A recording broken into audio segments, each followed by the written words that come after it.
We landed, invisible, on the cobbles, and were nearly killed.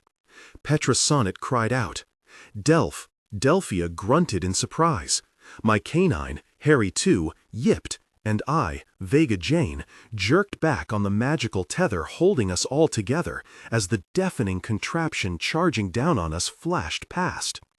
It was boxy and made of metal and wood, with windowed doors on either side. It also had 4 what looked to be wagon wheels, only there were no slepes pulling it. The infernal thing was moving of its own accord. It was puffing and wheezing, with what sounded like metal clanking on metal. Bright lights like powerful candles housed in lanterns were perched on the front of the thing, providing illumination. The front piece was shiny metal with ridges. Etched on it was a name, Riley. Riley? Was that the bloke who owned it? Or maybe the bloke who built it? We'd had a wagon maker back in Wormwood named O'Dougal who put his name on the side of each one. In a few moments, the Riley, swaying from side to side and with a belch of smoke coming out its hindquarters, turned the corner and vanished from our view. A pale Delph looked at me. What the ruddy hell was that? I shook my head because I had no idea what the ruddy hell it was. Rattled, I scratched Harry Two's remaining ear. We all had scars from our journey across the Quag. Delph's arm had been burned and blackened. Harry Two had lost an ear. Petra had injured her hand. And I had the mark of the 3 hooks upon the back of my hand. It had been burned into my skin by some unknown means. I drew a breath and was about to return us to visibility by spinning my rim around when the pair of males appeared. We froze, each holding our breath lest they hear even that slight sound. "You sure it was from here?" the taller of them asked the other. The male nodded. My mind was whirling. These were the blokes we had seen earlier, after escaping the Quag. How could they have followed us? I glanced at Delph and Petra. They looked as terrified as I felt. I pointed to the right, and we shuffled off around the corner. We set our tucks down, and I breathlessly whispered, "They followed us. How?" Petra shook her head, but Delph said, "You reckon they can detect magic? Because you done that to get us here." He pointed to the magical tethers that kept us all invisible. I looked down at my wand like it had just bitten me. Could that be true? Delph said, "Look." He was pointing to the right. Down the cobbles at the very end of the street was a tall building made of stone and brick and timbers. I stared up at the highest point of the edifice. "Steeples," I said in wonder. "It's got a bell too," said Delph. "Me dad said Steeples had a bell once, before it broke." "Steeples?" said Petra, looking confused. "The place back in Wormwood where Wugmorts would go to listen to Ezekiel, the sermonizer, deliver his very long soliloquies," I explained. "Telling us to be good while scaring us half to death with tales of how badly our lives would turn out regardless of what we did." But Delph had a point. At night, Steeples had always been empty. I wagered this building might be the same. We shouldered our tucks and crept along the cobbles until we came to the double wooden doors that constituted the entrance to the place. There was a sign next to it. "Saint Necros," I read. I glanced at Delph. "What do you reckon that means?" "Dunno, do I?" he replied. "Never heard of no Saint Necro. All's I know is Steeples." I tried the doors, but they were locked. I pointed my wand at the heavy wrought iron lock and was about to whisper, "Ingressio," when Delph grabbed my arm. "Magic," he said warningly. I nodded and slowly lowered my wand. Delph tried to open the door, but it was clearly bolted shut. Then Petra noticed a window on the side. "It's not locked." Delph boosted her up first, and she slid through. I followed. Delph lifted Harry Two through the opening and into my arms, and then he brought up the rear. We looked around at a vast chamber that was far larger than Steeples, though it was configured quite similarly, with brightly colored windows, rows of seats, and a raised area up front where sermons were no doubt given. I wondered whether the sermonizer who spoke here was as depressing as Ezekiel. Petra said in a hushed tone, "Where do we go now?" I pointed to a set of stone stairs that led upward. "Let's see what's up that way." "Why not down?" said Petra, pointing to another set of stairs that apparently led to a lower floor of this saint's place. "No," I said, "up is better." She gave me a skeptical look, but I didn't wait for her approval of my plans. They expected me to lead. Well, that's what I was going to do. I bustled over to the stairs with Harry too gliding along next to me. Delph and Petra hurried after us. That's when we heard the footsteps at the entry. We ducked down between two sets of pews as I heard someone say, "Ingresso." The doors flew open. We heard footsteps approach. I lifted my head a bit so I could see over the backs of the pews. It was the same two cloaked figures. But this was impossible. I hadn't used magic before they got here. How could they be?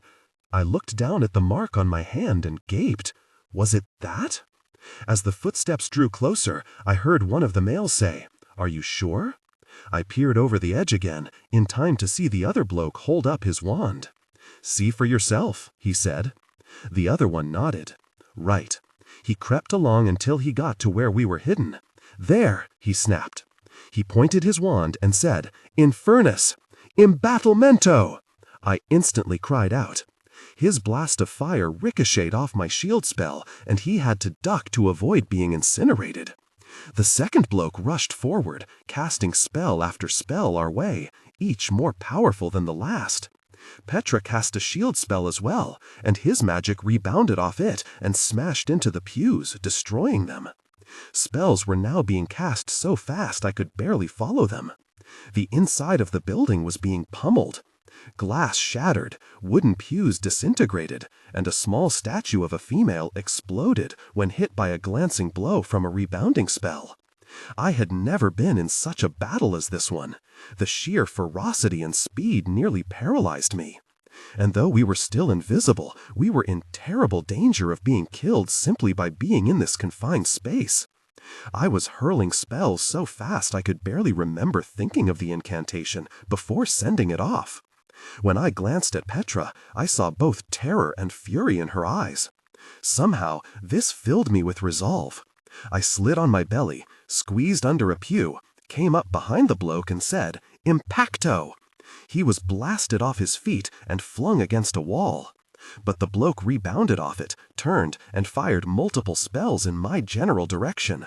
I ducked, then threw myself over a pew. I turned in time to see Delph get slammed against another pew by the force of one of the spells. I heard someone cry out and looked to see Petra fly over another pew and crash into the floor. I whirled around on the same bloke and fired every spell I could think of. The problem was, he was deflecting them left and right. My arm was growing weary, and Petra had not recovered enough to help me. When a spell hit so close to my head that it made me wonky, I ducked under a pew for a moment to catch my breath and clear my senses. When I looked back up, I almost cheered as I saw Delph slam into the male, lift him up, turn him upside down, and pile drive him into the floor. I had seen Delph use that same move in the duellum back in Wormwood. The bloke went limp. The next instant, a light shot right past my face, hit the wall behind me, and knocked a hole in it. The concussive force of the spell knocked me heels over head and broke the magical tether keeping the others invisible. "Gotcha!" roared the other bloke who had shot at me, as he pointed his wand right at Delph's exposed chest. Before I could regain my feet and aim my wand, a voice called out, "Subservio!" Petra's spell hit the bloke square on, and he instantly went rigid, and his wand hand dropped. He then simply stood there looking blankly ahead. We rose on shaky legs and approached him. "Thanks, Pet, you saved me," said Delph weakly. "Yes, you did, Petra," I said. "That was quick thinking." She let out a long breath. I'm just glad it worked. I couldn't let him hurt you, Delph." They locked gazes for a moment, and I felt my face begin to burn. I was glad that she had saved Delph, but did she have to give him that look? And did he have to give it right back? Look at this, Vega Jane. While I had been thinking all this, Delph had gone over to check on the other fellow. Petra and I rushed over with Harry too next to us. Delph pointed at the wand still held in the bloke's hand. I stared down at it, stunned. Etched on his brightly glowing wand was the mark of the 3 hooks, the same mark that had been burned onto my hand. The mark on the wand was pulsing, as though alive. Delph said, "That's how they managed it. Your mark, it must give off a signal." I nodded, for he was assuredly right about that. But then what was I to do? I couldn't very well cut off my hand. "Vega Jane," said Delph. "My what?" I said distractedly. "Your glove. It has powerful magic. See if it can block the signal." I plunged my hand into my cloak pocket and pulled out the glove Alice Adronis had given me in order to handle the elemental, which was now also my wand. I had once thought I needed the glove to hold the elemental, but Estrella Prine back in the Quag had shown me that this was not the case. I hastily pulled on the glove, covering the mark. I hoped whatever magic the glove had was enough. I looked at the fellow's wand and breathed a sigh of relief. The mark of the 3 hooks was gone from it, and the wand was no longer glowing. "That was brilliant," said Petra to Delph. She gave him a hug and a peck on the cheek. I saw him smile. Yet when he glanced at me and saw my expression was one of granite, he coughed, turned red, and said, "'Twas nothing, really." "It was actually very smart of you, Delph." I turned to Petra. "But if we give out hugs and kisses every time someone does something smart, I reckon we might not have slivers for anything else." Petra gave me a haughty look and rubbed Delph's arm. Gritting my teeth, I turned, pointed my wand at the unconscious bloke, performed the subservio spell, and removed any memory he might have had of this. I did the same with his mate. Next, Petra and I repaired the damage to the building. Finally, I turned the ring back around, attached the magical tethers, and we became invisible once more. It was only then that I released the blokes who had attacked us from the spell. They both looked around. One said, "What the blazes are we doing here?" His mate looked down at his wand. "I don't know. Was it something to do with my wand?" The other fellow shook his head. "Last thing I remember, I was in me bed, and that's where I'm going back to," he added angrily. He turned and left. His mate gave the place one more searching look and joined him, shutting the doors behind him. I let out a long breath. Now, let's go find a place to hide. The long, winding staircase carried us upward. It would, I was sure, lead all the way to the bell tower. But I stopped short of that. There was a door to the right. I tried it. Locked. I pulled out my wand, and a moment later the door opened. I had grown accustomed to being able to do things like this, but I never wanted to take it for granted. I had come to completely adore being a sorceress. Inside the room were old trunks. There was also a window, which I had hoped there would be. I closed the door behind us and locked it. I pointed to the window. "And when the light comes, we can watch the goings-on down there, get the lay of the land." "Right good plan," opined Delph, though Petra merely shrugged. "We should get some sleep," I said, "but like back in the Quag, we'll take turns keeping watch, just in case." I offered to take the first watch, and the others settled down on the floor, with their tucks as their pillows. We had retrieved some blankets that were stacked neatly in a corner, for the floor was hard and the room was cool. I took up watch by the window for a bit, with Harry too lying next to me. I didn't see any movement down below. I was hoping that I would see another of those metal and wood things with wheels, but I didn't. In the distance, I thought I heard a long, high whistle of sorts, but I couldn't be too sure of that, for the sound carried strangely up here. I finally turned to some of the trunks, and, trying to remain as quiet as possible so I wouldn't wake the others, I started searching them, hoping they would give us some idea as to the place we were now in.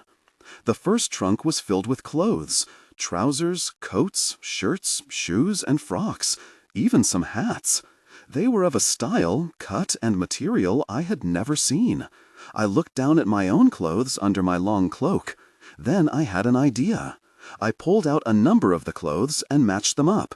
If we were going to fit into this place, whatever it was, we had to dress like the others who were here. I put these aside and opened the next trunk. When I saw what was in there, I felt like I had happened upon a treasure trove. Books! I pulled a goodly number of them out, sat on my haunches, and, using the conjured light from my wand, began to look through them. The first few books were filled with what looked to me to be sermons that someone like Ezekiel would deliver in ponderous tones meant to intimidate rather than uplift. However, the next book was far more interesting and potentially useful. It was entitled A Book of True. True, I quickly came to learn, was the name of the place we were in. Astonishingly, there were words in the book that I had never seen before. Years, horse, man, woman, church, and motor being among them.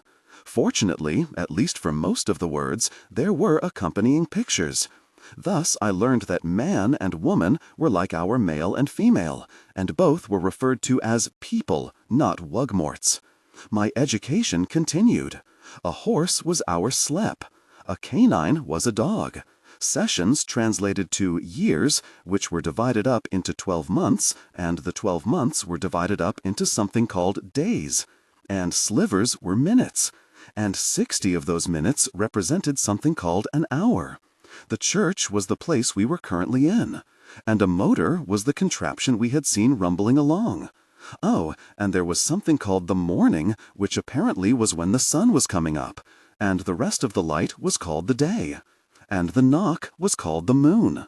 I leaned back against the coolness of the stone and repeated these terms over and over, hitching them to the pictures in the book. I didn't know that learning a new language would be required here, but why not? Everything about this journey had been totally unpredictable. Just because we had escaped the Quag, that simple rule needn't change. And if we wanted to fit in here, we couldn't very well go around this place calling horses sleps and the moon the knock. As I continued to read, I learned that True had experienced several centuries, a word I had learned previously, of peace following some difficult periods of war and uncertainty. There were pictures of wugs, or I guess people, since they never lived in Wormwood, engaged in fun activities with their youngs, who were called children. I looked at the illustrations of the smiling children and wondered how that fit with what I had been told about the ruthlessness and savagery of the Maladons, the magical race that Estrella Prine had told us had beaten her kind in a great war.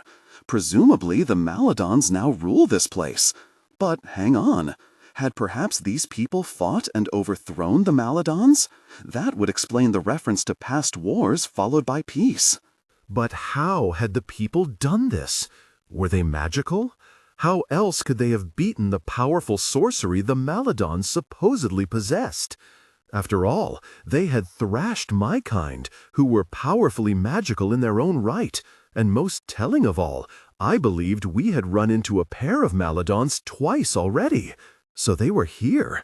It was truly puzzling. I continued to read and learn as much as I could. I gazed at the picture of the motor and marveled how it could move without sleps, or horses rather, pulling it. Had this been created by magic? Before I knew it, the sun was coming up outside. I had forgotten to awaken Delph or Petra to take over my watch, but I was not tired in the least. My head filled with all this new information. My mind was swirling with questions and possibilities. But mostly questions, I had to admit. I moved back over to the window and looked out. With the sun up, I could see things quite clearly now. True was larger than it had appeared last night. I could now see spires of many buildings in the distance. Wugmorts, I caught myself, people, were emerging from buildings. I waved my wand and muttered, Crystillado Magnifica. Instantly, I was seeing all of this as though it were inches from my face. I noticed, gratefully, that the people looked like us at least. Otherwise, it would be awfully hard for us to fit in. And their clothes looked like the ones I had pilfered from the trunk. Again, a good thing. But then again, we might stand out anyway. We were 3 strangers with a canine. How would we explain our presence here? A clattering sound caught my attention, and in my magnified line of sight came another motor speeding down the cobbles. It was followed by a second motor. The second motor looked different. It was bigger than the other and had more people riding in it. They rode in one lower and one upper level that constituted the thing. At one corner, the bigger motor stopped and some people got off and others got on. On the side was a sign that read, "True Transport." This must be how they moved from one place to another, I thought. Blimey! I whirled around to find Delph and Petra staring over my shoulder. "You didn't wake us to take a watch," said Petra disapprovingly. "I thought I'd just let you sleep," I replied a bit lamely. Delph said, "Vega Jane, you can't do this alone. I know I can't do magic, but I didn't fight my way across the Quag to be useless." His words cut into me with the force of a hurled blade. Delph never talked to me that way. I glanced at Petra. I could tell she was pleased by Delph's comments, which made my blood boil. I composed myself and said, "You're right, Delph, but I've learned quite a lot, actually."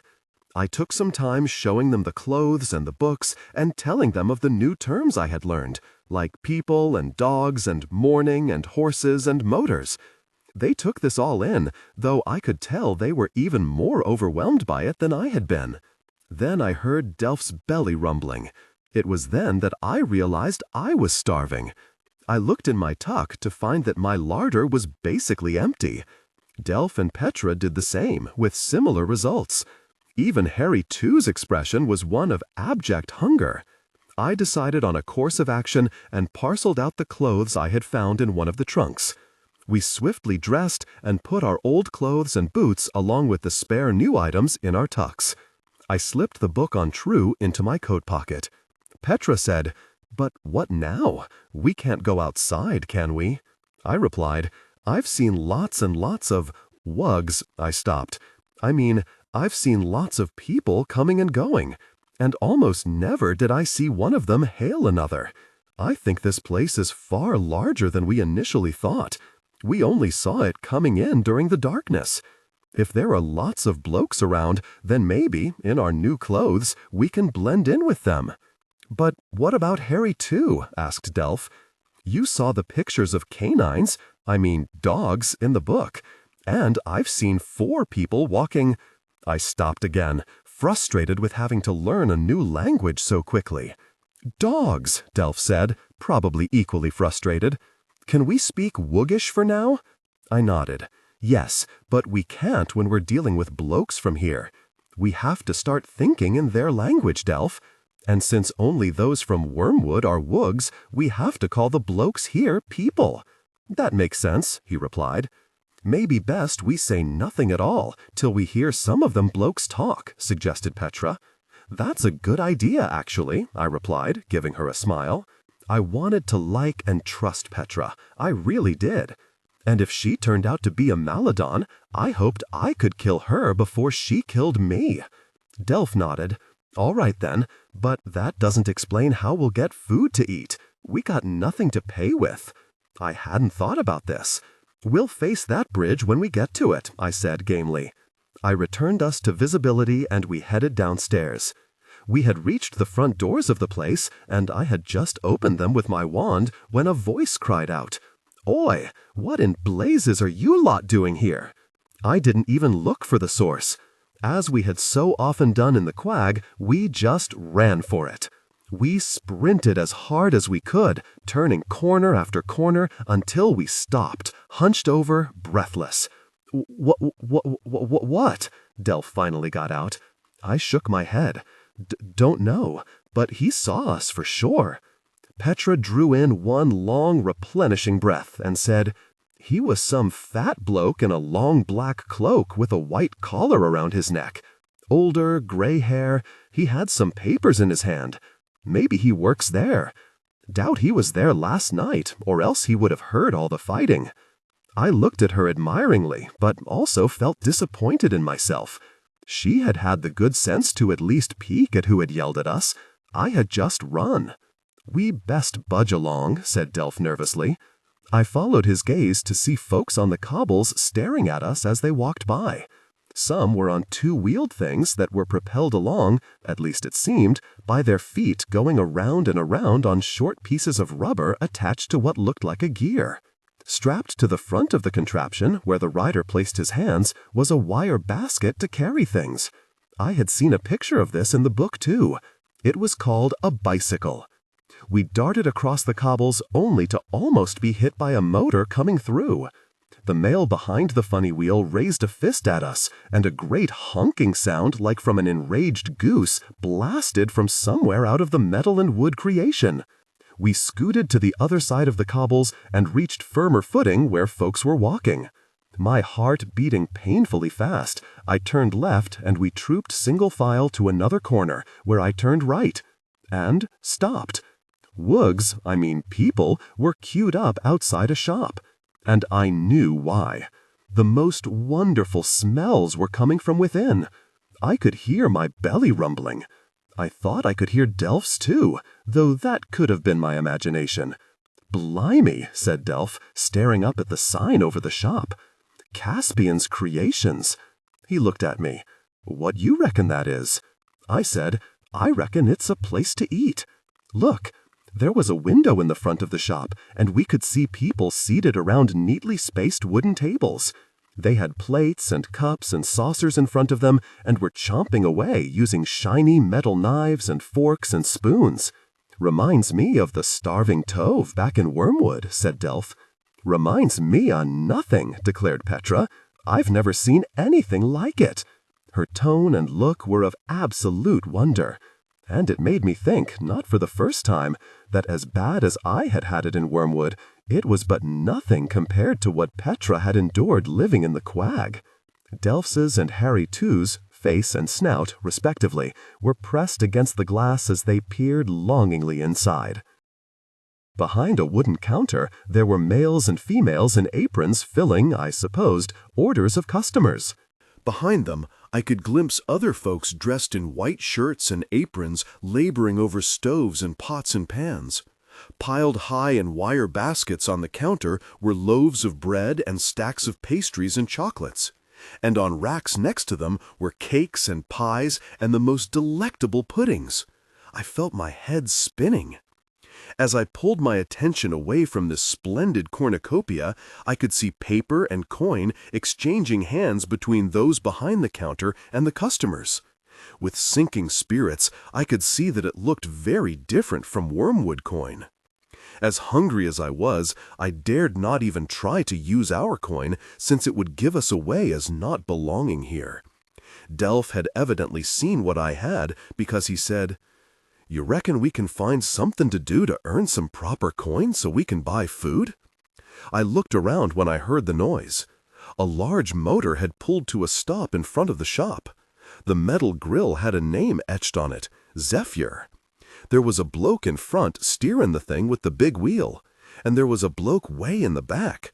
He was dressed in very fine clothes indeed, and he wore a hat that was very tall and very black.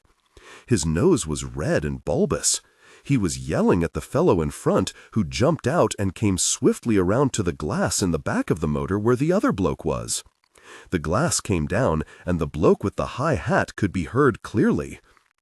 "I'm late because of you, Wainwright.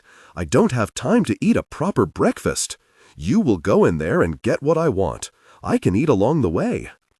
The male called Wainwright, who was dressed in knee-high brown boots, a jacket with lots of shiny buttons, and a hard-sided cap with goggles wrapped around it, said pleadingly, "But, sir, there is a very long queue." "That is not my problem, is it? Deal with the queue as you see fit, but you will get what I want immediately. I will require the usual. Here is the money." I watched as he opened a brown leather pouch he'd taken from his coat pocket. He withdrew a piece of paper and a few coins. Apparently this was called money. From here, I could see that he had more paper and more coins in the large pouch. These were the moments in my life where clear choices could be made. Do it or don't do it. Often the decision was difficult. This time, the choice was easy. The git obviously had far too much money. I was just going to relieve him of a bit, and he'd be none the wiser. I looked around and slowly withdrew my wand. I slid it inside my coat sleeve and held it by the end. I raised my arm and pointed my wand at the pouch. Delph, I said out of the side of my mouth, I need another one of your little distractions. What? He had observed what I had done with my wand. Now realization spread over his features. Oh, right. He looked around for a moment and then cried out, "Oi, what's that, I wonder?" He pointed into the air and across the cobbles. "Look at that!" His deep voice was so loud and carried so far that everyone within earshot glanced sharply that way, including the two blokes at the long motor. "Rejoined us some of the money stuff in that bloke's pouch," I muttered under my breath, moving my arm toward myself. Some paper and coins shot from the pouch, zipped past the chin of the fellow in uniform, who was looking across the cobbles like everyone else, and landed neatly in my other hand. I slipped the paper and coin into my pocket, and we joined the queue. "But that's stealin', ain't it, Vega Jane?" admonished Delph. Petra said, "So what? It's how me and Lax survived in the Quag all that time." "But we're not in the Quag now, are we?" countered Delph sternly. "Do you want to eat or not?" I asked Delph. Well, that shut him up good and proper. We finally made it inside the shop, and a bit later stepped up to the counter. A female in a long white apron with a matching cap faced us. Her skin was paler than mine, and her eyes were large and round. Her long black hair was pulled back into a knot at the nape of her neck. "What would you like, dearie?" What do you have?" I said timidly. She pointed to a board on the wall that listed lots of things. "All that there, plus what you see on the counter. All good, we make it right here in True." Petra stepped up and said boldly, "What do you like the best?" The female smiled, looked at her, and said in a low voice, "Well, I must admit, number 4 is my absolute favorite." I looked up at the number 4 on the board. To my surprise, it was all things I recognized. "Sounds good, for the 3 of us." She looked down and saw Harry too. "Dogs outside, please." "Oh, right," I said. She said, "He's a cute one, he is. What do you call him?" Harry, just Harry." I figured telling her his real name would only prompt questions I didn't want to answer. "Why, the poor thing's gone and lost most of an ear," she noted, clucking sympathetically. "I know. He, got into a fight with another canine dog." From the corner of my eye, I saw Delph tug down the sleeve that covered his blackened arm, and then I noticed Petra slipping her injured hand into her pocket. I quickly led Harry 2 outside and told him to wait by the window. Then I went back inside and paid for our food. I handled the paper a bit funny, but she didn't seem to notice. She gave me back some other paper and a few coins, and I put them away in my coat pocket. "Just the one glove, dearie, and an odd one at that," she observed. My throat constricted a bit. "My mom gave it to me. I lost the other, but I keep it on for her." "Well, ain't that nice of you? I've got 3 daughters of me own, so I well understand love." I smiled weakly and hurried off. We took a table near the window when another group of blokes was finished with it. When our food came, I took a portion out to Harry too. When I rejoined Delph and Petra, my gaze caught and held on her. She was staring down at her meal like it was the most beautiful sight she had ever laid eyes on. Scrambled eggs, and bacon, and fat sausages, and warm buttered bread, and hot tea, and porridge topped off with a pile of kippers. She caught me looking, and her face reddened, and her features took on a look of shame. I reached out my hand and gripped hers with it. I know what it's like to be hungry, but I was never hungry like you and Lack were. So I say, eat up and enjoy a very fine meal." She thanked me with a smile. For the next 10 slivers, all we did was eat, swallow, and drink. "Looks like the food ain't so different here," Petra looked at him askance. "Maybe for you. I've never had such a feast in all my life." I saw that she had no idea how to wield the fork, knife, and spoon, so I used mine in a slow, exaggerated fashion so that she could mimic me without my telling her. I knew she would resent that. When our bellies were full, we rose and made our way out. Harry, too, had long since finished his meal and was relieving himself against a corner of a building. "What now?" asked Petra, looking refreshed and ready to have a go at exploring True. Well, she had slept all night, but I was full out knackered. "We find a place to stay," I said.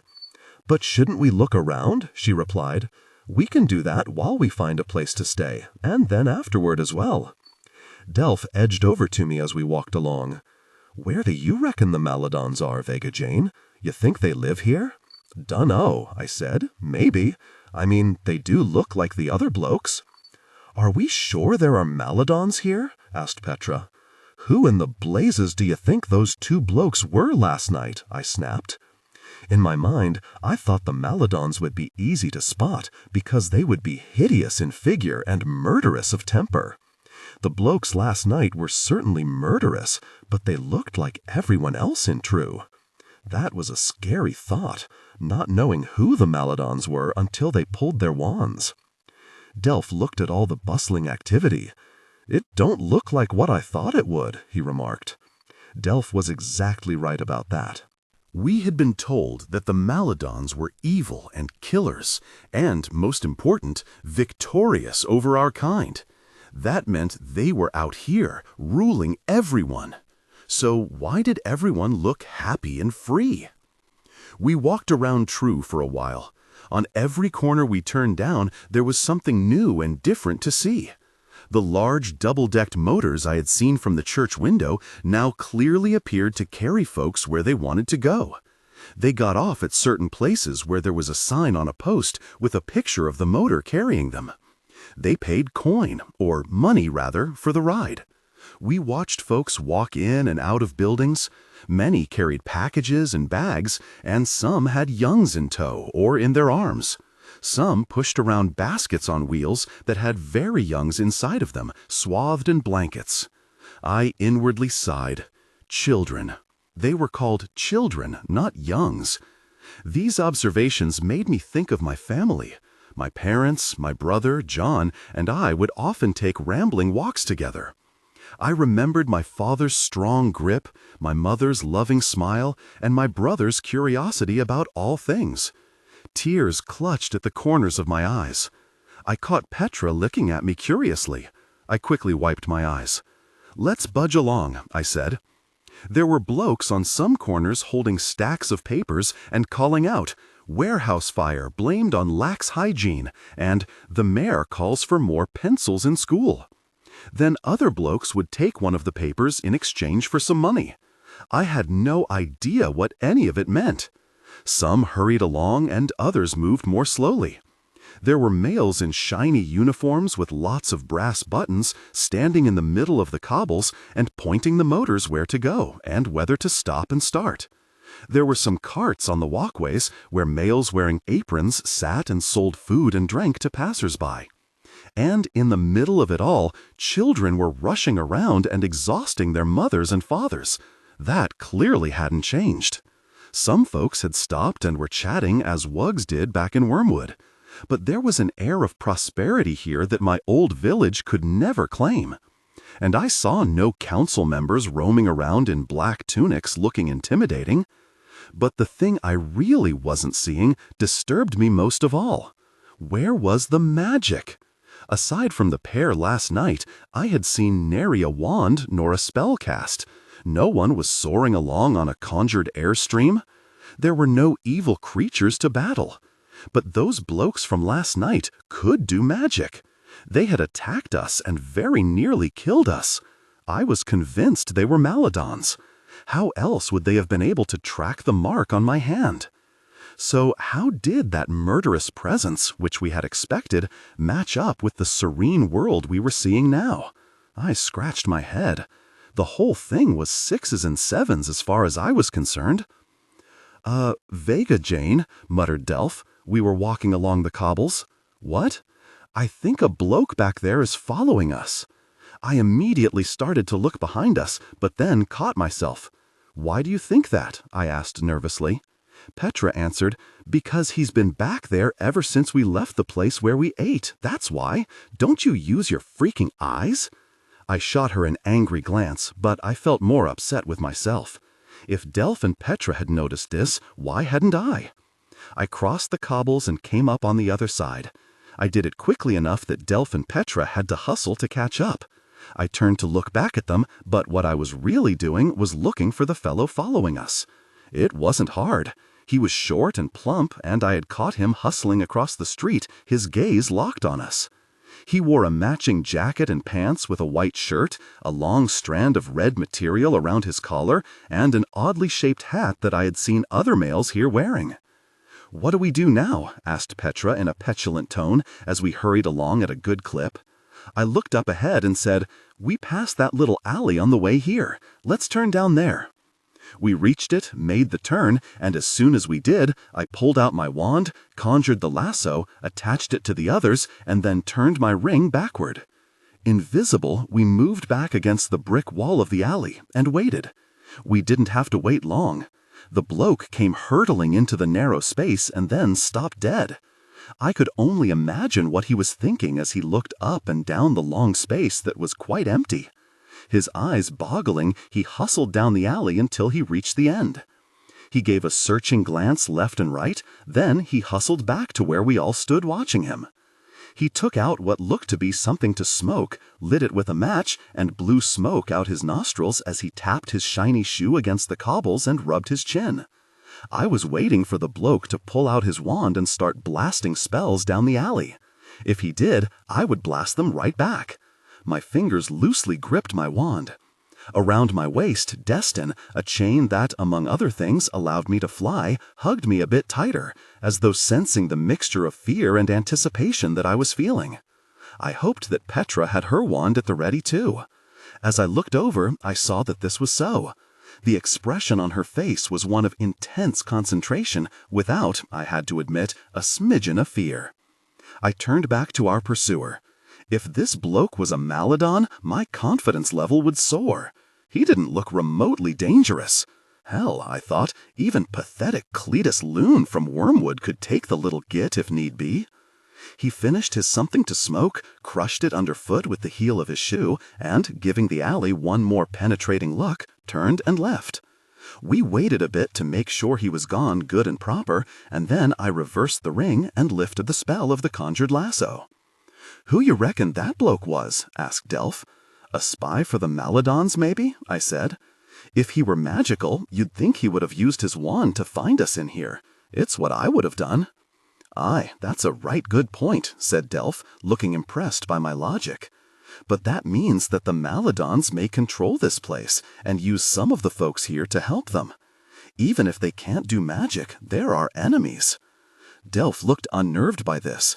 "So everybody here might be against us?" "It's possible, Delph," I said. As I continued to gaze around, something struck me. Everyone here looked very different from one another. I know that blokes look different from other blokes, but back in Wormwood, wugs all looked pretty much the same. Same general facial features, hair color, and pale skin. Morrigan with her blood-red hair was really the sole outlier. But here I was seeing features and skin color I'd never seen before. Black and brown and skin far paler than mine, and all sorts of combinations thereof. I liked it. I wished we'd had more of that in Wormwood. Fortunately, there were also a great many pale skins in True too, so we didn't stand out. "Well, we're strangers here," said Petra, interrupting my thoughts. "And that prat who chased us from the church might have told others about us.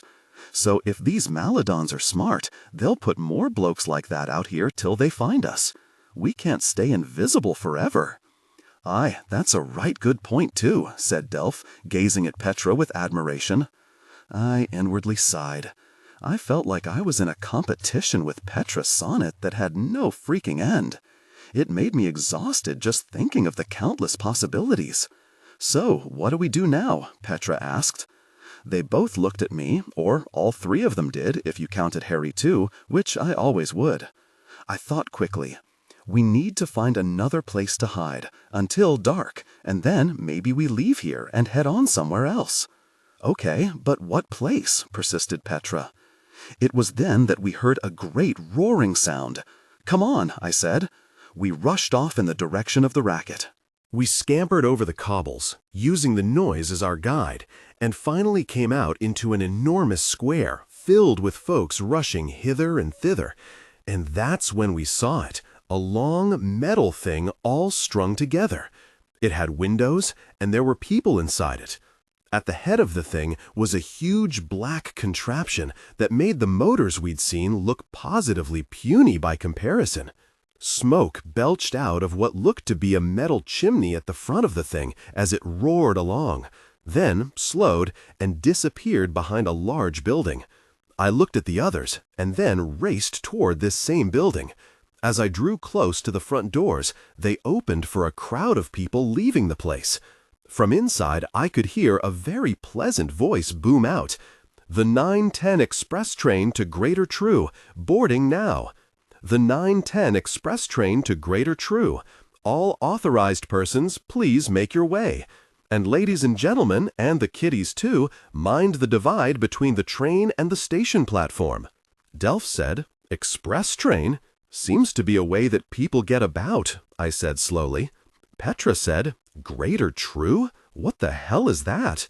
I said, "Obviously a place other than, well, just plain true. And greater means bigger, so it probably is." But something else the pleasant voice had said was bothering me. Who were these authorized persons? I stared up at the brick building that this express train had apparently pulled into. The sign on it read, "True Train Station." My gaze ran over the large facade. "I think we just found our hiding place," I said. "What, with all these blokes?" said Petra skeptically. "That's kinda the point," I shot back. "Let's go." The train station was a cavernous place, bigger inside even than it had appeared from the outer side, and it was filled with people carrying bags rushing about. There weren't this many wugs in all of Wormwood. I looked around and spotted something. On one wall was a large sign. On it were the names of, I supposed, places, and next to them were numbers. People would stop and stare up at it, glance at timekeepers wrapped around their wrists, and then scurry on. "I reckon it's the schedule of the train things," opined Delph. "Kinda like a plan of when they come and go," he elaborated. "Those must be times and train numbers. They tell people where the trains are going and when." "How do you figure that?" I asked.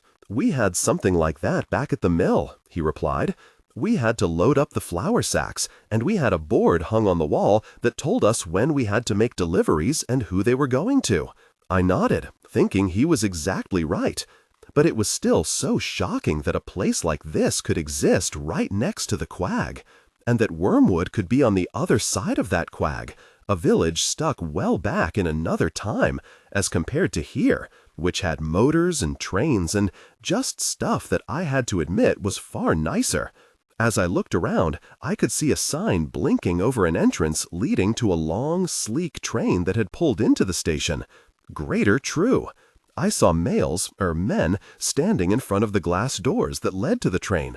A line of folks had queued up in front of the doors. They were all very well dressed and properly clean, and looked, well, sort of like the angry bloke in the big motor, like they were better than everybody else. They held out their tickets and then something else to the two men. I drew my wand, hiding it up my sleeve, and muttered, "Crystalado Magnifica." I could see clearly now what was on the something else.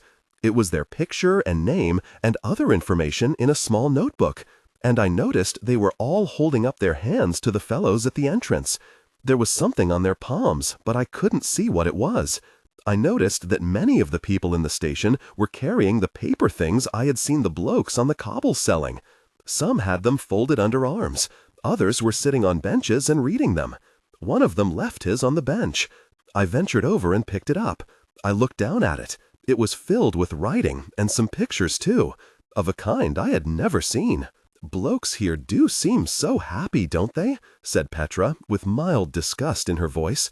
She had come over to stand next to me, and was watching a woman on her knees scrub the stone floor with a large sponge and a bucket of soapy water. The woman was smiling and humming away as though she had all the coin in the world, but still didn't mind working on her knees, scrubbing off dirt left by others. As I looked around, I noted the pleasant countenances on just about everyone I saw. It had been the same back at the cafe, and on the cobbles outside. All except for the angry bloke in the long motor, and the bloke who had chased us from the church, and the male who was following us hadn't looked all that pleased. But Petra was correct. Just about everyone else looked very content. But we couldn't stand around here. For all I knew, the bloke who had been following us would turn back up. And then maybe all these happy citizens of True would pull out their wands and start blasting us. As back in the church, my natural inclination was to go up. I spotted a set of stairs and we hustled over to them and started climbing. We kept going, passing blokes along the way until we stopped passing anyone and were all by ourselves. We turned right and left and then up another set of steps. We passed down a corridor with a series of doors lining it. I used my wand to see behind the doors. They were rooms filled with odds and ends. But then one appeared that was not. I opened the door and we stepped through. It was empty, but set against one wall was the backside of the sign we had seen holding the schedule for the trains. When I drew close to it, I could see that there were slits in it. Through them, I could see the interior of the train station we had just left. I leapt back when the sign started to vibrate. Things were spinning around faster than the eye could follow. "What the hell?" I exclaimed. But Delph was not at loss. "New train times," he said. "Lots of trains, I guess. So you have to change things up, eh? Let folks know." "Right," I said, still a bit unnerved. But we wouldn't get much rest if that thing was going to do that all the time. I had anticipated seeing death and destruction and the bloody Maladons ruling over all of it. But there was none of that here. There was peace and prosperity and apparent freedom. I was so disappointed. And then I immediately felt guilty. Who wouldn't prefer peace to war? But then I thought about it some more. We had originally left Wormwood to find the truth of our past, and then the truth of our future. In the Quag, we had run into Estrella Prine, the keeper of the Quag, who had trained me up as a sorceress. She had told us of our past, the lost war against the Maladons, then the creation of Wormwood as a hiding place to keep the survivors of that war safe, and the Quag conjured around it, both to keep Maladons out and us in. I had convinced her to allow Delph and me to try our luck at crossing the Quag and taking up the fight with the Maladons once more. Now, the blokes who had tracked and attacked us were magical, sure enough. But were they Maladons? Did the Maladons even exist anymore? It had been 8 centuries since the war, after all. A lot could happen in that time, I reckoned. I looked up at Delph and could tell from his expression that he was thinking the exact same thing.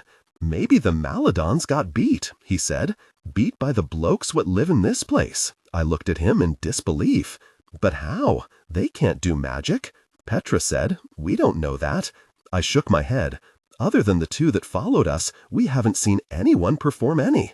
What about that bloke that chased us from St. Necros? And the one who was following us? If he could do magic, we wouldn't be here, would we?" I paused, and there's something else.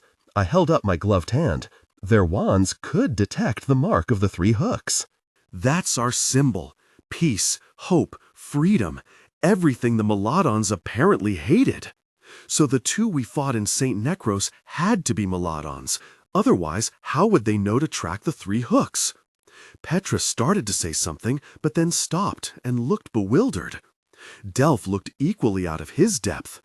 My mind was so tired I couldn't really think anymore. I turned to the sign when it started to whir, and in those spinning pieces of metal, I saw my own mind whirling wildly out of control. What if I was wrong? What if the Maladons didn't control this place?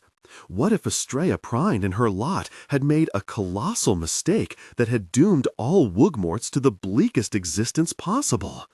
I looked down at my wand. Magic might be useless to me if there is no battle to fight, if there is no war to win, if there is no grand enemy to vanquish.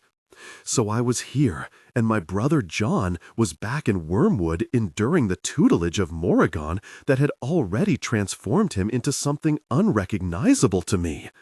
Had I left him for no good reason? And then a sudden thought struck me, although in truth it had always been very near the surface of my thinking. My parents and my grandfather, were they here in True? I sat up straighter, cheered by this possibility. If we searched this place thoroughly, I might just find them. I found Delph staring at me. "Don't make much sense, does it?" he said. "What doesn't?" Well, your grandfather Virgil's this Excalibur, right? Right. An Excalibur? Interjected Petra curiously. Right. Powerful sorcerer from birth, explained Delph. And he left Wormwood in a ball of flames a long time ago, when me and Vega were just wee things. Petra looked stunned, but said nothing. I know that, Delph, I said sharply, wanting him to get to the point. So maybe he came here. Maybe he did. I was just thinking we might find him here. And my parents, he continued, as though he hadn't even heard me. So maybe he came here and saw what we have.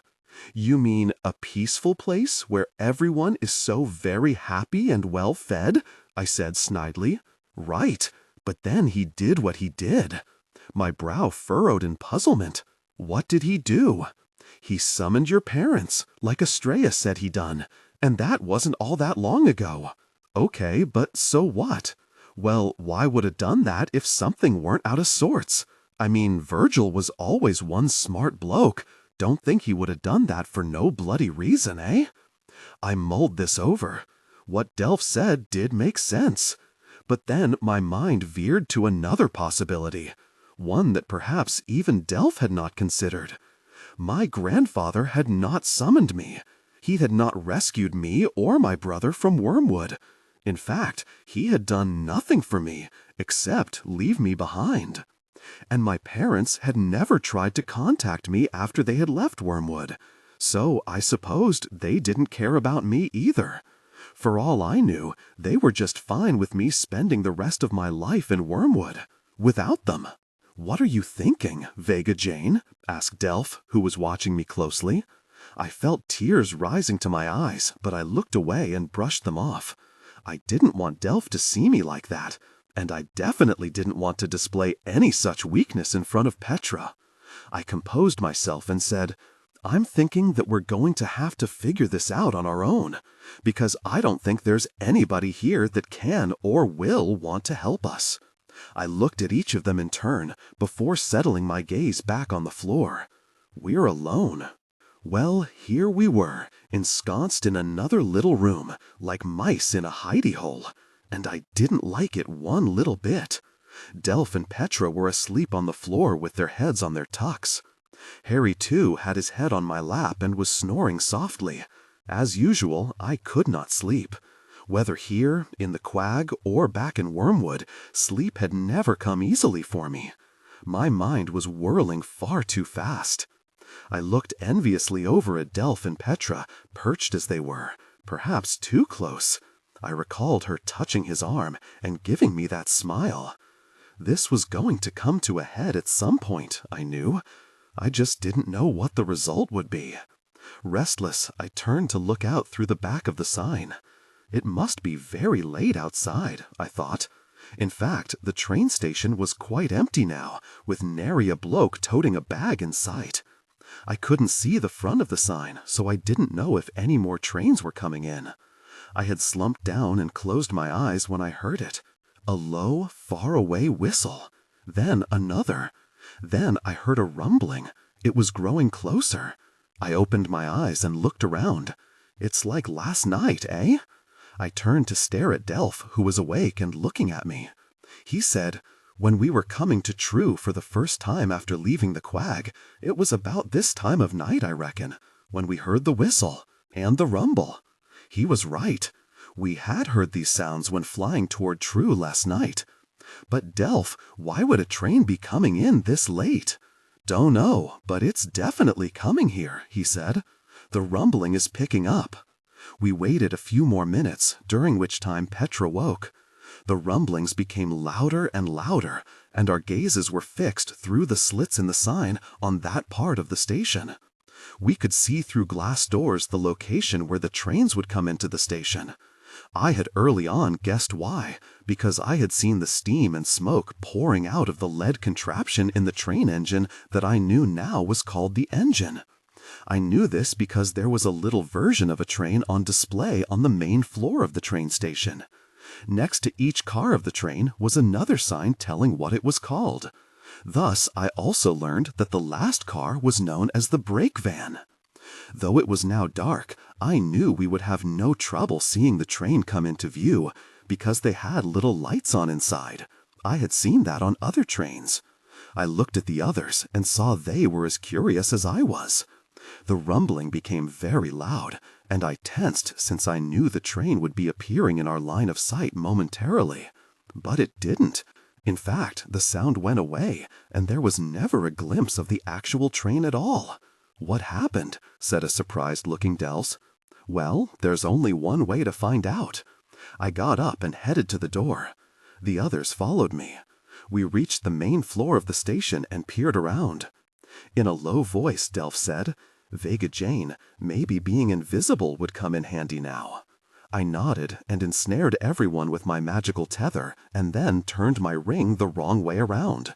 We instantly vanished from sight. As we moved along, I kept gazing around and listening. I thought I could hear something, but it wasn't clear where it was coming from. We passed through the glass doors and stopped at the edge of the train platform, where shiny metal rails ran in parallel with stout wood laid perpendicularly in between. This was what the train ran on, and it was clever indeed. In fact, I thought wistfully, it might be something my brother John would have invented, given the opportunity. I whispered, "Well, the train didn't stop here." "But the thing is," said Petra, "we didn't see it go through the station at all. I mean, doesn't it have to run on those metal things?" Delph said, "She's right. Why would it come close to true and not come into the station? It had to be ruddy close, or else we wouldn't have heard it from where we did. Maybe there's another place for the train to stop." I looked down. "Under the station?" They both looked at me quizzically. "But why would it do that?" asked Petra. I felt my skin start to tingle all of a sudden. I didn't know what made it do that, but then again, maybe I did. I had always relied on my instincts, and maybe they were sending me a message. "Why would a train be coming in this late?" I asked. Delph said, "To keep it secret-like from everybody, 'cause most folks are sleeping now." Exactly. Petra looked around and pointed. "Those stairs head down." We scurried over to them and peered down. It was so dark we could see nothing. I said my incantation, pointed my wand, and the area was magically magnified. "Big doors," said Delph, "with a bunch of signs that say 'Do not enter.' And I bet they're locked," added Petra.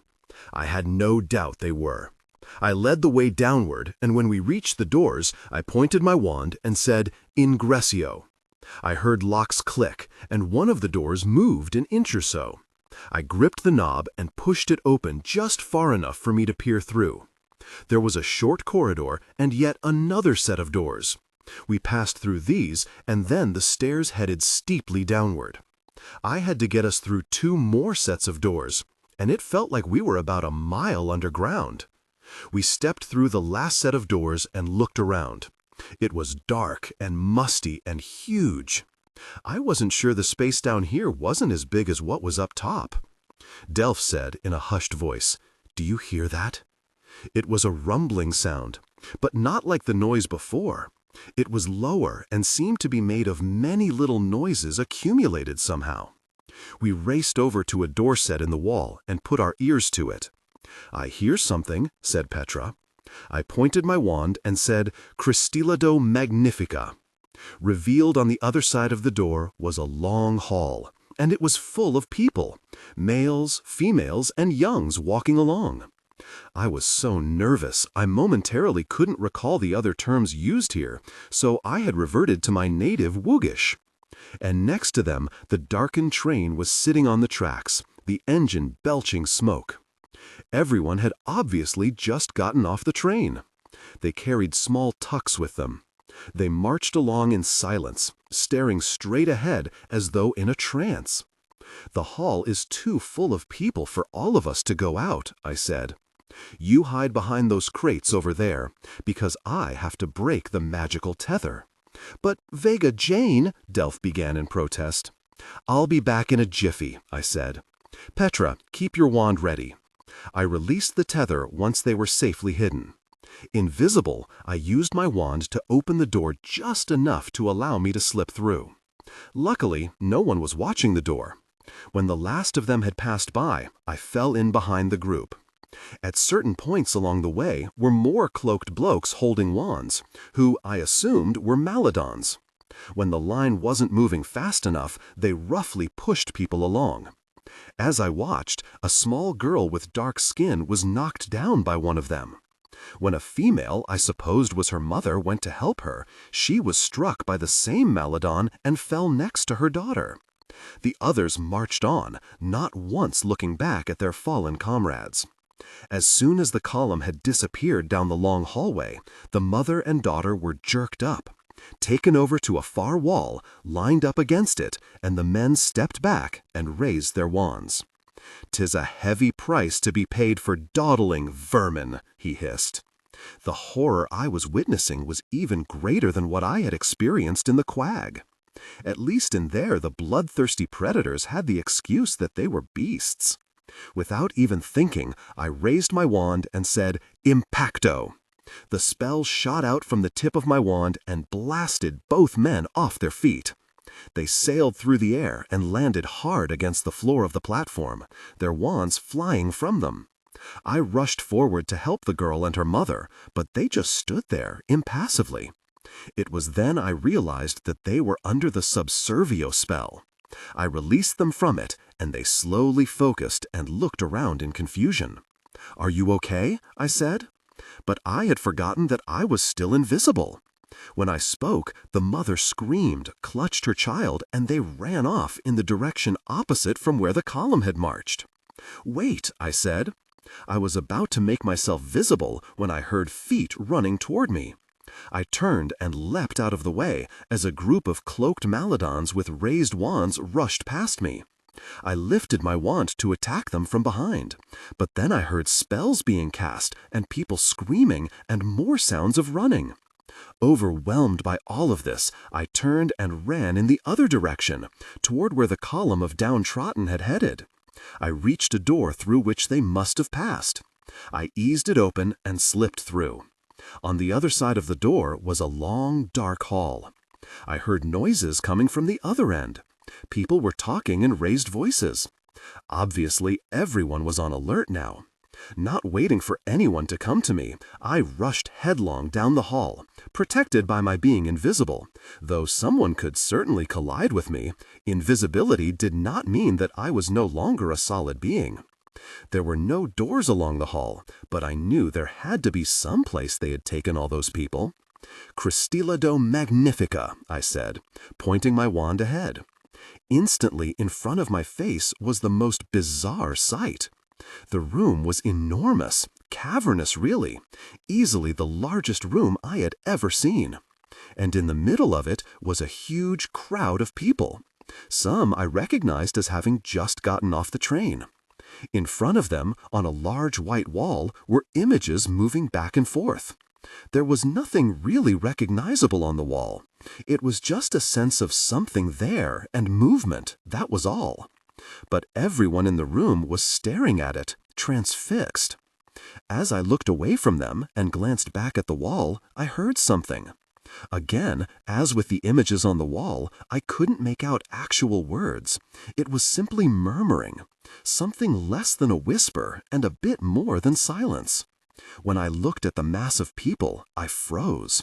They were now rocking from side to side. In unison, it looked like, though it seemed unfathomable that such a large crowd could do anything so perfectly in time with one another. Then each reached out and gripped their neighbor's hand. When I looked back up at the wall and listened to the murmurings, something happened to me. I too started to sway back and forth. I felt my mind start to, dissolve. It wasn't frightening. In fact, it felt right. It felt safe. I wanted it to happen. Memories that I had were starting to fall away from me.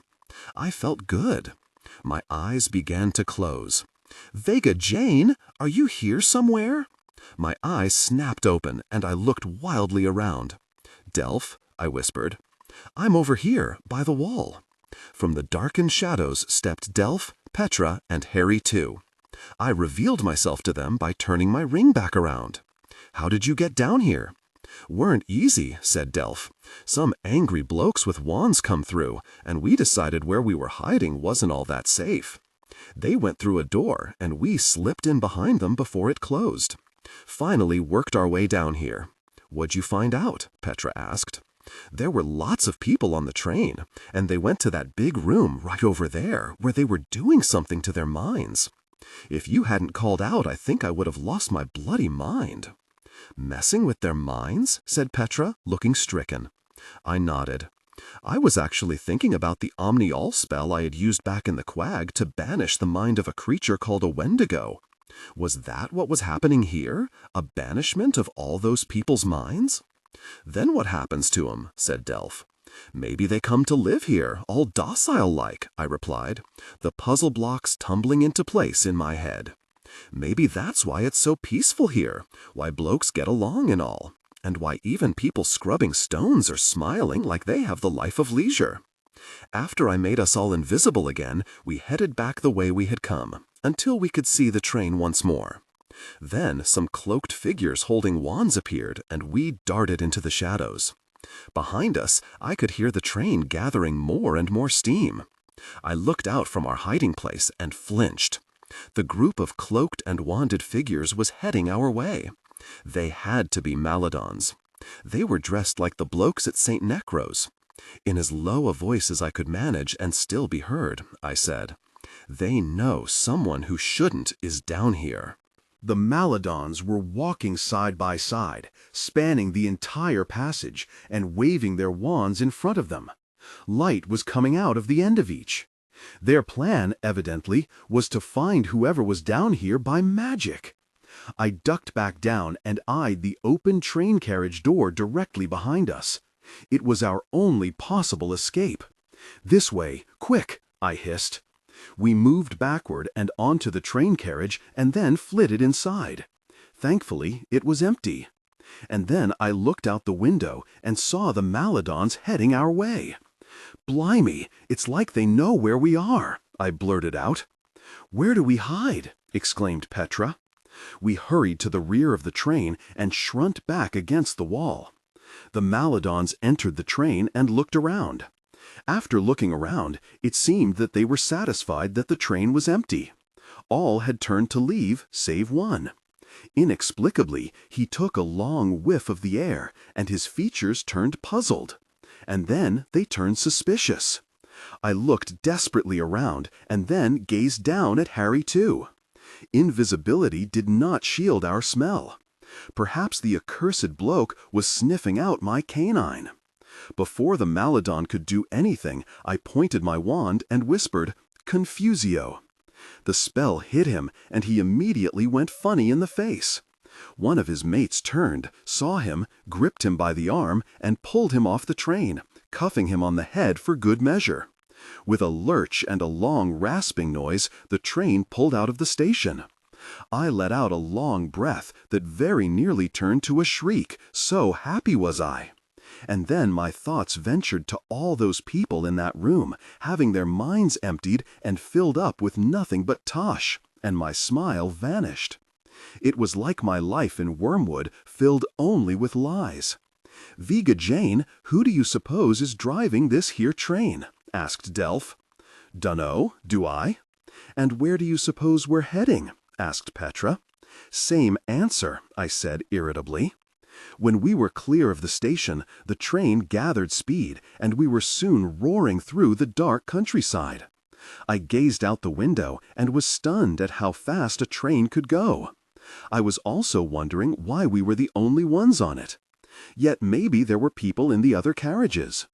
As a group, covered by the invisibility shield, we searched the rest of the train, but every carriage was empty. But one of the carriages was different from the others. There were no windows, and, ominously, there were chains attached to each seat.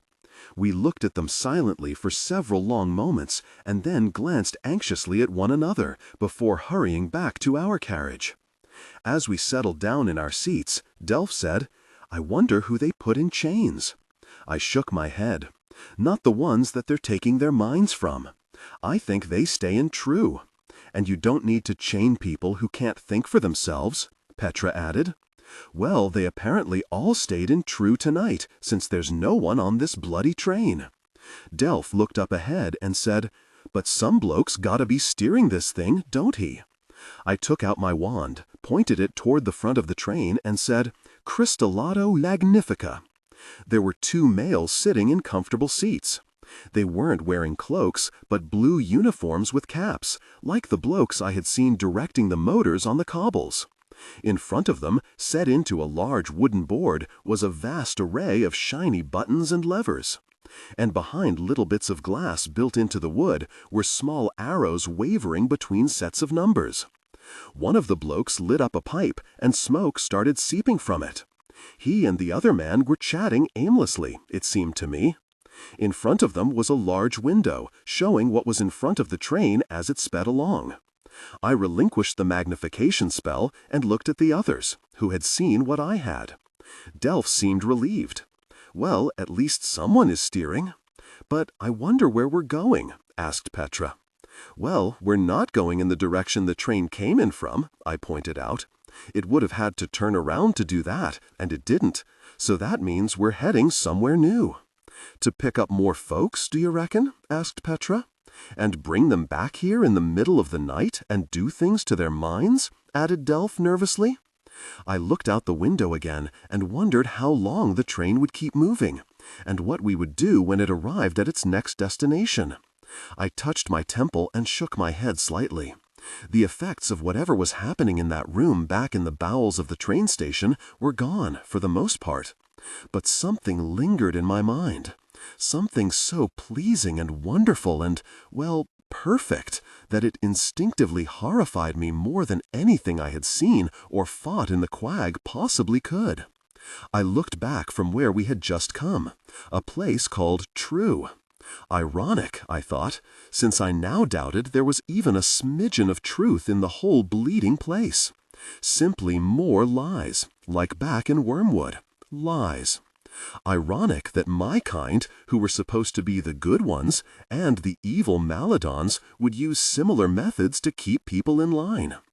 I rubbed my temple some more, as though trying to massage what I had seen into proper focus. I had been feeling wonderful, it was true, but there had been images associated with that feeling. I wanted to try to remember what they were. A hand was reaching down from what looked to be the sky. In it was something truly bedazzling. I focused even more. In the palm of the hand was me. I was smiling and felt as light as air. I had never felt so perfect and happy and just beautiful. The possibilities were truly limitless. I could accomplish anything. And what I wanted to accomplish was... Here the images darkened a bit, but that didn't detract from my happiness in the slightest. I was just sure that whatever my desires turned out to be, I would be perfectly satisfied. I had a very brief vision of myself baking bread. And then I was on my hands and knees washing the cobbles. The next instant I was sweeping the floor. And then my features relaxed. They weren't my desires. They were the desires that someone else was telling me were my own. It was so astonishingly awful that I visibly shook. What was being taken from those people was simply their lives. And the only thing the poor blokes had to do was keep on living the life that someone else had chosen for them. The train roared on. Delph took the first watch. I would relieve him for the second. For once I slept soundly. The gentle swaying of the train carriage was rather hypnotic. I awoke refreshed, my mind once more eager to take on what lay ahead of us. As Delph sat back in his seat and dozed off, I glanced out the window and noted the passing countryside. I glimpsed clusters of small homes, cows and sheep dozing or grazing, the bulge of a knoll, a stand of trees, open fields. "Delph! Petra!" I exclaimed. They immediately awoke. I looked down at Harry too. He had never fallen asleep. Now his hackles were up and his fangs were bared. That's what had drawn my attention. And now I knew why my dog was on high alert. "What is it?" whispered Delph nervously. "The train is slowing down." It was indeed now rapidly decreasing its speed. I looked out the window, but there was only darkened countryside. There couldn't be a station hereabouts, could there? Next instant my features froze. Things were whirling across the sky so fast I could barely see them. They were like shooting stars, only far closer to the ground. I knew instinctively what they were doing here. They were coming for us. "Get up," I said hurriedly. "We have to get out of here." "What?" said Petra. "Why? Where are we going?" "Out of here," I snapped back. The flying shapes were now paralleling the path of the train. One pulled up close to our window. It was a male dressed in a suit and a vest. A brown bowler hat, like the one Delphian used to wear, somehow managed to remain on his head, despite the speed at which he was traveling. A wand was clutched in his hand. He peered inside the train carriage, his gaze sweeping all points of it. I could imagine his companions were doing the same to the other carriages. They had realized that we had somehow gotten onto the empty train, and they had caught up with us. "Vega," said Petra, "look!" She was pointing to the other side of the train. There were 2 more figures there, flying along and peering inside. They had their wands out too. I suddenly knew what was about to happen. I grabbed the others and pushed them flat to the floor. A moment later, the windows on the train exploded inward, showering us with glass as spell after spell blasted across the width of the carriage. We crawled on our bellies toward the rear of the carriage. A piece of glass hit me in the face, scratching me. I heard Delph moan as a piece of a destroyed seat smacked him in the leg. I thought about putting up a shield spell, but I knew that would certainly give us away, as things magically rebounded off it. So the torrent of debris continued to rain down on us.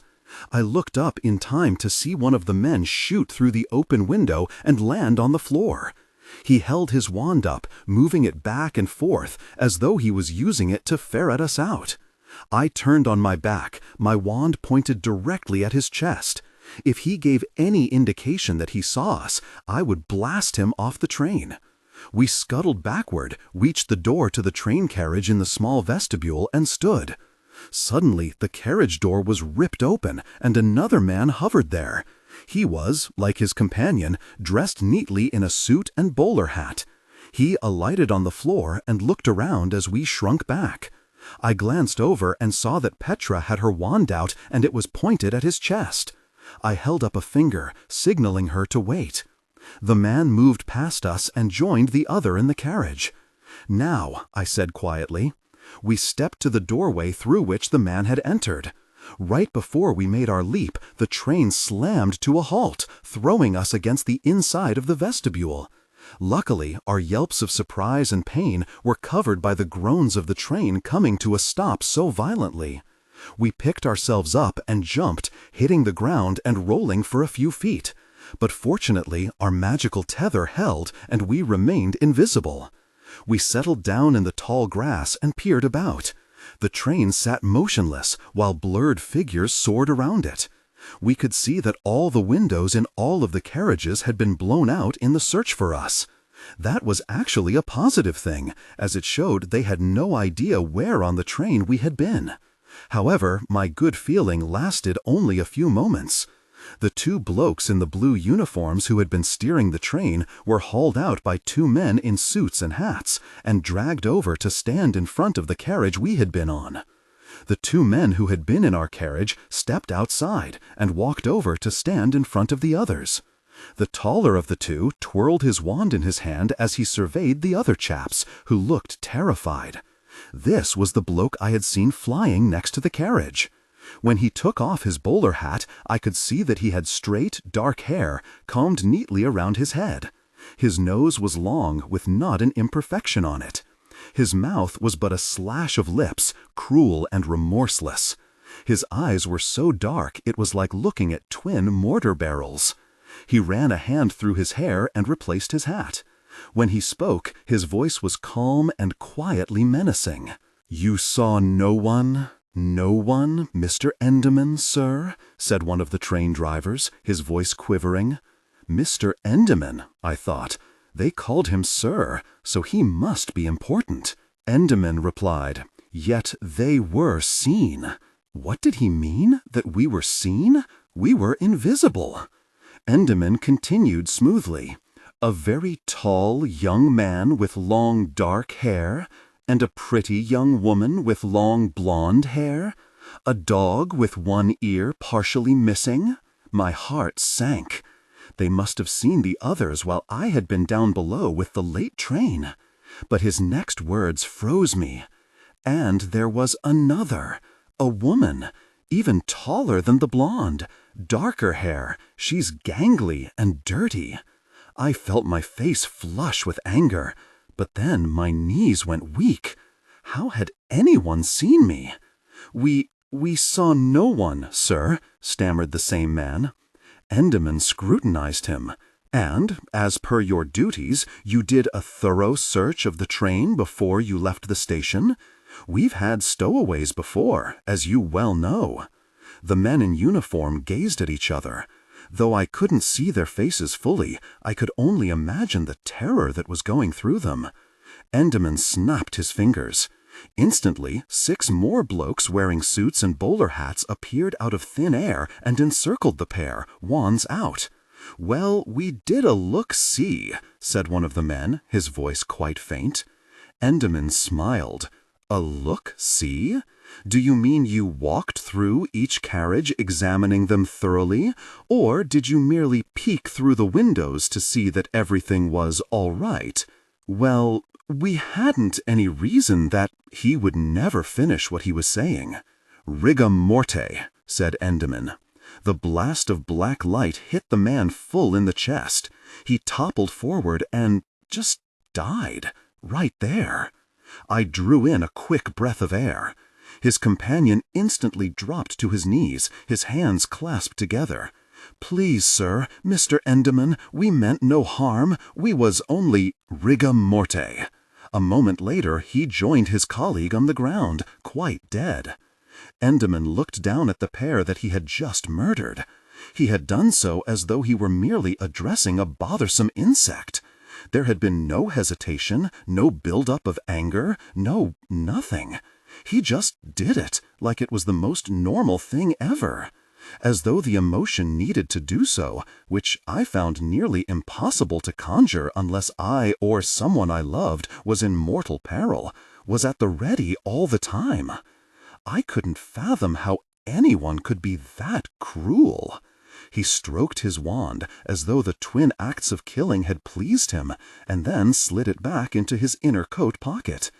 Enderman looked around, which caused all of us to duck down farther in the grass. "We will search this entire area," said Enderman, "from the air and the ground. We will find them." He looked down at the 2 dead bodies. "Dispose of these, Creel," he said to the shorter man standing next to him. "And, as for the families, provide the standard evil campion's explanation. Appropriate compensation for their loss, any help we can convey, etc., etc. Be off with you." "Yes, Mr. Enderman." I felt my head whirling with new thoughts. The evil campions! Creel pointed his wand downward at the bodies and mumbled something I didn't catch. The 2 corpses were instantly bound in heavy blankets, with rope cinched tightly around them. Creel rose into the air and used his wand to direct the covered bodies to do the same. Then he was off in a flash of light. Enderman looked at the others, who were all dressed as he was: pinstripe suit, vest, tie, brown bowler hat, shiny shoes, and deadly wands. He said, "We will spread out. Half to the air, half down here. Keep the spell work to a minimum. Signal if you see anything. Wait for me before you kill. I want to ask some questions." Right, let's get to it. Since I knew this was coming, I had started leading the others away while the bodies were still being bound up by Creel. We silently lifted into the air and flew away as fast as I could manage. Petra was on the end, her wand pointed behind her at the group of evil sorcerers who could fly fast and kill even faster. I knew if they spotted us, the fight would be a short one. We were no match at all for them. The image of the two frightened men tumbling to the dirt dead was still seemingly imprinted on my eyeballs. I doubted I would ever be free from it. As the partially destroyed train faded from view, I could hardly keep my mind from running away faster than the train had been going. Then suddenly I felt my wand point directly down, and a moment later that's the direction we were headed to. Try as I might, there was nothing I could do. We were plummeting from the sky, and we were going to die. Right before we would have slammed into the ground, my wand pointed slightly upward, and we landed hard but safely. I looked up in time to see a half-dozen forms heading our way. It was Enderman and his cohorts. My wand jerked toward the left, and I felt myself being pulled to my feet by the power within it. With my wand pointing the way, we raced toward the thick woods. We reached the tree line and plunged into the welcome cover of the trunks and canopies. We ran until we could run no more. Then we stood, bent over, gasping for air. Even Harry, too, was panting heavily. Slowly, we all straightened. I looked at Delph. He stared back at me. His features wore the same expression as mine: terror. Petra broke the silence and said breathlessly, "Well, I think we truly found the bloody Maladons." "What now, Vega Jane?" said Delph.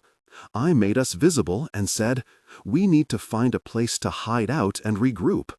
I was about to say something else when my wand jerked so violently to the left that I was nearly pulled off my feet. I had no way to stop it. I was jerked through more thick forest, over a knoll, down to a narrow stream, and once I forded it, the wand pulled me back into the thicket of trees. The others were hustling behind me, doing their best to keep up while my wand forced me along like a slap on a rope. I raced through still more trees, dodging thick trunks and bending low to avoid branches, and tearing through bushes, which left me scratched and bloody. But still my wand pulled me on. I was exhausted and growing more and more scared with each lunge of my legs and heave of my chest. And then I cleared one last stand of trees and stopped dead, because my wand was no longer pulling me along. It was simply pointing straight ahead. I was standing in front of an old, rambling house. It was a higgledy-piggledy mix of lichen-coated stone, aged brick, and blackened wood. Its roof was made of mossy slate shingles of the kind that I had seen back in Wormwood. The windows were old and mullioned, and the front door was stout oak with rusted iron bands across it. Half a dozen chimneys sprouted from its roof, but not a single one belched smoke. The place looked abandoned. The grounds around it were all growed over, neglected, and full of weeds. A meandering stone path led from the edge of the grounds up to the front door. I was deciding whether to approach the house when, with a rush, Delph, Petra, and Harry too hurtled into the clearing to stand next to me. "What the bloody hell, Vega Jane?" gasped Delph as he doubled over, sucking in air, his huge chest rising and falling erratically. Petra looked at me suspiciously. "Are you mental or what?" she snapped. "We thought you'd gone off your bleeding rocker, taking off like that without a word." Harry, too, was staring at the house I'd just discovered. It seemed like his eyes were actually sparkling at the sight of it. It was my wand. It had a mind of its own. I pointed at the house. "It was leading me here," I added. Delph straightened, saw the place, and gaped. Petra gasped. "What is that thing?" "I don't know." "What do we do?" asked Delph. "I reckon we should go see what's inside," I said. "What if it's full of the kinds of blokes that were back there by the train?" he said. "I don't think it is, Delph," I said. "This place looks like it's been abandoned a long time." "Well, that's true enough," he said, giving it a long look. "But what if those blokes happen upon it?" pointed out Petra. "They'll find us. It's bloody enormous. You can't exactly miss it." She had a point there. The next moment we heard behind us what we had all feared we would: voices and footsteps. "Quick!" I snapped. I raced up the meandering stone path and to the front door. The others sprinted behind me. I saw with a quick glance that there was a brass plate bolted to the wall next to the door. On the plate was a word, Empyrean. I had no idea what that meant. Vega Jane, said Delph, let's become invisible again before we go in. Good idea. I turned the ring round and attached the magical tethers. We vanished from sight. I breathed a sigh of relief when the portal opened at my push. We all slipped through the door and I closed it quietly behind us. We eased over to one of the windows and anxiously peered out. Petra saw them first. There, she said in a low voice. From the left a man emerged from the woods. I caught a breath, for it was Endymion. He was immediately followed by 2 of his men. They all 3 had their wands out. Dressed in their immaculate suits with their bowler hats perched on their heads, they looked completely out of place strolling through the woods. But they weren't strolling, I reminded myself. They were hunting us, and they would kill us if they found us. Although we were invisible, we automatically ducked down lower in the window as Endymion's gaze passed over us. Endymion and his men were now within 10 feet of the house. I turned to Petra. When they come into the house, if they appear to know where we are, use the Impacto spell on the other 2, but leave Endymion to me. She nodded, her eyes full of fear, as I'm sure mine were. I had tried to sound confident, but I wasn't. I had the sinking feeling that whatever spell I used against him, Endymion would easily parry it before finishing me and then the others off. The men started toward the house. I glanced quickly at Delph. He had taken Lackland's old rusted sword out of his tuck and was holding it ready. Yet even as I found his gaze, I knew what he was thinking. A sword against a wand was not really a fair fight. Harry, too, nudged my arm. At first I thought he was telling me he was ready to fight to the death, though I already knew this. Only he wasn't. He was nudging me to look back outside. I did so and received quite a shock. Endymion and his blokes were standing around and talking in low tones. They must have gone another way, said one of the men to Endymion. Endymion just kept looking around. Occasionally his gaze hit the house squarely, but he gave no reaction. The wonderful truth hit me. I said, he can't see the bloody house. Aye, he can't, agreed Delph. Is it because of your invisibility spell? Asked Petra in a very low voice. I shook my head. I can't think how it would be able to hide a place this big. Look, they're heading off, exclaimed Delph. I gaped at this, but whatever the reason, I was very glad to see the back of them. As Endymion reached the tree line, he turned around for a moment and gazed thoughtfully in our direction. As though attached at the hip, the 4 of us immediately ducked down below the sill window. When we looked back out a few seconds later, he was gone. We collectively breathed a sigh of relief. I turned to look over my shoulder at the interior of the house. Who lived here, I wonder? Asked Delph. Dunno, but I'm awfully glad it is here. What do we do now? Petra wanted to know. I stood erect. Find out what this place is, I said firmly. Virtually every building I'd ventured into since leaving Wormwood had held elements of incredible danger, and this place might not be any different. Yet I took solace in the fact that we were still invisible, though if anyone lived here, they would probably wonder how their front door had opened and closed apparently on its own. Be alert, I said to the others as we moved forward. The first obvious thing was the size of the place. Though from the outside it didn't appear nearly that large, it seemed to me that both stacks and steeples would fit comfortably inside this place. A suit of armor stood guard in the large entrance hallway. It was spotless, though it had several large dings in it. In a holder by its side was a long, deadly-looking sword.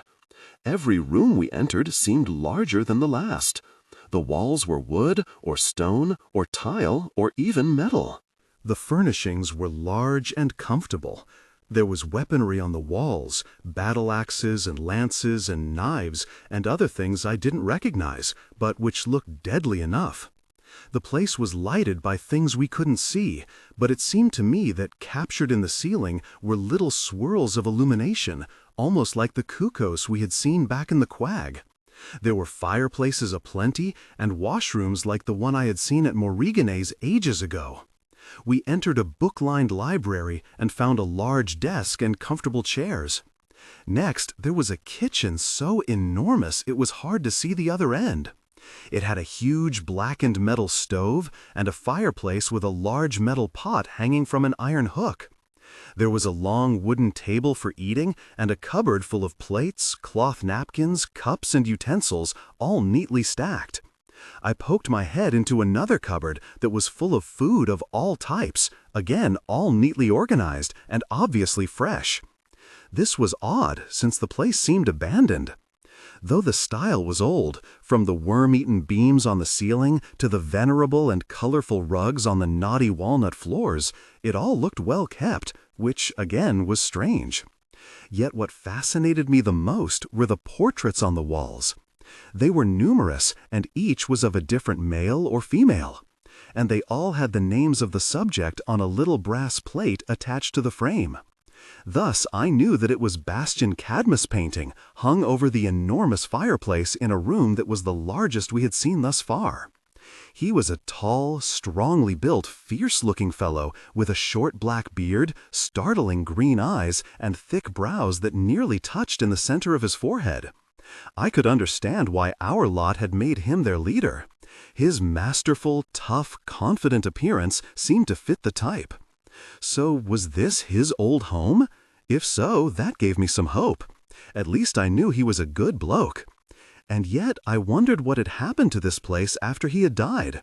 Had it passed into the hands of his descendants? But if our lot had fled to Wormwood, they couldn't have stayed here. Had the Maladons taken it over? But Endymion and his cronies couldn't see the place, which argued against it having fallen into Maladon hands.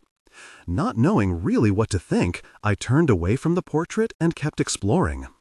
Astraea Prine occupied a prominent place in the library between two sets of bookcases. She looked like she had when we'd stayed at her cottage in the Quag. Young, intense, a bit foreboding really. A portrait of my ancestor, Vega Jane, hung in a dark corner of a short hallway. I didn't know if this was because he liked to dabble in dark sorcery or not. But he had helped me in the Quag, or at least his soul had, so I had nothing but good feelings about him. Although the fifth circle of the Quag, which he had designed, had very nearly killed us all. And then there were many other portraits of people I had never heard of, but who apparently held some important place in the magical world. I found Delph in one corner of a room off the main hall staring at something. I went over to him. "Delph, what is it?" In answer, he pointed to a painting on the wall. It was a male astride a winged slep, or horse I guess these blokes would call it, and on his shoulder was a large, menacing-looking hawk. "Who is it?" He pointed to the nameplate at the bottom of the painting. "Samuel Delphia," I read. "Delph, you're an ancestor of yours," I added excitedly. Delph nodded.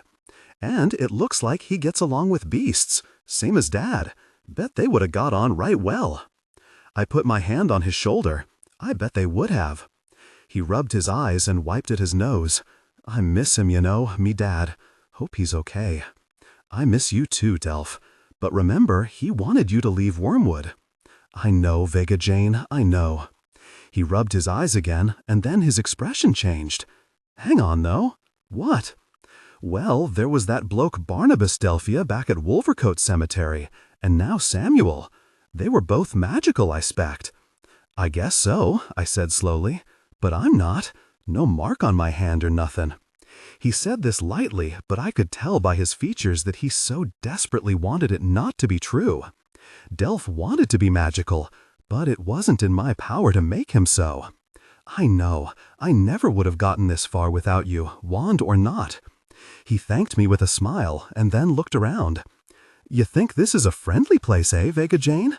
I mean, it seems to only have our kind in the paintings, no Maladons, right?" "Right," I said cautiously. "But remember how things started with Astraea Prine, and she's our kind." At my words, Delph instantly gripped his sword more tightly, even as Petra and I kept our wands at the ready. I wanted to believe that this was a friendly place, but I had been fooled before. Finally, starving as we were, I led us back to the kitchen with enormous enthusiasm from Delph, and we set about making a meal, although I cautioned that we should keep our guard up.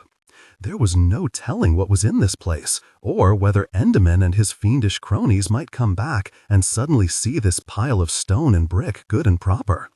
So I decided to keep us invisible. I got the stove hot and put cured ham and sausages and a great slab of beef that was perfectly fresh into a big skillet. Petra started cutting vegetables she'd found in bins in the pantry.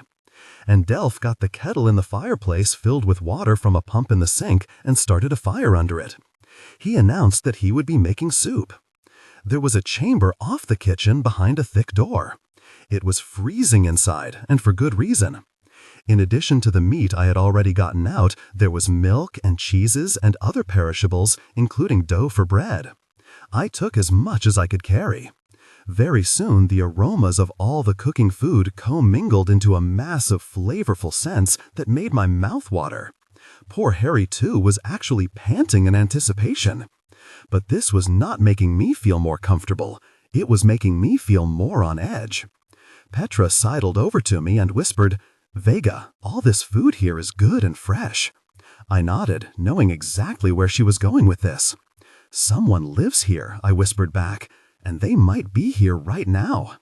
So I wonder when they're going to show themselves." "Well, we haven't shown ourselves yet." "Right, but they must know someone is here. We're moving things around. They might be scared, things floating through the air and all." "They might," she said, clearly not believing this. Petra and I had laid out the plates, bowls, cups, utensils, and napkins on the long wooden table. I put food down for Harry too, and when everything was ready, we commenced eating and didn't stop until our bellies were near to bursting. I had never had enough food to eat growing up, so I savored every mouthful, every bite, and every swallow of the deliciously cool milk. I did so because I had no idea what the next day would hold for us. We finished our meal and walked up to the second floor of the house, reached by a broad, balustraded stairway that reminded me of the one at Stack's. I looked at the others. Okay, with all the food and such here, it seems that this place is not abandoned, yet we haven't seen anyone. But they could be hiding. Now, we could all stay together and invisible for the night. That might be best. "Are you nutters?" Petra snapped. "That'll make us one bleeding easy target altogether like that. We searched this floor. There's no one up here, and there are 3 bedrooms in a row. We can each take one and we'll be close enough to cry out if something happens." She paused and gazed appraisingly at Delph. "Or Delph can stay with me and Harry too with you." "Why not Delph with me and Harry too with you?" I retorted. "Because your canine is loyal to you, that's why. He'll be pining all night for you. So Delph with me, and we each have a wand, so that works." I glanced at Delph, whose face was turning redder by the second. "Each going to our own bedrooms works just fine," I said tersely. "Delph's room can be in the middle, and I can put a shield spell on his door so nobody can disturb him." Petra looked at me, and I thought I saw a condescending smile begin to tug at her mouth. I took a deep breath and convinced myself not to attack her. I released the tethers, and we said our good nights and trudged off. I turned my ring around so I became visible. If anything were going to attack us, I didn't want them to only go after Delph and Petra. My bedchamber was large and well furnished. I hung up my few pieces of clothing in an ornately carved wardrobe, undressed, and climbed into bed. The house had inexplicably grown dark as soon as we finished our meal, so we had found and lit some candles, which we had carried upstairs. Harry, too, jumped up onto the bed and settled down at the foot of it. I blew out my candle and lay my head back against the pillow. That's when I saw it. Or rather, her. I very nearly screamed. She was staring down at me from the ceiling. Then I realized it was simply a painting of a young woman. She had long, flowing blonde hair and large blue eyes. Her cheeks were pink and healthy, but the expression on her face wiped all of that glowing beauty away. I don't believe I'd ever seen a sadder look in all my life. I felt my own mouth curving downward into a frown as I stared at her. I wondered who she was. And why was her portrait on the ceiling and not framed on the wall like the others? I sat up, and then something else struck me. How could I see her in the darkness? There was no light coming from the window. When I had blown out my candle, I could barely see Harry too lying a few feet from me. And yet the ceiling was a good 20 feet high. It made no sense. I lit my candle to get a better look, and received my second shock. She'd disappeared. The ceiling was now merely blank plaster. I thrust off my bed covers and stood on the bed and then on my tiptoes to get a better look. I held my candle as high as I could, yet there was nothing to see. I sat back down and blew out the candle, and waited. Sure enough, there she appeared. Then I blinked and rubbed my eyes. A stroke of fear slashed through me. Her hair was still long and still blonde, but now it was moving. I instinctively grabbed my wand off the nightstand and held it ready. I had experienced so many surprises going through the Quag, and now in this new place, that I well knew that anything, no matter how innocent it might first appear, could be planning to murder me. But she made no sudden movements. Her eyes now blinked and her mouth moved slightly. I had the distinct impression that she was watching me, perhaps wondering what I was doing here. What happened next proved me right. "Who are you?" The words floated down to me, soft, lovely sounding, but inked in them was, well, despair, I guessed, coupled with an enormous feeling of loss. "I am... Steeples, help me! I'd forgotten my own name." "Vega. I'm Vega Jane," I finally managed to blurt out. I grabbed a quick breath when the woman, body and all, floated down from the ceiling to sit next to me. I couldn't take my eyes off her, but I did see in my peripheral vision Harry too turned to stare at her, but he made no sound. This buoyed my spirits because my canine always sensed danger before I did. "Vega Jane," she said. The large eyes took me in, from head to foot. I nodded. "Who are you?" "I am called Uma." Uma? Uma? I had seen that name somewhere. I just couldn't remember where. "Is this your home?" I asked. The thing was, I could see pretty much right through her, and her clothes were not of this time. She was clearly from the past. "No, but I came here often. I like it here." "Are you?" She nodded. "I am dead, and have been for a very long time." Then it struck me where I'd seen the name before. On a gravestone at Wolvercote Cemetery, right before we'd entered the first circle of the Quag. "You're Uma Cadmus?" She nodded. "Your father was Bastian Cadmus?" She nodded again. "Are you a ghost?" She shook her head. "Not a ghost, no. I'm not seeing your soul then, am I? I saw my ancestor Jasper Jane's soul once. No, I am not a soul." Well, I had exhausted all my possible choices. What are you then? "Regret." Regret? What exactly does that mean? We all have regrets. Indeed we do. But some are far greater than others. And if they are powerful enough, they can consume you completely. That is my fate. For eternity. And with that ominous answer, she vanished. I lay back in bed after giving Harry too a reassuring pat. So this wasn't her home, even though there was a large painting of her father downstairs. So this place must have belonged to someone else. And regret.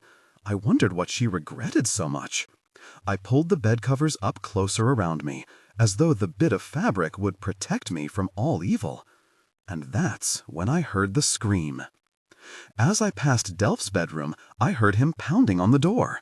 I released my shield spell, and the door flew open, revealing Delph in his nightshirt. He gasped. "Who's screaming?" "It's Petra!" I exclaimed. We ran to her door, Harry too growling and barking with concern. I had my wand out and ready. Delph reached the door first and tried to open it. He bounced off. Petra screamed again. Delph charged the door once more, slamming his full weight against it. He was flung back off like he weighed nothing. I pointed my wand and said, "Ingratio." My spell rebounded, but I saw the door buckle a bit. "Impacto!" I cried out, and the door exploded into fragments. We rushed inside to see Petra hanging upside down from the ceiling, a maelstrom of light, flashing figures and fire all around her struggling body. Things were striking her from all angles, and each collision caused another cut or slash to her skin. I was so stunned by what I was seeing that for a moment I didn't know what to do. "Vega, help me!" I broke out of my muddle to see Petra looking at me with panicked eyes. I raised my wand and cast a shield spell around her. The lightning-fast objects bounced off it and whizzed around the room.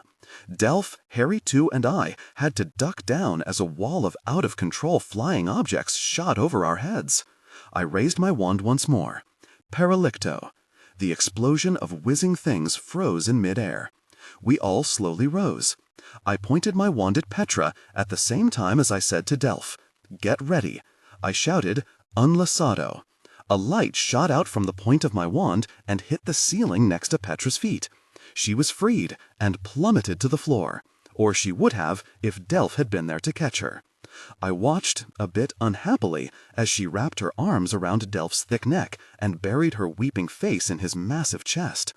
"'Tis okay," he murmured to her. "'Tis all right now, pet." Delph looked over at me. Then his gaze drifted behind me, and I saw his eyes widen in terror. I whirled around, my wand at the ready. The breath caught in my throat. In the doorway stood the suit of armor that had been in the entrance hallway. Even as I watched, a gloved hand rose and opened the metal visor. I staggered back because there was no face behind the visor, only darkness. A voice boomed out as the gloved hand pointed straight at Petra. "She is a Maladon. She must die the death of 1,000 wounds." I kept my wand raised, even as I thought how best to respond to this accusation, which I knew to be, in part, true. I turned to look at Petra. Her face was no longer buried in Delph's chest. She was staring at the suit of armor. I'm not a Maladon," she said weakly. "Liar," roared the armor. "We know, we always know when one is in our midst, and we are never wrong. We waited until she was alone, lest she try to hurt the two of you. Now the helmeted head trend in my direction. You are obviously a sorceress, and not a Maladon. Thus, you must kill her. She is your sworn enemy." "No," I said, "she's not my enemy." "Kill her!" The suit of armor screamed so loudly that I thought for a moment my eardrums had shattered. "No," I yelled back. "Then you leave me no choice." He drew out his long sword and raised it up high in preparation for the killing stroke. I backed away until I was standing between the armor and Petra. To kill her, you have to kill me. And I'm a freaking handful, I am, I finished awkwardly. The armor stared at me, if a faceless thing can stare, that is. For a moment I thought he was going to attack me. "You turn against your own people?" said the armor accusingly. "I turn against no one. What is your name?" I asked, trying to calm matters. I had no idea whether my wand would be enough to defeat this thing, and since it appeared that he really was on my side, I didn't want to hurt the metal bloke if I didn't have to. "Lord Unctuous of Pillsbury," he announced in a dignified voice. "Okay, Lord. Is it Lord Unctuous or Lord Pillsbury, or do I have to say all the words when addressing you?" He took a moment to consider this. "Lord Pillsbury will suffice," he said, his metal chest puffing out a bit. "Right, okay, Lord Pillsbury. Petra here has helped me fight and defeat a number of Maladons already, and we managed to escape a bloke calling himself Mr. Enderman right beyond the trees that surround this place. When I said the name Enderman, I saw Lord Pillsbury flinch, or at least his metal body did. He said gruffly, 'Enderman? Enderman, did you say?' 'Yes, I do say. Who is he?'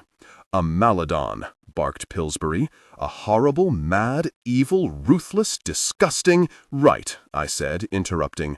'Well, that one I'd figured out on my own. "He is very dangerous," Lord Pillsbury said more soberly. "I saw him kill 2 blokes and smile about it." Lord Pillsbury shivered in his armored hide. Most distasteful. I had a sudden idea. "But he couldn't see this place, could he? Obviously not, else he would be inside now attempting to murder us all. The enchantments around this structure are designed to make it totally invisible to Maladons. So, true Maladons can't see this place at all?" "Precisely." I pointed at Petra. "But she can see this place, obviously. She's inside it, so, logically speaking, she can't be a Maladon." Again, Pillsbury seemed to flinch. His visor swiveled around to Petra. He looked her up and down. A moment later, he swiveled back to stare at me. "I think you might have a point," he conceded. "I think I might," I said smoothly. He lowered his sword. "'Tis a bit delicate, though. Our anti-Maladon warning enchantments are normally quite accurate. Your best one being that this place is hidden from them," I said. All the combativeness seemed to drain from him. "Quite right. Well, absolutely no sense in allies fighting among themselves." I relaxed and lowered my wand. Now something he'd said made me curious. "Lord Pillsbury, you said you had never been wrong about Maladons being in your midst." "Absolutely. But if they can't see this place, how could a true Maladon ever come to be here?" "Ah, well, that was before, wasn't it?" "Before what?" "Before the war. Before they started calling themselves the Maladons, actually," he added derisively. I still didn't completely understand, but I was curious about something else. "And you're what, exactly?" "I'm part of the rear guard, left behind to do our best to prevent the Maladons from finding any of our kind, or what they left behind. And also to do whatever we can to wreak havoc on the blasted creatures. We've been quite successful with the first part." "And the wreaking havoc on the Maladons part?" I inquired. "No luck at all, I'm afraid. But it's early days yet," he added confidently. "Early days?" Delph blurted out. "It's been about 800 freaking years, mate." Lord Pillsbury stiffened once more. "Has it really? Well, that obviously shines a different light on things, I suppose. Vega Jane?" This came from Delph, who was still holding Petra in his big arms, much to my annoyance. "Yes, Delph." "She's bleedin' and all," he said, indicating Petra. "Holy steeples!" I cried out. I ran past Lord Pillsbury, dashed down the hall, grabbed the Adderstone from my cloak, ran back and waved it over Petra, thinking good thoughts.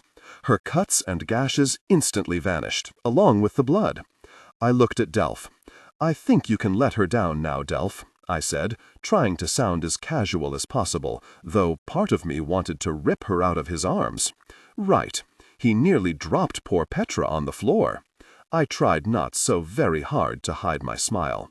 I turned back to Lord Pillsbury, who was staring at me closely. Did this young gentleman call you Vega Jane?" "Well, that is my name. Do you mean to say that you're a Jane?" "Yes, and this is Delph, Delphia, and Petra Sonnet, and my canine, Harry too. We were in the town of True. Do you know it?" His helmeted head swiveled back and forth. "No. But then again, we never leave this place." "Which might be why you haven't managed to wreak havoc on the Maladons," I replied gently. "Once more, I believe you have a point, milady. How many more of you are there?" "Oh, about 4 dozen, if you count the outside staff and the lads in the cellar." "Are you all suits of armor?" "Oh no, I'm the only one of those. The major domo, as it were. The rest are a mishmash of lamps, the odd bit of furniture, various household instruments, that sort of thing. Oh, and some portraits, though they don't get around much, being hung on a wall and all, but they do add a bit of style, I've always thought. And 5 marble statues, 3 rakes, 2 wheelbarrows, and a scythe that take care of the grounds. All good blokes." Petra said in a contemptuous tone, "Well, the grounds are in pretty bad shape. Maybe you should spend more time tending them rather than trying to kill your bloody guests." "Petra," admonished Delph. They didn't know. They bloody well didn't ask either. They just stormed in here and commenced attacking me." Lord Pillsbury nodded his visor. "I do apologize for our unseemly behavior. Now, in answer to your observation about the grounds, there's been no real reason to keep them up, having no one staying here who can enjoy them. How did you all come to be?" I asked. "Our masters bewitched us long ago, long before the war. We served them faithfully," he added somberly, "right up until the end. When I mentioned the Enderman bloke, you seemed to know who he is. Yes. How can that be if you never leave this place and he can't see that it's here? We've seen him lurking outside. I reckon he knows something is here, he just doesn't know what. And I've heard some of his men refer to him by that name, Mr. Enderman." He paused. "And what?" I said, sensing there was something else. "And we've also seen him kill." "Kill? Kill what?" "Folks he brings around here. And animals. He kills animals for pleasure," he added disgustedly. I had hated Enderman up to this point. Now I positively loathed the foul man. I automatically put out a hand and scratched Harry Two's one remaining ear. What would you do if he finally overcame the enchantment and was able to see this place? We would, of course, fight to the death. Those were our instructions. We would gladly give our lives, well, whatever it is we actually have, to defend this place. I looked around, and this place? What exactly is it? Why, if you're truly a Jane, you should know. Know what? Empyrean is your ancestral home, Mistress Vega. My ancestral home? I spluttered. Lord Pillsbury nodded. Absolutely. Wait a mo. I saw a brass plate by the front door with the name you just mentioned, Empyrean. Yes, that is the name of our home, and now yours. Do you know which Janes lived here? I said excitedly. Well, at the very end, of course, it was Mistress Alice Adronis. But her last name wasn't Jane, I countered. Her maiden name was Jane. She married Gunther Adronis, and he came to live here with her. He was quite big-hearted, was Master Gunther. He added sadly, perhaps too big-hearted. I was dazed by these revelations. So you knew them? I asked. If a suit of armor could show emotion, Lord Pillsbury had just accomplished it. The metal seemed to shimmer with some strong feeling. I had the honor of serving them, yes. What were they like? I asked. I well remembered the dying Alice Adronis. She had seemed noble and brave, and all those good things. But I also knew that Alice was one of the fiercest warriors our side had, killing Maladons left and right. They were very kind, Mistress Vega, very kind indeed. They wanted no part of a war, but they fought because, well, they had to. It was as though the metal bloke had read my mind. That's good to know, Lord Pillsbury. Please make it merely Pillsbury. Since you are a Jane, I am but your humble servant. The Lord part is just for, show to certain persons. He cleared his throat in an embarrassed fashion. I felt myself blush a bit. You don't have to serve me. I'm used to doing things on my own. Please, he said in a pained voice. We've really had nothing to do for the longest time. It would bring all of us much joy to be able to once more serve the House of Jane. The outside staff is champing at the bit to get the grounds up to snuff, I can tell you that. And now they have proper reason. I glanced at Delph and Petra. They were standing there open-mouthed, no doubt as gobsmacked as I was by this development. I turned back to Pillsbury. Well, all right, Pillsbury, if you're sure. He clicked his metallic heels. Quite sure, milady, quite sure. Now, as it is rather late, I would suggest that you all return to your bedchambers. That will give us time to spruce up the place. Bit of dust everywhere. We were not expecting company, you see. Would you like to convey your breakfast orders now, or shall I receive them after you've awoken? You'll prepare our meals? I said, rather stunned by this. Of course. That is one of the chief roles of a household staff. And you will find that Mrs. Jolly is a very fine cook." "Mrs. Jolly?" I said. "We made ourselves dinner, but we didn't see anyone in the kitchen." "Well, the fact is, Mistress Vega, we couldn't see you. Gave us quite a turn when doors started opening and pans, knives, and plates started floating through the air. Thus, Mrs. Jolly was quite naturally hiding in the broom closet, half frightened out of her twigs. And then, when we could see you, we of course showed ourselves." "You mean you attacked me?" blurted out Petra. "Well, that's all water under the bridge now," said Pillsbury cheerfully. I said, "You said she was half frightened out of her twigs. What exactly is Mrs. Jolly?" "She exactly is a broom, hence the broom cupboard. But she does a steak and kidney pudding that is, well, if I required food, I'm sure I would enjoy it very much. Now, your orders, or shall you prefer to wait?" Delph spoke up at once. "I'll have, well, pretty much everything." Pillsbury swept a long quill from the inside of his visor and wrote this down on the metal palm of his hand. "Full-on breakfast. Outstanding." He looked up at the enormous Delph. "Yes," he said appraisingly, "I would imagine it takes quite a lot of wood to keep your chimney hot, young sir." His visor came to rest on Petra. She scowled back at him. Petra said tightly, "So, when we separated into our bedrooms, and then you could see us, you decided I was the dangerous Maladon?" Pillsbury, perhaps noting this, it was quite hard to tell without a face, said in an apologetic voice, "That is just what happened, miss, yes. Ever so sorry that we got off on the wrong foot. Now, what can we arrange for your breakfast?" She suddenly looked uncertain. "Well, I guess a spot of tea and some biscuits would be nice." I added quietly, "I'm sure Petra is just being polite so as not to overtax Mrs. Jolly. None of us have had much to eat lately, and I know that Petra has a wonderful appetite, so perhaps you might suggest some things for her, and for me too. I'm not sure what to ask for either." Petra shot me a glance, her features full of surprise at my words.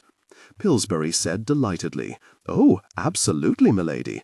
Some eggs, perhaps? Mrs. Jolly does a wonderful omelette with bacon and tomato, with just a touch of the freshest basil. I do love a good pesto fragrance in the morning," he added enthusiastically. "Yes, thanks," said Petra, bravely attempting a grin. "And of course Mrs. Jolly prides herself on her croissants, perhaps a couple of those. And then there's the porridge, piping hot and so filling. And what would breakfast be without some plump sausages, eh?" That sounds wonderful," said Petra. "Smashing," said Pillsbury, before turning to me. "And you, Mistress Vega?" "I'll have what Petra's having," I replied, glancing surreptitiously at Delph. "We like the same things, apparently." Pillsbury wrote all this on his palm. "Excellent. Well," he looked at the pulverized door and then at me. "Mistress Vega, would you care to do the honors with your wand, or would you rather I summoned one of the lads to clean this up?" "What? Oh, right, I'll fix it." I pointed my wand at the shards of wood, recalled the proper incantation Astrea had taught me, and said, "Assemblage." The pieces of wood flew back together into a door that hung itself neatly back on the hinges. "And may I say, very nicely done, Mistress Vega," said Pillsbury. "You don't have to call me that, you know."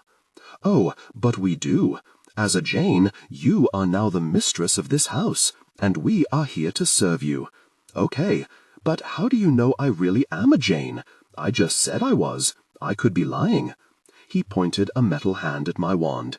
"That is Mistress Alice's wand. I will never forget it." "It was also her elemental," I said, cutting in. "Precisely so. Only a true Jane could wield magic with it." I glanced at the reformed door. "So that was a test, then? I do apologize, but one can never be too careful in such troubled times, milady. Now, I'm off. I hope you sleep well. If at any time you need anything, you only need to say my name, and I shall appear." And with that remark he turned and lumbered out of the room. We all looked at one another. Delph gasped, "Pretty bloody unbelievable." Petra was looking around in awe. "Of all the bleeding luck! You walk in here and you're the milady of the place?" I had no idea it was my family's house when I got here, I reminded her. I know. It's just... Her voice trailed off, and she looked away. I glanced at Delph. You should head off to bed, I said. He glanced at Petra, then back at me. You sure? Quite sure, I replied firmly. I'd like a quiet word with Petra before I turn in. Well, if you're sure, Delph. He nearly ran out of the room. I turned to face Petra, who sat back on the bed looking defiantly at me. I'm not one of those Maladons, she said sharply. I don't care what their blasted enchanted what's-it says. No, I don't believe you are. Yes, you do, she shot back.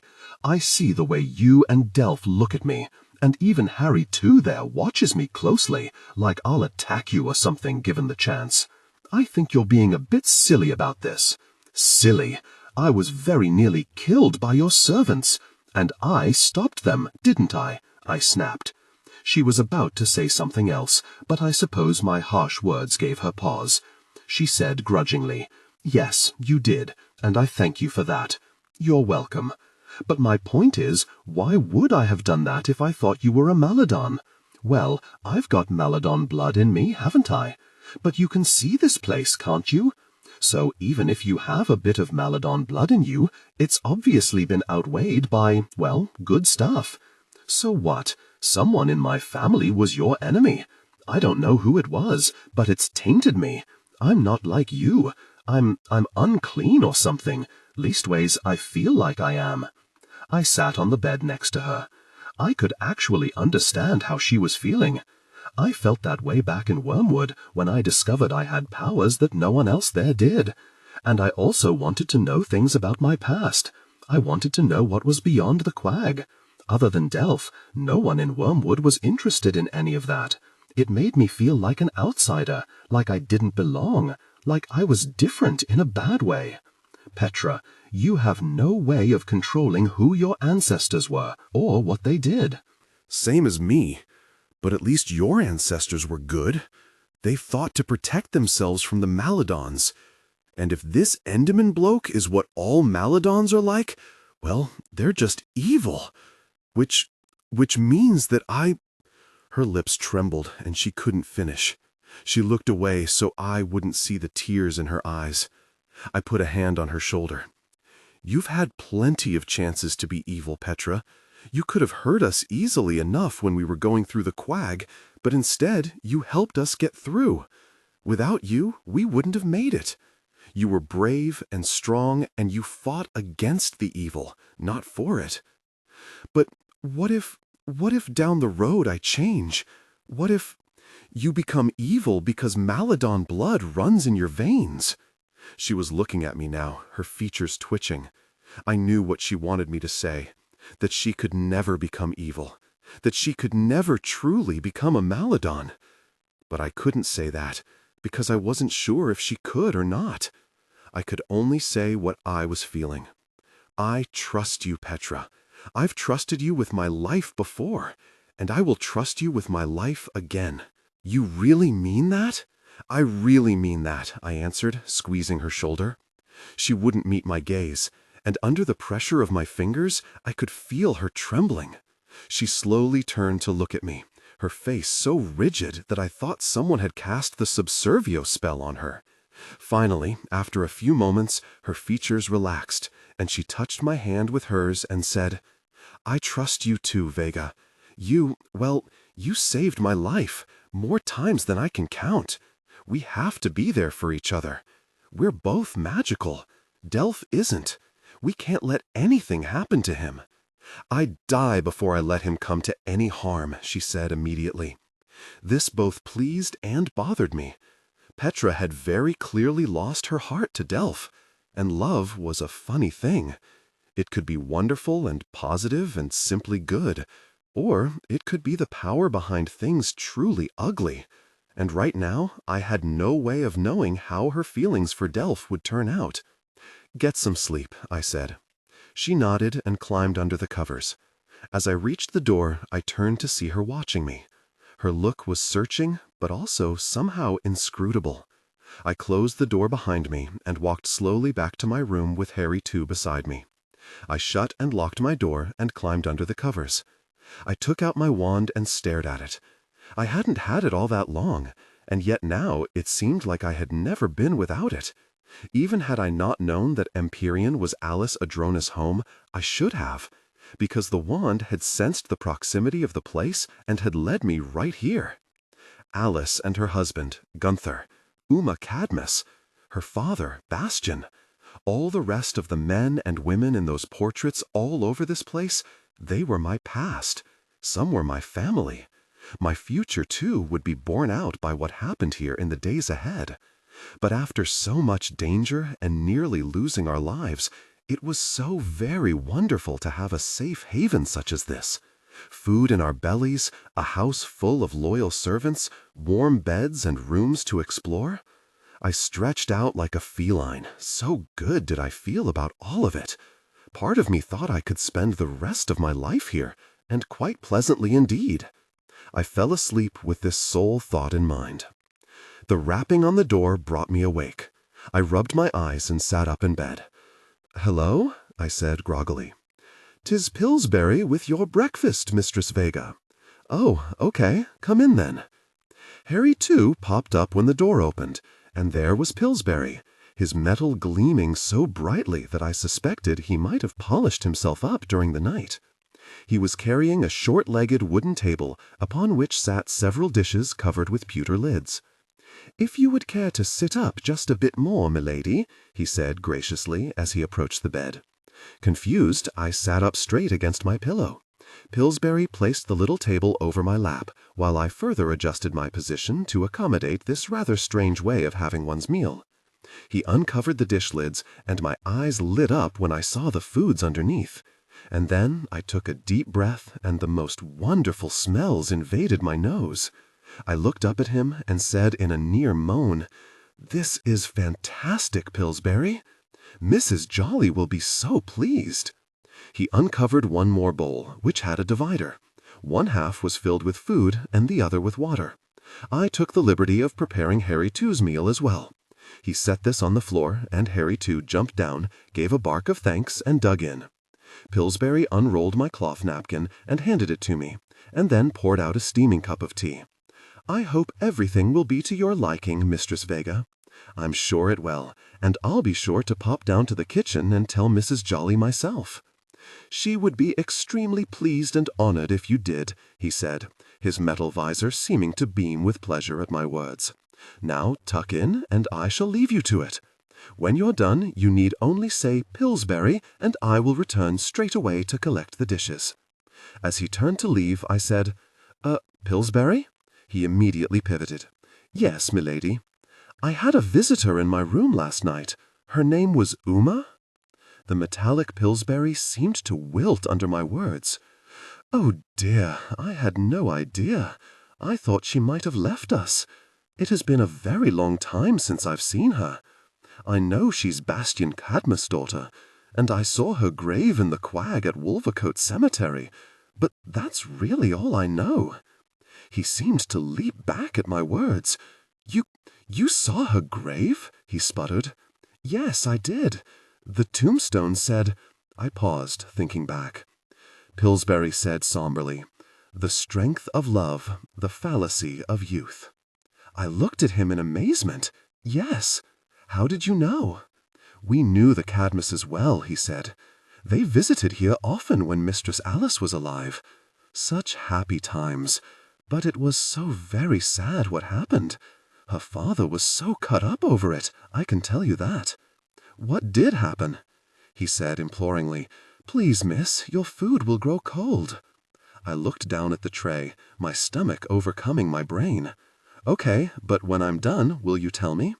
"You need only utter my name," he said a bit grimly. He left, and I instantly started to eat. The food was wonderful. I thought I could hear myself purring. 20 minutes later, I was done. I pondered what to do next.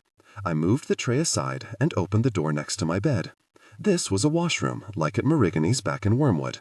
I did my business, cleaned up, changed into fresh clothes, left my room, and knocked on Delph's door.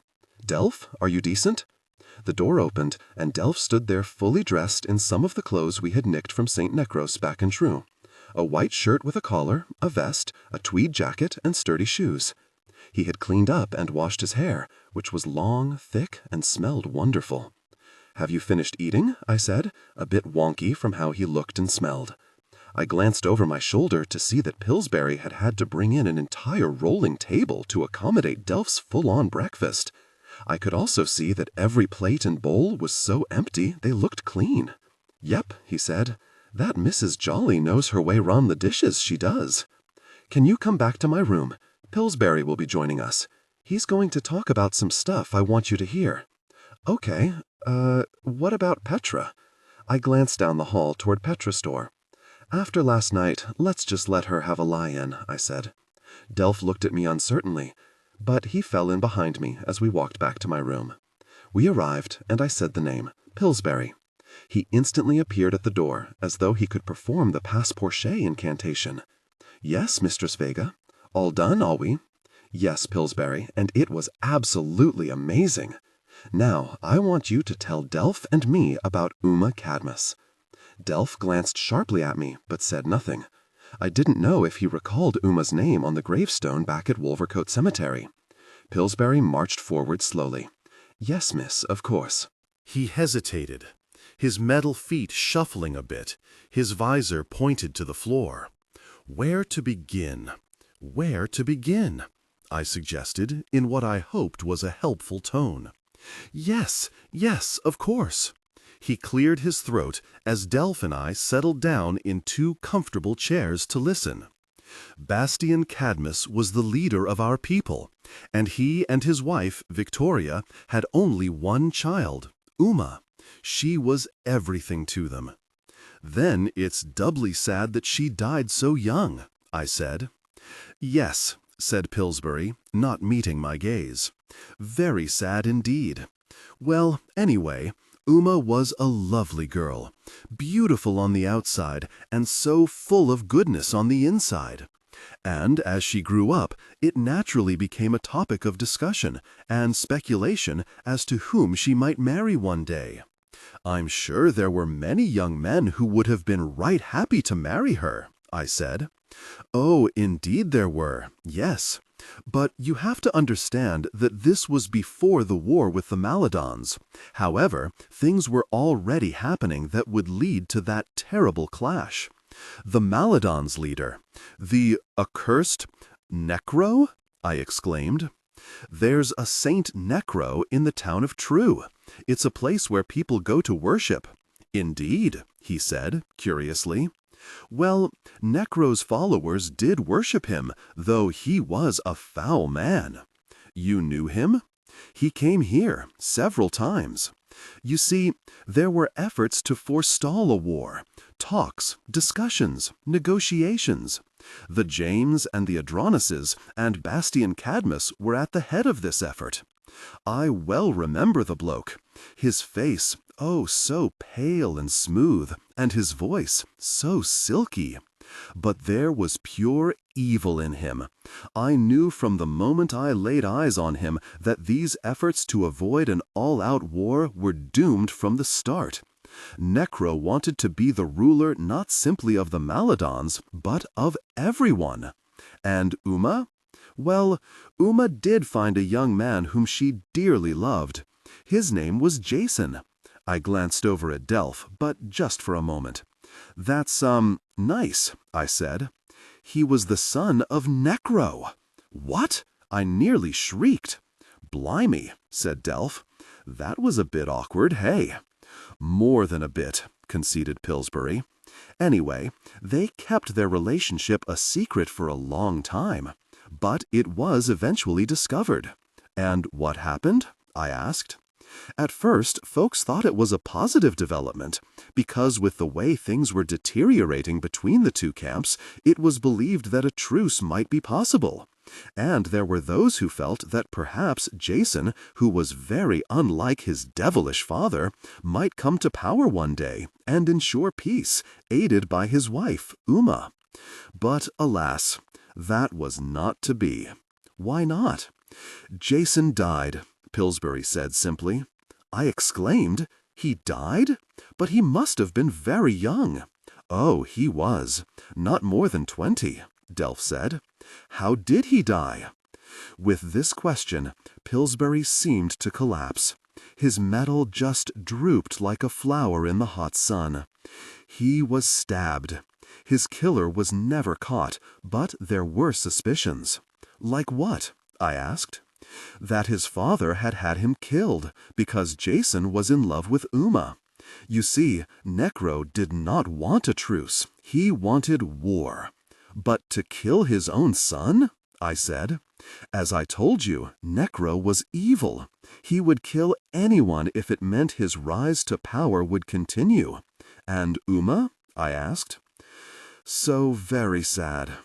When she discovered that Jason had been killed, she put stones into her pockets, walked into deep water, and drowned herself. Holy steeples! I exclaimed. Delph shook his head sadly. "'Tain't right," he said. "Just ain't right." Then what happened? I asked breathlessly. Well, Necro, of course, claimed that our side had murdered his son. He swore revenge. He rallied his followers. All talk of peace crumbled. And the war commenced. He paused, tried to say something, but couldn't. And our lot lost, I finished for him. His visor nodded up and down. Yes, quite so, our lot lost. As he finished speaking, I had only one thought. Don't let us lose again. After a few moments of silence, Pillsbury said brightly, "Would you care to see Jasper Jane's workshop? It's quite interesting, and located in the highest turret here." "Yes, please," I said. And so we set off. It was a bit unnerving, really, seeing my ancestor Jasper Jane's chambers. This was because they reminded me a great deal of Thorne's laboratory back in the Quag. As Pillsbury had noted, it was on the very highest turret at Empyrean. He had brought me, Delph, and Harry too up here straight away. There were tables and benches overflowing with odd devices, and reams of parchments covered in spidery handwriting. Shelves and cabinets against the walls were crammed with bottles containing different colored liquids, and jars with bits of things I didn't recognize. Big bottles with tubing connecting them were perched on one long table in the center of the room. Little canisters I recognized as the flame boxes we used at Stax were under some of the bottles. There were also boxes of powders and huge books that would take me a long time to read, provided I could even understand them. Animal hides were nailed to the wall and also lay on the floor. Heads of creatures completely unfamiliar to me were either hanging from the walls or seated on tall pedestals. Delph just stared in silence. Harry, too, let out a protesting howl when he saw the myriad animal heads. I looked around, feeling quite nervous. Pillsbury said proudly, "Master Jasper had quite the active mind, he did. Was always into something or other. Would be up here all hours, days on end. I'd have to bring him his meals in here. And the smells." His metal body shivered. Well, they were memorable. I'll leave it at that.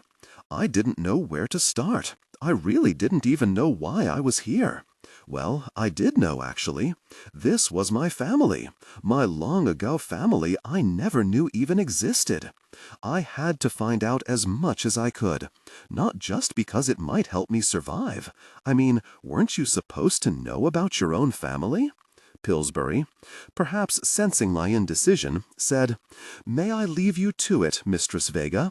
I have a few things to attend to, in furtherance of my household duties." "Oh, right. Yes, go ahead, Pillsbury. We'll be fine." He gave me a comically deep bow. I actually thought he might get stuck in the down position, and then he was off. Delph came to stand next to me. "Blimey, Vega Jane, what do we do with all this?" "We just start looking." We had begun to search the chamber when a disheveled-looking Petra suddenly appeared in the doorway.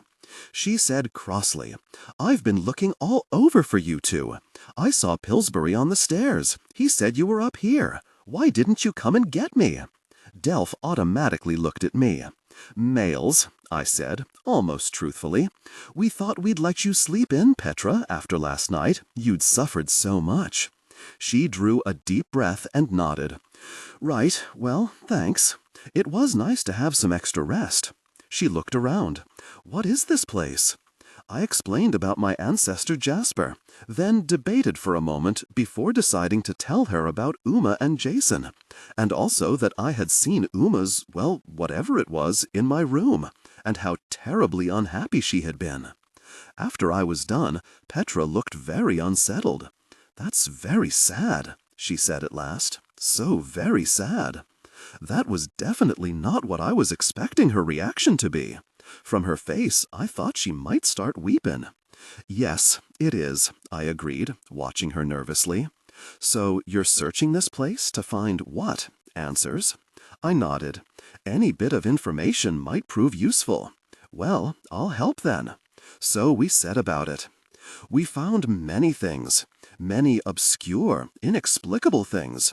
Some showed that Jasper, as Astrea Prine had already told me, was indeed intrigued by dark sorcery. But none of what we found held many clues that might help us figure out what to do about the Maladons lurking outside our door. I found an old diary in a desk drawer. There was no writing inside it, so I thrust it into my pocket with the thought that I would make use of it, with my own notes and thoughts. A few minutes later, I picked up a mirror encased in silver that was lying on Jasper's desk and held it up to my face. I rubbed at a spot on my cheek and then looked at my teeth. Not overly clean, and my hair was a bit of a mess. I quickly turned to see if either Delph or Petra was watching, but they were busy in far corners of the room. When I looked back, I thought my heart had stopped. Uma was inside the glass. I nearly dropped it. Her mouth was moving, but I couldn't hear what she was saying. Then I realized she wasn't talking to me. Another figure came into view to stand beside her. He was spiffing gorgeous. Tall and broad-shouldered with long dark hair and the most amazingly beautiful blue eyes. I glanced across the room. He actually looked a bit like Delph, come to think. When I looked back, he had his arm around Uma's waist. And when they looked at each other, so obviously in love, I knew who he was. Jason, Necro's son. The two tragically doomed lovers were right here in front of me. As I continued to watch, they leaned toward each other and shared a tender kiss. Embarrassed that I was intruding on such a private moment, I looked away. When I glanced back, the glass was empty. They were gone. "Vega Jane?" I screamed and dropped the mirror. It hit the desk and shattered. I looked at Delph, who was next to me. "What?" I said crossly. "And look what you made me do!" "Sorry, Vega Jane, but I've been calling you and you didn't answer. I thought something was wrong, like you'd," he glanced down at the shattered mirror, "had magic done on you or something." I picked up the pieces of the mirror and without looking at him said, "I'm sorry, Delph." By this time, Petra had joined us. "What's going on?" she asked. "Find anything?" I held up the pieces of the mirror. "I just saw Uma and Jason in this mirror sharing a kiss." Delph gasped and took a step back. Petra looked skeptical.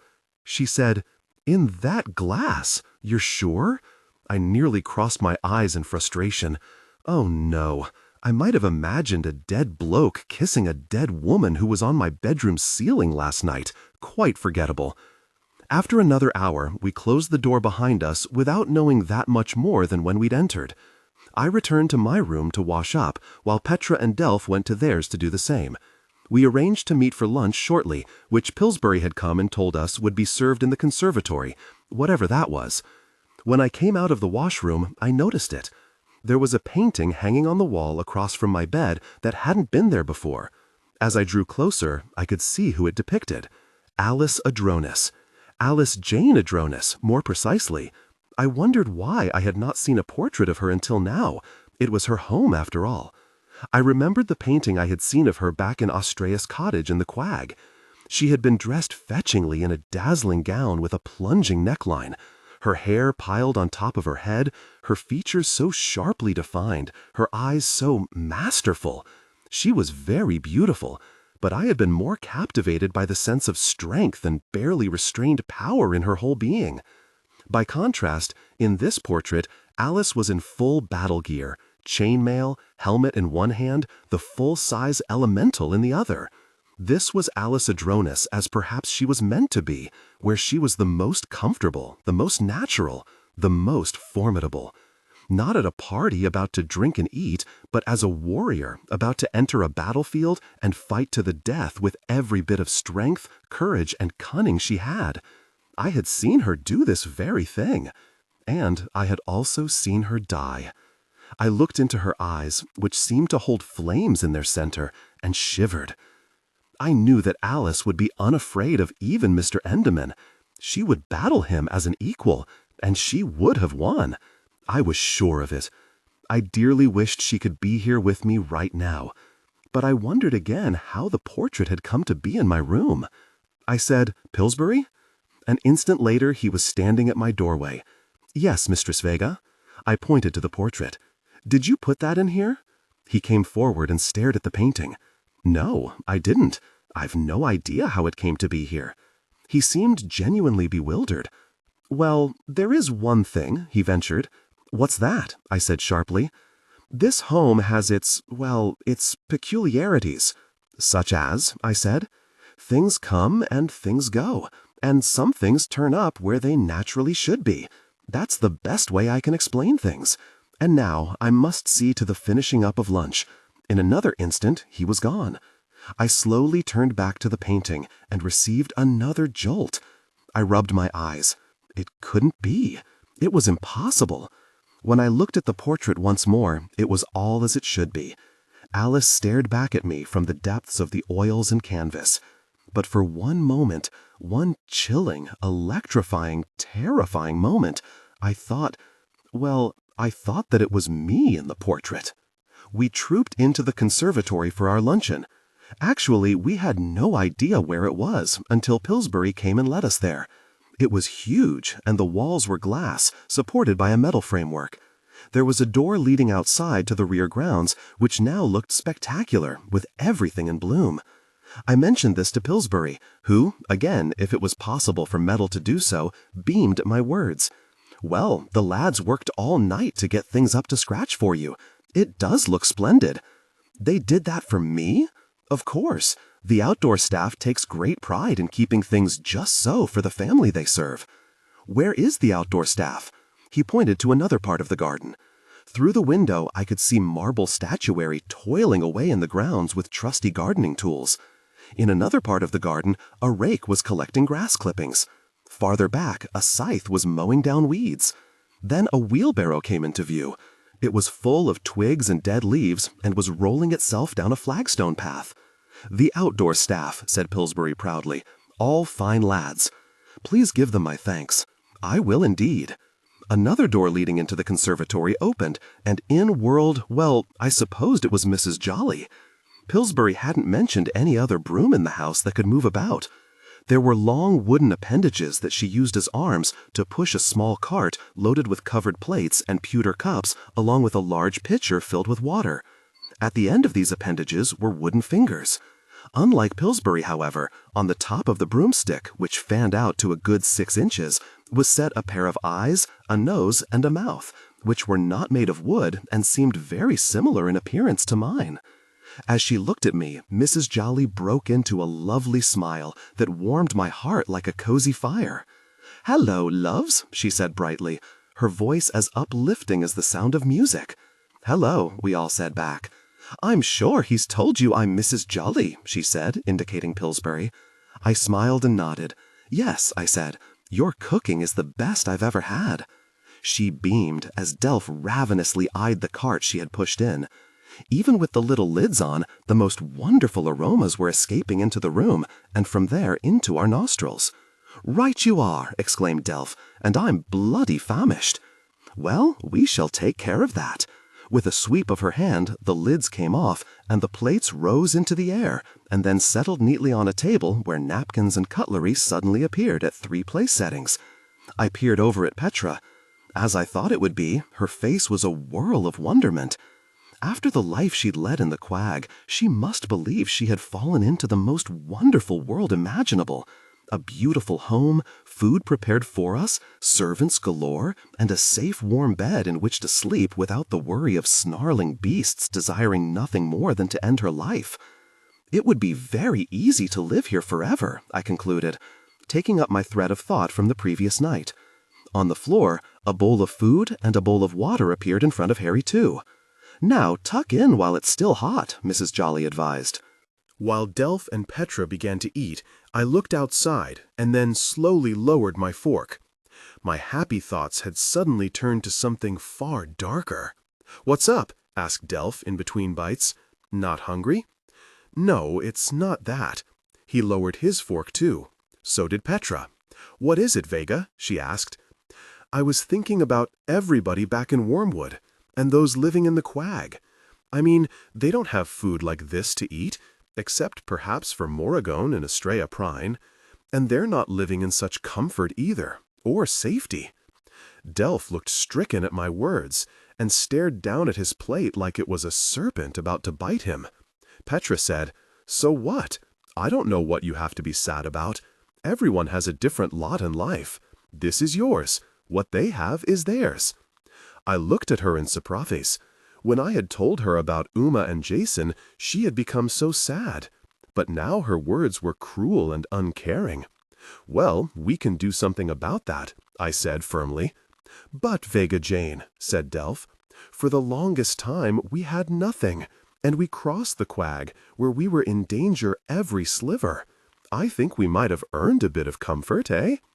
Though his words were eminently reasonable, they made me more upset than Petra's had. "Well, Delph, if you want to forget where you came from," I said sternly, and then immediately felt bad for saying it, because he got the most hurt look on his face. But I couldn't take it back, so I got up and went outside and into the garden, leaving them behind to no doubt talk about crazy Vega. I found a bench in a secluded spot, out of sight of the house, and also away from all the hustle and bustle of the outside staff. I just wanted to be alone and to think. I had to admit I loved this place. I mean, I truly loved everything about it. I had never owned anything in my whole life. I'd rarely had a sausage to my name. And then to be told that this magnificent place was mine? Well, I just could hardly believe it. And yet, a big part of me also didn't think that I deserved it. After all, I hadn't built it. I hadn't fought in a war in an attempt to save the world in which Empyrean had been created. It wasn't really mine at all. As I sat there, Harry too bounded around a corner. He had no doubt sniffed me out. He sat next to me by the bench, and I idly stroked his fluffy ear while I continued to ponder what it was I had to do. Last night I had dreamed of perhaps staying here forever, safe and well-fed, admiring the lovely grounds and exploring the home of my ancestors. It was such an appealing thought, and now I felt so conflicted, as though my previous yearnings were somehow a betrayal of what?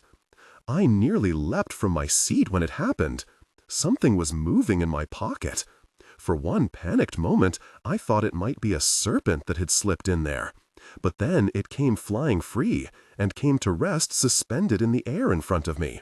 It was the blank diary that I had found in Jasper Jane's room.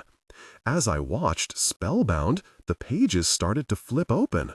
They were all still blank, and I was wondering what the hell was going on when I received another jolt.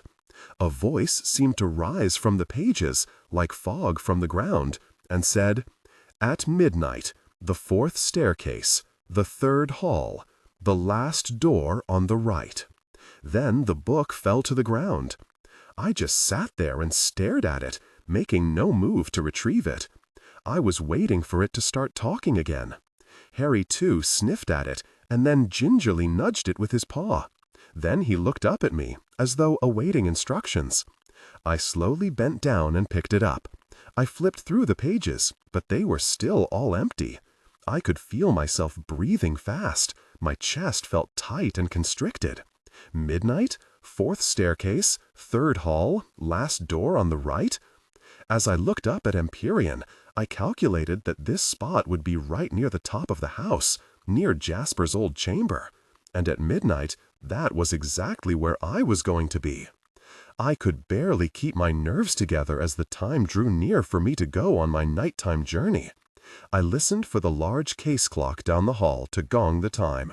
When it hit the first stroke of midnight, I made a beeline from my room with Harry too on my heels. I could have had him stay behind, but frankly, I wanted some company. We raced quietly up the massive staircase until we reached the very top landing. Then we snuck down the third hall and reached the last door on the right. I took the diary out of my pocket. I had brought it just in case it would be useful somehow. I stared at the wood of the door, suddenly unsure of what to do. Finally, I reached out and turned the knob. It was locked. I held up the diary, waiting for the voice to tell me how to proceed, but it remained absolutely silent. I thrust it back into my pocket and pulled out my wand. I pointed it at the door, but as soon as I did, it swung open noiselessly. I crept into the room, loyal Harry too right next to me. His hackles were up, and a low growl was emitting from his throat. It was like he was trying to warn whatever was in here that we were not to be trifled with. As we stepped fully into the room, the door shut and locked behind us. That made us both jump, but I didn't know why I was surprised. Pretty much every creepy room I'd ever gone into had a door that shut and locked behind me. The room, dim before, now became fully lighted. As my eyes adjusted, I gasped. The walls were filled with objects that left me weak-kneed. Bloody clothing hung on one wall. On another was a whole line of weapons that were also blood-stained and severely damaged. One axe had a big chunk of metal taken out of it. A sword blade was broken in half. A dented shield hung next to a chainmail helmet with a hole drilled in a spot that would align with someone's forehead. A breastplate had 4 large gashes in it. Everywhere I looked was the evidence of a battle hard fought, and ultimately, as I now knew, a war lost. I wandered the space for a very long time, hours it seemed, though in every corner I turned there was something new to see. The room seemed to go on forever. Finally, I saw a dim light come on in the farthest reaches of the space. I hurried toward it, and stopped dead when I saw what it was. A coffin. Its top was open. As I approached it, 2 tall bronze torches resting in holders on either side of the coffin burst into flame, allowing me to see that the coffin was made entirely of shiny metal. In Wormwood, we only used simple wooden coffins to bury our dead. Harry too and I drew nearer, and, though I didn't want to, I crept close enough to look down into it. A body of a man lay inside, surrounded by soft white cushioning. He was obviously pale, his eyes closed, his skin tight, his hands folded over his chest. At the base of his neck was a long, darkened mark. As I drew closer, I saw more clearly what it was. His death wound. Someone had slit his neck from one side to the other. It was a wonder his head had remained attached. I recoiled from this gruesome sight and looked down at the rest of him. He was dressed in very fine clothes that reminded me of the garments I had seen in the paintings back at Estrella Pine's cottage in the Quag. He looked familiar, but I couldn't place him. And clutched in his hands was a wand. It was one of the finest wands I had ever seen, though I really hadn't seen that many. It was made not of wood or crystal, but of silver. I skirted around the edges of the coffin until I came to the shiny brass plate at the foot of it. I read off it, my lips moving over the words, but no sound coming out. Here lies Gunther Adranus, husband of Alice, at the place he loved most, Empyrean. I looked back down at the body. Gunther Adranus, Alice's husband. Empyrean had been their home. She was buried at Wolvercote Cemetery, yet he was here. I moved back away from the coffin, suddenly trembling all over. This room was so terribly sad. There was death and defeat and despair in every part of it. I had no idea why the diary would have had me come here. I mean, what was the point of it? As if in answer to my unspoken thought, the diary began to tremble in my pocket once more. With shaky hands I took it out and held it up. The pages swirled, but again no writing appeared. Instead, the same voice said, "You must know the price that will have to be paid. You must look upon these walls and upon that body and fully understand what it is that is demanded of you. It is awful, but it is necessary. If you are unwilling to pay this price, then you may stay here, at Empyrean, in comfort and safety until your last days. But if you are willing to pay the price, aid will be there for you." When I glanced down at the body in the coffin, I nearly fainted. Gunther was no longer there, and the coffin had swelled to 3 times its original width. And lying inside the coffin were Petra, Delph, and me, with our necks slashed and our lives gone. I rushed pell-mell from the room, down all the stairs, and back to my room. I flung myself on my bed and lay there, paralyzed. A moment later, Harry, too, panting, jumped up and lay next to me. He nudged my hand, but I didn't respond. So many had fought and lost their lives. They had done so in the war, the lost war. It seemed to make their ultimate sacrifice not worth anything. And beyond just me, would I want to sacrifice Delph and Petra to this same failed fight? I had no answers to any of these questions, and suddenly I was unsure of what I would do. Time marched on. Then Harry, too, nudged my hand again. I pushed him off, but he wouldn't stop. Finally, I looked down at him. "Harry, too," I began, and then I stopped. Dead. It was not Harry, too, looking back at me. I mean, it was his face, but the eyes, his eyes, were different. I swallowed a large lump in my throat and sat up. There was only one pair of eyes I had ever seen that looked like those. I was here in this room right now, with my grandfather. I didn't know if this was simply my imagination, but I so wanted to believe that he was here with me now. I needed my family. I needed them so much. And though Harry, too, could not speak, one sentence formed in my head. "Be not afraid, Vega, for you are never truly alone." I rushed from my room, down the hall, and, not bothering to even knock, I pushed open Delph's door and called out his name. He sat up in bed and stared over at me. I was breathing so hard, and my stomach was churning so badly I thought I might be sick. "Vega Jane?" he said warily. Are you okay?" I stumbled forward, took a moment to calm myself, and then perched on the edge of his bed. "Vega Jane?" he said again. I could tell that Delph was fearful. I had come bursting in, looking like a madwoman, and I hadn't uttered a word. I told Delph about the diary's message, my visiting the room, what I had seen, particularly the body of Gunther Adronis, and, finally, the image of our 3 bodies lying there in the coffin.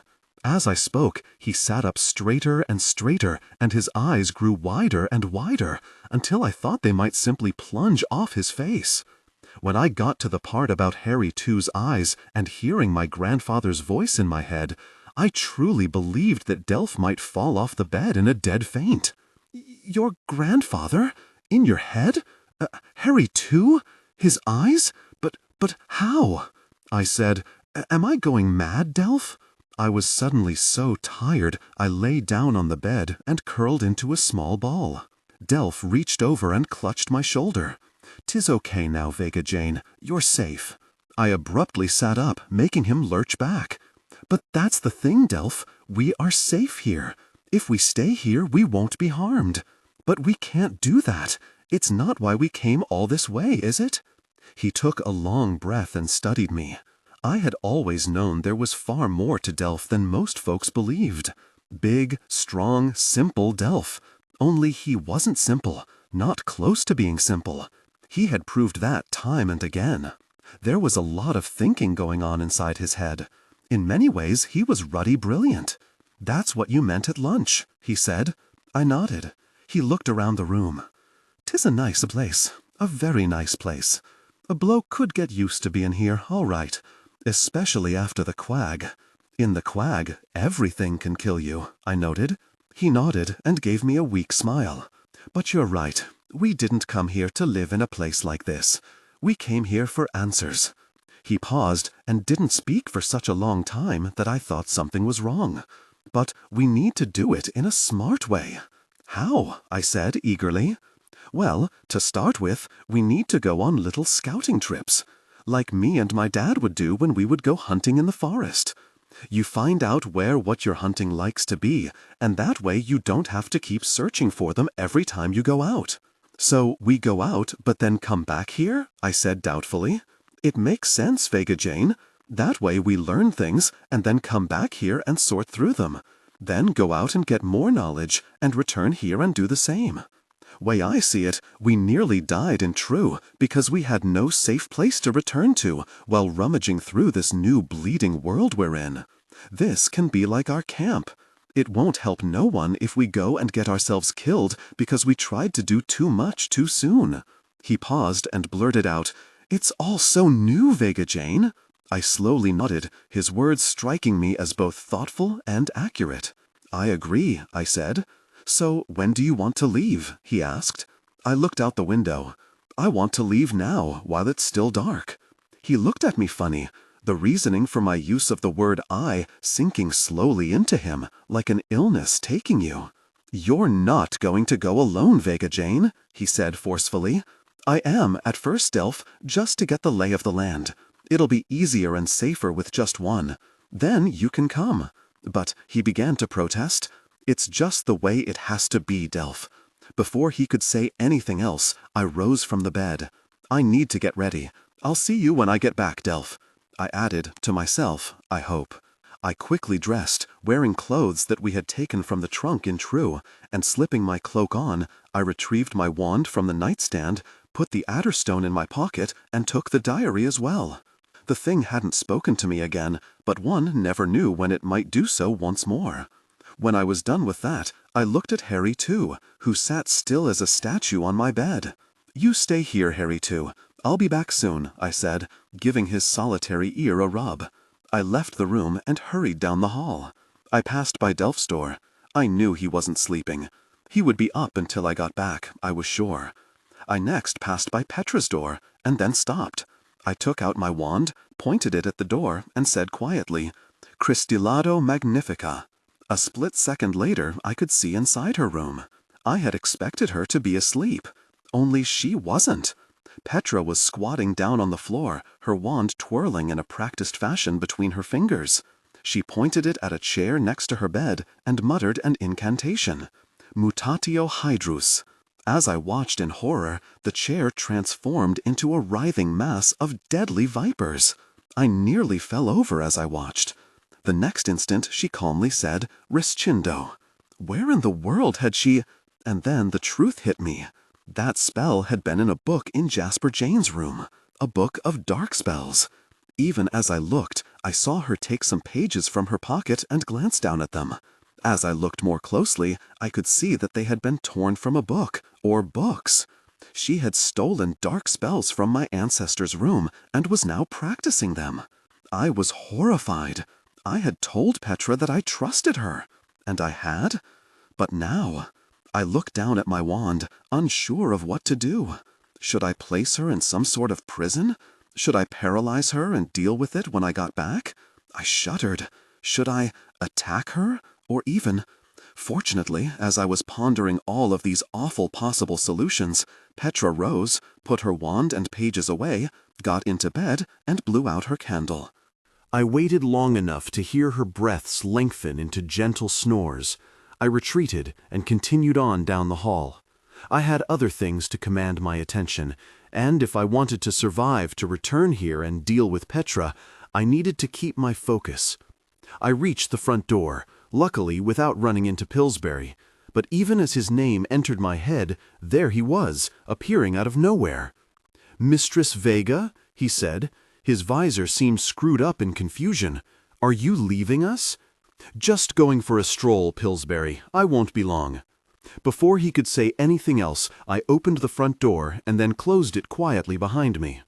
I looked out into the darkness and then turned and eyed the facade of Empyrean. So solid, so peaceful, so just there. Remaining here for life would have been so easy. I looked down at my ring, turned it round, and vanished instantly. I had no idea how the enchantments round the house and grounds worked, or how far they extended, but I would take no chances of being seen by the forces that I knew were aligned against us. I touched my waist, around which lay Destin. Should I fly? Should I walk? Then an absolutely brilliant idea occurred to me. I reached down, tapped my right leg twice, and muttered, "Pas passe." I had one destination in mind, greater true. I just prayed it would work. It didn't. I tried it again. Nothing. I thought about it for a bit. Okay, I thought, let's give this another go. Pas passe, I said, and in my mind this time, my destination was not greater true, but the town of True. An instant later, I was standing in the middle of a street. I looked around. This was true, all right. And then it hit me. The pas passe incantation apparently only worked if the place you wanted to go to was one you had already been to. It would have been nice if Estrella Prine had told me that, I thought irritably. So now my dilemma was how to get to Greater True. Under cover of invisibility, I headed to the train station. I wasn't going to take a train. I was just going to follow one heading to Greater True. An hour after I arrived at the station, the big marquee board announced the boarding of the early morning train with a final destination of Greater True. With Destin around my waist, I took to the air and waited, hovering there. A few minutes later, the train pulled out of the station and headed onward. I followed from the air. The trip included a few other stops at stations along the way. These places were far smaller than either True or Greater True. 2 people got off at one stop, and another climbed aboard at a second stop. The countryside in between was dotted with small homesteads and, where the winks of lights were more numerous, perhaps tiny villages that appeared even smaller than Wormwood. Finally, I could see tall buildings rising up in the distance. I passed the train, reached town, and landed. Unfortunately, confused a bit by the lingering darkness, I landed in the middle of a roadway. The next second I leapt out of the way, or else, just as had occurred in True, I would have been crushed to death by a huge motor flashing past. It was gone so fast I couldn't even see who was inside. I pressed myself against the stone wall of a building and took a long look around. The streets were empty of people, which made sense, it being so early. The buildings were larger and grander than what I had seen in True. Some were made of stone, others of fine brick. They rose higher than anything I had observed in True. As a former finisher, I marveled at the intricate carvings, moldings, and cornice pieces. I knew that it had taken great skill to craft all these things. I slowly walked to my left. I didn't have a plan, really, but I did want to see as much as I possibly could. I tugged my glove tighter over my hand to make sure the mark there was covered. The next second I flattened myself against the wall again as I heard footsteps racing toward me. Around the corner came a small old fellow dressed in a suit, huffing and puffing, his chunky legs moving in a jerky fashion, as though they were rarely used for running. My breath caught in my throat as pounding footsteps drew closer, and around the same corner came 3 men in suits and brown bowler hats. It was not much of a chase. They caught up with the fellow, and one of the bowler hats raised his wand, and the spell hit the little fellow in the back. He slumped to the pavement in great pain. He looked up at those gathered around him, his eyes filled with the most intense fear. They all pointed their wands at him. I pulled out my own wand, pointed at the blokes, and said 3 times rapidly, "Anesthe." All 3 instantly crumpled to the pavement. I waited anxiously to see if any other bowler hats showed up, alerted by my incantation, but none did. The old fellow cowered for a few more moments, his hands over his head, until he noticed that his attackers were lying unconscious on the street. Since he didn't seem inclined to flee, I said softly, "Run." That did the trick. He took to his heels and was soon out of sight. I turned and quietly backed away until I was around another corner. Then I ran for it too. 10 minutes later, I slumped breathless against a building, nursing the pain in my side from running so hard. So Greater True was not as peaceful as its counterpart True. Not when Enderman's blokes went about attacking defenseless people. I wondered what the old fellow had done to command such attention. Yet after what I had seen Enderman do to those poor men on the train, I concluded it wouldn't take much for him and his blokes to kill you. The streets were empty wherever I walked, and I realized that I had actually picked an unfortunate time to explore this place. Most people would still be in their beds for several more hours at least. Well, I would have to find a place to hide until the sun came up, and hope that I survived. I moved to my right and turned down another street. I kept going, always wary of anyone lurking in the shadows, but I saw no one. I wrapped my coat more tightly around me because it was cold and raw and the skies threatened rain. As soon as I thought this, the clouds opened up and it started to bucket down. My first impulse was to use my wand to provide cover against the elements, as I had back in the Quag, but then I realized I couldn't. How would it look for a shield spell to be blocking the rain from hitting nothing? It would be a dead giveaway, and that's what I would be. Dead. I rushed across the bridge and then hooked a sharp left and slunk down under the structure. I hurried toward a stone support column near the bank. At least here I was shielded from the rain. I huddled down, cold, wet, and miserable, leaned back against the stone piling of the bridge, closed my eyes, and gratefully fell asleep. My eyes snapped open when I heard the noise. It was directly above me, the sound of marching. Still invisible, I crept out from under the bridge. It had stopped raining, thankfully, but it was still cloudy, and there was no sign, though I could tell that the night had fully passed. I scrambled to a spot where I could see the top of the bridge.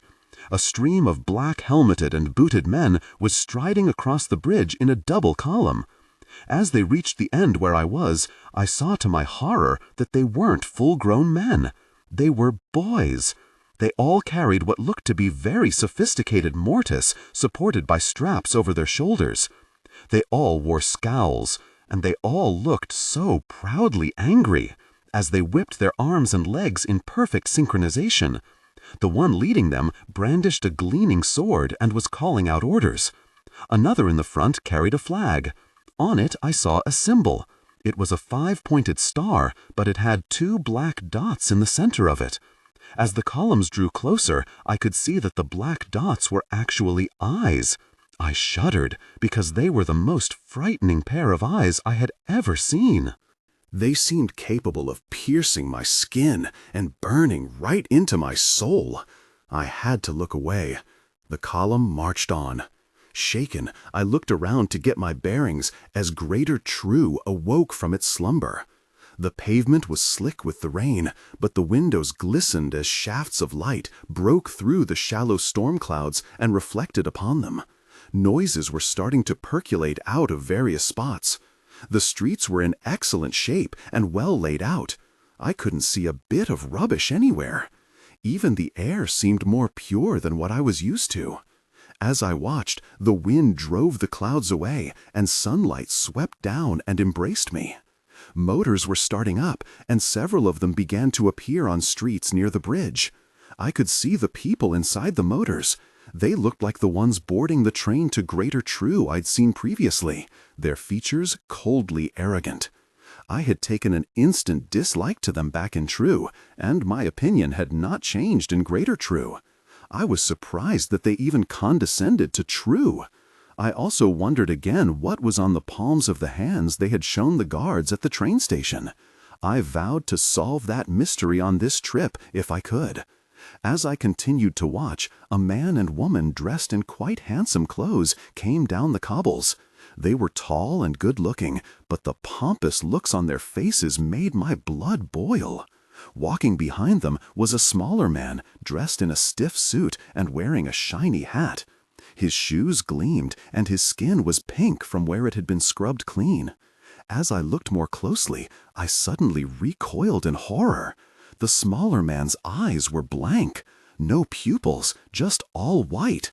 I didn't know how he could even see. I also didn't know whether he was with the couple or simply following closely along behind them. However, I soon found out. The woman carried a bag. As she opened it, something fell out and plummeted toward the cobbles. The smaller man darted forward just in time to catch whatever had fallen. So he could see, and his reflexes were quite good as well. He doffed his hat in a show of politeness and handed the object, a small bottle, back to her. Instead of thanking him, she snatched it from his hand. "You almost let it shatter, you fool," she admonished as he replaced the hat on his head. Well, I thought, she'd been the one to drop the thing, and he had caught it before it had hit the cobbles. She was acting like it was his fault. Her companion reached down and struck the other man across the face so hard that his hat flew off. I saw the welt rise on the other man's cheek. He didn't try to defend himself, but merely raced to retrieve his hat, while the couple continued down the street, laughing. The other man hurried to catch up while rubbing at his swollen cheek. I was furious at what I'd seen, and my anger overcame my common sense. Engolfiado. The geyser of water hit the man and woman directly in the chest and washed them away down the cobbles. By the time they stopped, they were soaked and filthy. Their condescending attitudes struck clean from them. I couldn't stop myself from smiling. The other man hurried after them to help. My smile vanished when they started berating him, as though what I had done was his fault.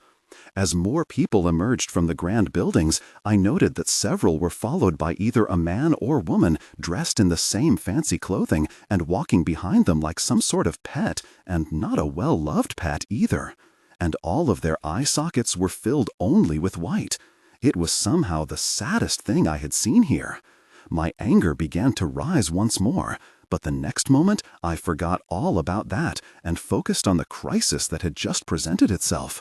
Enderman had turned the corner barely 100 yards in front of me. A split second later, 3 other bowler hats appeared behind him. As I shrunk back, Enderman surveyed the streets, his gaze flitting over where I stood, invisible. Then it came back the other way, seemed to hesitate at a spot uncomfortably close to me, and then continued on to observe the legion of mortar-toting boys still marching away.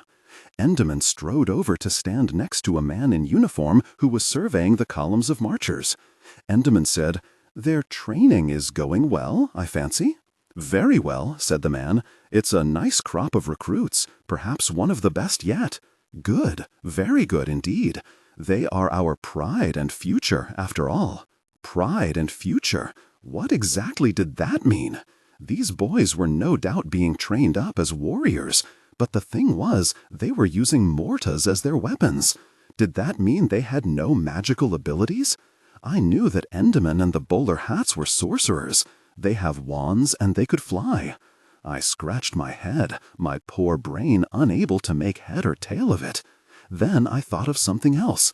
I wanted to see what was on the palms of the people who lived here. Invisible, I skittered forward until I was very near a group of them watching the boys march along.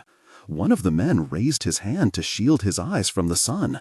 Burned onto the palm of his hand was the same symbol I had seen on the flag, the 5-pointed star with the pair of hideous eyes.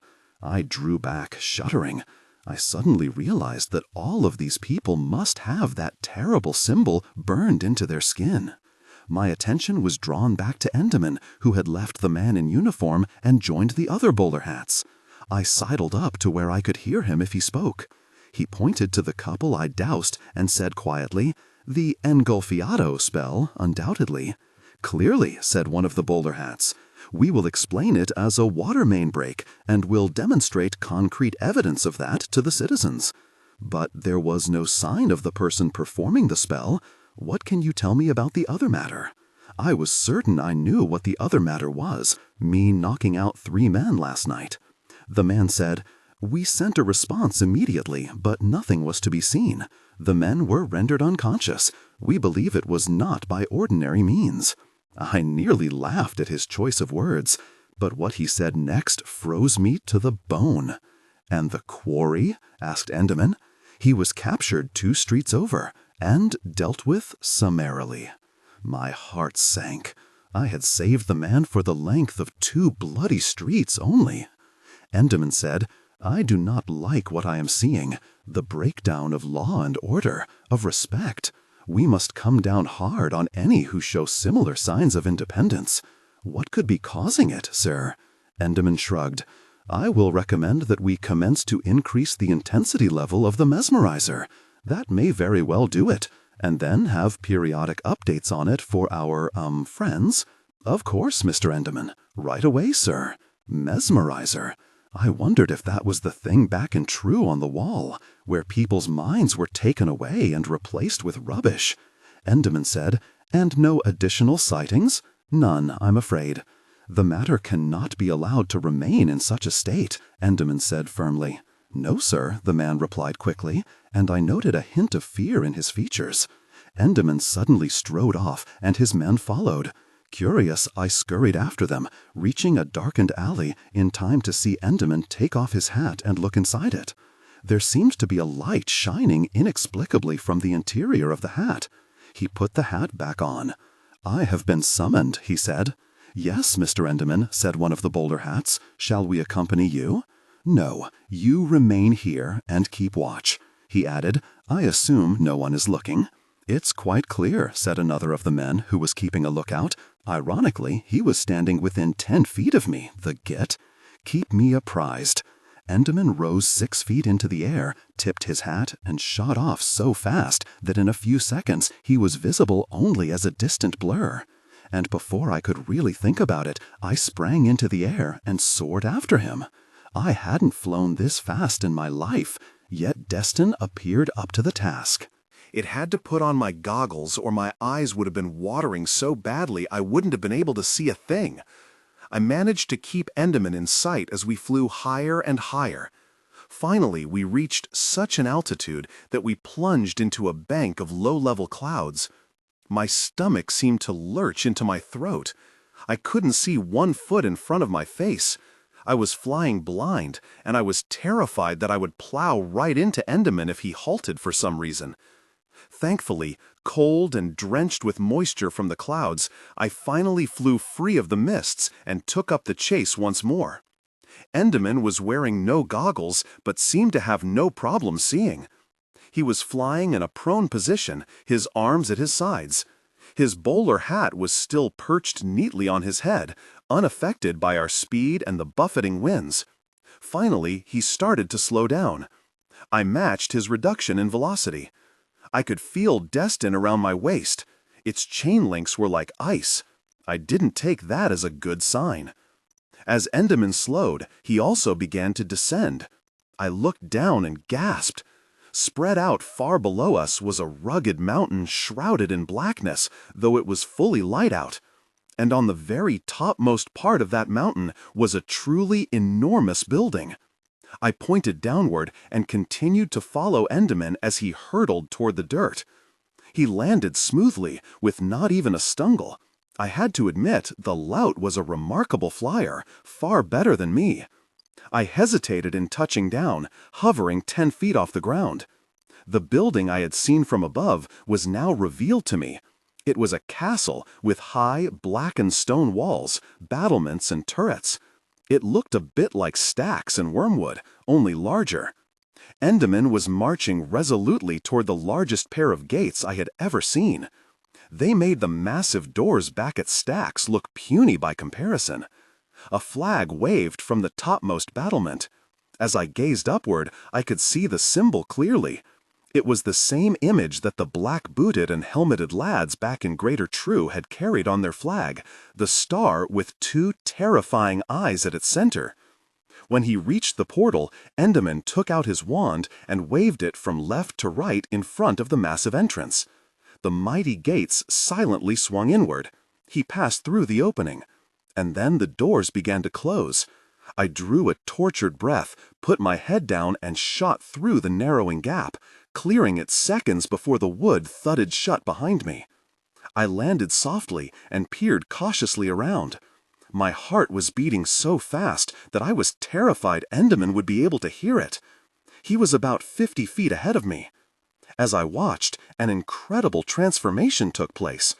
His suit, shoes, and bowler hat vanished, and he was suddenly clothed in a luxuriously long robe the color of blood, with a black hood that was down around his shoulders. And that wasn't all. As he turned to the side, I could see that his face had changed too. All parts of it had elongated and become hideously demonic.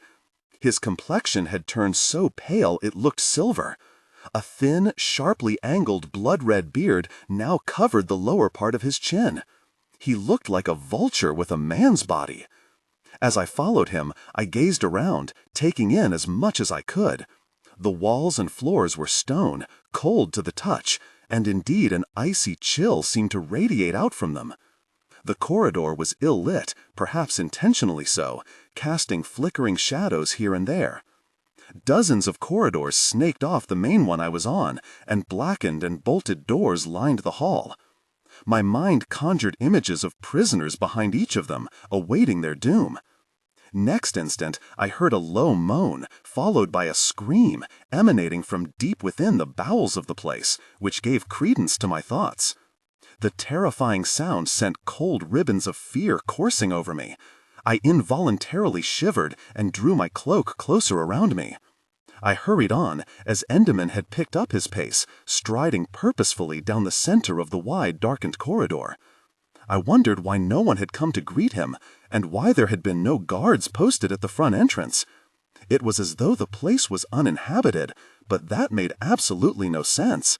More likely, they had no fear that anyone uninvited would dare try to get into this fearsome place. I heard it before I saw it. The sound was unmistakable, and one I knew well. It was actually two sounds, slithering, followed by screeching. A second later, the creature turned the corner and came into full, towering, terrifying view as it confronted Enderman. It was a jabbet, an enormous serpent with at least 250 heads. No one faced with one had ever lived long enough to properly count them. One bite from a single venomous head was enough to drop a 2-ton Krita. Part of me was actually happy to see the dreaded beast heading right for Enderman. Bite him, I thought. Kill him, please. Yet I should have known better. Enderman lazily held up his wand, and the jabbet stopped dead in its tracks. Next, he casually walked up to it and even patted one of its venomous heads. My spirits plummeted to new depths. Enderman walked on, leaving the jabbet behind in the middle of the corridor. Before I could even move, the huge beast came slithering towards me. I shrank back against the wall, wishing I could climb inside the dark stone. All wugs had been taught to fear the jabbet above every other beast, and I was no exception. The trunk of the serpent passed right next to me. I could have sworn that one of its poisonous heads actually brushed my cloak. Then the thing froze, and so did I. Each of its heads twitched back and forth. It hit me like a lightning spear what was happening. They were smelling me. I didn't know what to do. I was afraid to move, terrified to even breathe, so I held my breath. I stared at the awful creature as it swayed back and forth next to me. I willed it to move on, away from me. For one agonizing moment, my gaze locked with one of the pairs of eyes. I could swear that thing could see me. Go away, please. And then the most amazing thing happened. The jabbet slithered away and disappeared down the corridor. With a gush of relief, I let out my breath. I was definitely feeling lightheaded and uncomfortably nauseous, but I forgot about that as I looked wildly around. Enderman was gone. I hurried down the stone passageway until I reached a large chamber that had multiple corridors fanning off it. I had no idea which one, if any, Enderman had passed down. I quickly picked one option and shot down it as I heard footsteps approaching in the distance. There were a number of doors along this way, also all shut. I was about to turn the knob on one of them when a door across the passage opened and a short, brutish man with a trim beard and only a single eye, the other socket being empty, walked out. Like Enderman, he was dressed in a long black cloak with a red hood. Without thinking, I shot my invisible self past him and into the room before the door closed. I huddled back against the wall and tried to catch my breath. My poor heart felt like it might leave my chest and go off skipping down the cobbles. I managed to calm myself, but a moment later my heart was in my throat again as I heard the voice. "Please," it wailed. "Please, don't. Spare me. Please. I can't take any more. No more. Please." The pure horror in the voice cut through me like a sword into skin. It was coming from just around the corner. As I steeled myself to look, another voice, equally terrified, burst forth. "Mommy! No! Mommy! Help me! Don't let them! Mommy! Please help me!" This was the voice of a child, someone perhaps younger even than my brother John. Still invisible, I sprang noiselessly around the corner, my fingers curled around my wand. What I saw staggered me. There was a line of looking-glasses hanging on one wall. Inside each glass was a person. They were clothed in filthy rags. They were all bent over, apparently gripped in the throes of terrible pain. I could now see the source of the voices I had heard. A mother and daughter were trapped in looking-glasses hung side by side. Their skin was very dark. I had never seen skin like that in Wormwood. And their hair was black and hung down around their shoulders.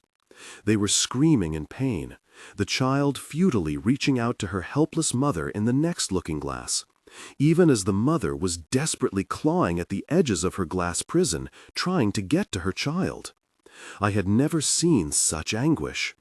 I turned my attention to the other side of the room. A man stood there holding a wand.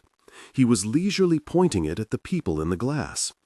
Unlike the bloke I'd seen leaving earlier, this man was tall and broad-shouldered, with a massive veined neck.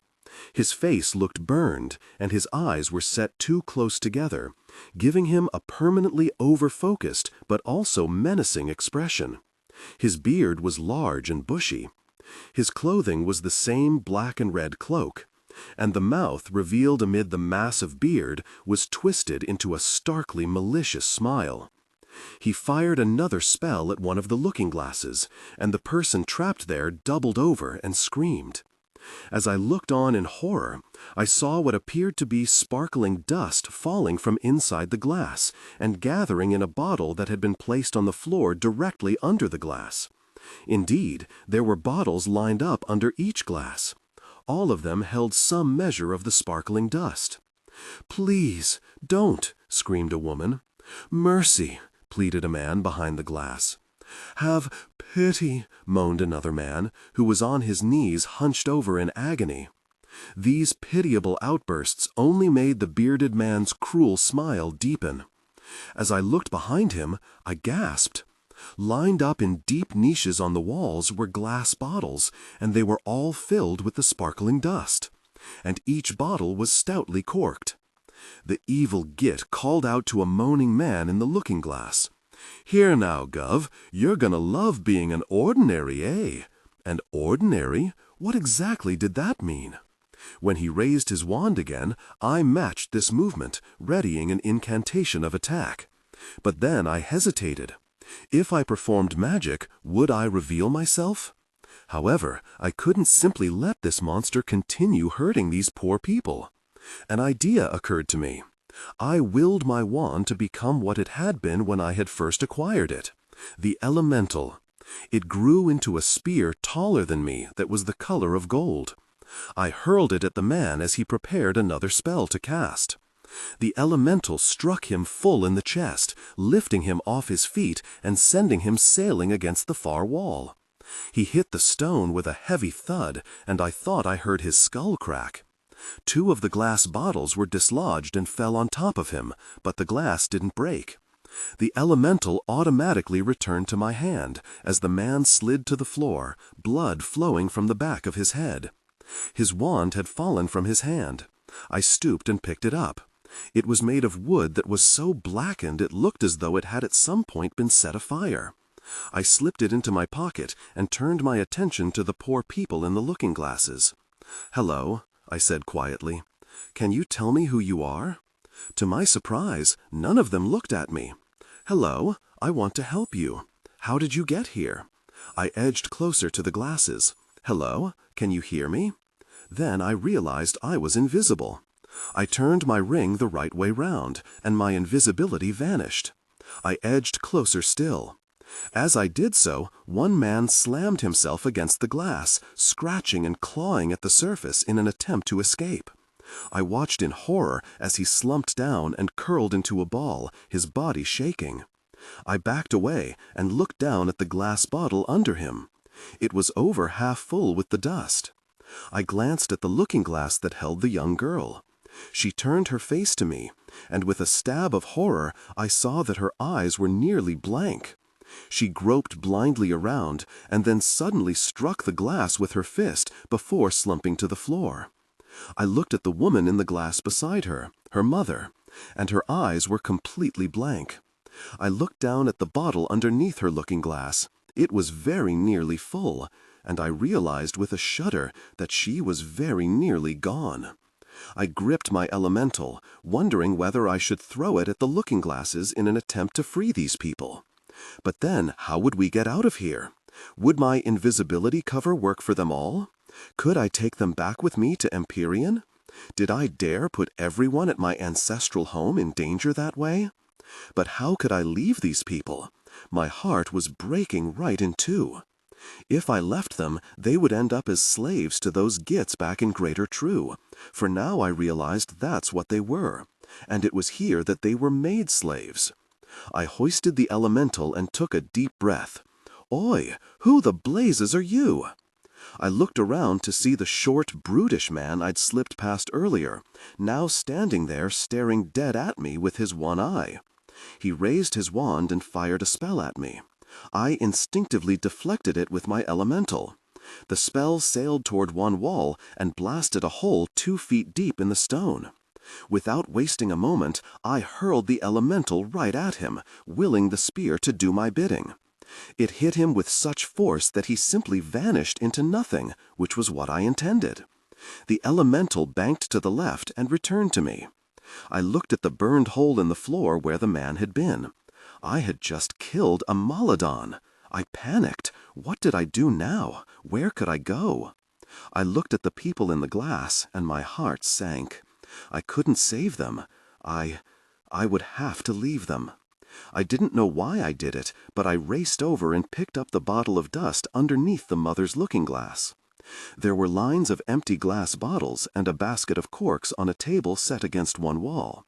I grabbed a cork and stoppered the bottle. Then I placed it in my pocket. I reversed my ring and turned invisible once more. I ran to the door, eased it open, and saw that the hall was clear. I slipped out and ran down the passageway in the opposite direction from which I'd come. I turned the corner and had to slam myself against the wall as a half-dozen cloaked Maladons raced past me, wands raised and ready. I waited for them to be well out of sight before I hurried off. I had to get out of here, but I still wanted to locate Enderman. I desperately wanted to know who had summoned him here. I ran headlong down the corridor, turned the corner, and stopped dead. The Garm was only 20 feet from me, but I had never seen a Garm like this before. Like the others of its breed, it had 4 huge legs, armored skin, a mouth that breathed fire, and blood that ran perpetually down its massive chest. Yet there was one significant difference. This Garm was tethered to a huge leash made of chain links and was being led down the corridor by an enormous man. The Garm's snout was close to the cobbles, and it was sniffing. This was not good. Garms could pick up a scent from miles away. I suspected they had figured out I was invisible and were taking no chances in tracking me down. I turned and hurtled the other way, but rushing footsteps were coming from that direction too. I passed many doors as I raced down this corridor and that corridor. Then, just up ahead, I heard a roar of a Garm. I looked back to where I could see the other Garm coming on fast. I was trapped. I pushed open the door closest to me, leapt inside, and bolted it behind me. I put my back against the wall and caught my breath. I knew I was in serious jeopardy of being captured, and I had no doubt what they would do to me. They would place the subservio spell on me to make me tell them all I knew, and then they would force me to show them where Empyrean was, and then they would kill everyone there before finishing me off. I moved away from the door, hoping that somehow the Garm would not be able to smell me in here. Too late. Something smashed into the door, and I heard the growls and insanely terrifying screams of the Garm on my scent. It would be in here in an instant, and, invisible or not, the Garm would find me, and that would be the end of Vega Jane. Then I had a brilliant idea. I tapped my right leg with my wand and said, "Pas pousse." Absolutely nothing happened. I was still rooted to the spot. There had to be something here that blocked one from leaving that way. So now what the hell did I do? I looked at the elemental, still fully formed in my hand. Then I looked at the opposite wall. I had never attempted what I was about to try. I had never even thought of attempting it, but I really didn't have any other option. I gripped the elemental tightly, willing it to do what I wanted it to. I thought back to what Alice had told me on that battlefield long ago when she had given me the elemental. When you have no other friends, it will be there for you. The Garm hit the door with another blow, and this time it toppled inward. The beast and the man leading it burst into the room. It was now or never. I threw the elemental directly at the far wall, but this time I didn't let go.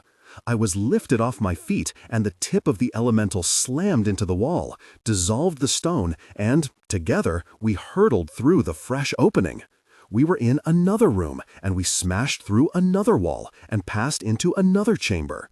Things were happening in each of these places, and I had glimpses of hideous goings-on, lunacy, insanity, the most despicable, disgusting events one could imagine.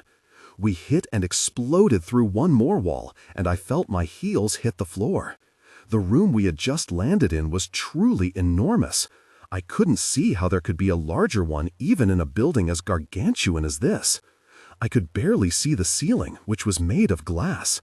There were colorful banners covering the walls. They all held the symbol I had seen earlier, the five-pointed star with the terrifying pair of eyes. And then my gaze alighted on what looked very much like a throne. It was huge and made of what appeared to be solid gold, with a curved armrest that I could see featured the actual heads of foul creatures. It had a high back emblazoned with the same awful star symbol. Then I focused on the man sitting on it. He was shrouded all in red, including the hood covering his head. His hands poked out from the sleeves, and they were unnaturally elongated, curved, and so burned-looking I wondered how he could be alive. And standing in front of him, in his own long robes, was Endymion. My entrance had not been quiet. Both of them turned to look in my direction. And though I was still invisible, they well knew, by the destruction that had unfolded, that someone was there. Endymion had his wand out and pointed it toward me. But the creature on the throne simply waved his hand, and I felt the very air around me begin to harden. I couldn't move. And something else happened. In my head came a voice. "Go now. Go now, or you are lost." I pointed the elemental up, and, like a fired mortar, I soared up, up, until I smashed right through the ceiling, sending huge chunks of glass plummeting. Next instant, I was out into the open air. I was free. But then, as I looked back, I realized I was very much mistaken. The chase was on. I kept the elemental at full size and clutched in my hand. I lay prone in the air, willing destined to fly faster than it ever had before. As I looked back, I saw no fewer than 6 Maladons soaring after me, led by the lethal Endymion. I knew they couldn't see me, but I wondered if they could somehow still follow me. I pointed my head down and zoomed toward the ground. They instantly followed. How were they doing this? Now spells were blasting my way. I rolled and dove and then shot upward, dodging them all. I straightened out as a new volley of spells hurtled my way. I couldn't keep this up, I knew. One of their spells was going to find its mark. Okay, I thought, 2 can play at this game. My wand was my elemental, and vice versa. Well, why couldn't it be both at the same time? I attached a magical tether to the elemental, using the elemental as a wand. That would ensure it would remain invisible once it left my hand. I flipped onto my back, avoiding a series of spells, drew back my arm, and told the elemental what to do. I hurled it directly at the Maladons. It blasted forward like a runaway train. They were heading right for it, though they couldn't see it. When it was 10 feet from them, I muttered, "Impacto!" A white light blasted from the elemental and smashed into the Maladons. 4 of them were knocked heels over arse and were flung out of the sky. I saw them fall for a long time until they hit the dirt with enormous thuds. The elemental turned and flew back to my hand. Enderman and 2 of the Maladons had managed to somehow avoid my spell. They were still chasing me, but I saw Enderman whip his wand in front of him. I instantly knew that he had cast a shield spell to protect from another such attack. I turned and flew as fast as I could, but still they were coming after me. What the blowy hell? How were they doing this? I was invisible. Then it struck me, the wand. I groped in my pocket and pulled out the wand I'd taken from the man I'd blasted to nothing. I broke it in half and dropped it. The pieces fell to the ground even as I swooped upward. I looked back. Sure enough, Enderman and his group were still heading downward. They touched down and I saw Enderman pick up the broken pieces of the wand and look around. Then he looked up and screamed the bloodiest scream I'd ever heard. Even the shriek of the Jabbets had never inspired such terror in me. I shuddered and very nearly fell out of the air. But I recovered and urged Destin onward. When Enderman and his men were out of sight, I took out my wand, tapped my leg, and said, "Pas pousse." I had one destination in mind. A moment later, my feet hit something solid. I staggered a bit and then stood upright. I was on the doorstep of Empyrean. I turned my ring around and waved my wand. The door opened and I passed quickly through. With another wave of my wand, the door shut and bolted. The next instant, something lifted me into the air. So on edge was I that I was prepared to blast it with my wand. Fortunately, before I did so, I saw that, to my relief, it was Delph. "Vega Jane!" he shouted in my ear, nearly deafening me. "Blimey," I said, "I'm right next to you, Delph, and I could hear fine until you screamed in my ear." But I smiled and hugged him back. Around his feet danced Harry too, barking his head off. Over Delph's shoulder, I was stunned to see what looked like most of the staff of Empyrean lined up watching me, Pillsbury and Mrs. Jolly standing at the head of them. There was an assortment of floor lamps, coat racks, the rake, the wheelbarrow, and 2 marble statues, one of a man in chainmail and the other of a sinewy horse.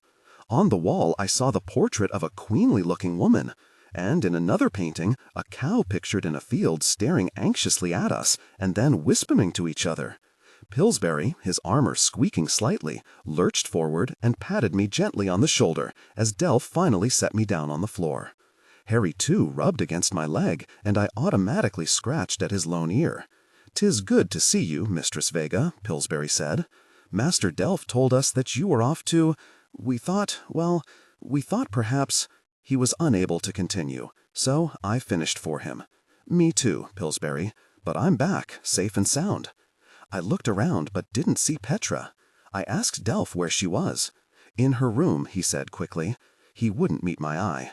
"I have lots to tell you," I said, letting the issue of Petra pass for now. "And I want to hear all of it," he replied. "Every little detail." Mrs. Jolly stepped forward. "I'm sure you're famished." "Shall I prepare a meal?" "That would be wonderful, Mrs. Jolly, thanks." I went to my room, took off my dirty garments, cleaned up, put on fresh clothes, and headed back downstairs. Delph was already waiting for me in the kitchen. While we ate, I told him all that had happened to me. "You done all that?" he said incredulously as I finished. "In just the time you've been gone?" I nodded, for the first time realizing just how much I had been through.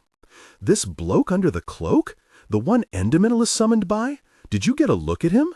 I shook my head. "But he was very powerful, Delph. I felt the entire air around me hardening. Another moment and I don't think I could have escaped." Delph rubbed his jaw and thought about this. I could almost see the gears in his head whirring as I sipped my tea. "Show me the ball." I had placed the bottle of sparkling dust in my pocket when I'd changed clothes. I pulled it out for Delph to see. He took the bottle from me and held it up to the light. So, maybe what's in there, Vega Jane, is them. Them on the inside, I mean.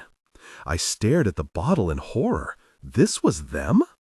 Delph, the man taking it from them, told one of them he was going to become an ordinary.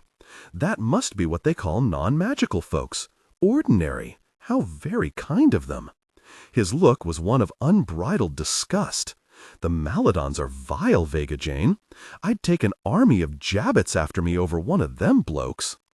But how would the Maladons know these people were magical to begin with? I asked. I don't know exactly.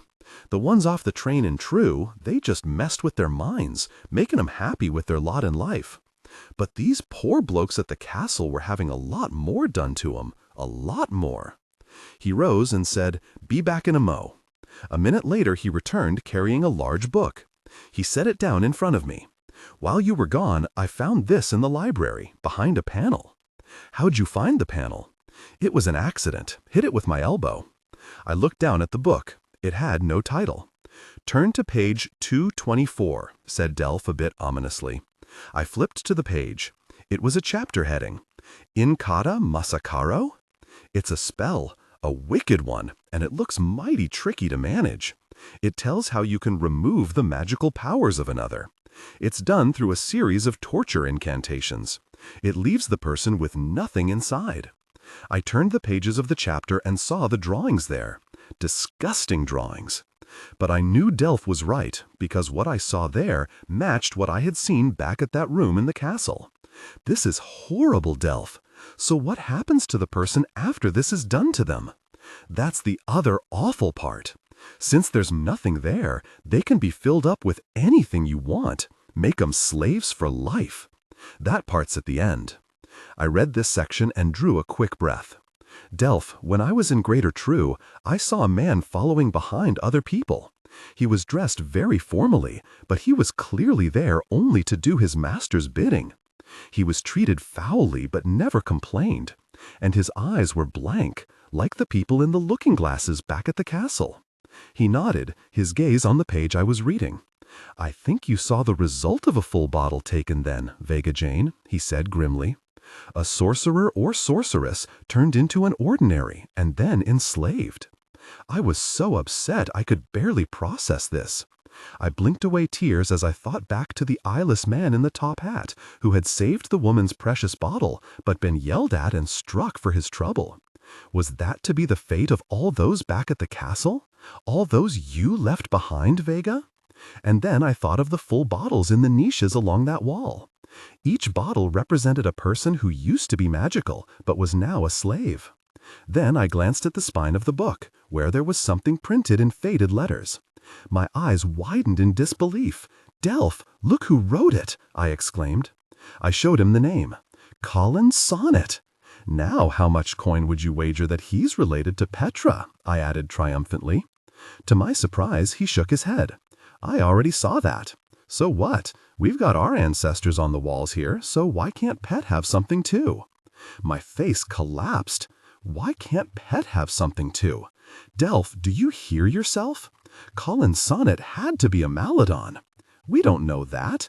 And remember, the book belonged to Jasper Jane. You saying he's a Maladon too? Of course he wasn't a bloody Maladon. He needed to know about the dark forces so he could better fight them. I tapped the name on the spine of the book. "Like this evil bloke." "Vega Jane," he began in a weary tone. "Wait, there's more." I couldn't believe I had forgotten. I told Delph about my seeing Petra casting dark spells in her bedroom. Instead of the shock I was expecting him to show, Delph looked completely unmoved. Well, like Jasper Jane was doing, maybe Petra was studying those spells so she could better fight the Maladons, eh? "Why do you keep defending her?" I said suspiciously. "Because she's proved time and again that she's on our side." I studied his features and thought, or is it because you want to snog her, Daniel Delphia? I could not let it go. But what if her Maladon blood is coming out in her? Maybe from reading these dark sorcery books, or from being close to that Enderman git. I don't believe that she would ever hurt either of us, Vega Jane. "You didn't see how happy she was to be casting these dark spells, Delph," I shot back. "She had a chair full of serpents. She was giddy about it all." You just can't get past this, can you? He asked. I'm being practical. If she turns against us, we need to be ready. Well, I think we just need to have this out now. He rose. Where are you going? I said, looking up at him in consternation. I think it's time to talk to Petra. I gaped. Delph, no, we shouldn't do that. Vega Jane, I believe in Petra, but you obviously don't. So we need to put this to rest once and for all. Otherwise, you're going to be looking over your shoulder all the time, and what will that help? If she is our enemy, she won't admit it. We won't give her that opportunity, will we? But how will you do that? Just leave it to me, Vega Jane. But we can't take Harry too with us. Why not? You'll see. We knocked on Petra's door, and at first received no answer. We knocked again, harder. Delph actually pounded with his fist against the stout wood. Who is it? Petra's voice sounded tight and unnatural. Delph said, Me and Vega Jane. She's back. We need to fill you in on what she found out. About the accursed Maladons. You might find it interesting, them being your kind and all. I stared at him, wondering why he was being intentionally antagonistic toward her, when just moments before he had been so fiercely defending her. We heard hesitant footsteps coming toward the door. It opened, and there she was. She was dressed in her nightshirt, though it was well into the day. Her long, bare legs were clearly visible. Her hair was damp and tousled, and fell down over her shoulders in, I had to admit, a very fetching manner. I breezed in, and the scent of vanilla and roses filled my nostrils. She must have just taken a bath. In her right hand was her wand. I slipped my hand into my pocket and gripped mine, just in case. So, you're back, she said, looking at me in a disquieting manner. You've been gone long enough. I paused. Practicing your spell casting? How's it going for you? What are you talking about? She said defiantly. I took a step closer. The pages you took from Jasper's room. They were from the book on dark incantations. She instinctively shot a glance at the nightstand next to her bed. Have you been spying on me? She finished accusingly. Delph pushed past her and into the room. I followed and closed the door behind us. He whirled round to face her. So, Vega Jane found out quite a bit about them Maladon blokes. He turned to me. You want to start filling her in? Okay, I said hesitantly. I still had no idea what Delph was up to. I started telling Petra what had happened. I had just gotten to the part about entering the castle when, with a scream, Delph ripped a broadaxe off the wall and swung it toward me. I was so stunned that I had no chance to protect myself. I just stood there waiting for the blow to fall. I could only imagine that Delph had simply gone mad. "Embattlemento!" Petra cried out. The force of her spell was so strong that Delph and his axe were tossed 10 feet backward, and he crashed against the wall. "What the gosh hell!" shouted Petra, her wand aimed at Delph's chest. "Wait," I said. "Delph, are you okay?" I rushed over and helped him up. As Petra watched, mystified, Delph dusted himself off, put the axe back on the wall, and shook his head free of the collywobbles that the impact with the wall had no doubt caused. "Well, I figure she's okay, eh?" he said, rubbing the back of his head. That was your ruddy plan?" I shouted. "Almost getting yourself killed?" "What plan?" demanded Petra. Exasperated, I turned to her. "Show her the book, Delph." He pulled it from his pocket and passed it across. At first she didn't know what she was to do with it, but then she saw the author's name and her face paled. She looked up at both of us. "I don't know who this is." "I'm sure you don't, but he's probably an ancestor." She shot a glance at Delph. "So you were pretending to attack Vega to see what I would do?" "Well, yeah," he conceded, "and it worked." She swung her wand so fast I barely saw it move. A moment later, she'd blasted Delph across the room again, and he landed in a heap against the wall. I snatched out my wand and raised it, but Petra had already let hers drop. She stood there, her lips quivering. "You still don't trust me?" she said. "After all this, you still don't gosh trust me? What do I have to do? Tell me, what?" My thoughts, all garbled until this point, seemed to crystallize. You can stop practicing dark spells behind closed doors without telling either of us. And you can stop being so gosh sensitive about everything," I added, my voice rising shrilly. I helped Delph up once more. He looked so battered that I pulled out the Adderstone and waved it over him, thinking good thoughts. He perked up right away, the bruises on his face vanishing. "It was a trick," wailed Petra with a devastated expression on her face. "It was a gosh trick. I thought you cared about me. I thought we were friends. I'll never forgive you for this, Delph. Never." I didn't think she'd heard a single word I'd just said. He stared down at her, not looking the least bit sorry. "And you wouldn't have done the same if things had been the other way round?" She started to answer, but then stopped. Her hesitation was response enough. Her face reddening, she looked away. "Petra," I began. She held up a hand. "Just don't. I don't want to hear it. Not now. We want to trust you, but the Maladons are so very evil, and because their blood runs in me, I must be evil too, eh?" she snapped. "I've seen what they can do," I replied quietly. "I've seen what they do to people, how they turn them to, well, nothing. Take their powers away and collect them in bottles, and then enslave what's left, little though it is." I thought Petra was going to shout at me again, but her jaw dropped and she simply gaped at me. They do that?" she said, her voice cracking. I held up the bottle of dust. "This is what they take from them. Their magic, their souls, everything that makes them who they really are," I added bitterly, "and it leaves nothing behind except a blank-eyed slave." Petra stared at the bottle, and fresh tears filled her eyes. Delph held up the book. "The spell that does it is in here, written by your ancestor." "But I'm not my gosh ancestor, am I?" she positively shrieked. I was about to say something, but Delph beat me to it. "There is something that each of you can do to put this matter to rest once and for all." We looked at him expectantly. "What?" I asked. He held open another page in the book. We stared at the writing there. "The Oath of Oblivion?" I read out. Delph nodded. "What it basically does is, you each take a bit of your blood and give it to the other." "Give each other some of our blood? Are you mental?" asked Petra. Ignoring this, Delph continued. "You swear allegiance to each other, touch your wands together, say the spell at the same time, and a bit of your blood is magically transferred to the other." "And if we don't keep our promise?" I asked. "Then you go into oblivion," said Delph, "and from the pictures in the book, you don't want to go there." Petra and I stared at each other. I said, I don't know." "Me either," said Petra. "Well then, that's a bit of a problem," said Delph, his features unusually dark. "Because, Vega Jane, I'm getting gosh well tired of having to come back to this question of Petra being loyal or not." I flinched because it felt like Delph had just slapped me. I glanced at Petra and saw the trace of a smile on her face. I felt my blood start to heat up, but Delph's next words reversed this.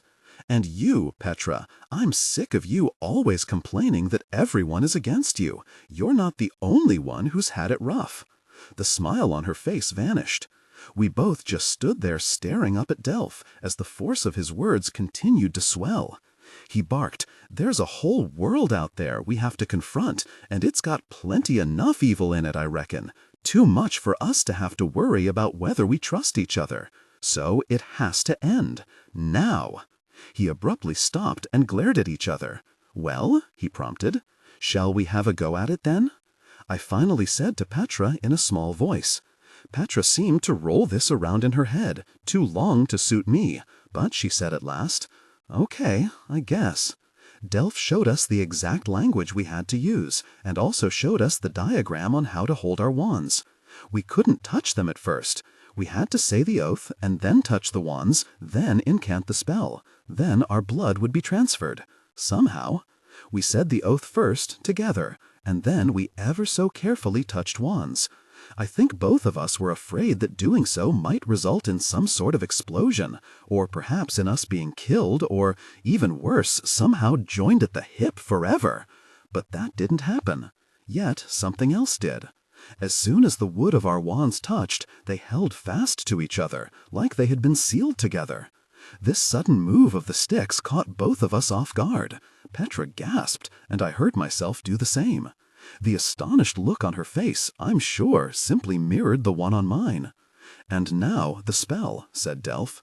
We read off the words, saying them at the same time, our voices surprisingly similar as we did so, as though important parts of us had already been conjoined. When the last word rolled off our lips, we both yelped in pain. Gashes had opened on our foreheads. As I watched, horrified, the blood poured down Petra's face, leapt from her skin to her wand, then onto my wand, and from there it catapulted directly to the wound on my face. The blood seemed to disappear inside me. I felt a sudden chill and then a comforting surge of warmth. Next, I could sense the skin closing up and the wound healing. The exact same thing had just happened to Petra. Our wands parted, and we instinctively stepped back. For some reason, we were both breathing heavily, as though we had just fought some duel or run a long distance. We simply stared at each other. I couldn't find words, and apparently neither could Petra. Delph stepped between us and said, "The oath is done. You two, I reckon, are in this together for as long as it takes. So, no more fighting between you." I slowly lowered my wand and gazed at it. When I looked closely enough, I saw a new indentation there. It was crimson. Apparently not all of Petra's blood had entered my body. A bit was still on my wand. When I looked at her, she was gazing at her wand and seeing the very same thing. She slowly lowered her wand and put it away in her pocket. Petra said, "I found the incantation book." I was curious. I knew the spells were dark, but I still wanted to attempt them. It just seemed like a good idea, to know how the other side fights. I said, "My ancestor Jasper Jane thought the very same thing, so it probably is a good thing. I'm sorry if I thought otherwise." "But that's not the only reason," confessed Petra, her face reddening and her voice wobbling a bit. "There was something in those spells that," she faltered for a moment, "that seemed natural to me. They were compelling me to try to perform them." She drew a deep, tortured breath and looked directly at me. "So, I'm glad we took the oath, Vega. I would never want to do anything to hurt you. I would never do anything to help these blokes who put people in bottles." "I know," I said, overcome with the clear truth in her words. A moment later, I could feel Delph's arm around my shoulder. His other one went around Petra, and he drew the three of us together into an embrace that lasted for a long moment. When we parted, I was smiling, and so were Delph and Petra. I looked at Delph and said, "Thanks." "Yes, thanks, Delph," echoed Petra, her look one of grudging admiration. "And I'm sorry if I hurt you." "Tosh, I'm fine," he said. "Wait a mo, why didn't you want Harry too to come along?" I asked him. "Are you mad? When I attacked you, he would have torn me apart." I laughed. "I think you're right about that," Delph said. "Are we all good now?" We both nodded. "And now we need to figure out where we go from here," he said. I shivered at his words. I well knew where we would need to go. Directly into the black heart of the Maladons, and we might never get back out. Later that night, Mrs. Jolly put together a wonderful meal and brought it into the library for all of us.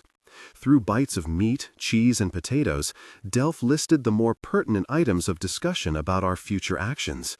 Something occurred to me, and I felt my stomach lurch sideways. "Delph, I don't know how to get back to the castle.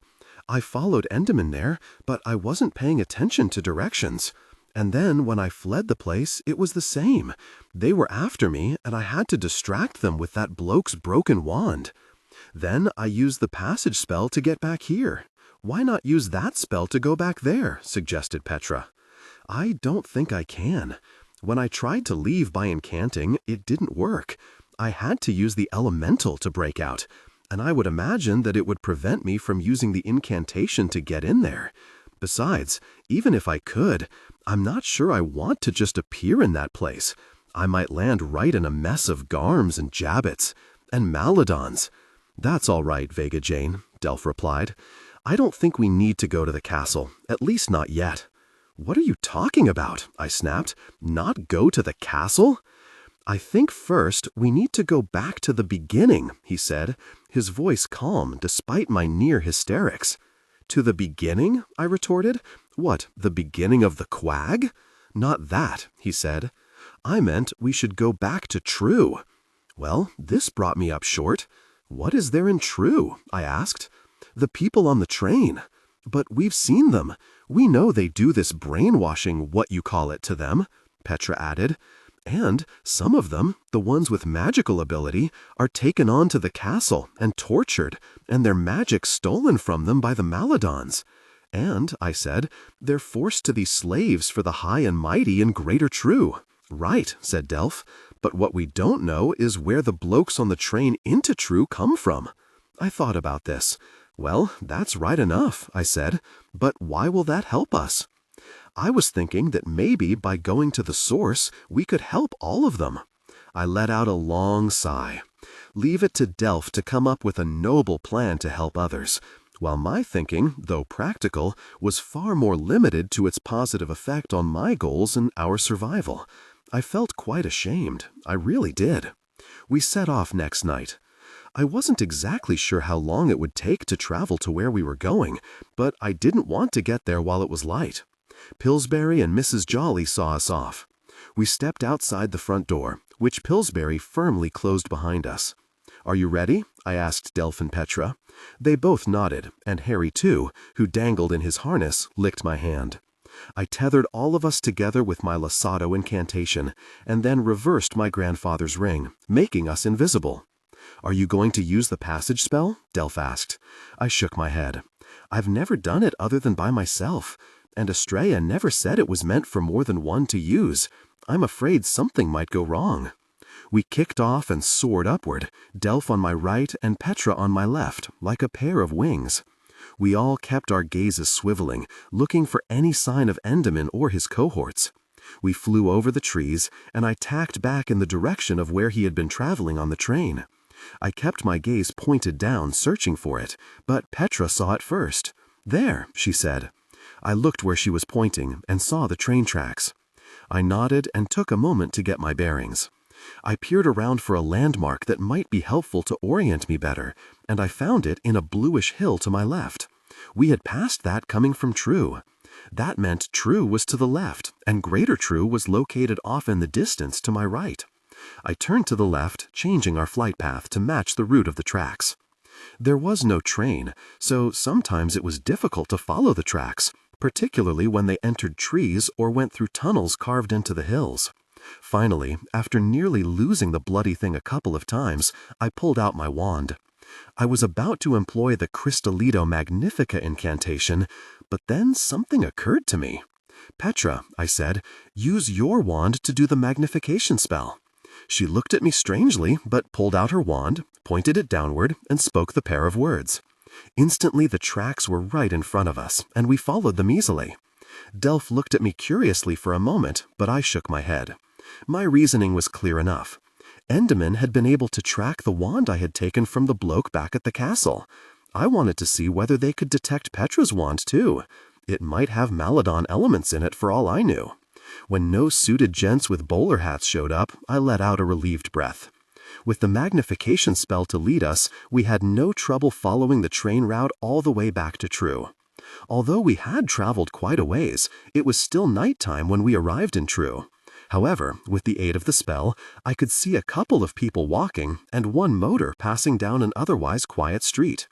Then True was behind us as we continued to follow the train tracks. We passed a number of towns and smaller villages, none near the size of True or Greater True. We kept going until Delph said, "There." Below was a structure where the train tracks ended. I descended slowly, scanning the area to see if anyone was around, but the place looked deserted. We alighted at a spot about 100 yards distant from the structure.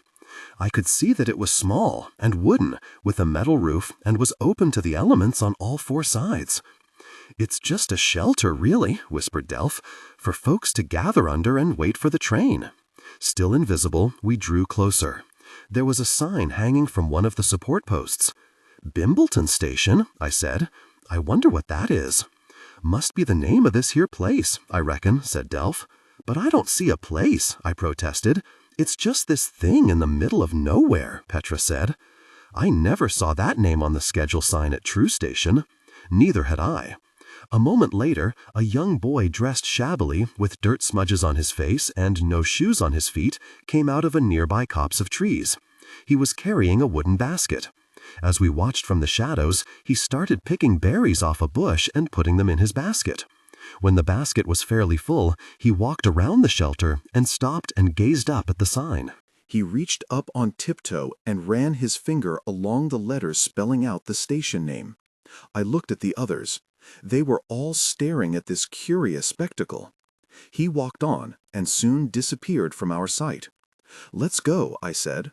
"Where?" asked Delph. "Wherever he's going," I replied. We made up the ground quickly and soon gained sight of the boy. The walk through the woods took about 20 minutes, and I wondered at the boy's family allowing him to wander alone at night. Was this place safe? Delph noticed it first. "The light," he whispered. I looked up ahead to where the boy was heading. Light was filling the sky there, only we didn't know what the source was. I instinctively reached into my pocket and gripped my wand with my gloved hand. I noted from the corner of my eye that Petra did the same. We continued to follow the boy, and I felt my heart start to beat faster and my breaths quicken as we went. He disappeared around a bend in the path, and we hurriedly followed. When we cleared the curve, I stopped so fast that Delph bumped into me. The lights we had glimpsed before were coming from wooden shacks clustered around a small center patch of grass. Smoke was rising from stone chimneys. Maybe 100 people or more were gathered around porches or walking along paths dimly lit by the shack lights. They were of all different ages. Most were dressed poorly, like the boy, who had disappeared into one of the wooden houses with his basket of berries. We eased forward and cautiously gazed around. Delph put his mouth next to my ear and said, "What now?" I whispered back. "Let's watch and listen a bit." He nodded, and we drew closer to one group clustered on a crumbling porch. "But when will it come again?" asked one young woman a little older than me.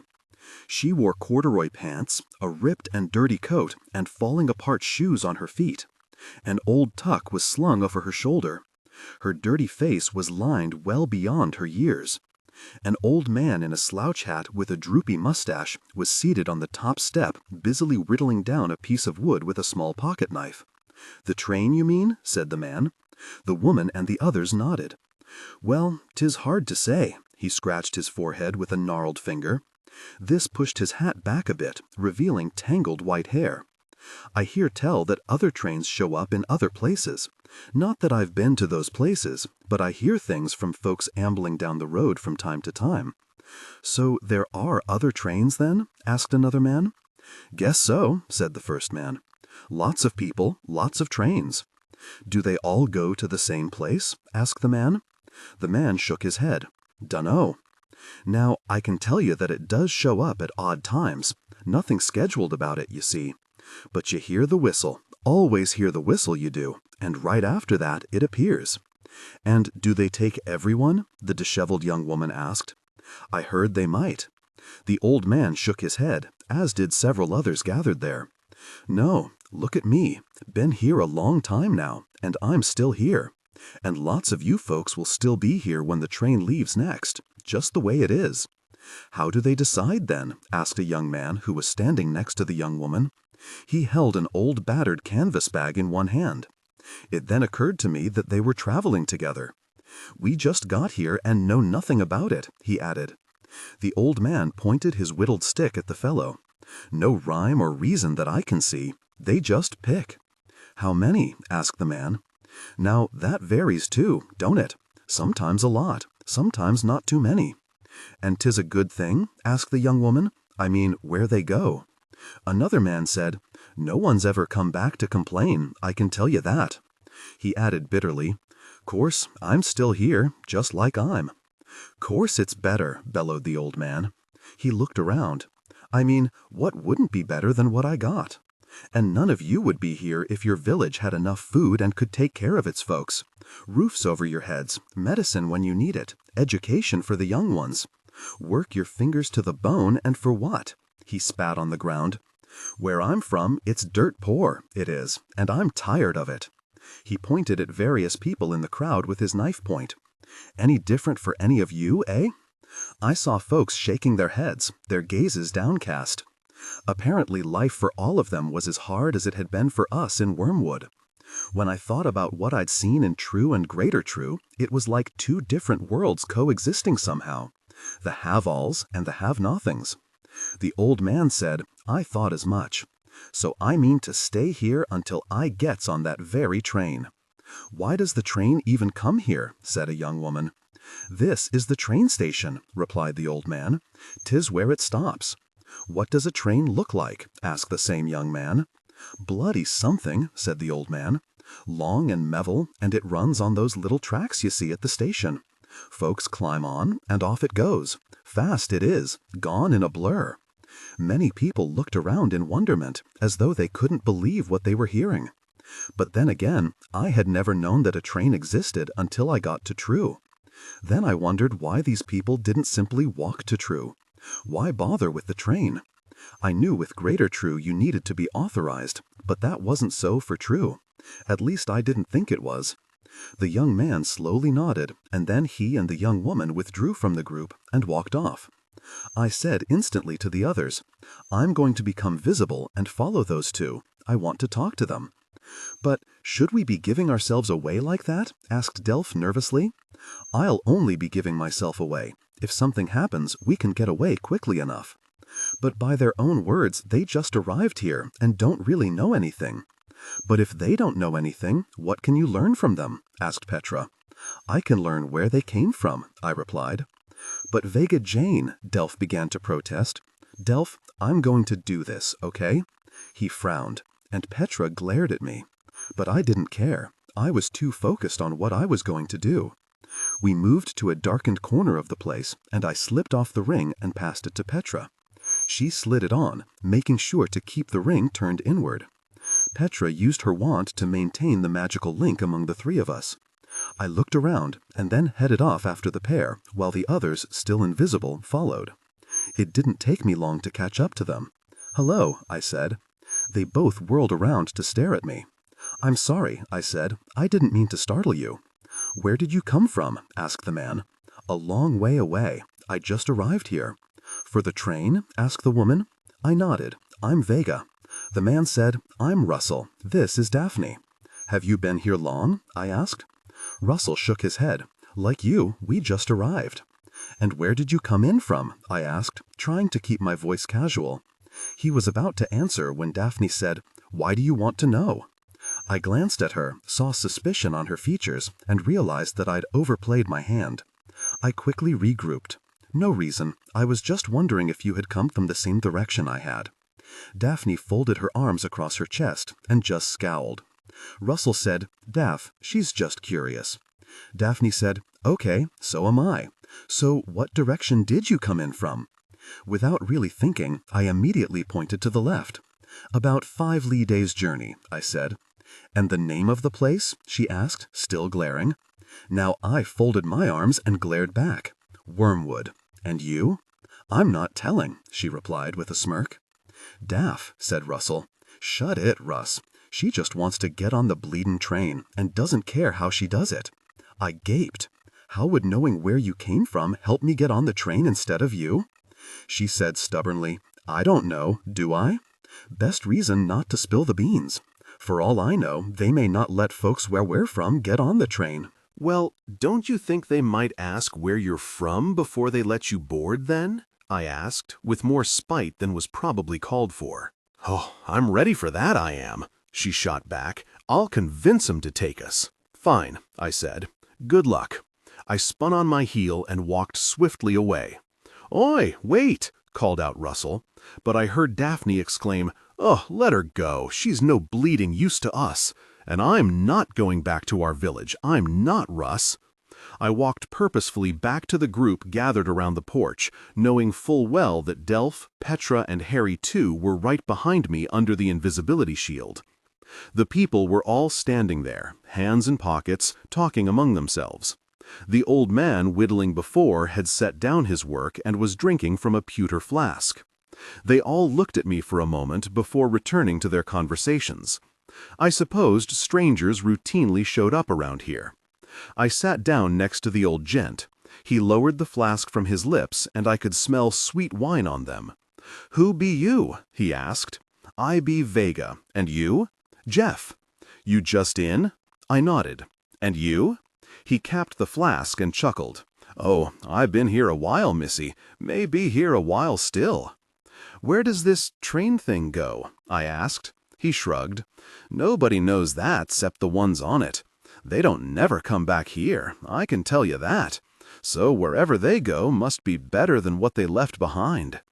Yeah, freedom for slavery." He had on woolen gloves with the fingers cut off, revealing strong, thick, and dirty fingers. He blew on his hands and stuck them in his pockets, along with the flask. "But, Jeff, how do you really know the place they're going to is a good one?" He looked at me strangely. "What?"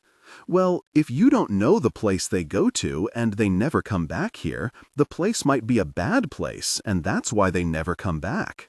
He laughed, took up his knife, and began whittling again. "Whistlin' in the wind, ye are. What rubbish." I could tell that he so very badly wanted to believe that a better life was just a train ride away that no logic I might employ would persuade him otherwise. "How long have you been here?" I asked. 2 years. "Why did you come here?" He shrugged. "Where I come from, there ain't much there. Been hard times for as long as I can remember." "Why is that?" I asked. He shrugged again. "Just has been. Heard tell there was some war or such, not that I saw or fought in it. I'm old, but 'twere long before my time. But it still lingers, you know. People never did get back on their feet. My little village, you can't rub 2 coins together. No work, people just getting by. No hope. If you want to get somewhere, you walk. So most folks don't get nowheres. It's sad, it is." "Well, why do you have to wait for a train? Eh?" he replied. "You said you walked here. Why not just follow the train tracks to wherever the train goes?" I almost said to true, but caught myself. "Oh, right. Well, I'm not stupid, so I tried doing that once after the train left me behind the first time." "What happened?" "I was following the tracks like you said." And he stopped, and his face took on a confused expression. "And what?" I prompted. "Well, I got lost. Couldn't find the bloody tracks. Got turned around and ended up back here. Tried it another time and same thing happened." I looked around at some other people who were listening to this. They were nodding. One man said, "Aye, me too. I didn't take me long to figure out. The Maladons had used a spell, maybe something like Transdesa Hypnotica. We had encountered that in the 3rd circle of the Quag. That meant they would never be able to find their way to True. The train was their only option. The destinations we had seen on the schedule board at True Station must be towns that the Maladons let people freely travel back and forth to. But those travelers had already had their minds manipulated and weren't a threat. So True apparently was the great clearinghouse for all of this. "Okay, but that doesn't explain why you came to this particular place." "Oh, that? Well, word gets around. Want a better life, get yourself to Bimbleton Station, least what I hears in my village." I nodded, but didn't say anything. After a few moments of silence, he looked sharply at me. "Well, why'd you come here then?" "Word got round where I'm from, too." He smiled and chuckled. "That it would. I knew it. Yes, I knew it." I looked at the shacks. There's the train station and these shacks. Who built them? Dunno. They've always been here, least I think so. Nice place. Plenty of wood for the fires, food in the woods, fresh water from the river. Why haven't you been picked to go on the train?" He stopped whittling and considered this. "Fact is, missy, I don't know why. It's not like they give you a reason." I pounced on this. "Who is they?" "Blokes." "What blokes?" "Them blokes in suits and hats." I stiffened and thought, blokes in pinstriped suits and bowler hats? He continued, "Right, fancy clothing. They must be rich. Now I wouldn't mind being rich neither. Don't know where they come from. Odd chaps. But nice enough." Nice enough, I thought, for barbaric murderers. He started whittling again. Yeah, right funny chaps. Like to know how they pick who goes and who stays. Don't know how much time I've got left. Might keel over before I gets my turn on the bloody train. What do the blokes in the suits and hats do? He pointed around with the tip of his knife. Well, when we hears the whistle, we all rushes down to the station like. Now them blokes in the funny hats, they get off the train, and they looks round and they talks to folks, and they lines up those what's goin' on the train. They board, and then off they go. And the others just stay behind and come back here.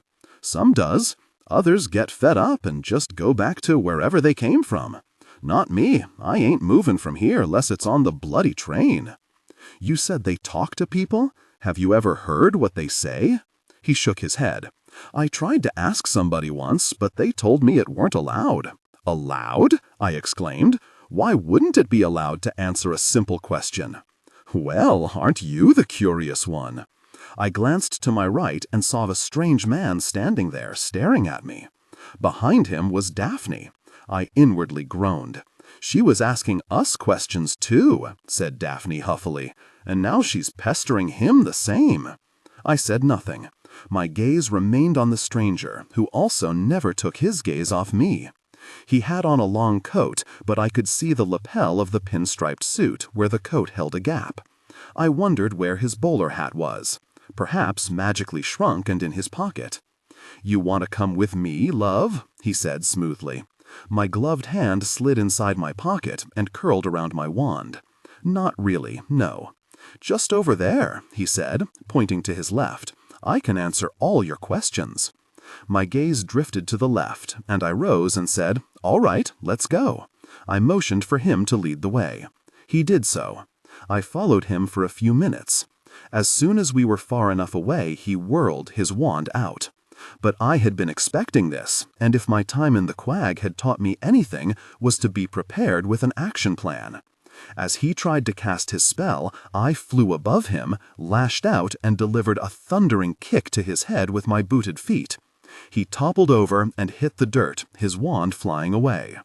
A moment later, I heard Petra's voice. Vega, what do you want us to do? Give me a mo. While the man was struggling to his feet, I said, Subservio. A white light shot out from my wand and hit the bloke directly in the head. He slumped back down. I knelt next to him and spoke in low tones. I was basically erasing everything that he had heard or experienced to do with me. I then dragged him deeper into the woods and placed him in a sitting position against a tree and put his wand back in his hand. I searched his pockets and came away with one item that staggered me. I couldn't believe it. I really couldn't. It was a picture of my parents. I couldn't take my eyes off the image of my mother and father on the paper. Vega Jane? Whispered Delph. I broke out of my trance and refocused. I hadn't realized I was holding my breath, and it came out in a rush. Just give me a sliver, I said desperately, my mind whirling. I vacillated on what to do with the picture. It wasn't a drawing. The images seemed real, burned into the paper. For a terrifying moment, I thought that, like the poor people in the looking-glasses back at the Maladons' castle, my parents had also been trapped in this thing somehow. I turned it over and received another shock. The writing there was crystal clear. Be on the lookout for these campions. I turned the paper back over and stared at the images of my mother and father. I thought back to that awful night at the Care in Wormwood, when my parents had been engulfed in flames and then had disappeared. I felt my lips tremble as I traced their features with my shaky finger. Mom, Dad, where are you? How can I find you? I felt something touch my arm. Vega Jane? Hissed Delph. Are you all right? I slowly put the picture away in my pocket. I'm fine. What was that thing you were holding? We couldn't see. It was a picture of my parents, I said slowly. Blimey, Petra exclaimed. Your parents? Said Delph in disbelief. But how can that be? The Maladons? Are your parents okay? I don't know, but it was them. I took the picture out and held it up to them. "You look like your mom," said Petra, studying the image. "She was very beautiful." I looked at her in surprise. This was the last thing I had expected to hear from her. "Thank you. My mom was very beautiful. I mean, she is very beautiful." "So what now, Vega Jane?" asked Delph. "I need to talk to that man again." "What, the old bloke?" said Petra. "He might have seen them come through here." "But what if more suits and hats show up?" said Delph. "It won't take long," I said. And that's when we heard it. "The whistle!" I said. "The train! It's here! Come on!" I joined the invisibility shield, and we ran as fast as we could back to the shacks. Then we stopped. Jeff was no longer on the porch. There was no one around at all. "They've all gone to the bleedin' station," exclaimed Petra, "to try to get on the train. And that meant that the bowler hats would be there, perhaps Enderman as well. But we had no choice. We had to go to the train station too."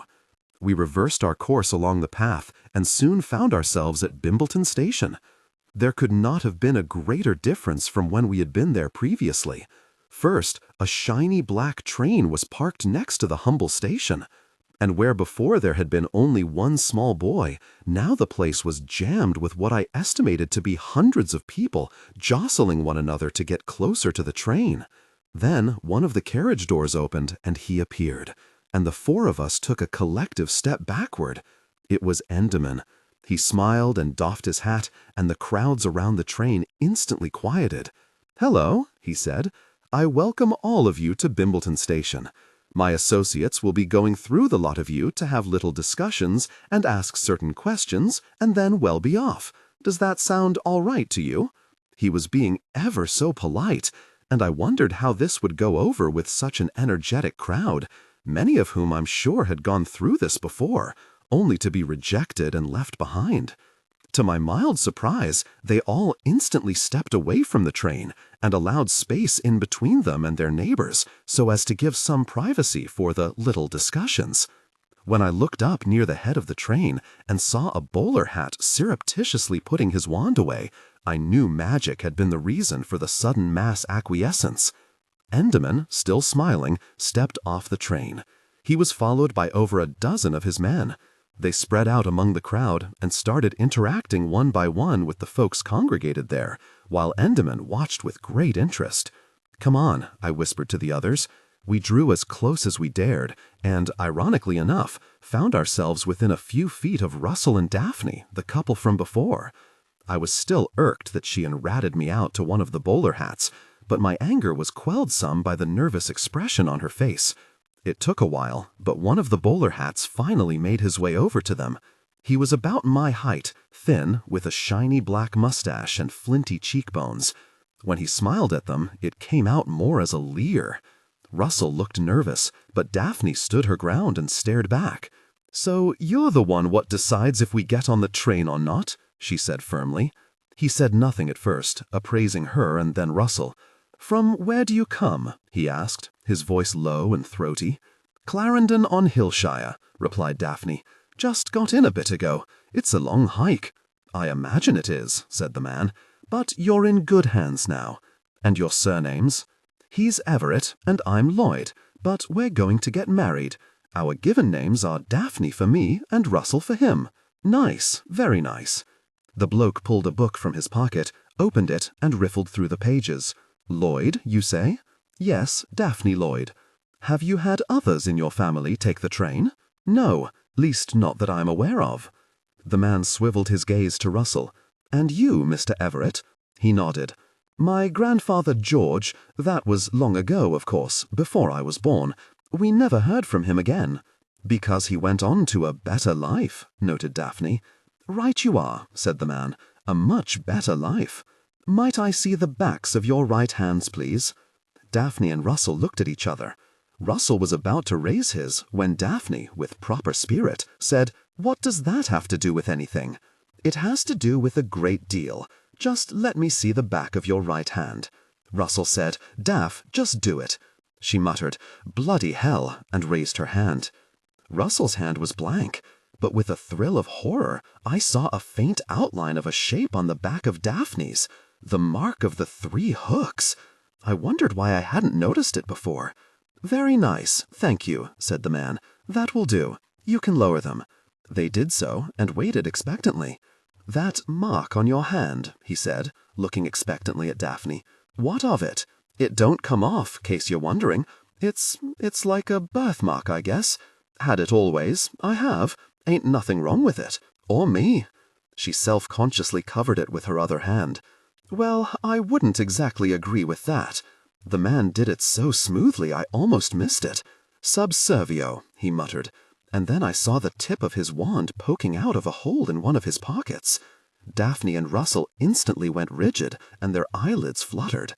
"Now, Miss Daphne Lloyd, let's go to the train, shall we?" said the man. "We have a very special carriage for you. Your friend will be riding on another one. My mate will be along presently to toddle him off." She immediately followed him, while Russell simply stood there like a stone. I glanced at Russell, and my plan came together in an instant. I pointed my wand at him and said softly, "You will go back to Clarendon on Hillshire and tell them that the train is a trap, an evil trap. It carries folks to their doom. Anyone with a mark on the back of their right hand is at particular risk. You must all go into hiding after spreading the word to never to come to this place. Do you understand me?" Russell nodded dumbly. I looked around. Others were either under the subservio spell or else being led away toward the train because they had passed the very test, whatever that was. The Maladons were all preoccupied with escorting people onto the train. "Go now," I said, "as fast as you can." Russell turned and raced off. He was soon out of sight. "Now what?" asked Petra. "Now we get on the train and do what we can." There was something else, of course.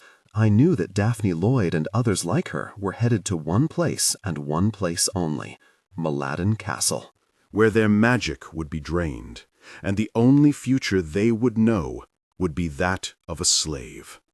And so that's where we were headed to. We snuck on at the last instant and shrunk back against the wall of the vestibule, connecting one car to its neighbor. I watched, my anger building, as Daphne Lloyd and the others were led to their seats and shackled. Under the subservio spell, they could offer no resistance. This car had no windows, so no one out there could see what was happening. And the passengers who were in other cars and not shackled were also under spells and could not fight back. The ones who had not been chosen had either walked back to the shacks or else started their journeys home. I had to admit it was all very well planned. And yet the Maladons had had centuries to perfect what they were doing, unobtrusively enslaving an entire people while at the same time destroying all those who could rise up against them. I did wonder why some had been left behind. I could understand ferreting out all the ones with brands on their hands, but why not take all who came to Bimbleton? I took out my wand and muttered the magnification spell. Instantly, I could see up and down the train carriages. And now I knew how they chose whom they did. The ones on the carriage without brands were all young, most under 30. There was not one old person on the train. And I had seen some folks back there, though young, who were on wooden crutches or had some other type of disability. Delph, who was privy to what I was seeing, whispered, "They just take the young and healthy. They mess with their minds and put them to work. They leave the old and sick and damaged behind." "To die off," said Petra, also looking at the images. "It's the young and strong that will challenge them. They're nipping that right in the bud. Pretty soon there won't be any of 'em left." I had never heard of anything so devious. And yet I knew in my heart that they were exactly right. The carriage we were in had 2 guards, one at each end. One was the bloke who had taken charge of Daphne. He was at the far end. His mate was at our end, just inside the carriage, barely 5 feet from where we stood in the vestibule. Then I wondered why the Maladons could not simply track all those who had the mark across the land, like they had me. Why invent this Bimbleton Station falsehood? Was the mark perhaps too faint to be traced? But then another possible answer occurred to me. If they started swooping into places and forcibly removing people, they would be inviting reprisal from others. I knew it was magic versus no magic, but for all I knew, there were far more ordinaries than there were Maladons. Just at Bimbleton Station on one night, there had been hundreds of them. And magic or not, a war might not be won by the Maladons. Or, if they did prevail, it would be at a high and perhaps unacceptable cost to them, especially if some with the mark figured out they could do magic as well. Far better to induce those with the mark to come to them. Then they could be quickly and quietly gotten out of the way. And their families would just believe they had gone on to a better life, and would never think of attacking those who took them. It really was quite brilliant, but more diabolically evil than brilliant. Our dilemma was quite apparent now. Did we attack the guards and free the branded folks in the car? Or did we stay on the train until we reached Maladon Castle? That would be useful, since I didn't know how to get back there. As the train pulled off, the guard nearest us moved down the car and toward his companion. They began to chat far enough away that I felt comfortable whispering to Delph and Petra. I voiced my concerns about what we should do. Petra hissed, "How can we be sure they'll take all these blokes to Maladon Castle?" "Because they need to steal their magic, and for that they need to go there." "That's right," said Delph. "Okay," she said in a hushed voice. She glanced at the shackled passengers. "We can't let that happen to them." I understood exactly what she was saying, but if we tried to free them now, we could all be killed, and no one would be saved. I didn't know how many bowler hats were on this train, but we had seen at least 13. We had a sum total of 2 wands, and Petra was relatively inexperienced and had not been trained up as I had. I said, "We need to just stay invisible and see what happens. We can't fight them all yet, Petra. We'll lose. And then so will everyone." She scowled at me, obviously disagreeing with my assessment. Delph said, "She's right, Petra. We just have to see what happens." Petra nodded at Delph, not me.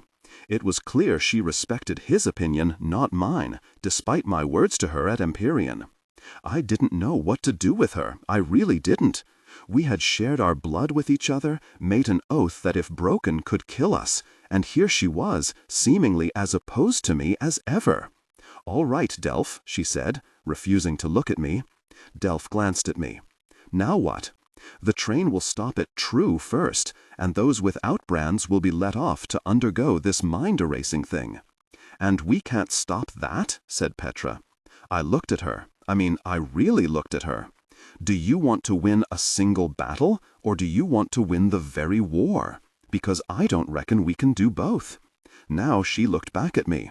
At first there was anger on her features, and then, surprisingly, understanding. "I can see that, Vega," she said. "You're right." Very hell, I thought. I never knew which Petra I was going to get, crazy Petra or rational Petra. I said, "So after True will come Greater True, or perhaps the train will take us directly to Maladon Castle." Delph asked, "When you were at the castle, did you see a train or tracks running up to it?" I shook my head. But I was keeping my eyes on Enderman. I wasn't looking at the ground all that much. I stiffened and motioned to the others to flatten themselves against the wall as I saw the very man enter the carriage from the other end. Enderman was dressed in his usual attire, a pinstriped suit with a vest, a bowler hat, and shiny shoes. This was in stark contrast to his appearance at the castle. I wondered if all Maladons had a hideous self under their outer layer. I felt myself glance surreptitiously at Petra. Was a foul interior being hidden by her outer beauty? I wondered how Delph would feel about her if she suddenly turned into a hideous hag. And I was a bit ashamed to admit that a tiny smile dwelled upon my lips at this thought. Enderman greeted each of the passengers in the carriage. Still under the spell, they mumbled their replies. He looked them over and then knelt down next to Daphne, who was seated at the rear of the carriage only a few paces from where we were standing. He pulled out his wand and gave it a little flick.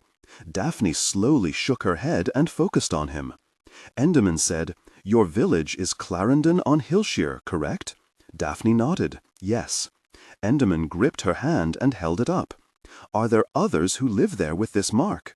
Daphne looked at her hand as though seeing it for the first time. Yes. How many?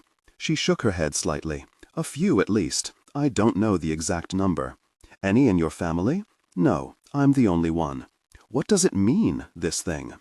Enderman looked at the mark, then at her, and smiled in a way that seized me with terror. It was like a jabbit about to eat its dinner. Well, at the very least, it means the end of you. He let her hand drop and said, Now you will tell me exactly how to get to the village of Clarendon on Hillshire.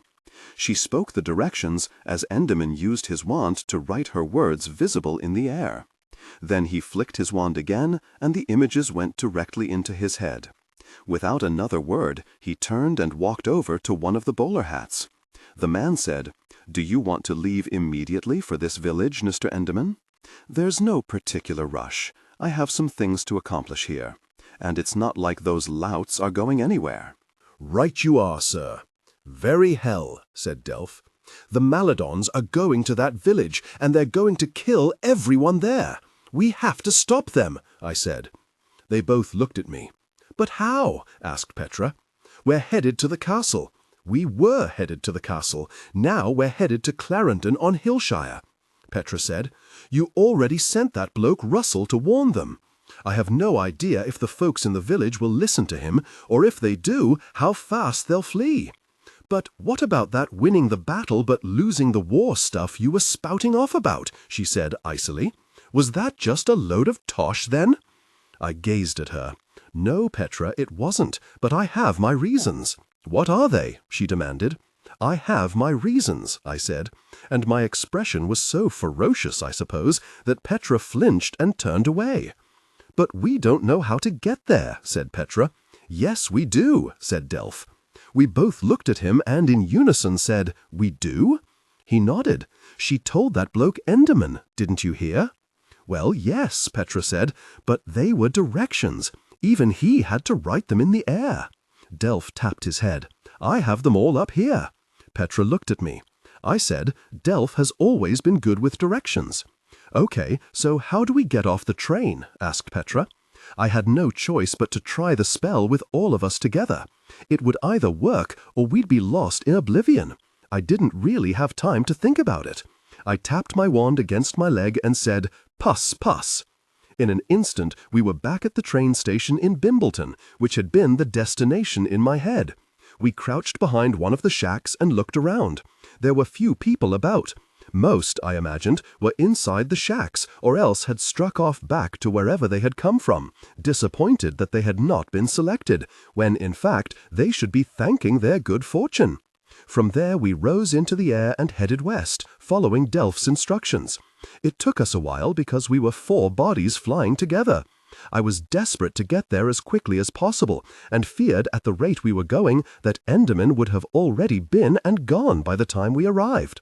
I finally looked down and saw it, a tiny hamlet set on the side of a grassy hill. I pointed us down as I searched for any sign of Enderman and his behatted cronies. We alighted silently a bit to the east of the town proper. We crouched down and looked around. Do you see anything? I asked, my wand at the ready. Petra had her wand pointed ahead of her, but shook her head. Nothing. I don't see no bodies lying around, or houses blown up, added Delph. Petra hissed. There's that bloke Russell. It was indeed Russell. As we watched, Daphne's mate sprinted into the center of the village and started pounding on doors. When they opened, I heard him telling the people there what I had told him to say. The fear in their eyes told me that his warnings had been believed. He was at the 4th house, and word was spreading quickly. People were outside. Some were already holding packed bags in preparation for fleeing. I wonder where they'll go that will be safe, asked Petra. I was wondering this too, at least for a moment. And then it happened. They're here, exclaimed Delph. Enderman and 5 bowler hats had appeared on the edge of the small village square. The villagers looked back in terror. Enderman smiled and raised his wand. In unison, so did the other Maladons. The villagers were so stunned they were rooted to the spot. "Embottlemento," I said. My wand pointed between the Maladons and the villagers. Their spells hit my shield, and the explosion was so fierce that all the villagers were nearly knocked off their feet. "Run!" I shouted from my invisible perch. Russell echoed this command. "Run! Run!" The villagers turned and raced off. Enderman was not focused on them. He was looking wildly around for the source of the spell that had blocked his. I lifted off the ground, pulling the others with me as Enderman and his men spread out and charged ahead. They passed directly underneath us.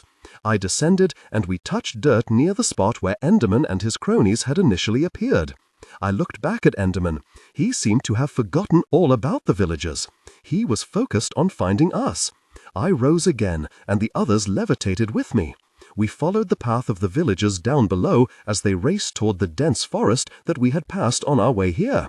I looked back in time to see Enderman and his men take to the air and give chase. They were so bunched together that an idea occurred to me. I whispered it to Petra, and we both raised our wands. "Impacto!" we cried out at the exact same time. Our combined spells hit the blokes with a thunderous blow, and they were all blasted out of the air and landed unconscious in a massive heap. I led the others down to the fallen Maladons. "Help me search them," I said to Delph and Petra. Delph said warily, "But what if they wake up?" I raised my wand and made whirling motions with it around the fallen Maladons. Ensnario. Thick golden cords spilled from my wand tip, and soon all of them were bound tightly. Then I used my wand to drive the ends of the cords deeply into the ground. "Right," said Delph, and he started searching the pockets of one of the Maladons. I searched Enderman. In his hat I saw a bit of looking-glass attached to the very top of the interior. Was this what he had been looking at back in Greater True when he said he'd been summoned? By the awful creature on the hideous throne back at the castle? I was pretty sure it was. It somehow allowed communication from a great distance. I pondered whether to take it, but then thought better of it. They would know it was gone, and then might use it to track us somehow. As I stared into the glass, it became smoky, and an image started to appear. I dropped the hat. It had shown the foulest face I had ever seen. Enderman had looked grotesque when he had changed into whatever he was upon entering the castle, but I would take that image any day over what I had just seen in the glass. I actually felt sick to my stomach. It wasn't a person, it wasn't even a corpse. It was worse than dead, if that was possible. Then I became worried. If Enderman didn't answer what might have been a command from this bloke, legions of Maladons might start popping up all over Clarendon-on-Hillshire. "I'll be right back." I soared into the air and found the villagers shaking and whimpering in the woods. I landed in their midst. "You!" exclaimed Russell. One man raised a knife and started toward me. "You're one of them lot! Kill her!" screamed several others together. Russell got between us. "No, she was the one who warned me. You saw what happened back there. She protected us." The man with the knife stopped in his tracks and looked at me apologetically. "Sorry, missy." "You need to keep going," I said. "Those blokes back there are the Maladons. I added for emphasis. They use Bimbleton Station and others like it to entrap and then enslave all who board the trains. They take mostly young people because that way your kind will die out faster." I looked around. Who here has a mark on the back of their hands, of the 3 hooks? When none stepped forward, I urged, "Please, nothing will happen to you, I promise." 2 men and a young woman stepped forward. "We 3 do," she said, "but we don't know what it means. It means you are magical, like I am, and it also means you could possibly be tracked by it. Come here." They stepped over next to me. "Hold out your hands." They did, and sure enough, there was the faint mark. I raised my wand, pointed it in turn at their hands, and said, "Embottlemento." A glow covered the mark and then sank into their skins. I had just thought of that. I hoped it would work on their marks, because they were not very strong to begin with. But for all I knew, the marks would grow stronger, and thus more traceable as they became older. I looked at all of them. "You must warn everyone you come across of the Maladons' plan. They want to rule all of you, and they will kill anyone who tries to stop them." Russell looked at me. They took Daphne. She had that mark on her." I nodded. "I know. She's on the train right now. And I promise I will try to save her, Russell. I give you my word. He nodded, tears in his eyes. I knew this whole train thing was dodgy, but Daff said we should try. Is that why you were asking all those questions, Vega? Yes. The man who had held the knife said, "Are you going to try to stop them?" Yes, I am. If it's just the one of you, what chance have you got? I have a chance to win. That's all I ask. I hesitated. Another idea had occurred to me. But one day I might come and find you and ask for your help in defeating them. Russell glanced at his mates and then back at me. And well, be willing and ready when you do. I thanked him with a smile. Now, go, quickly. They all turned and raced away. I returned to the others. We need to get going, I said sharply. Right, said Petra. So we kill him, right? She held her wand at the ready, and her features screwed up as though she were marshalling all of her energy for the death spell. I shot Delph a glance. He looked as surprised as I felt. I turned and gazed at Petra. She read my expression easily enough. Like they wouldn't kill us, given the chance, she snapped. I had no doubt she was correct. But I wasn't like these blokes, which, after all, was the whole point. Yet maybe Petra was far closer to the Maladons than I had thought. But I had to concede, what she said did hold truth. We might never get another chance like this. I looked down at my wand. I had no doubt I could summon the requisite emotion to do the deed. I pointed my wand at Enderman's chest. It would be over in a sliver, and with one of our strongest enemies vanquished, we would not have to worry about him anymore. The evil, despicable git! But as I stood there, I realized I could not kill someone in cold blood. If he were trying to kill me, yes, but not this way. I lowered my wand. I glanced up in time to see Delph look relieved. When I gazed at Petra, she simply looked disappointed. So what then? She demanded in disgust. Just leave them here so they can wake up and keep killing? I have another idea. I snatched up all their wands, flew into the air with them, raced 100 yards away, blasted a deep hole in the ground, dropped the wands in it, and then used another incantation to cover the hole back up, such that the ground looked completely undisturbed. I returned to the others, tethered us together, and we lifted off. I tapped my leg with my wand, said, passe, and we were instantly transported back to the train, roaring on its way to True. Well, I thought, we had done a right good job back there. I didn't yet understand how far out of my league I truly was, but I would soon enough. And then I would very much regret not taking Petra's advice and killing Enderman while I had the chance. The train pulled into True as it had before, in the middle of the darkness with a belch of smoke and a rasp of brake. We were all alert as the train came to a full stop. We heard the sound of doors opening, but not in the car we were on. This did not much surprise me. I didn't expect any of the branded ones to get off here. Petra and Delph looked at me questioningly.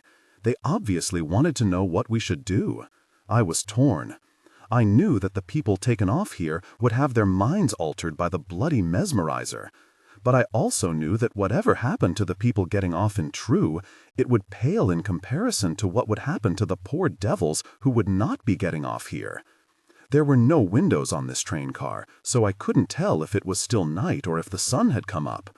I was tense and on high alert because I was wondering when my spell on Enderman and the others would wear off. Would they be able to easily retrieve their wands? Were they right this minute on their way to intercept us somehow? You should have listened to Petra, you git! I shook my head, trying to clear it. Obviously, I could do nothing about Enderman now, so I counted for the 10th time the number of other passengers in the car. There were 5 of them, including Daphne. They all sat rigid in their seats, staring at nothing, oblivious to the awful fate that awaited them. I looked behind us. Come on, I want to go into the next car and see what's happening. Then we'll come back here. We rose quietly, and I led the way toward the car attached to this one. We passed by the guard at that end. He made no sign of having seen or heard us. I looked over my shoulder to make sure the other guard wasn't looking, and then I quietly opened the door into the next car. We passed through, and Petra closed it behind us. The car was quiet, as I knew it would be. The people there were not restrained, but they were all under the subservio spell and could do nothing to escape. As we watched hopelessly, the doors to the car opened and a Maladon entered. He waved his wand, and all the passengers rose as one and started to file out. When the train car was empty, the doors closed, and we started moving again. We would be heading on to Greater True now, I thought. I had just turned to go back into the other car when the train came to a jolting halt. "What the hell?" exclaimed Petra. We next heard a gashing of metal on metal, and then came another jolt. Delph saw what was happening first. "They're disconnecting the train cars," he snapped. "Oh my holy steeples," I snapped. "Quick!" I rushed back toward the windowless train car. I opened the door in time to see it start to rise into the air. I leapt and gripped a handrail on the exterior of the train car. The others leapt after me and attached themselves to the train car however they could. I grabbed Harry too and secured him in his harness. We did all this not a moment too soon, for the car soared into the air and then shot forward with such velocity that had we not been holding on tight and tethered together, we would have assuredly plummeted. As we raced along, I wondered if we should simply let go and fly along behind the car, but we were moving so fast that I doubted, with all of us along for the ride, whether Destin could have matched the car's speed. Thus I just held on as tightly as I could. It was freezing up here, and my teeth involuntarily clacked together. I looked at the others and saw they were experiencing the very same thing. After what seemed like forever, we began to slow and then descend. It was still dark, but I perceived the lights down below. I said over my shoulder, I think it's Maladon Castle." As we flew lower and lower, my fears rose higher and higher. We were directly over the castle now, and as we hovered in mid-air, a huge dome that I had not noticed on my previous visit started to open. Once it was done, the train car lowered down into the now uncovered space.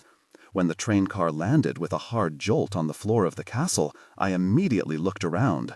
The space we were in was large and open, and lighted by torches lining the stone walls.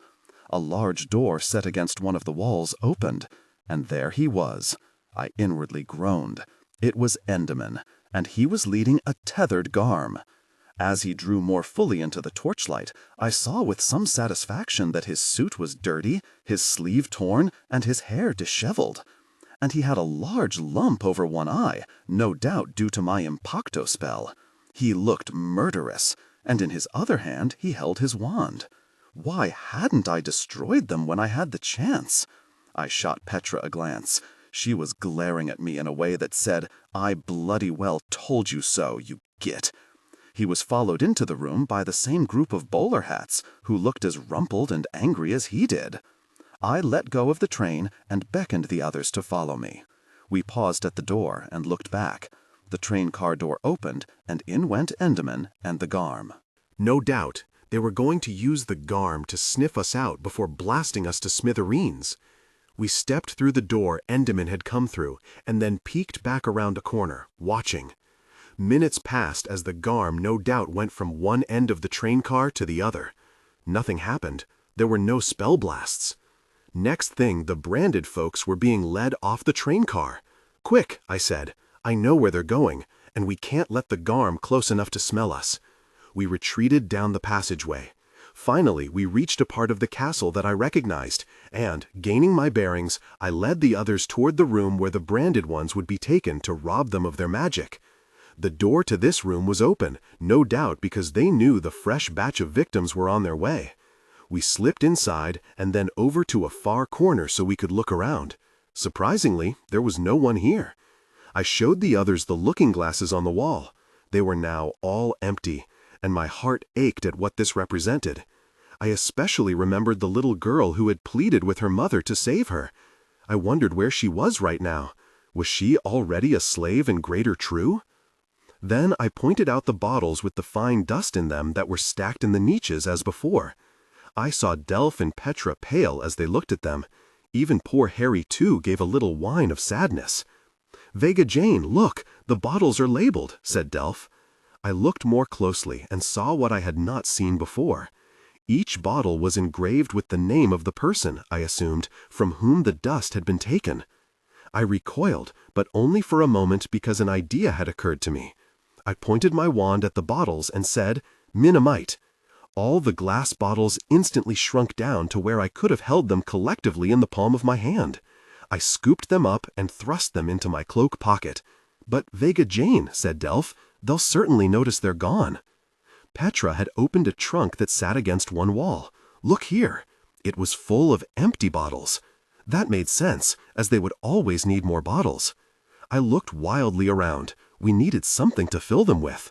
Then I saw it. The large hole in the wall from my previous battle was still there. "Delph, grab that bucket over there." He did so. "Hold it under that hole in the wall." I pointed my wand at the hole and said, "Springato erupticus." This spell wasn't simply for water. It would take out of something whatever was inside of it. A moment later, fine grains of sand started pouring out of the wall and into the bucket. When it was full up, I used my wand to quickly fill all the bottles with the sand and then corked them. "The names," said Delph, "the bleeding names." Petra and I used our wands to magically engrave some names we had seen on the bottles, but only on the ones in the front of the niche because we hadn't time to do them all. We had just finished this when Delph said warningly, "They're coming." The door opened all the way, and in marched the branded ones along with their captors, including Endymion. Thankfully, he had left the garm behind. Still, we shrunk back into the farthest corner and watched, our breaths held tightly as we tried to stay perfectly still. Daphne and the others dutifully lined up against one of the walls and stared at nothing as Endymion paced back and forth in front of them. I clutched my wand, and I observed that Petra was doing the same. Delph had balled his hands into fists. Endymion finally turned to face the group. He lifted his wand and pointed it at Daphne. Without him saying any words, a light shot out and plunged directly into Daphne's chest. She stiffened even more, and her rigid gaze focused on Endymion. "Did you meet a stranger at Bimbleton Station?" he asked. Daphne nodded. It was a young woman. Her name? Vega. Endymion shot one of the bowler hats a glance, and then returned his gaze to Daphne. "What else can you tell me about her?" She was asking questions, who we were and where we were from. Very nosy she was. I frowned as I watched Endymion ponder this. Did she say where she was from? A place called Wormwood. Endymion froze for an instant. "Well, well," he said, smiling. I felt my panic rising. I never should have told Daphne where I was really from. I should have just lied. I inwardly groaned at my stupidity. "What else?" queried Endymion. "That's all." "You lie." He snapped his wand at her, and she fell to the floor screaming in agony. Petra raised her wand, but I grabbed her hand. I looked at her in fury and mouthed the word, "No." I turned back to see Endymion standing over Daphne, who was still twitching on the floor. "Tell me the truth," he said. "I am, I swear," she sobbed. "I was afraid she was trying to get on the train ahead of us, so I left her." "But you told her how to get to Clarendon on Hillshire?" My heart sank, even as my guilt rose. He didn't know we had overheard her. "No, I didn't, I swear it." "You lie." He looked at the others. "You all lie." Then suddenly, with no warning, he shouted, "Riga morte!" At the same time he gave a backward slash of his wand. A black light shot out of it and slammed into all of them. They toppled to the floor as though roped together. We all stood there, stunned. I looked down at Daphne. Her eyes were open and fixed. He had just killed her. He had just murdered her. I looked at the others. He had just murdered them all. Waves of molten anger poured over me. But before I could do anything, Endymion and his cronies had vanished through the doorway. I just stood there, my chest heaving, my eyes filling with tears as I stared over at dead Daphne, and then at the others. They were all young, barely older than me, and their lives were already over because of a mark on their hands and a madman who liked nothing better than to kill. I fingered the adderstone in my pocket. I knew it could not regrow limbs, and I believed it could not bring back the dead. But it had brought Harry too back from very near death twice, so there was the possibility. I took it out, waved it over Daphne's body, and thought the best thoughts I could. And she remained as still and lifeless as ever. I finally felt something tug on my sleeve. It was Delph. He looked at me questioningly. I slowly put the stone away. I had lied to Russell. I had done nothing to save Daphne. I had done nothing to save any of them. The shame I felt was beyond belief. It felt like I had no control over my limbs. But I took several long breaths, steeled myself, and marched out the door with the others behind me. I told myself that if I ever had another chance to kill Enderman, I would not hesitate. We skittered down a hall and turned a corner, and there good fortune finally found us. There was a Maladon in a cloak, and behind him, attired in elegant clothes but with blank eyes, was a tall man with skin the color of a walnut. He was one of the enslaved. They had them here too. There was no one else around, and I whispered to Petra what I needed her to do. She nodded, and we raised our wands together. Impacto, I said. My spell struck the Maladon full in the chest, and he slumped to the stone floor. Subservio, said Petra, and her spell hit the tall, eyeless man. He instantly became rigid. I performed the magnification spell and saw that a room across the corridor was empty. Delph lifted up the stunned Maladon and carried him into that room. I used my wand to bind the Maladon tightly. Then we turned our attention to the eyeless man. His clothes were shiny and neatly pressed, and looked to be of the best quality. I wondered, and not for the first time, why they would dress slaves in such finery. We gathered around him in the small space, and I released the invisibility shield by turning my ring around. "Can you see us?" I asked. He nodded. So, despite the blank eyes, he still retained his sight. I said, "What is your name?" "I have no name. I am a Victus."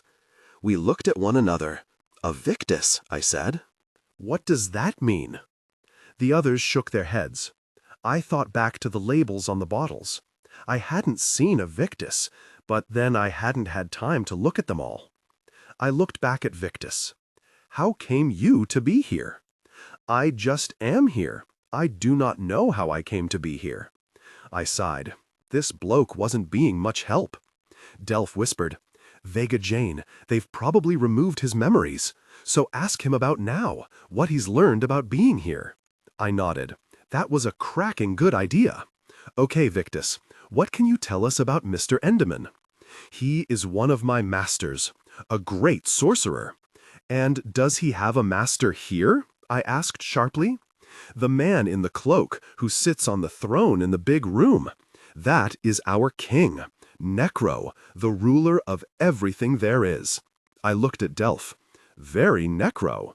The bloke's still alive. My greatest fear had just been realized. The evil bloke who defeated my ancestors was still alive. "Victus," I said, "have you heard of anyone named Virgil here?" He shook his head. "How about a man and a woman named Hector and Helen?" "No. No one with those names." "How many Maladons are in the castle?" "Hundreds. This is where most of my masters live." "Have you been to True or Greater True?"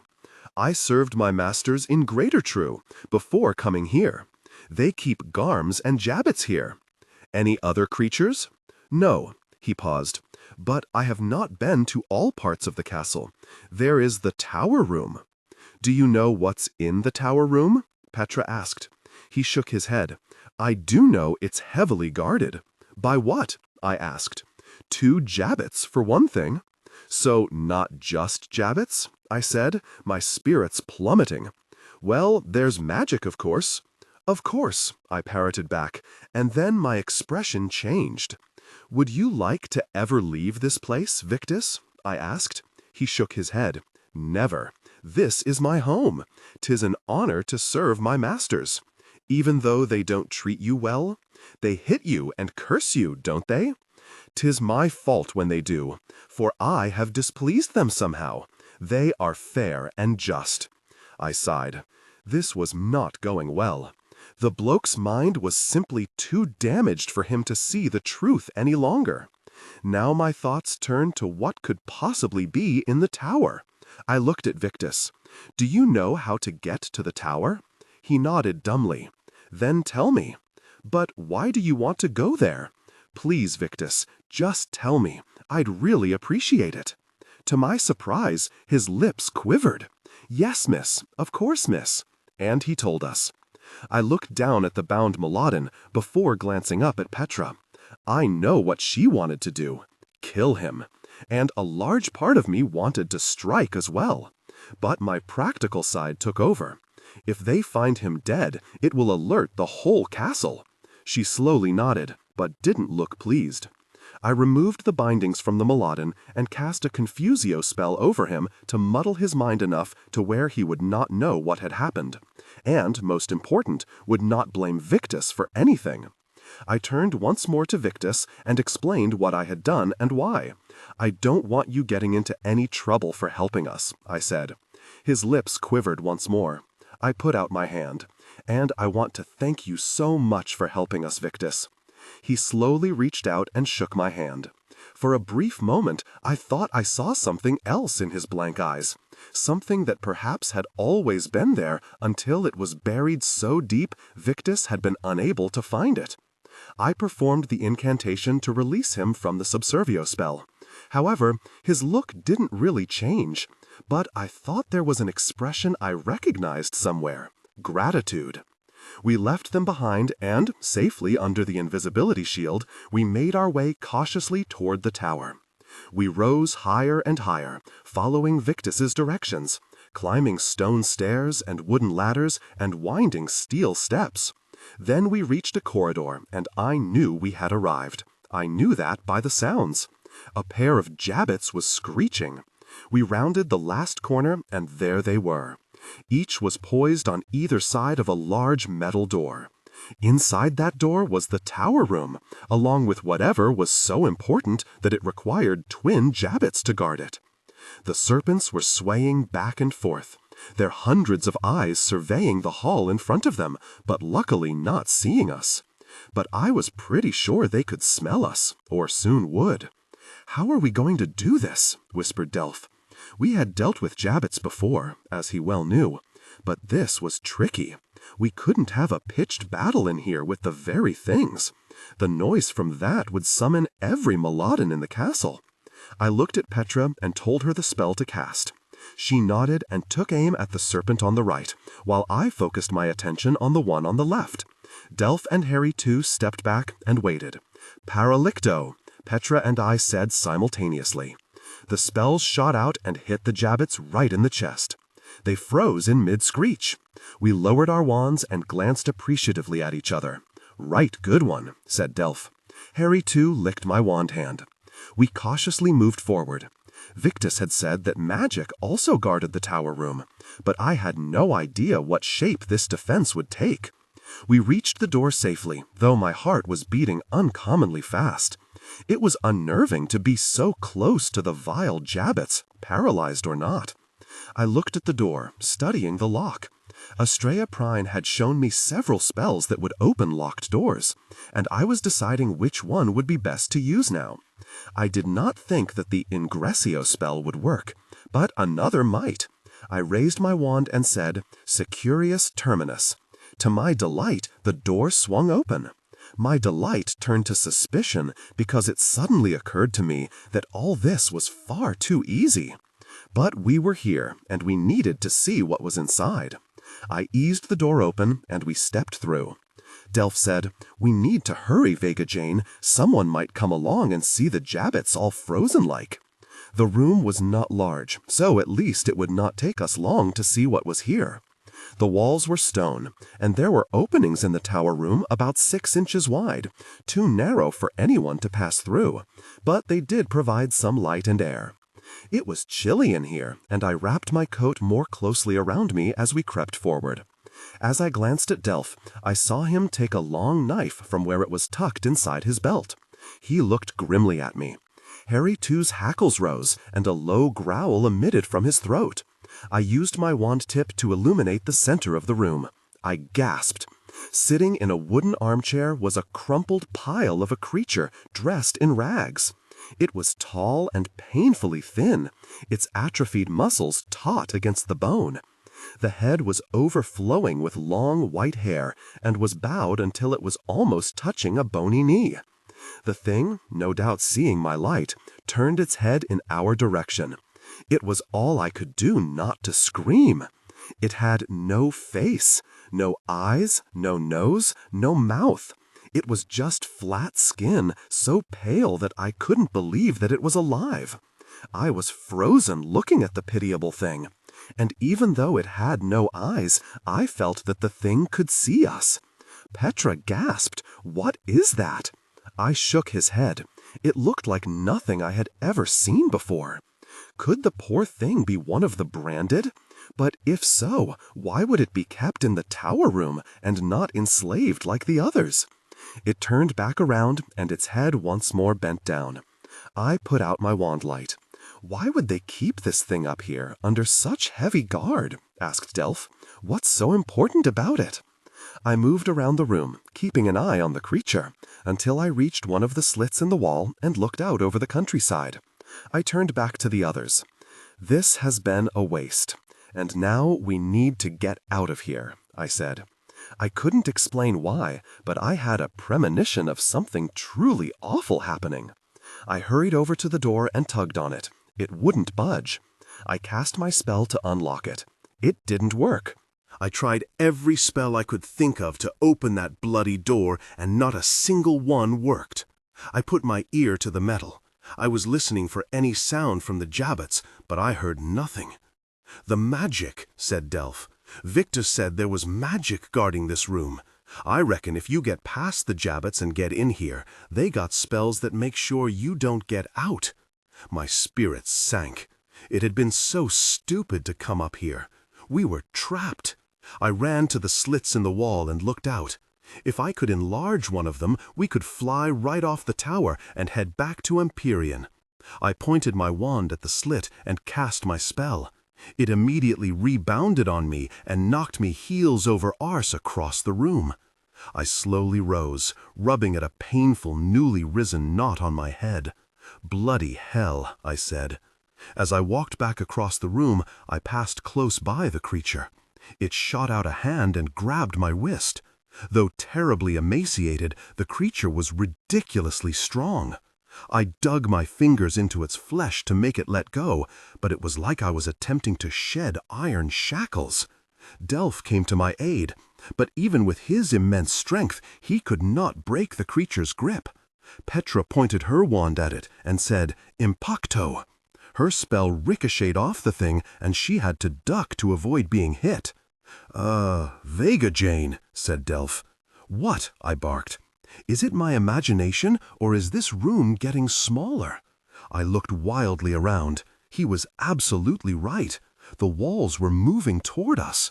Already the room was half as large as it had been. I tugged with all the strength that Destin provided me, and still I could not break the creature's grip. And the walls were barely 2 feet from us and were closing in with alarming speed now. My wrist was being crushed by the thing, and the walls were within a foot of us, and they would crush more than my wrist. "Let go!" I screamed. "Vega!" cried out Petra. I had my feet up on the side of the chair the thing was sitting on and used it for leverage. I can't break its bloody grip. The walls were barely 6 inches from us, and in a few more seconds we would be smashed flat. I felt one wall hit me in the back. Delph was pushing back against another wall with all his strength, but it was useless. It pushed him right into me. Petra was next to me, and Harry too on the other side. The walls would be touching within a few seconds. I screamed again and jerked madly on the creature's withered hand. Petra cried out as the wall pushed her hard into me. I looked up and saw the wall on the other side of the chair hit the wooden arm and crush it. It was over. We were done for. Harry too jumped up and licked the creature's arm. It immediately let me go. I pointed my wand at the oncoming walls. Embattlemento. My shield spell sprang out all around us. When the walls hit it, they ground to a halt, but only for a moment. Then they started moving forward again, but at a much slower pace. Yet they didn't have far to go. The four of us were literally pushed right against all sides of the chair, with the hideous creature breathing heavily in the middle of us. I could feel his rank exhalations on my cheek, so close was I to his mouth. The walls pushed us closer. My lungs were constricted as Delph, Petra, and Harry too were shoved more tightly into me. Our faces were now an inch apart. There was no room left to even breathe. My mind started to shut down with the lack of oxygen. But right before my eyes closed for the final time, I felt my wand hand jerk. Of course, I willed my wand to return to its form as the elemental. "Everyone hold on," I shouted. Then the door to the shrunken tower room was vaporized by a spell. And there he was, standing in the opening. The space was now so small that he could reach out and touch me. It was Enderman. I knew he couldn't see us, but he bloody well knew we were there. He pointed his wand at the narrow space that was all that was left of the tower room. As I had before, I tossed the elemental upward, but held on. We were all immediately ripped off our feet, bound together as we were by the magical tether. The elemental hit the stone ceiling and blasted right through it.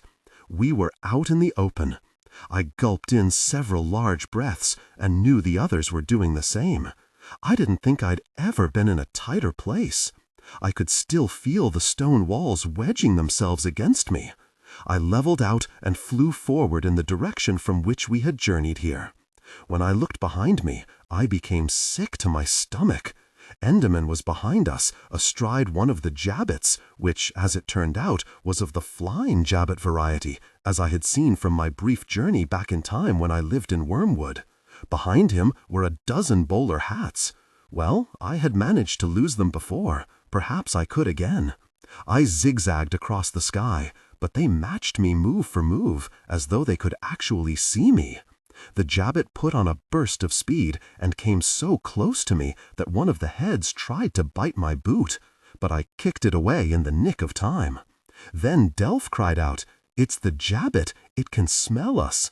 And I knew if we attempted to fire spells at Enderman and his cohorts, it would truly give away our positions and we'd have a wall of deadly curses hurtling right at us. In fact, that was going to happen regardless.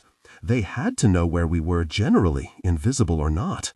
I put on a burst of speed and pulled away, but I sensed that Destin could not keep up this pace.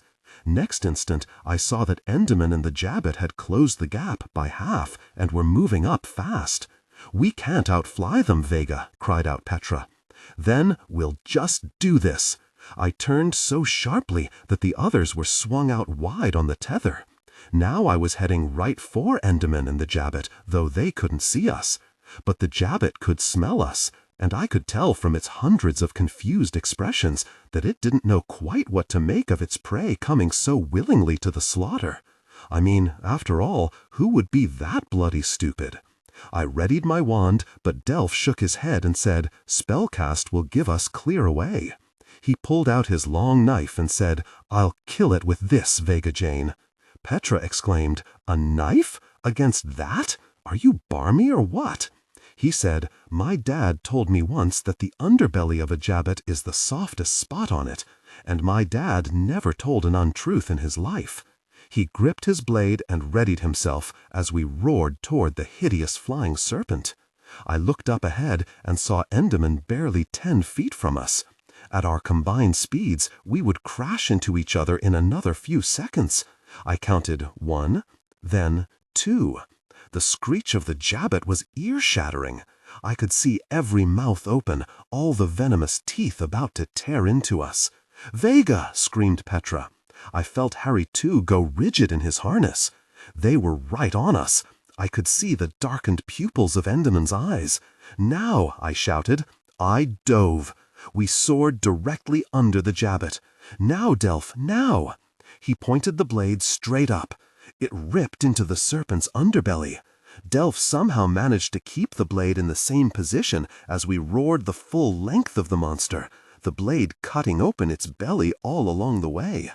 Jabbet blood and guts rained down on us. We cleared the tail, and I dove to avoid crashing into the other bowler hats. All they could see, I knew, was blood pouring from an enormous slash in the Jabbit's belly without being able to see what had caused it. As I looked back, the Jabbit was falling away, already dead. Enderman had just lost his ride. I expected him to soar upward under his own power, but he didn't. It seemed that he was having trouble reaching his wand, and that his legs were pinned inside the wings of the dead Jabbit. He plummeted downward, and all of his crew plunged after him. I hoped the dead Jabbit crushed the lot of them. I turned back around and accelerated to Destin's top speed. I felt the links of the chain against my skin. They were like ice. It was as though my chain instinctively knew that our very survival was at stake. It was giving our escape every bit of power it could provide. We were far enough away now. I raised my wand, tapped my leg, and cried out, "Pas poussez." The image of wonderful, safe Empyrean was firmly in my mind. The next moment, we landed at the front door of the place. I lunged for the huge doorknob, opened the portal, and we all fell inside. Delph leapt up and slammed the door shut before he slumped to the floor alongside us. We all just lay there, panting and shaking, and living with our own horrible thoughts of a calamity barely avoided. As my head cleared, I looked up from the floor to see Pillsbury there. "Mistress Vega, are you all right?" I slowly stood with the others. We were all covered in Jabbit yuck. "No, Pillsbury. In fact, I doubt I'll ever be right again." Exhausted and unable to even think or talk about what had just happened, the three of us simply sat on the floor in the front hall of Empyrean, covered in Jabbit guts, looking at one another. We had finally convinced Pillsbury that we were okay and needed no help in any way. He had reluctantly clanked away, leaving us alone. At last I found my voice. "We need to clean this vile stuff off. Then let's meet back in the library." The sun was starting to come up as we headed for our respective rooms. I took off my soiled clothes and poured pitcher after pitcher of clean water over me. It magically replenished each time. I scrubbed every inch of me hard with a borrowed soap. Then I did the same with Harry too. I dried us both, and I put on clean clothes that Pillsbury had previously placed in my cabinet.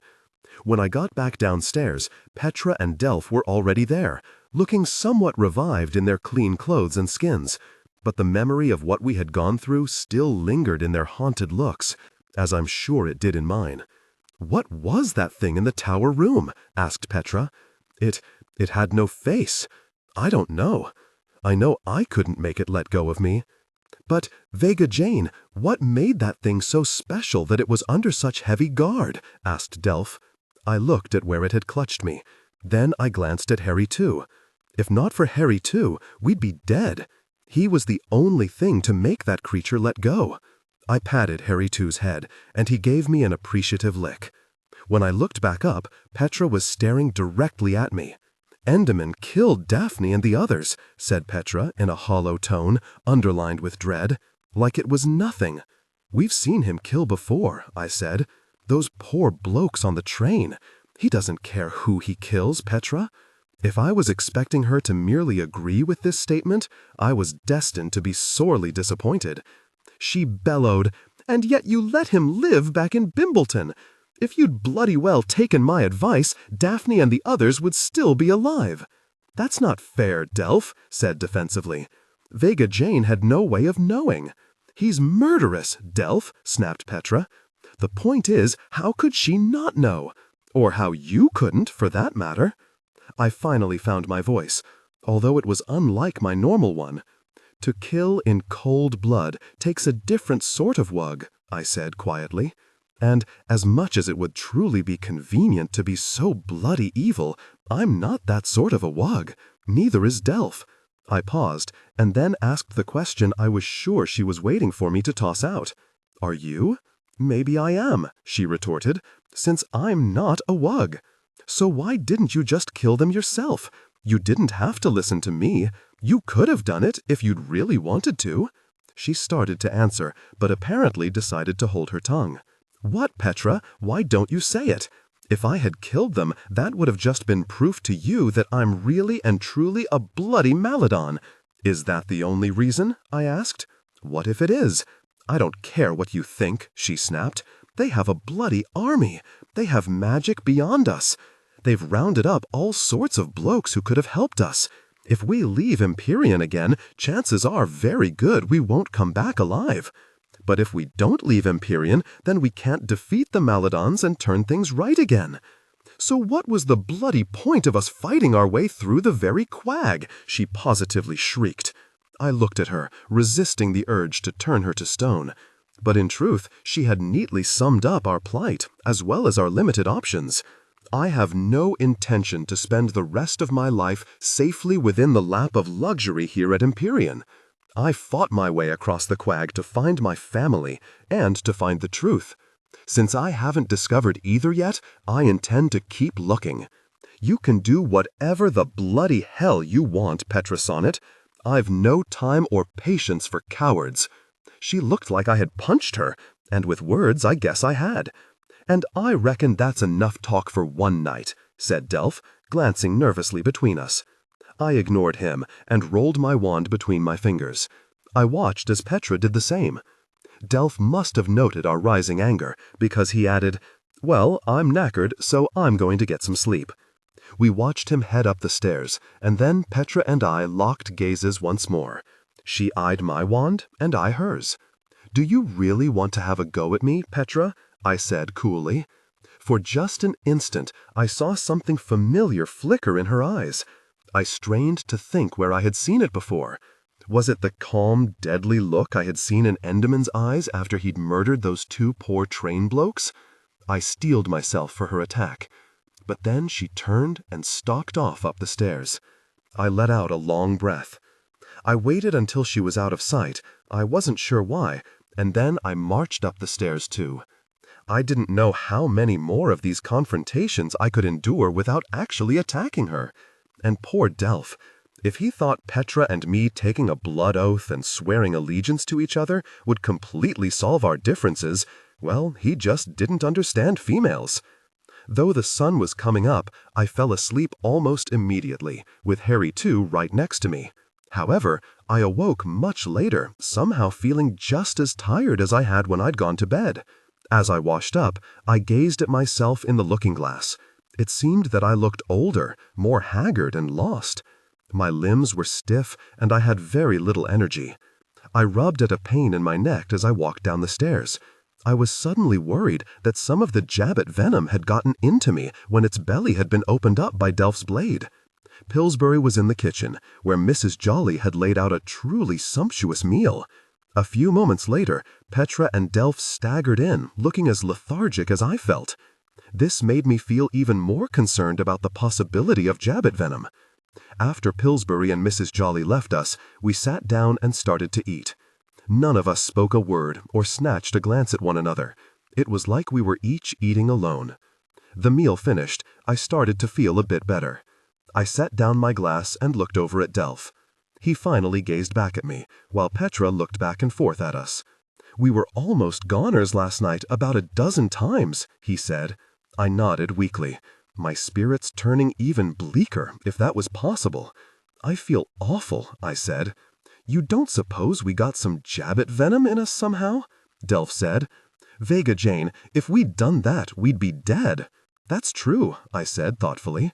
"It seems to me that the thing was a prisoner there," said Delph. "And if it was, maybe it's an enemy of the Maladons." I shot him a glance. "Then that might make that thing an ally of ours." He nodded. "That's what I was thinking. It was in the tower room, guarded by Jabbits and magic," said Petra. "That certainly sounds like it was a prisoner." "Maybe we should have rescued it and brought it back here," said Delph. I shook my head. "Too risky. Don't forget that the very thing nearly got us killed. And the Maladons are quite tricky. It might have been a trap." If we brought the thing back here, it could have destroyed the spells that keep Empyrean safe and led the Maladons right to us. Delph nodded. "'Tis true enough." I slapped my forehead and leapt up. Delph jumped out of his chair. "Vega Jane, what is it?" He looked at me like maybe I had swallowed some Jabbit venom. I ran upstairs, grabbed the coat I had worn the night before, and ran back into the kitchen. I put my hand in the pocket and drew out the miniaturized bottles. Bloody hell, said Delph. I'd forgotten all about them. I set the bottles on the floor, drew out my wand, and made the reverse incantation. The bottles immediately returned to their full size. They're all slaves now, I said in a hollow tone. Petra glanced over at me. But why did the Maladons not just kill them, like they'd done to Daphne? Why keep them alive at all? After the look I had seen in her eyes the previous night, my suspicions of Petra were running high. I said heatedly, because to them, killing is nothing special. But to rob their enemies of their magic, and then enslave them, make them do their bidding, treat them like cow dung, now that would be something truly special for those monsters. My unspoken thought was, monsters may be like you. We all stared down at the bottles, each representing a shattered life.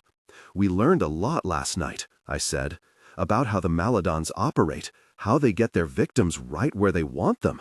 And we've been to the castle. Delph said, we didn't see that bloke you talked about, the one of the throne that made the air turn solid. And I'm glad we didn't. He makes Endermen look positively harmless. I picked up one of the bottles and looked at it. I wonder where Clive Pippin is. Why? Asked Petra. I held up the bottle to show the name Clive Pippin engraved on the side. Because I'd like to return this to him. You can do that? She asked, her voice full of wonder with a smidge of disbelief. I don't know. Maybe. Well, that's a big maybe, that is, she retorted. I said, I don't disagree, but first thing we need is to write down all the names of the people on the bottles. I'll get an ink stick and some parchment from the library. There's some in... I stopped talking when Pillsbury came in, carrying an ink stick, a bottle of ink, and a small journal. I happened to hear what you required, Mistress Vega. Here it is. Thank you, Pillsbury. The next moment he was gone. Healthful bloke, that one, noted Petra. Delph said, Vega Jane, you got nice handwriting from all your work at Stack's, so Petra and I will read off the names and you write 'em down like. I settled at the table, filled my ink stick from the bottle, and let it hover over the first blank parchment page of the journal. I'm ready. They started reading off the names, and I dutifully wrote them down. Amicus Arnold, Pauline Paternos, Tobias Holmes, Reginald Magnus, Charlotte Talkin, Alabetus Tumble, Clive Pippin, Dido Dat, Aloysius Danbury, Cecilia Harkis, Sybil Hornbill, Miranda Weeks, Dennis O'Shaughnessy, James Throckmorton, Artemis Dale. Then they abruptly stopped reading off the names, although I knew there were many more bottles. I looked up, my ink stick poised over the parchment, and saw Delph holding an especially large glass bottle. He was staring at it, open-mouthed. Petra was doing the very same thing. What is it? I asked. They both slowly turned to look at me. What is it? I asked again, a bit more gruffly, because they were just sitting there looking incredibly stupid. Instead of answering, Delph simply handed over the bottle. I took it, a bit put out that he wouldn't simply read off the name. I said, I wonder why it's bigger than the... Then I saw the name engraved on the glass, and all other thoughts were struck clean from me. Virgil Alphadear Jane. I was so shocked that I nearly dropped the bottle. Then I gripped the glass so tightly that I was afraid I was going to crush it in my hand. Finally, I just set it down on the table and closed my eyes. When I opened them, the bottle was still there. Part of me was hoping we had all just imagined its existence. They've got your grandfather, said Delph. They've got Virgil. I looked down, trying to gather my wits about me. It was all so overwhelming I could barely breathe, much less actually think. I glanced at my arm where the creature in the tower room had grabbed me. Then I glanced at the mark of the hooks on the back of my hand. The mark was burning brightly. What is it, Vega Jane? Asked Delph, who was watching me closely. I don't know. It just feels really odd. And my mark looks stronger than before, don't you think? Maybe it does, Petra interjected. So what do we do? If they can beat your grandfather, a bleeding Excalibur, what chance do we have?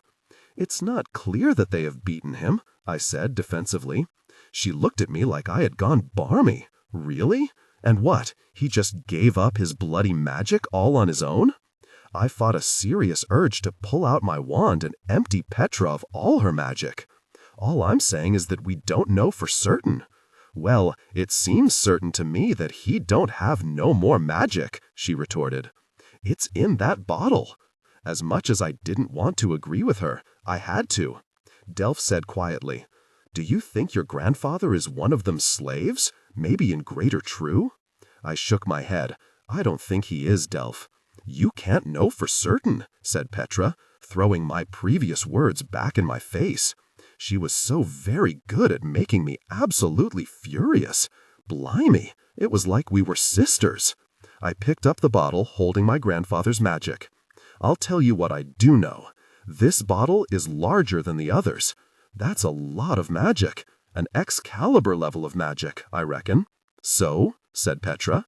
"So I don't think they would treat him like all the others, because he's not like all the others.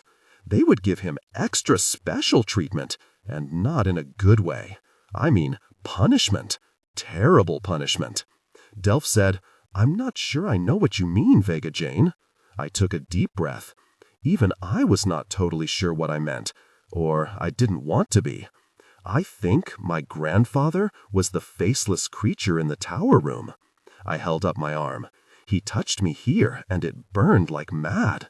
But my mark also became more pronounced. And why else would it have let me go when Harry too licked his arm? Petra, of course, did not look convinced. Why would they keep him alive? Why not kill him like they did Daphne? I don't know. Maybe they want to keep him alive for some other reason. Like what? I slowly lowered my arm. I don't know. I felt my face flush. "You always have lots of questions, but never any answers," I added emphatically. She gazed steadily at me. "I came to this whole thing a lot later than you. I don't know anything about your grandfather, or this place called Wormwood, or the Maladons, or even magic, really. I don't like not knowing things. Maybe that's why I ask so many questions. But I guess it's not fair to always expect you to have all the answers." She looked away, and I thought that was as close as I'd ever likely get to an apology from Petra Sonnet. Yet back in Wormwood, I'd asked lots of questions too, because I also like to know things. So maybe Petra and I were a lot more alike than I cared to admit. Delph broke the silence. "They could be trying to get information from him." "What sort of information?" I asked. "Well, he's from Wormwood. Don't you think these Maladon blokes would just love to get to Wormwood and kill everybody there? I mean, we've all been in hiding there, though most of us didn't know it. They may believe that Virgil can tell them how to get there." "Through the Quag?" I said. "Good luck with that." "But Virgil didn't go through the Quag, did he? He was able to bypass it somehow." I said, "We don't know for sure what he did. We just know that he disappeared from Morrigan's home in a whirl of flames. And I believed that was the case when my parents disappeared from the care too. I just later assumed that he had summoned them somehow. Maybe they were all captured." Delph shook his head. Your grandfather left a long time before your mum and dad vanished. Why would he wait all that time to bring them to him? And remember, the Maladons are on the lookout for your parents, so I don't think they've been caught."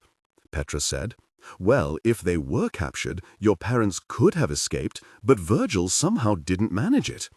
Delph shook his head. "I'm not sure how likely that is." I was sorely confused now.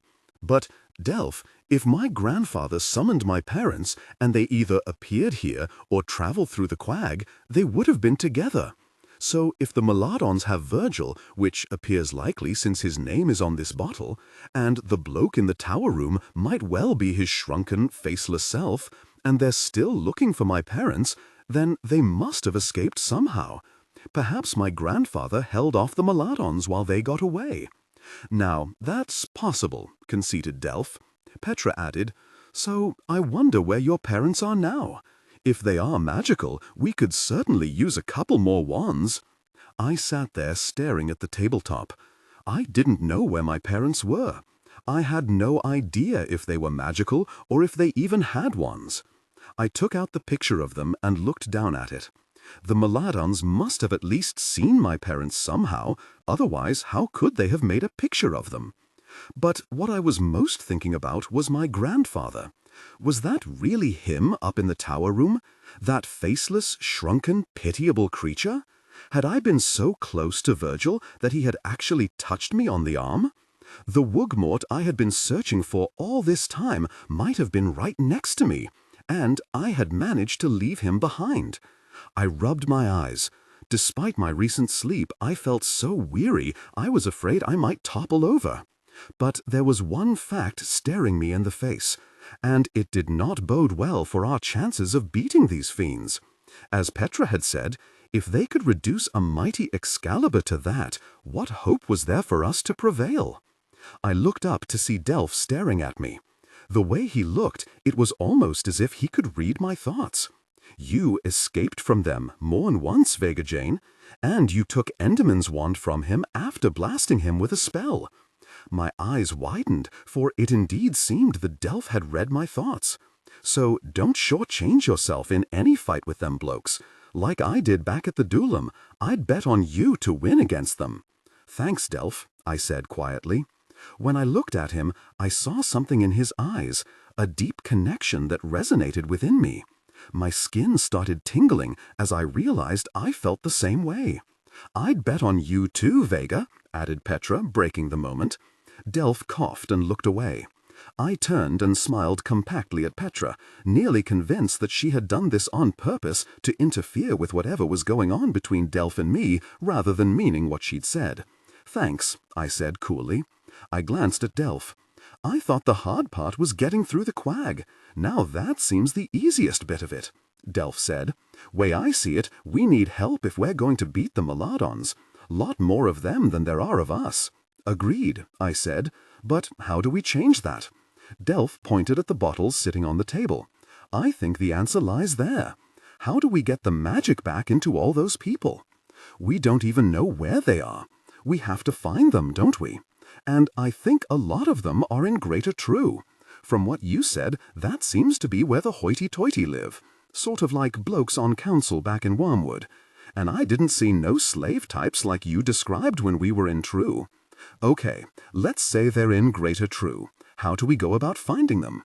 Just wait on the street and see them coming? Well, that happened to you, didn't it? Delph, I don't think you get it. Let's say we find one. Then what? We take the person, bring him or her back here and restore their magic? Okay, but they'll know the person is gone. They'll probably figure out the magic dust has been taken. They'll put both things together and deduce what we're doing. And then they'll be on their guard, and we'll never be able to get to any more of these enslaved blokes.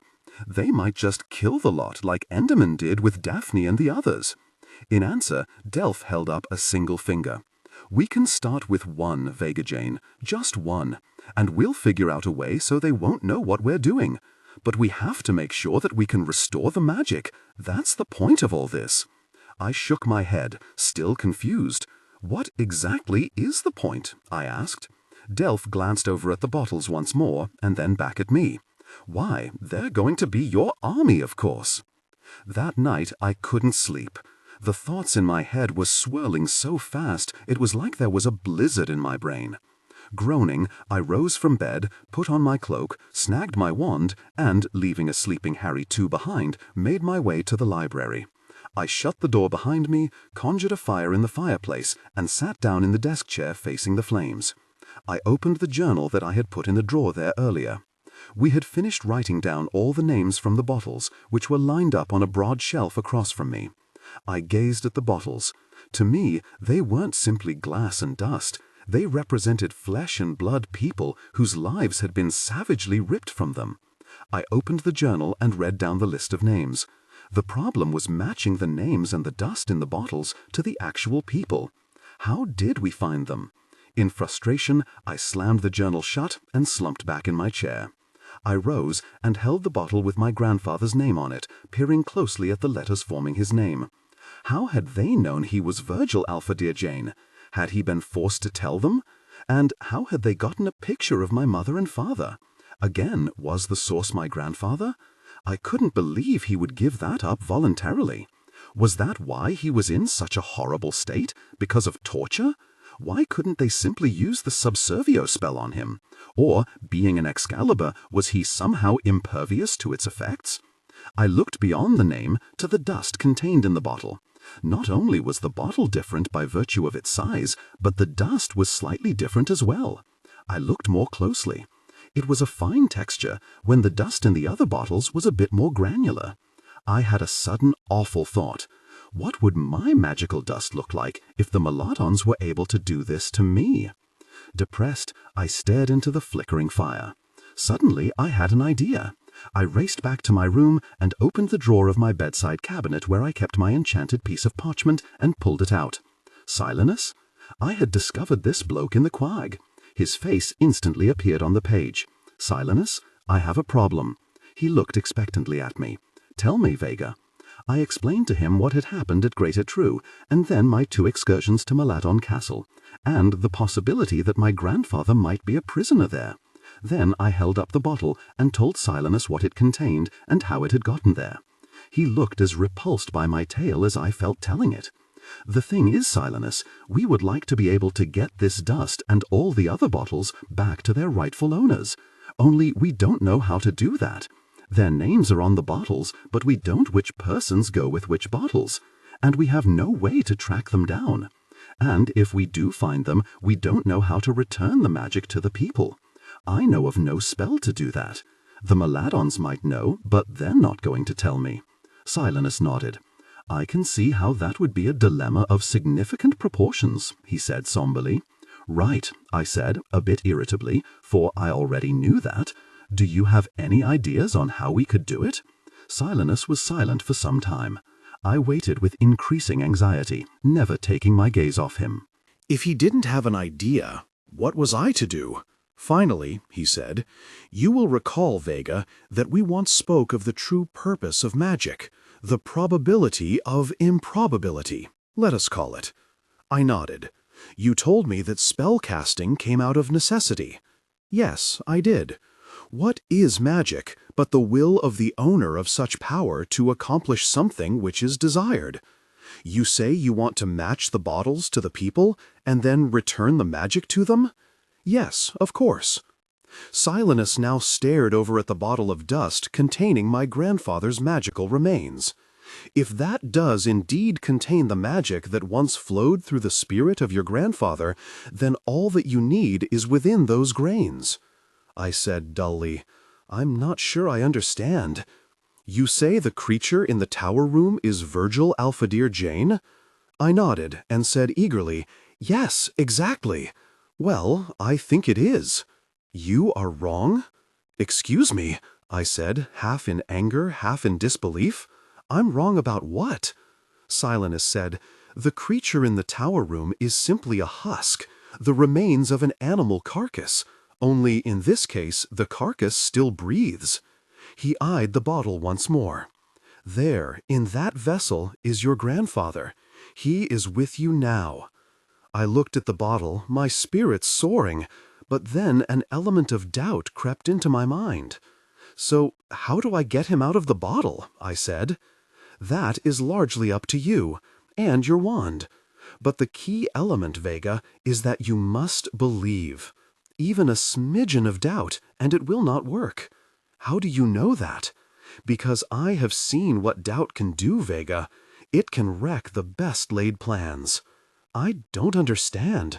Is it that hard to really believe in something? Silenus smiled the weary smile of someone who had seen this very thing over and over. He said, it is actually the hardest thing of all. And with that enigmatic statement, he vanished from the parchment. I felt my mouth turn downward in disappointment. Well, that was clear as dung. Why couldn't the bloke give me a piece of uncomplicated advice just once? I looked at my wand and then at the bottle. I raised my wand, pointed it at the bottle, and said, Virgil Alphadeer Jane, please come to me. Exactly nothing happened. I refocused. I willed myself to believe that my grandfather truly was in that blasted bottle. I waved my wand again, touching the tip of it against the glass of the bottle. Come back to me, I said. My eyes widened slightly when I saw just a little pop of light at the end of my wand, but then it quickly died out. I tried several more times, but nothing else happened. I put the bottle in my pocket and slid the journal in the drawer of my cabinet. I went back to the library, walked over to the fireplace, gripped the edge of the stone mantel, and bowed my head. How was I supposed to have no doubt when doubt was all I'd had ever since leaving Wormwood? As I stared into the flames, I felt the tears creep to my eyes. I didn't want this to happen, it just did. I had fought so hard, come so far, and now it appeared that I could go not 1 inch farther. I slumped down to the floor and curled up into a little ball.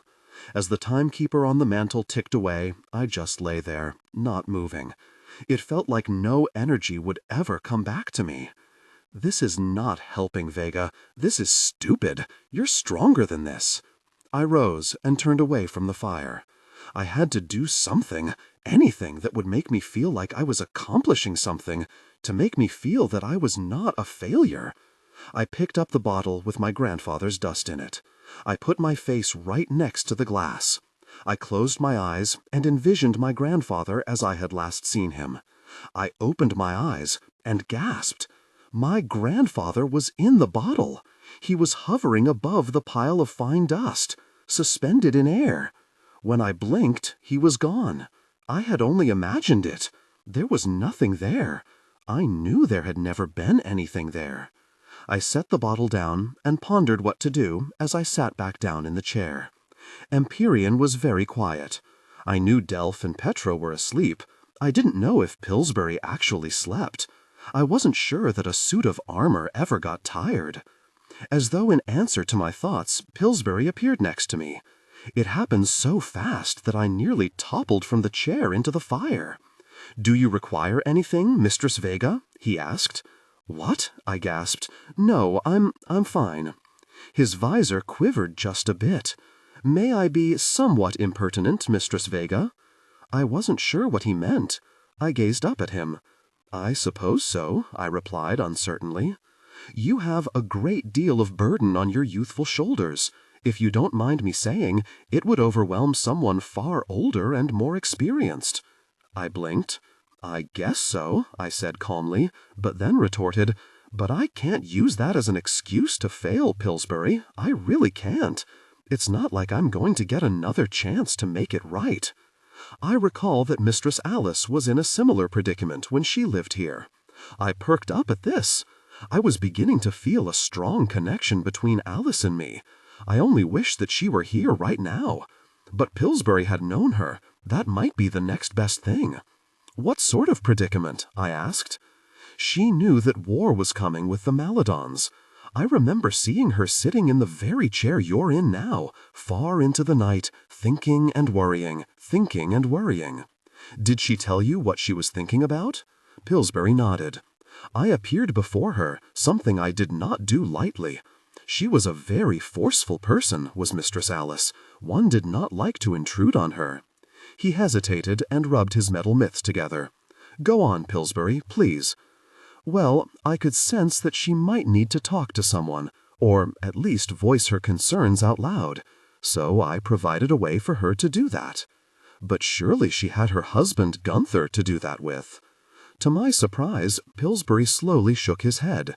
Master Gunther kept very much to himself on such matters. He paused once more, and then plunged on in a rush.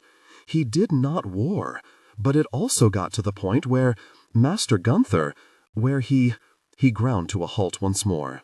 "Where he what? Please tell me," I implored. "Master Gunther, it seemed to me, would have avoided war at all costs. All costs." I slowly revolved this around in my head before saying, incredulously, "What? You mean even if it meant the Maladons would take over and rule them?" Pillsbury nodded. "I could never imagine doing that," I said forcefully. "I would much rather die." "As would Mistress Alice. As she did," he added sadly. I thought this through, trying to connect the dots that Pillsbury was putting out there, however haphazardly. Was she worried that Gunther might do something foolish regarding the Maladons, something that might hurt Alice and her allies in the war to come? I didn't know where this inspiration had come from. I think so, Pillsbury said diplomatically, and I dare say that might have been one of them. You said that Necro came here before the war. Yes. How recently before the war started? I asked, for I thought the timing might be important. As recently as the night Master Gunther died, said Pillsbury. I slowly stood. Pillsbury, I have seen Gunther's body in the coffin here. His neck was slit. Are you telling me that? Pillsbury nodded, and I saw a solitary tear emerge from under the visor and meander down the metal skin. That foul Necro came here late that night. Mistress Alice didn't know. It was on the pretense of preventing the war. That's what he told my master. They met in this very room, just the two of them. And when I came in later to see if they needed anything, there lay my poor master in a pool of his own blood. And the fiend Necro was nowhere to be seen. He murdered Gunther? Yes, exclaimed Pillsbury, as sure as I'd seen him do it. And what did Alice do? She would have killed him on sure of it, or tried to. But the Maladons started the war the very next day. You said that the war started because Uma Cadmus and Necro's son, Jason, had fallen in love, but ended up dead? That's only partly true. Necro blamed Jason's death on our side, said that we'd had him murdered, even said that Uma had done it after bewitching Jason at the behest of her father. And he said that Master Gunther was a coward who would slit his own throat because he knew his side could never defeat the Maladons. What a pack of lies, I snapped. Total rubbish. Of course it was. But nevertheless, the Maladons wanted a war, and they got it. And they won it, I reminded him miserably. Yes, he said, his gaze on the floor. We both stood there in silence for a bit. Pillsbury, there's going to be another war, I said. He didn't look at me, but his visor went up and down. Yes, Mistress Vega. I dare say there will be. I can't guarantee the outcome. I don't know that we won't be beaten a second time and utterly destroyed. But I can tell you that I will fight to the death. I don't want peace with the bloody Maladons. I've seen what they're like. I'd rather die than have anything to do with that lot. Now he looked at me. I mean, he really looked at me. I have no doubt of that, Mistress Vega. If you're not the spitting image of Mistress Alice, then I don't know what you are. He left me on that note. I sat back down and stared at the fire for a while. I thought about all that he had told me. It wasn't that I needed more reasons to hate the Maladons, but if I had, Pillsbury had supplied me with plenty more. They had an army of well-trained sorcerers who could fly and fight and kill. I had Petra, Delph, Harry too, and a bunch of bottles with dust in them. Some army. And I didn't know how to lead an army, even if I had one. I could barely lead myself. What I needed, I decided then and there, was my grandfather, a mighty sorcerer, an Excalibur. I knew exactly what I had to do. I had to travel back to Maladon Castle and rescue him. Otherwise, all of this was for nothing. Maladon Castle was directly in front of me. Harry, too, hung in his harness. I had ventured out without Petra and Delph. I felt strongly this was something I needed to do without them. I had brought Harry, too, because he seemingly had a connection with the creature in the tower room. Inside my pocket was the bottle with my grandfather's magical dust. The castle rose from the darkness like a hideous mass ready to kill all who ventured close. Well, I would be doing more than venturing close. I was going to invade the place and rescue the wug I desperately hoped was my grandfather. As I drew even nearer, my jaw dropped. I had assumed the castle would be quiet at night. Instead, I saw a scene of manic activity. Figures in cloaks were hustling to and fro. The castle was ablaze with light. The front gates were open. What the hell was going on? I suddenly had a truly wondrous thought. Had my grandfather managed to escape? But how could he have done that? His magic still rested in my pocket. To be sure, I took out the bottle and checked. The dust was still there. I put it away and eyed the castle once more. The chaotic scene I was witnessing did provide certain advantages. I unbuckled Harry too and attached him to me with a magical tether from my wand. Okay, here we go. We set off at a trot toward the castle. We quickly reached the circle of light thrown off by the entrance. To the left and right of us were Maladons in long red cloaks. I couldn't see their faces because their black hoods were drawn up. For some strange reason, I felt no fear being in the midst of my enemy. I felt instead a certain inexplicable calm. We were 10 feet from the open gates when I saw him. Endymion burst forth from the entrance to Maladon Castle like a raging storm. His hood was down, and I could see his evil features. Then, as I stood there watching, he transformed into what he really was. That hideous, malformed creature I had seen before. It was far more terrifying than the conjured face he normally wore. He shouted to his fellow Maladons in some language I could not understand. His voice sounded urgent, but also strangely jubilant. I could make neither head nor tail of it. My feet started moving, and I was past Endymion and through the open gate. Harry too and I darted off to a side corridor. I had to find the stairs up to the tower room again. I searched my memory even as we flattened ourselves against the wall as a group of Maladons rushed past us. The third corridor on the right? The second stairway off that? Up to the left? Or was it the right? To hell with it. I drew my wand and muttered, "Pas poussez." The tower room corridor was firmly in my mind. An instant later, we were outside of it. Well, that was informative. I could use the spell to travel within the castle. I apparently couldn't use it to enter or leave the place. The first thing I noted, there were no jabbits stationed outside. The second thing I noted, there was no bloody door. I looked desperately around. What had happened to the door? Or had my spell somehow gone awry? But as I calmed, my reason returned.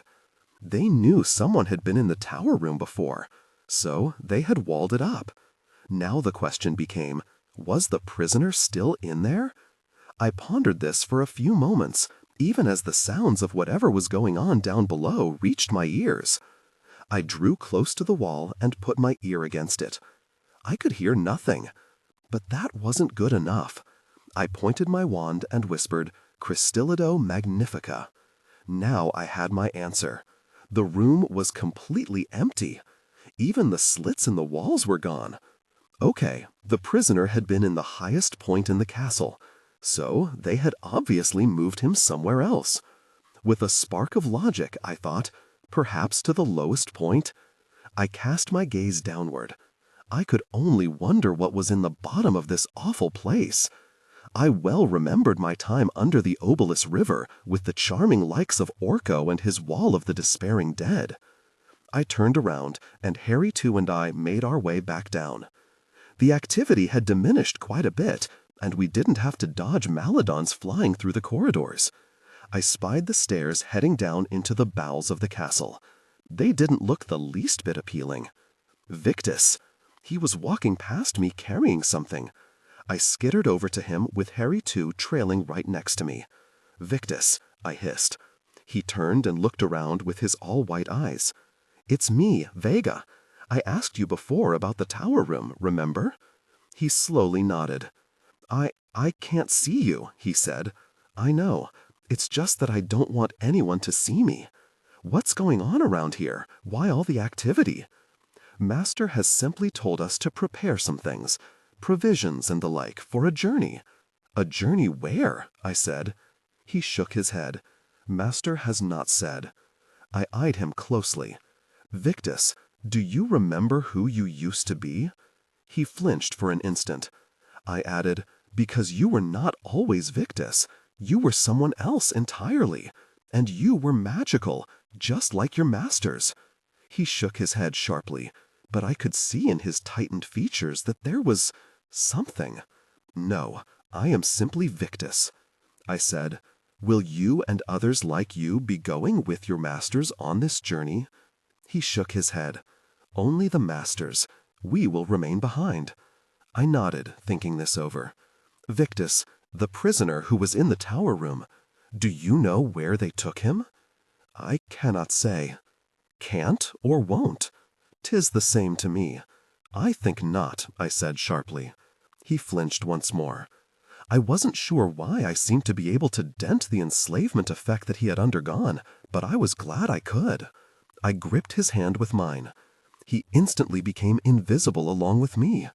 His skin was icy, but it suddenly began to warm under my touch. "I think you could tell me if you really wanted to."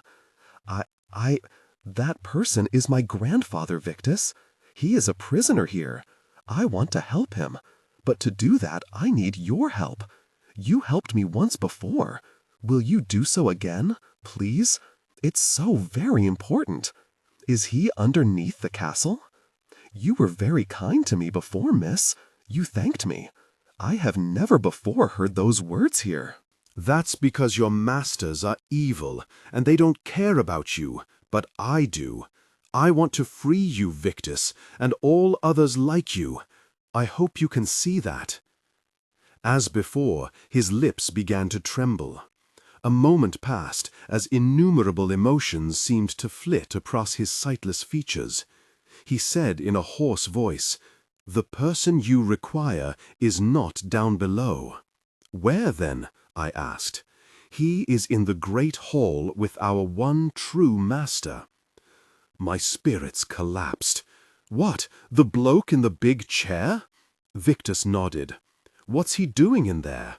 "I do not know, but I saw him there." "Is he in chains?" Victus shook his head. "Is he restrained in some way?" Victus shook his head again. "Thank you, Victus. You've been very helpful." He bowed his head. At any other time, the gesture might have appeared comical, but there was nothing funny about this place. "I wish you luck, miss." He paused and then added, "Was I really magical? You all were, and if I have anything to say about it, you'll be magical again." I let go of him, turned and rushed toward the great hall with Harry too right next to me. We finally reached the grand doorway leading into the even grander room, even if it had at its epicenter such a foul thing. The one true master? The one true pillock? I gingerly put a foot over the threshold, and my dog followed with two of his. We slowly followed with the rest of ourselves. I looked up and saw that the glass ceiling I had smashed through previously had been repaired. The room was vast and empty. Well, nearly so. Up at the front I saw something quite odd. There was the throne. Seated in it was the awful creature I had seen before. I now knew it was the ancient Necro. In his hand was a wand. It was the blackest thing I had ever seen. It reminded me of the darkness I associated with Orko, of the world of the dead. The wand was pointed at someone. As I drew closer, I could see that it was the pitiful person from the tower room. I was taking another step forward when I saw that something was emanating from the wand and piercing the body of the other. It was a light, but not a bright one, which was why I had not seen it until I drew closer. It was as black as the wand, and mostly hidden in the shadows of the room. I pointed my wand at the leader of the Maladons, and thought about what spell I would cast. Should I kill him? Could I summon the emotion necessary? Should I merely knock him out? What if it didn't work? What if he turned upon me, enslaved me, put my magic in a bottle? My mind was so joggled that what I did was nothing, until I saw the poor faceless creature topple off the stool and fall to the floor when the other pointed his wand down and the black beam vanished. Necro stood, flicked his wand once, and vanished. I rushed forward and reached the spot where the creature lay. When I touched the skin, it was cold and clammy. The creature still had no face. I told myself that this had to be my grandfather, But how could I be sure? I heard sounds echoing all over the castle. I couldn't just stay here and ponder things. I had to make a decision. Harry too brushed past me and sniffed at the creature. Then he pushed his muzzle against the cold hand, and I saw one finger twitch. Harry too stepped back and looked up at me as if to say, "There you go, mate. It's him." "Thanks, Harry too," I murmured. I had Destin around me, which meant my strength was greatly multiplied. I lifted him up, and at my touch he became invisible. "Grandfather," I whispered into his ear, "are you okay? What did he do to you?" I got no answer to my questions. I rushed from the room with Harry too at my heels.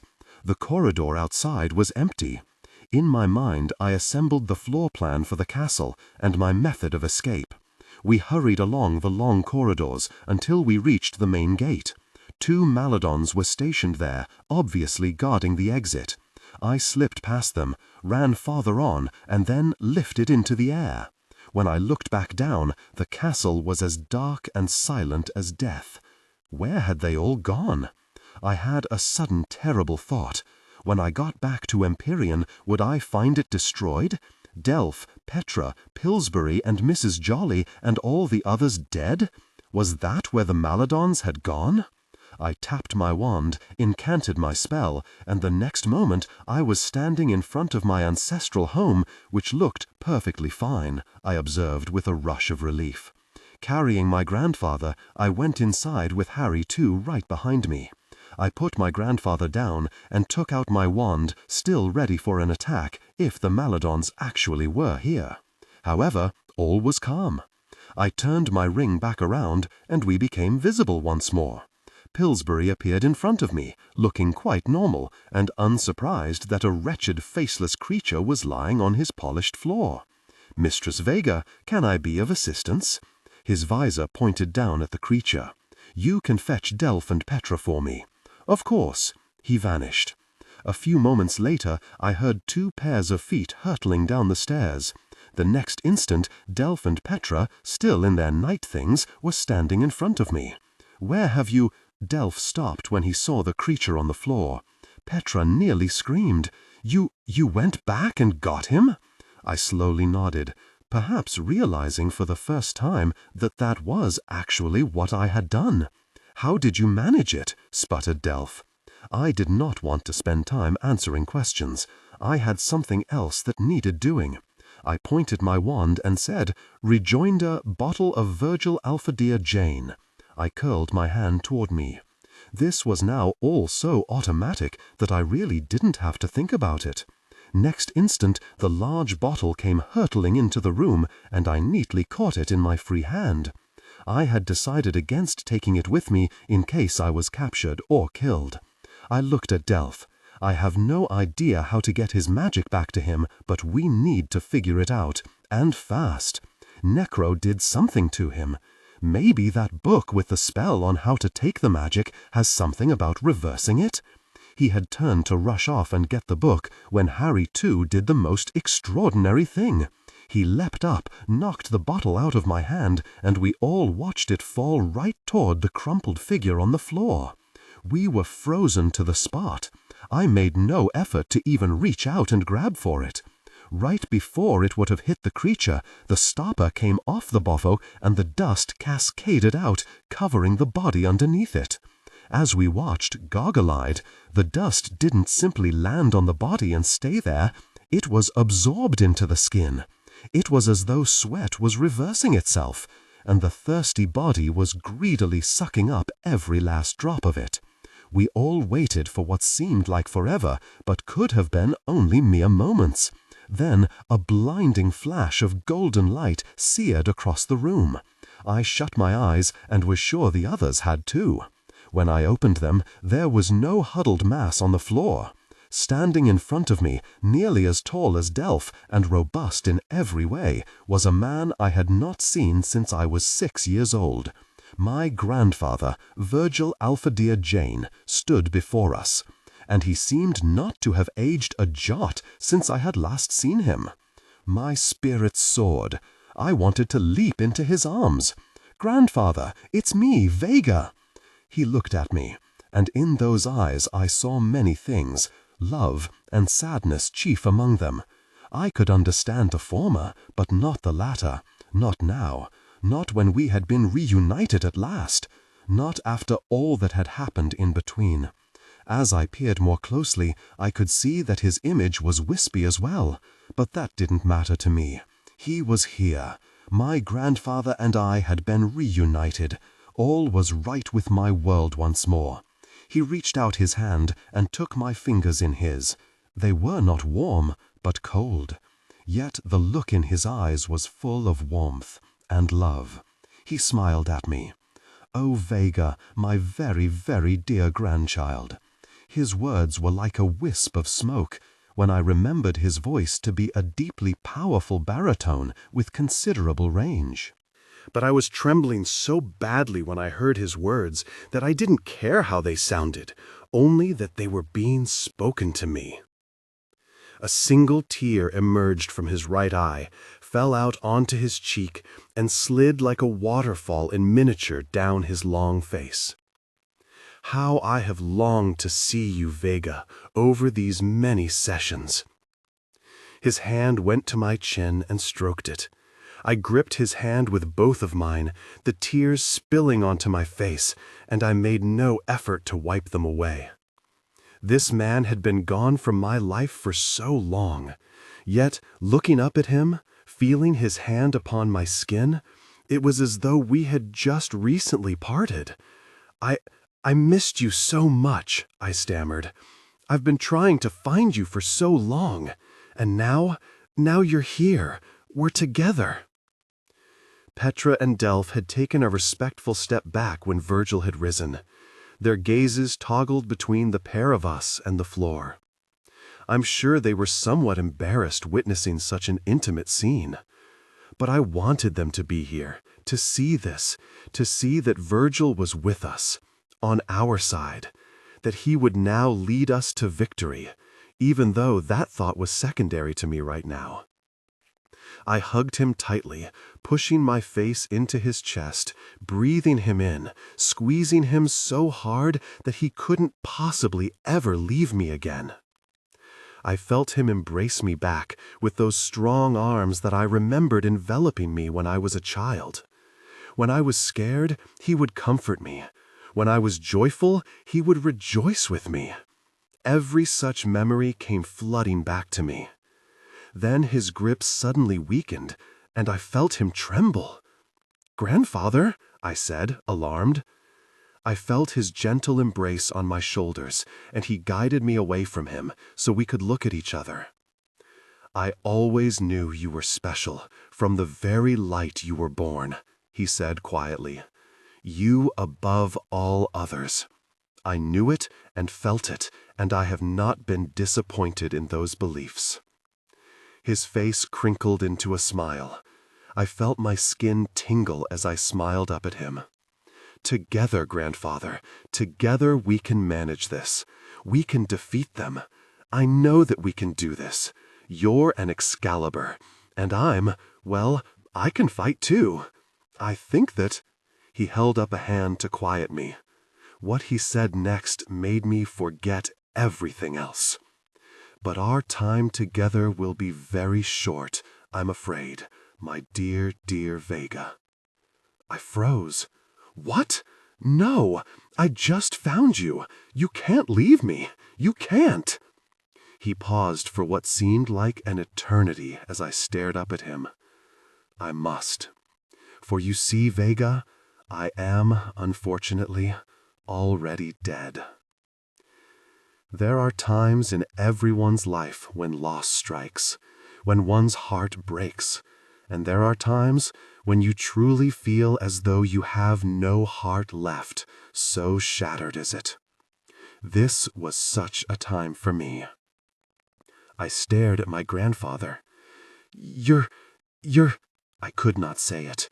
I could not say that word. He stared at me, sadness now triumphing over the love. "He killed me, Vega," my grandfather said simply. "Necro," I said, my eyes brimming with fresh tears. I glanced at Delph and Petra. They appeared to be cast in stone. "He is a very powerful sorcerer," said my grandfather, "who knows things that we never will. But we cannot dwell on that. We have things to discuss, and you must have questions. Even as a young, you had more questions than every other Wug, so please, ask away, Vega." Still unable to process that he was already dead, I said haltingly, What happened after you left Wormwood?" "I left to lead an uprising against those who had destroyed our ancestors. Now, I said what I had to say." You left me behind in Wormwood." I knew if he was dead that I should not say these things to him, but how could I not? When he reached out his hand for me, I did something I never dreamed I would do, especially after all this time. I stepped back from him. "Vega," said Delph in an admonishing tone. My grandfather slowly withdrew his hand and sat down on the floor. I looked around and noticed that Pillsbury and Mrs. Jolly had entered the hall and were staring at us. I turned back to my grandfather. He was looking around the place. Pillsbury took a step forward. "May I get you some refreshment, sir?" Virgil glanced at me, and his eyes carried a twinkle. He turned to Pillsbury. "I have quite enough refreshment being with my granddaughter, thank you, upset though she may with me right now." "Your granddaughter? Then you are a Jane, sir?" "Virgil Jane. I wish we could have met under better circumstances, but there you are." He glanced around the room once more and said, "What is this place?" "It's our ancestral home, Empyrean," I said. "But surely you know of it. You're an Excalibur. You know all." "I know a great many things, but I do not know all, Vega, and I never knew about this place." He looked at my pocket, where the end of my wand was sticking out. He pointed to it. "Is that how you came to know of it?" "Yes, it sort of pointed the way for me." "And how came you by your wand?" "Alice Jane Adronis, the last Jane to live here. It was the elemental, and then it became my wand. Estrella Prine trained me up in the Quag. Do you know her?" "Alas, I do not, having not gone through the Quag myself." He eyed my finger. "I see that my ring made its way to you. It was at Quentin Herm's cottage. Thonsius gave it to me before I fled Wormwood. Quentin also left me a map and a book. I know that he did. Before I left, I asked him to do so, when you were of a proper age." I gaped. You asked him?" "Yes, Herms was my trusted friend, and quite magical as well. He ventured into the Quag as far as possible, and mapped it and took notes of all he saw. At least, I assumed he did. Those were my instructions." "And my parents? I know you summoned them. I was there when it happened," I added with a trace of bitterness. "But I did not summon them, Vega." I gaped again. "What? But if you didn't, how did they leave Wormwood?" "I do not know.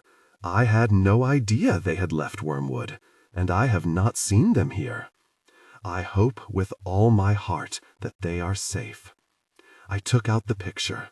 "I think they're out fighting the Maladons too," I said proudly. His face crinkled into a smile. "I am so pleased." "How were you captured?" I said quickly.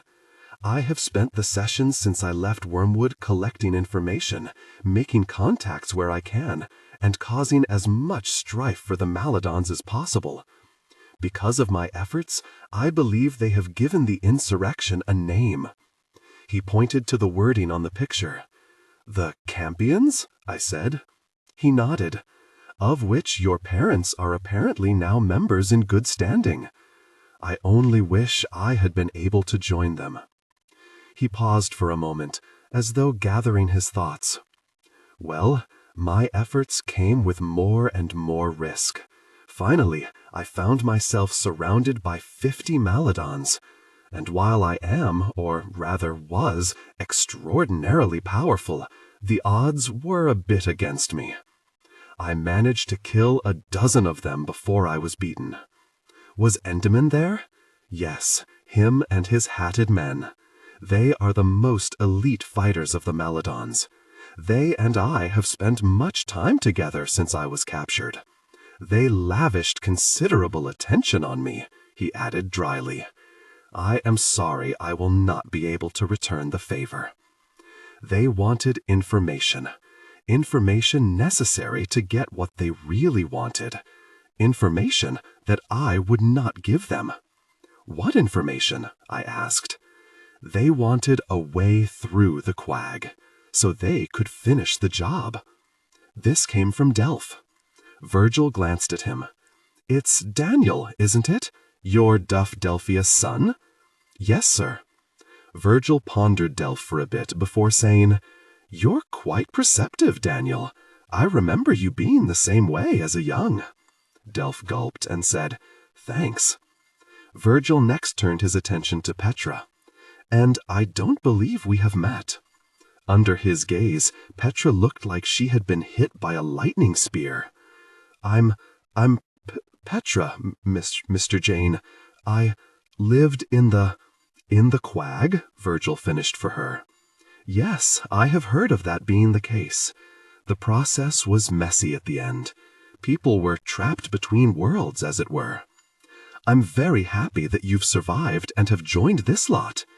Are my parents Excaliburs like— No, but they are magical, and they know of things that I shared with them, which is why Morrigan cursed them into the care, I said spitefully. I know not of that. He studied me closely. If I had the power to summon wugs from afar, Vega, I never would have left you behind. Do not believe for one sliver that I would have. He paused. You were only 6 sessions old when I left. You needed to discover things on your own, as I did. I knew you were special, Vega, but it was the only way to see if you had the heart as well. But they beat our ancestors in the war, I noted. Evil can triumph over good, but that has more to do with the failings of the good than the successes of the bad. Now, he said briskly, I must convey to you what I know and what I have discovered. We all of us drew closer to him, for his voice was definitely growing weaker. You've been to True and Greater True, then? I nodded. True is the place where they alter the minds of all who are non-magic. Then they labor there with smiles on their faces until they die. We've seen how they do that, I said. But can you explain Greater True? The young soldiers they have, and the arrogant people with the slaves as servants?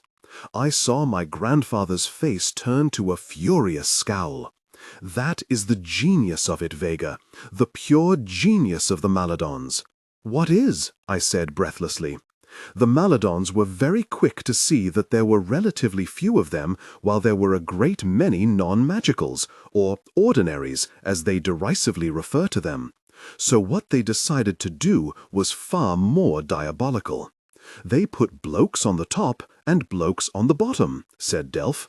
We all turned to him, my face full of surprise. Yes, Daniel, replied Virgil, that is precisely what they did. Delph added, and if some blokes have it better than others, with slaves and coin and all, that content-like. They feel like their lives are good, so why would they want to change them, eh? Exactly, said Virgil, looking pleased. I looked at Delph with even greater respect. That was brilliant, Delph. Yeah, brilliant, echoed Petra. Virgil said, Mark this carefully. True and Greater True are the largest towns I have been able to locate, and I have searched high and wide. The rest of this world is made up of smaller establishments, scattered villages, small homesteads, where those who live there labor hard for little. Word of these train stations is slowly spread among them. Trains that will take them to a better life. I shook my head. We've been to Bimbleton Station. It was so awful. There is also a befuddlement incantation around the areas monitored by the Maladons. True, Greater True, and the other towns of some size. No one unauthorized can ever find their way to any of those places. Which means folks have to take the bloody train, I said. The Maladons didn't stop there. No brainwashing plan is perfect. And of course, people marry and have youngs, and they grow up with certain independent thoughts in their heads. Thus, they also used a scheme to direct any natural anger or resentment that those in True or Greater True may have towards something other than each other, or worse yet, the Maladons, though their presence among even the elite ordinaries, I have learned, is not generally known. How did they do that? I asked. You mentioned the young soldiers with their uniforms and marching? I nodded. Well, they have a regular army as well, composed of males, the elite guard they're called.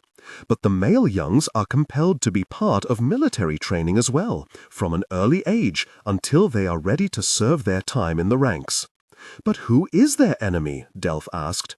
When you don't want those you rule to revolt against you, you have to give them something else to fear, to hate.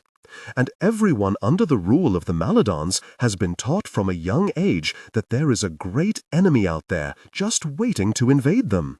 They focus all of their hatred and attention on that imaginary foe, and thus they never realize that they have already been enslaved. But surely folks won't believe that rubbish, interjected Petra. That was a good point, I thought. Virgil responded, Oh, but they do attack. It's not the enemy, of course, because there is none. No, the Maladons accomplish that any number of ways. They take innocent folks and implicate them in attacks that they themselves have performed. Or they use their magic to perform attacks against the people by these enemies. These attacks are then repelled by the military might, and everyone ends up feeling absolutely wonderful at such grand victories. They have even taken some of the enslaved whose magic has been robbed from them and portrayed them as others who seek to overturn the freedom of the people. They are dealt with summarily. You may not have seen this, but public executions are held in the center square of True. Public executions, I said with a shudder, of innocent victims, he pointed out. And the crowd cheers. We all fell silent. This was a great deal to take in, and I noted with growing alarm that my grandfather was looking weaker by the moment. I held up my gloved hand. Underneath here is the mark that is on your hand. It was the Maladons' doing. It was burned into my flesh the instant I neared the end of the Quag. I keep the glove on it, otherwise the Maladons can track me. He nodded, his features somber. I found that to be the case too. I had no glove, but I managed a particularly complex spell that rendered any Maladon who saw my mark temporarily blind. That was rather smart, I thought. He pointed at the ring on my finger. His ring. Has this served you well? He asked. I assume you have discovered its true power. I nodded.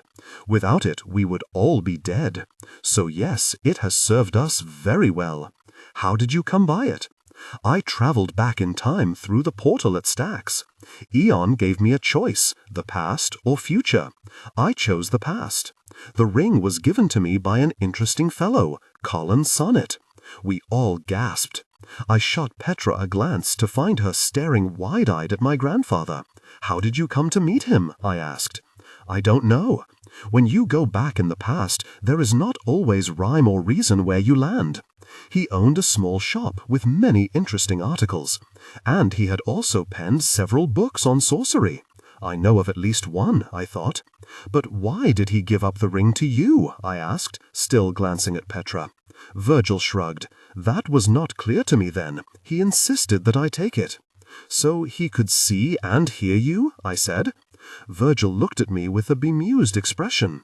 In contravention of what Eon said, yes, he could see and hear me.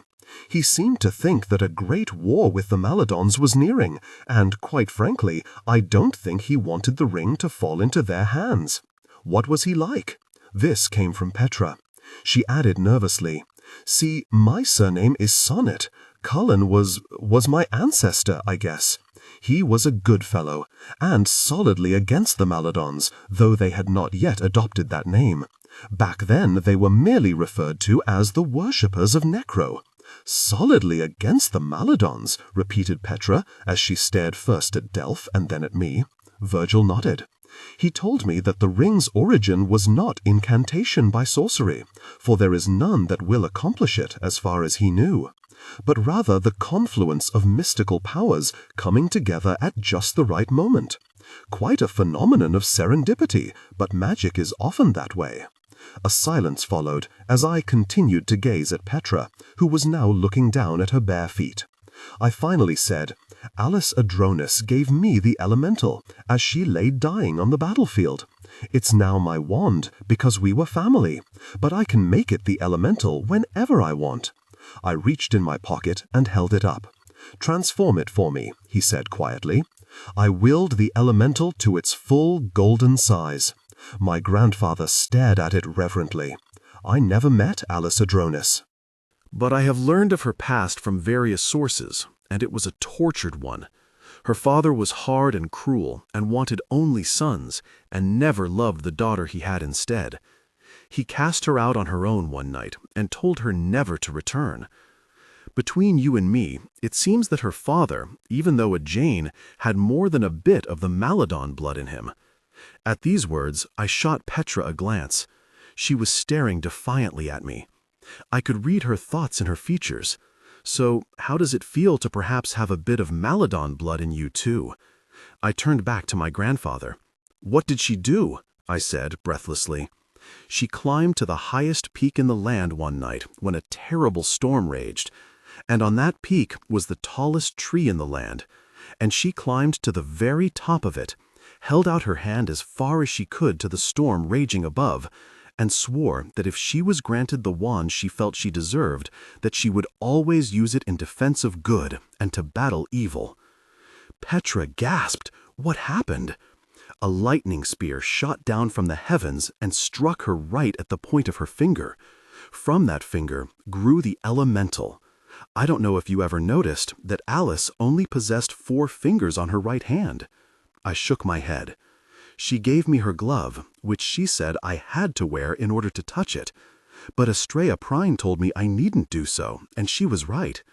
Then you are the true inheritor of the thing, pronounced Virgil. Next, he groaned and clutched his head. I knelt beside him. Is there nothing that can be done? I have a stone that heals almost all injuries. He looked up at me and managed a tortured smile. Dear Vega, how I have thought about you all these many sessions, and to now be reunited for such a short period of time. It is hardly fair. It's not fair, I said, blinking back fresh tears. Such is life, I'm afraid. He drew a long breath. The Maladons are everywhere. Of course at the castle, but also in True, Greater True, and other places. They will look just like anyone else if they so desire. When they are at the castle, they can revert to their natural form. I've seen them transform. They're hideous, foul things. What you see is the culmination of centuries of hate. It can make the most beautiful among us ugly and wretched. He paused. I pity them. I do indeed. I said incredulously, You pity the Maladons? After all the evil they've done? After their leader has killed you? Yes, Vega, I do. I suppose that is what separates us from them. We can feel compassion for others, whoever and whatever they might be, and regardless of what they might have done. I noticed that his image had grown so pale that it was difficult to see him. "'Tis very near the end," he said in a weak voice. "Grandfather," I suddenly cried out, "I don't want you to leave me. I need you." All you need, Vega, my dear child, you already possess. And please know that above all else, you will carry my love for you wherever you go. For I have loved you with all my heart, dear, dear Vega, since the moment of your birth. And with that, he was gone. I did not come out of my room for the next 2 days. When I finally did come downstairs with Harry too by my side, Mrs. Jolly had made a scrumptious breakfast, which Pillsbury served despite my protests that I could serve myself. I was halfway through my meal when Delph and then Petra made their appearances. Each of them cast me furtive looks, but seemed reluctant to add voices to these glances. Finally, I said gloomily, "Well, it's just us now." Delph laid aside his fork and looked at me. "But Virgil told us helpful things. He prepared us, best he could," said Petra. "And it was good to know that my ancestor helped him," she added, glancing nervously at me. "Yes, it was," I said. Then my thoughts ventured elsewhere. If only I had managed to save my grandfather in the tower. But I had failed, I had fled, and he had been finished off by the murderous Necro. He was dead because of my incompetence. How could I expect to lead others into a war when I couldn't even save one person? Delph put a hand on my shoulder and said, "I'm really sorry, Vega Jane." I lowered my face because I didn't want either Delph or Petra to see my features. I started when I felt the hand on my arm. I looked up to see Petra staring at me. I was surprised to see that there were tears in her eyes. "I know what it's like to lose family, Vega," she said slowly. "And I know what it's like to not be able to save someone." I thought of her family being slaughtered by creatures of the Quag, losing her uncle to a lichen attack and being unable to save him. I thought of her guilt in losing Lackland, of not being fast enough to use her wand when she could have done. But I was the leader. I couldn't fail. Yet, if I knew I couldn't succeed, I had always thought that if I found my grandfather, he would lead, and I could simply follow. That had always been in the back of my mind. Now that was not possible. Now it came down to me. The weight of this thought was crushing. Before I could give voice to these revelations, Petra said, "And you can never save everyone, can you? But the thing is, if you don't try, then you'll save no one." She drew a quick breath and gave Delph a darting glance before turning her attention back to me. "I've seen what you can do, Vega. I've seen how many times you've saved us, from Jabbets and the bloody soul-takers and the like. I wouldn't be alive but for you, and neither would Delph. So if you're thinking you can't save blokes, well, you'd be wrong, because you already have." She fell quiet and removed her hand. We all just sat there in silence, not looking at one another. Finally, I rose and said, "If we're going to make a go of this, we need to make plans. We'll be surprised, no doubt, by what we'll be faced with, but we have to plan for that too. I don't want us ever to be so surprised again that all we can do is flee." I swallowed with difficulty. "And leave someone behind?" They both mutely nodded at this. "Virgil told us a lot about this world. Some we knew, and a great deal we didn't. The Maladons are well-organized and powerful sorcerers. We can't underestimate any of them."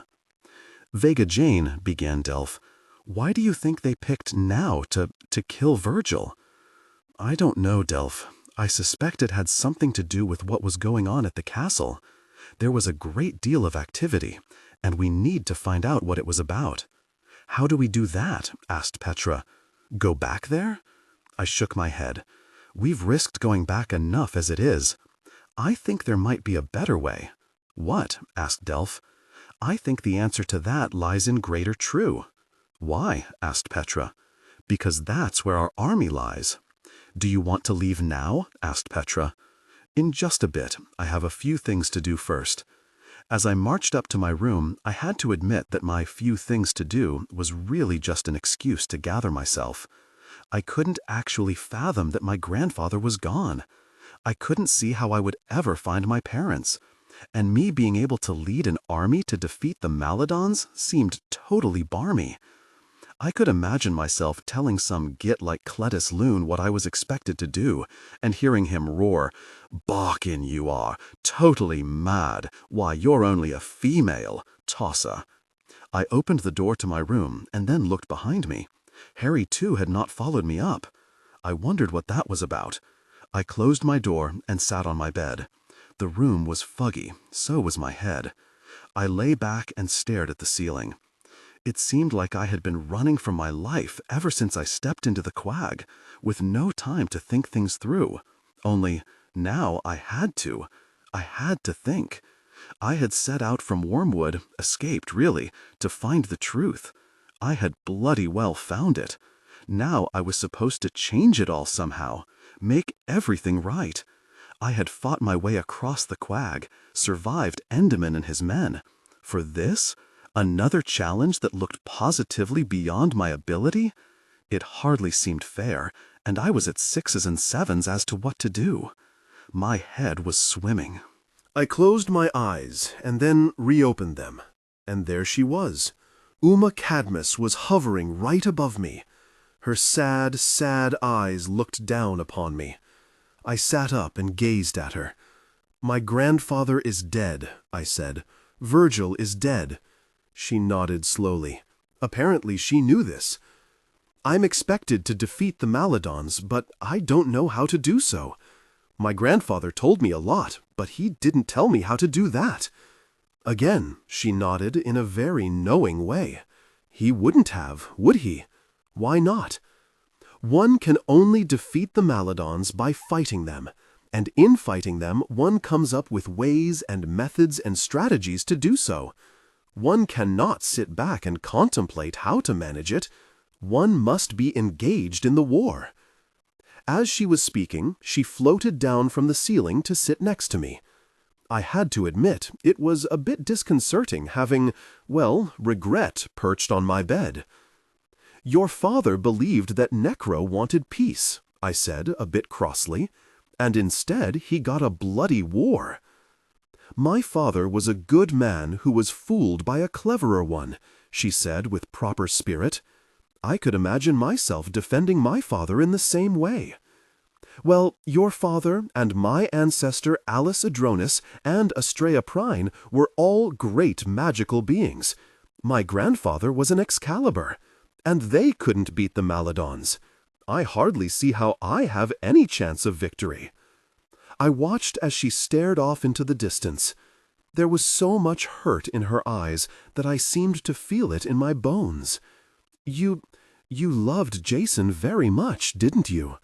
She slowly turned to me. "As much as one could love another," she said simply. "I haven't felt that for a male," I said. "Are you certain about that?" I looked at her in confusion. "What? Why wouldn't I be?" "Because I have seen how you look at your friend Delph, and I see how he looks at you." I felt the blood rush to my face, and I had to turn away. "We're just friends." "Friendship often is and should be a precursor to love." I glanced back at her. "You said you represent regret? Does that mean you regret loving Jason?" "That is the only thing I do not regret." Silence passed between us until I worked up the courage, or the panic, I'm not sure which. Perhaps both those roads often lead to the same destination. I looked at her with pleading eyes. "Uma, can you help me, please? I know I must do this, but I'm not yet 16 years old, and I'm terrified that I'm going to fail and let everyone down." She reached out a hand and gripped mine. This stunned me, for I had just assumed that she was not flesh and bone. "Let me show you something," she said. She rose and drifted out of the room. I hurried after her. I followed her ghost-like form down this corridor and that, up that staircase and down that one. We finally reached a passageway that I'd had no idea was even there. At the end was a simple wooden door. She passed right through it, whereas I was forced to use the doorknob. When I entered, Uma was hovering next to the far wall. The room was not large, but it was brightly lit by torches that I was sure had just come to life at our entry. There wasn't a stick of furniture in the room. In fact, there was only one item in the entire space, a small glass box hanging from the wall. And in that box was a wand. It was long and as golden in color as the elemental when fully formed. Even though no one was holding it, the thing seemed to pulsate with power. "Whose wand is that?" I asked. "My father's." "That's Bastion Cadmus's wand," I exclaimed. "He was a tremendously powerful sorcerer. It was acknowledged by all that even Alice Adronis was second to him in ability. But how did his wand come to be here?" "Alice recovered it and brought it here after he was killed." "And if he was so powerful, how exactly did he die? On the battlefield?" "No, he was betrayed." "By whom?" "Victoria, my mother." I gaped. "Your mother? Then also his wife?" She nodded. "How did that happen?" "She didn't do it voluntarily. I was already dead, and the war had commenced. She was placed under the subservio spell, and she gave the Maladons information about my father, when he would be home alone. She let them in, and my father found himself surrounded by Maladons one night. There was no one to help him. He killed a dozen of them, but he had received a mortal wound. He died in the great hall of his beloved home." "I'm so very sorry, Uma," I said. "Necro did not want to face him on the battlefield. He knew my father would triumph. My father never wanted war. And he may have gone too far in trying to appease the Maladons, but he was a tremendous warrior, which is why they decided to get to him by trickery, using my poor mother." "That's so awful, Uma. He was not simply my father, you know, but the father of all of our people. So when he died, much of the spirit went out of us," said Uma wistfully. "And the Maladons took full advantage of that. They fought even more fiercely. They could sense weakness. They smelled blood. Thus they did awful, terrible things. They desecrated the bodies of those they killed. They turned our kind against each other with their bloody incantations. It was all chaotic and, well, terrible."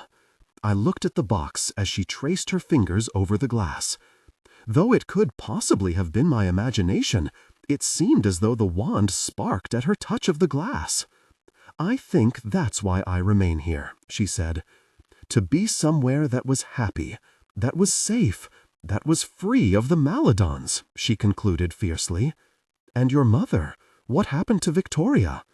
"She came out of the spell, realized what she had done, and killed herself." I could think of nothing to say.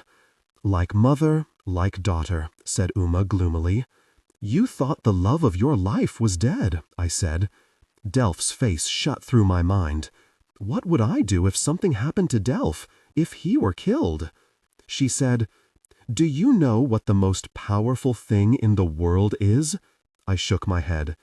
She took my hand and pressed it against my chest. "That is the most powerful thing there is, Vega. All magic, all grand sorcery, pales next to it." I didn't get her meaning right away. Then I did. "You mean my heart and what it represents?" "It means desire, Vega. It means what you want more than anything else." "But there are differences in feelings, in their potency." "How do you mean?" I asked. "Some are fleeting, like fear and happiness. Others are more permanent, like vanity or kindness. But in my brief life, I found that there are only two that stand the test of time, that define who and what we are." She paused as I waited in great anticipation. "Love and hate. And so, does that mean I will be soundly defeated as well?" She again pressed my hand to my chest. "The answer to that, Vega, lies right here." And in the next instant, as was the case with my grandfather, she vanished. I just sat there for what seemed a very long time. I nearly jumped when I felt something touch my hand. I looked down, and there was Harry too. He had finally decided to follow me. I was a bit cross, but when I looked down into his beautiful, mismatched eyes, so full of love, my annoyance slipped away. Love was indeed very powerful. And as I sat there thinking about that, a plan came together in my mind. I mean a real plan, with steps and a goal at the end. There were many reasons for me coming up with it, but the main one was something Uma had said. I stood and took out my wand. I guess it all came down to whether I believed in myself or not. I went back to my room, packed my tuck, threw it over my shoulder, and headed down the stairs with Harry 2 marching right next to me. My dog looked as resolute as ever I'd seen him. I met the others in the foyer of Empyrean. They looked as ready as I did. That was good, because we would need to be perfect to pull this off. Mrs. Jaldi had prepared food for us. Delph put it in his tuck. We stepped outside the front door, tethered together. We looked at one another. "Well," I said, "this is it." "Do you really think we can do it?" asked Petra. "Let's bloody well go find out," I said. As soon as we were far enough away from Empyrean, I cast my passe spell, and, with the thought of the town in mind, we were instantly delivered to the center of True. It was midday, so folks were bustling around. Motors zipped past, people chatted away as they walked, shops were open, doing a thriving business. I watched women scrubbing the cobbles, and men soaping up storefront windows. They all looked pleasant and happy, and oblivious to the fact that an insidious race had stolen their very lives from them. Perhaps because of that, they would never know a bit of unhappiness, or true sorrow, or maybe even pain. Yet I thought that all of them, fully informed of the choice, would accept a real life of ups and downs over a manufactured one devoid of the whole spectrum of existence. I very much desired to give them the chance. Delph said, "I thought we were going to Greater True." "We are, but we need something from here first." They followed me down the cobbles until we reached the place. It had been our original hiding place on our first night in this new land. The steeple rose up, and I could just catch a glimpse of the huge bell inside. "Why are we going there?" asked Delph as he followed my gaze. The door opened and a group of people came out, all well dressed and looking like they had just had a pious experience. One woman was carrying a baby draped all in white. The baby was screaming while the mother was trying to calm it. We did that with our newborns in Wormwood, christened them at steeples. We slipped through the door before the wood thunked closed and moved swiftly up the aisle. The place was empty. The group that had left must have been the only one in the church. The first night there, we had headed upstairs. I didn't go that way. I had no interest in the upstairs. There was a corridor down here. It was off to the right. I went that way. There was a wooden door partially open at the end of the corridor. I peered through the crevice and saw a man sitting at a large desk writing something on a pad of paper. It was the same man who had chased us when we'd left there before. The man wore the same stiff white collar, but all the rest of his clothes were starkly black. Too bloody ironic, I thought. He took off his spectacles and rubbed at his face as he took a moment's respite from his writing, and then turned and opened a book. What I saw sticking out of the open drawer of his desk confirmed my suspicions. He had seen us that night, and reported us. That's why the other bloke had followed us. He was a Maladon set here among the ordinaries, just as my grandfather had warned me about. Well, now it was my turn. I raised my wand and said subservio. The jet of light hit him directly in the back, and he instantly stiffened. I kicked the door open and moved into the room with the others trailing behind. I reached across his still form and snatched the wand out of the desk drawer. Through the spellbooks we had discovered at Empyrean, I had added a number of incantations to my quiver. I was prepared to use one of them now. I might as well make certain. I pointed my wand at the man, gave it a long sweep, and said, "Arrogante." The moment after my spell hit him, we all took a step back as the person transformed into the hideous Maladon that he was. The face elongated, the hands became claws, the nose looked as sharp as a knife blade, the mouth cruel and hideously shaped. When he turned to us, his eyes were large red drops of blood. Petra screamed, but I gripped her by the shoulder. "Keep quiet. He's under my spell." "What the hell is that thing?" exclaimed Delph. I had forgotten that they had never seen a true Maladon before. "A Maladon in its original form," I replied. I glanced at Petra. She had a funny look on her face that took me a moment to interpret. She's worried that if I use the spell on her, she will turn into something like that. I looked back at our captive. "What is your name?" I asked. "Your real Maladon name," I added. When it opened its mouth to answer, I saw that, like the vile Orcos, its tongue was long and forked at the end. It was not surprising that these vile creatures shared that hideous physical characteristic. The creature said, "My name is Krill." Its voice was like a serpent's hiss and a banshee shriek whetted at the vocal cords. Truly lovely. "And you work here to spy on the people living in True?" "Yes." "How do you report to those at Maladon Castle?" He glanced at what I was holding. Wandwire. Wandwire? This was a new term for me. We send messages using our wands, like writing in the air. It leaves one wand and comes out through the wand of the intended recipient, in the form of a thought in one's mind. That's actually truly clever, I thought. Tell me the spell to accomplish that. He did so, and I tucked that away in my memory. I glanced sharply at Petra. She nodded that she had done the same. I turned back to Krill. "There are people who have had their magic taken from them. Do you know this?" Krill nodded. "I do." "And do you have information on these people? Where they are living and what they are called?" "That was why I was here. I thought if there was one place where such records would be kept, it would be here, a place of goodness and worship where all came together. Thus, it would make perfect sense that the Maladons would want to keep records of all their slaves in such a holy place. The very idea, though, made my skin crawl. And the place was called St. Necros, after all.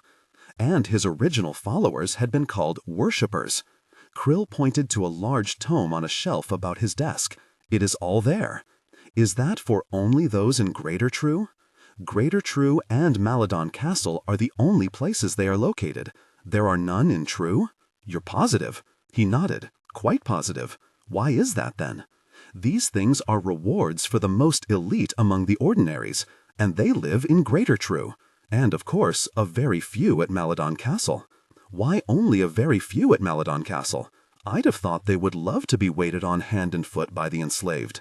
"Because our masters do not like to be associated with filthy weaklings, regardless of how they are clothed." He spat on the floor.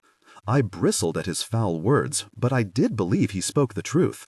The Maladons would see us that way. "Why do you keep these records at all?" Petra asked. "We always keep records of property, however unsavory." This statement made me want to curse him to dust. Instead, I pointed my wand at the book, said the familiar spell, and watched as it zoomed into my hand.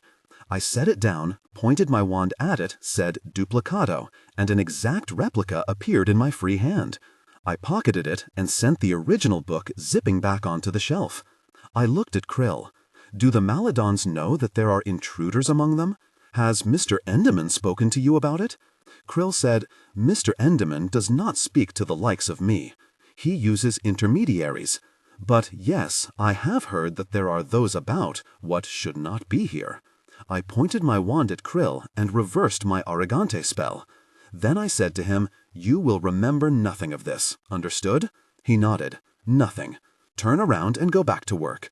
He did so, while I freed him from the Subservio spell and then used the Passe spell to take us from this unholy place. Invisible and back out on the street, Delph and Petra were ecstatic. "That was brilliant, Vega Jane!" exclaimed Delph so loudly that I had to shush him. I led them into an alley, took out the book, and opened it to the first page. I read down the page and said, "This is all we need to return the magic to those poor people. We have their names and where they live now." "How many names on the list?" asked Petra. I swiftly counted. 55. 50 of them live in Greater True. The others are at Maladon Castle. One of them was the Victus we met. "Blimey," Delph said. 50 names! Where do we start?" he added in a hopeless tone. I placed my thumb over the first name on the ledger. Amicus Arnold. He lives on Goldefin Street in Greater Truebut. "But what do we do when we get there?" asked Petra. "Like you said, we can't just free him without anyone knowing, and word will get out and everyone will be on guard." "I've thought of a way around that," I said. "Next, I used the Passe spell to get us to Greater True. We landed in the center of the place and looked around. We had one obvious problem. We didn't know the streets of Greater True. We wandered around for a bit until Delph exclaimed, "Look there!" We looked where he was pointing. It was a shop that sold maps. We went to the shop door, and I looked in through an open window. I looked over the shelves as a bloke at the counter helped a customer. A moment later, I spotted the map I wanted. I waited until the bloke had turned his back and did my incantation. The map flew through the window and into my hand. We hurried around to an alley, and I opened the map. It took a few moments, but I located Goldefin Street. It was only 3 streets over from where we were presently. Number 47 was the one we wanted. We quickly walked there and looked at the solidly built brick house attached to its neighbors on either side. There was a bright red door that reminded me of blood. The place was impeccable, the windows sparkling clean, with not even a smidgen of dirt on the stone pavement in front. As we watched from across the street, the red door opened, and we saw a blank-eyed man appear there, with a rag and bottle of liquid in hand. This was undoubtedly the unfortunate, if elegantly attired, Amicus Arnold. Elegantly attired. The truth about this suddenly occurred to me. It was a badge of humiliation, a cruel joke, for all the elites here knew that these people were slaves by their blank eyes. You could dress them up, but that didn't change the fact that they were owned by others. It was a heartless act, and it fit the Maladons perfectly, because that's exactly what they were, cruel and heartless. Arnold began to dutifully polish the brass knocker. My blood began to boil, because I knew he had had his magic and his life taken from him. Well, I meant to give it back. We waited under our cloak of invisibility until it turned dark and the streets emptied of both motors and people. Then we waited some more. We quietly ate some of the provisions that Mrs. Jolly had so kindly given us. We spoke only in low tones, because I had no reason to believe there weren't spies throughout this horrible place. Finally, when we heard a tower clock chime the lateness of the hour, I pulled a tiny bottle of dust from my pocket. On the label was the name Amicus Arnold. I used my wand to return the bottle to its full size. Then I looked at the others. "Ready?" I said. They nodded. Petra had her wand out, and Delph's hand hovered over the short-handled axe on his belt. Harry Two's fangs were bared. The red door opened with a spell cast, and we were inside. I assumed that the owners would sleep in the upstairs rooms. That left the downstairs to their slave. We passed through rooms that were lavishly furnished, and past walls adorned with beautiful paintings. Our feet sank into thick rugs. Our eyes roamed over intricate wallpaper. As a former finisher at Stax, I had to marvel at the beauty I was seeing. But the foulness just underneath the surface quickly made all I was viewing remarkably ugly. We found the sleeping chamber of Amicus Arnold. It was just off the kitchen in what appeared to be a broom cupboard. He was curled up on the floor snoring softly, his beautiful, spotless livery hanging on hooks on the back of the door. I realized with a start that I had seen this bloke before. He was the one who had been trailing behind the couple and caught the item the woman had dropped, and gotten slapped for his troubles before I had blasted his masters with an Engolifiato spell. Harry Two had shown me the best way to accomplish our task tonight. I spun my ring around so that we became visible. Then I uncorked the bottle, turned it upside down, and let the dust sprinkle over the sleeping man. It didn't take long for each particle to be soaked right into him. A few seconds went by as Arnold glowed brightly. Then he sat bolt upright, blanked, and his gaze fell upon us. And I truly meant that, because his eyes had come back. They were a lovely shade of green, as a matter of fact. "What the?" I held up my wand and said, "You're Amicus Arnold." "I know I am." He looked around. At least now I do. It's all so muddy. How did I get here? And who are you lot?" "My name is Vega Jane. This is Petra, Delph, and my dog Harry Two." "What the blazes are you doing here?" I conveyed an enormous amount of information as efficiently as I possibly could. When I mentioned what I had done to his masters, he smiled. I wondered about that, but I guess I was under their spell thing. The thing is, I don't remember being magical. But do you remember doing things that were inexplicable? He rubbed his jaw. Well, come to think, yeah, I could talk to my cat. My mum thought I had a fever or something. And I could make a coin spin as long as I wanted it to. There you have it. So you're saying I was lured onto the train and my magic stolen and I was made a servant to the people who live here? Yes. I held up the bottle with his name on it. He slowly traced the letters of his name with his finger. Blimey, he said, tears creeping to the corners of his eyes. And you came here to save me?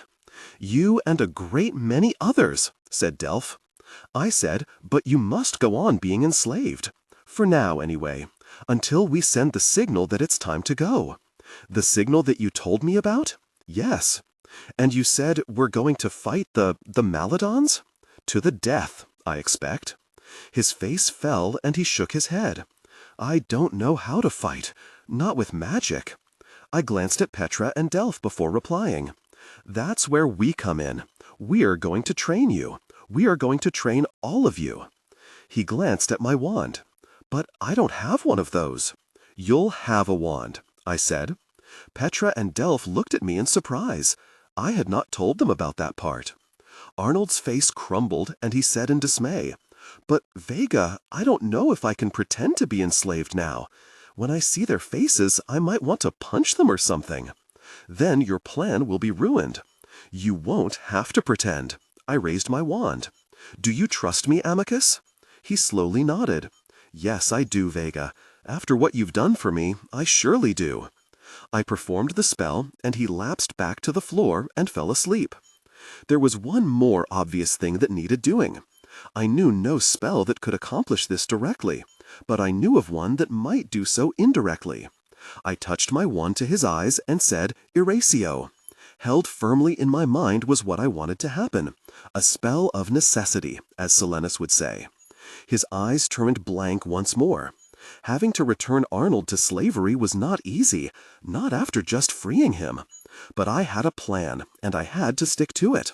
Or else we would all end up as slaves to the Maladons, or dead, more likely. We left Amicus Arnold and moved on to the next one. That night we freed 8 people in total, an equal number of men and women. Each was much like Amicus Arnold, grateful, bewildered, uncertain, and angry. But in the end they all swore to do what would be asked of them. After that we retreated to the train station at Greater True. It was morning now, but this place was not busy. I had to remind myself that the reason was odious. This town was for the elites, who, by definition, were far less numerous than the rabble. As Petra and Delph fell asleep safely hidden behind our invisibility shield, I opened the book that I had duplicated back at the church in True. Using an ink stick, I ticked off the names of the people we had visited and freed. 8 down. Quite a few still to go. I hoped we would survive to get to the last name. And then, though it was hard to fathom considering what we'd already been through, the real danger would begin. The next night did not go nearly as smoothly.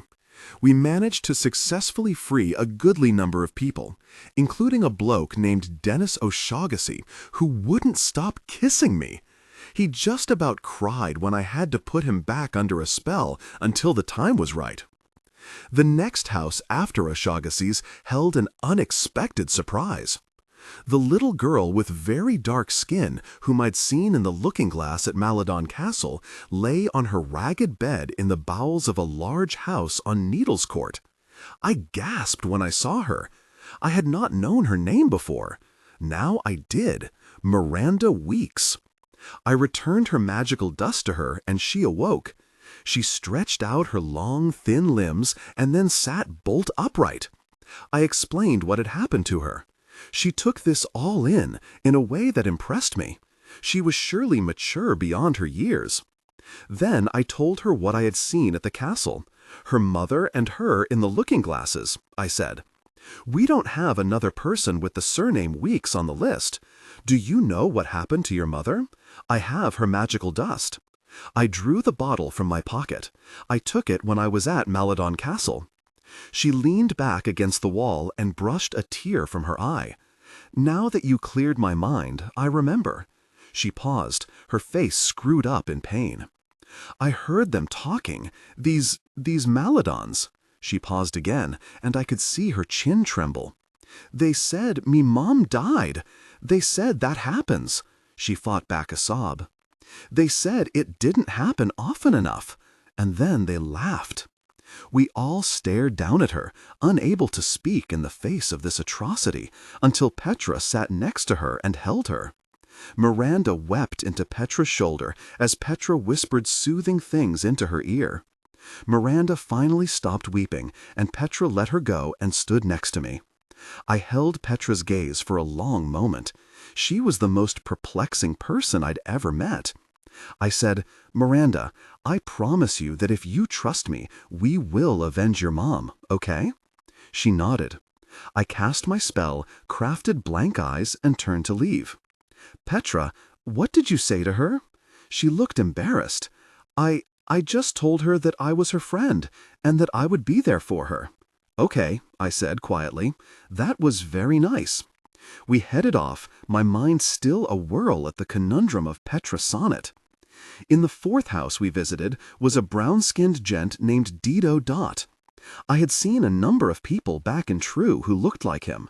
He was of medium height and skinny, with black hair swept back off his brow. He was, unlike the others, not asleep. He was sitting up in the corner of his little room next to the basement stairs. He made no movement when I twisted round my ring and became visible.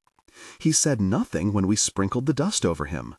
But when the magic was readily absorbed into him, and his eyes were no longer blank, they filled with tears. "I have waited so long," he said, rising and holding out his hand. This stunned me. "You were waiting?" He nodded. "So you remember what happened to you?"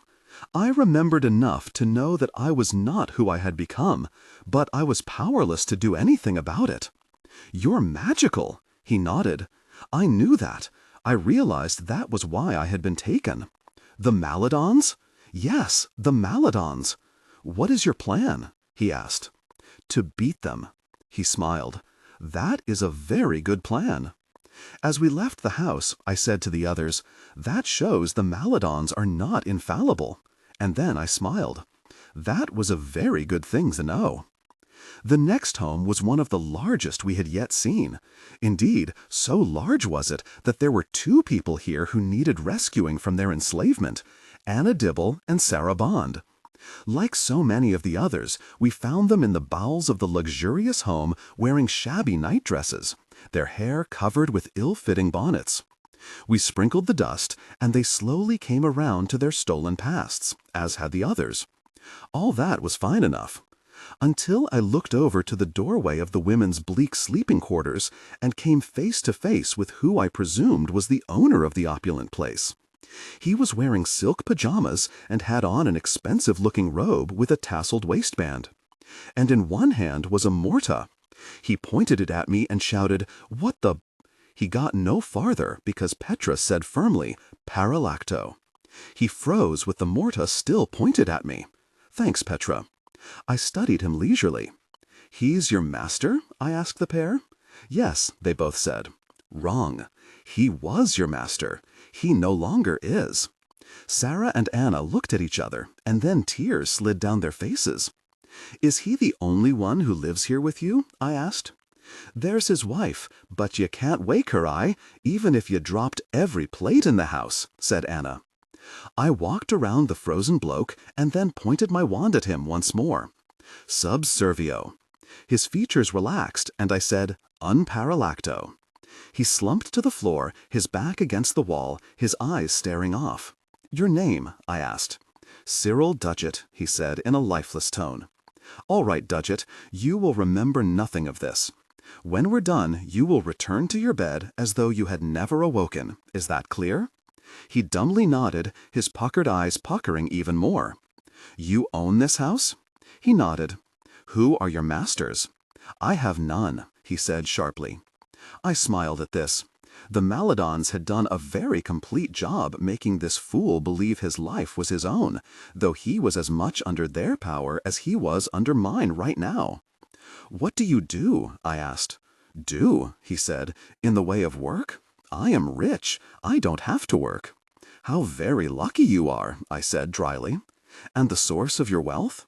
His puckered eyes widened, as though he had never pondered such a question. My wealth. I have always had it. Quite fortunate. I'm one of the chosen." "Chosen by whom?" I asked. Again he faltered. I am one of the chosen," he said again. "Aren't I?" he added feebly. "Blimey," said Sarah, "he's off his noodle." I turned to look at her. His life is an empty one, not even his own. He lives in luxury and never questions anything. The perfect puppet. I turned back to him. "Dudgett, do you know anything that would be useful to me?" "Like what?" "Anything of the Maladons." "I do not know that term." "Mr. Enderman, then." His mouth broadened to a smile. "A fine chap, a good man. He's always visiting us in Greater True. He always makes us feel so good about ourselves," I finished for him. "Exactly, so very good about ourselves." "Because you're the chosen ones?" I thought of something and added, "Because you've earned the right to be chosen?" "Precisely. You've put your finger right on it. Yes, we've earned it." "And how did you earn it?" His smile collapsed along with his features. His mouth opened and closed, but nothing came out. "All right, Dudgett. Well, leave it at that. Before you go back to bed, I want you to tell Anna and Sarah that you're sorry for what you've done." Dudgett turned to them and said, "I'm sorry." I looked at Anna and Sarah. I don't care if he didn't mean it. I thought you just might want to hear it. I ordered him back upstairs, and he dutifully went off. I put Sarah and Anna back to sleep, and we set off for another house under cover of the invisibility ring. "Those blokes don't know how good they have it," said Petra. "I mean, they really don't know, do they?" I said forcefully. "They've been fed a pack of lies and given stuff so they'll be nice little pets for the Maladons. Their minds have been taken over. Their lives are not their own. They're really slaves like the others, only they don't know it either. I wouldn't call that having it good." I stared over at her. "Would you?" I guess not. But they have food and a roof over their heads and nice clothes and servants and plenty of money. And they don't have to work." "Right, plenty of stuff," I replied. "The only thing missing from their lives is a life." We fell silent until Delph said, "I wonder how the Maladons chose the blokes. I mean, did they create Greater True and fill it with people and make them better off than everybody else?" "I think they might have, Delph." "But what's the point to it all?" asked Petra. Delph said. "Well, it's sort of what we was talking about, how they play one off against the other like Virgil said. Create a pretend enemy so they have something to hate. Plus, considering that the folks from Greater True can travel to True, but those from True can't come here, I think it's a way to show those from True, and through them, all others living about in the country, that people can live better, that things can improve for folks. Those in True, brainwashed though they might be, can look at the rich from here and say, 'See, that could be me if I work hard and keep on the dutiful path. I can reach the promised land, so to speak. It makes life seem fair somehow.'" "I think you're exactly right, Delph," I said. "When my grandfather said the most bitterly awful place of all was one that Wugs didn't know was as wrong could be, he could have also been talking about this place." We ventured to the next name on our list and did that one plus 9 more. The following night we did 10 more, and the next night the same. We had just returned to our hiding place in the bowels of the train station when we saw that the room we'd been using looked like it had been searched.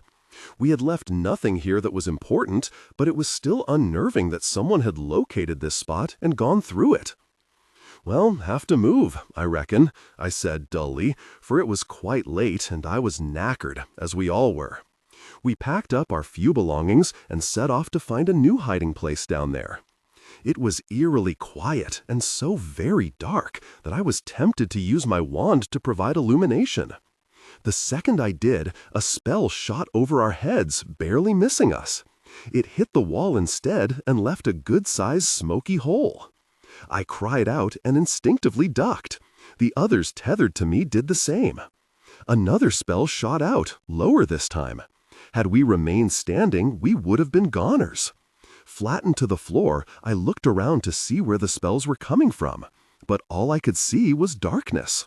I lifted my wand and was about to utter an incantation when Delph gripped my hand and shook his head. "Let me," he whispered. He drew from his pocket a small ball.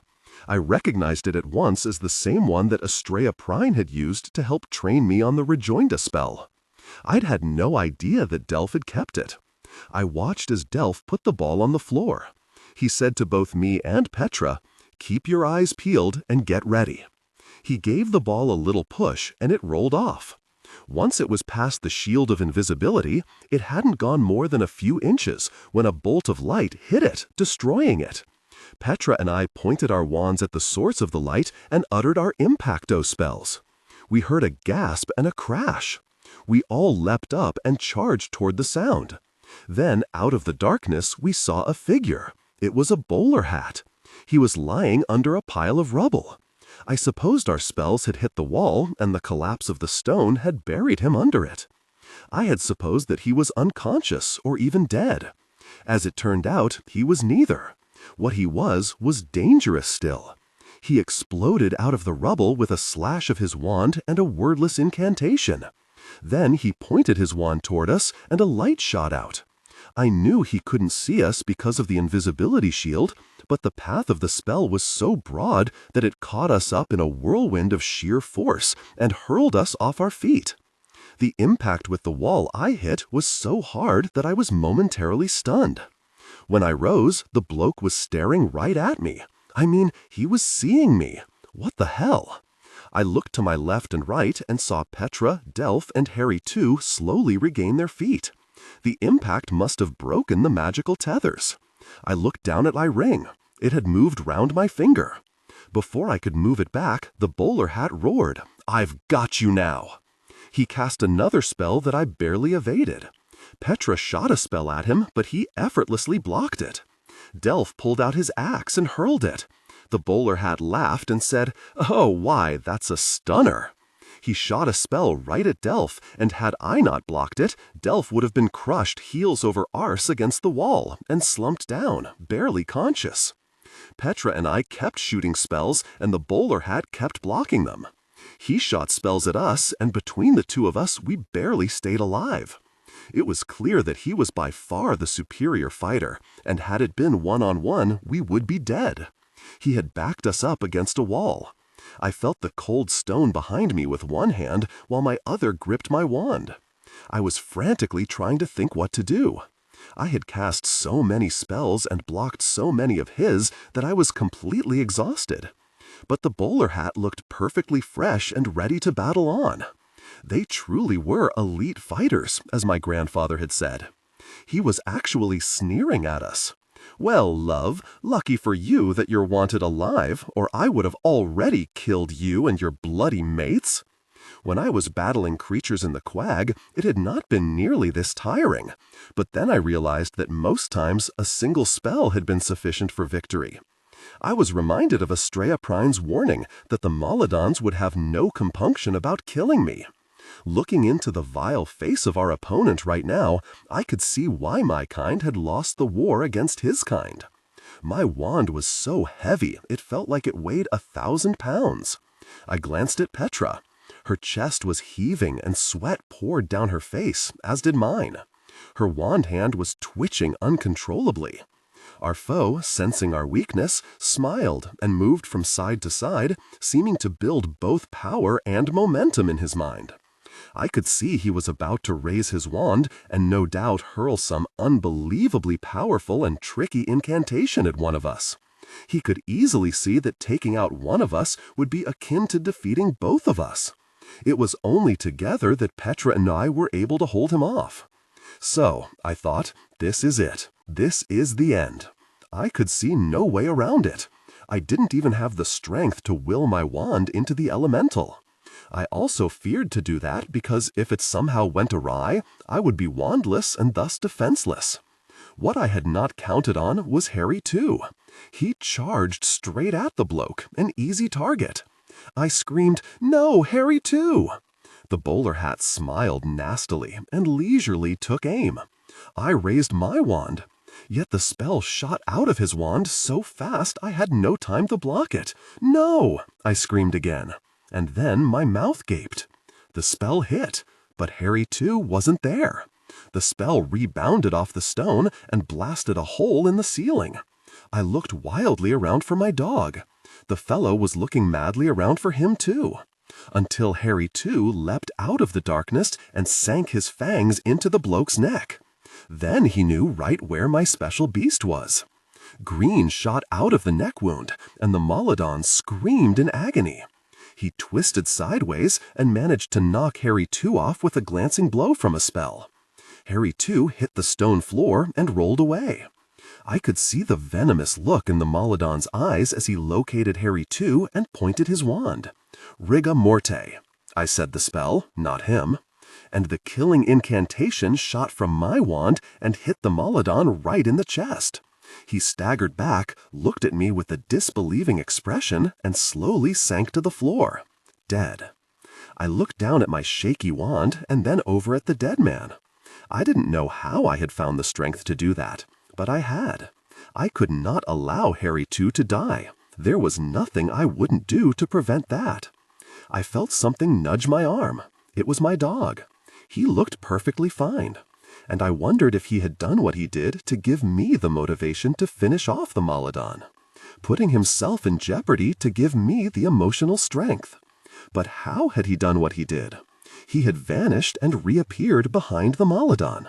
I really wanted to know the answer, but it wasn't like I could ask him. Yet in those bewitching, mismatched eyes, I think I received all the answer I required. He truly was more than a mere beast. In some ways, he was as magical as I was. This was a thought that gave me shivers up and down my spine, and they were good shivers. I knelt down and hugged him, pushing my face into the wonderfully soft fur. He had once more saved my life. "Thank you," I murmured into his one remaining ear. "Vega Jane." I looked up and saw that Delph had risen on shaky legs and was staring at me. We need to, He looked past me, an uncomfortable expression on his face. "The body," interjected Petra. "We need to get rid of it." I looked over at the dead Maladon and knew that she was right. If it was discovered, then, for all I knew, every slave in Greater True would be rounded up and put to death, and our grand plan would be defeated before it had even been given a chance to succeed. I rose and pondered the matter. There was only one way that I could see. While the others stayed behind, hidden in the station, I tethered the dead man to me, and, covered by the invisibility shield, I flew far out of Greater True, smack into the middle of the countryside. I found a thicket of trees and landed in the middle of them. It was so dark that I needed my wand to light the surroundings. I found a patch of dirt near a mighty oak and used my wand to dig the grave. I placed the bowler hat in it, unable to look at his face. He was undeniably evil and would have killed us with absolute glee in his heart, I was certain. But still, I had ended his life, and something in me, I was sure, had died alongside him. As my grandfather had said, that was the true difference between us and the Maladons. I magically covered him with dirt after breaking his wand in two and then smashing it to mere splinters with an impacto spell. I sprinkled the remains of the wand over the countryside as I flew back to Greater True. The words of Estrella Prime came back to me once more. Could we really prevail against the Maladons, who were absolutely smashing at slaughtering their enemies? I had killed, with ample justification, but I felt sick to my stomach. I told myself that it would become easier over time, but as I landed near the station, I knew in my heart that it would only become more difficult. Empyrean, the only place I had ever truly felt safe since leaving Wormwood. But right now, all I felt was frustrated. We had freed all the slaves, and then I had placed them back into a trance. That had been the most difficult part of my plan. How do you free someone and then tell him they have to go on being a slave for a bit longer? I knew if it had been me, I would have rebelled. But I also knew it was the only way to make this work. Otherwise, all would be lost. But still, I felt sick having to do it. Now they were unconsciously waiting for the signal from me, and I was desperately trying to make sure that signal could actually be sent. I was sitting in the old chambers of my ancestor Vega Jane, with virtually every book I could find in the place. They were stacked haphazardly, some in towering piles. I had read them all, trying to make the idea in my head a reality. But the problem was, I had thought of nothing that could absolutely do what needed doing, and there was no room for error. I had a sudden inspiration and took the parchment out of my cloak. I summoned Silenus, and he dutifully appeared moments later. I explained everything to him, what I had done and what I needed to do. He pondered all this for such a very long time that I seriously wondered if he had become totally frozen in the parchment. Finally, he stirred. The problem is, you do not have the requisite knowledge to make this happen. But you once told me that magic was born of necessity, I said sharply. That if I needed a spell, I could create it. I was counting on that, Silenus. What I told you was perfectly true. But from what you've just said, you don't have in your mind the firm idea required to create the necessary spell. Are you certain that none exists currently to perform the task? I shook my head. Not that I know. Then perhaps you should try to know more. What do you think I've been doing? I pointed around at the stacks of books. Knowledge needn't always come from books, he noted. Well, that was true enough, I thought. Estrella had been a font of knowledge. But she wasn't here. She was back in the Quag. I doubt that Pillsbury or Mrs. Jolly will know how to do the necessary spell work, I said in a depressed tone, and there's no one else I can turn to. Silenus looked around. I sense certain elements here that one cannot see.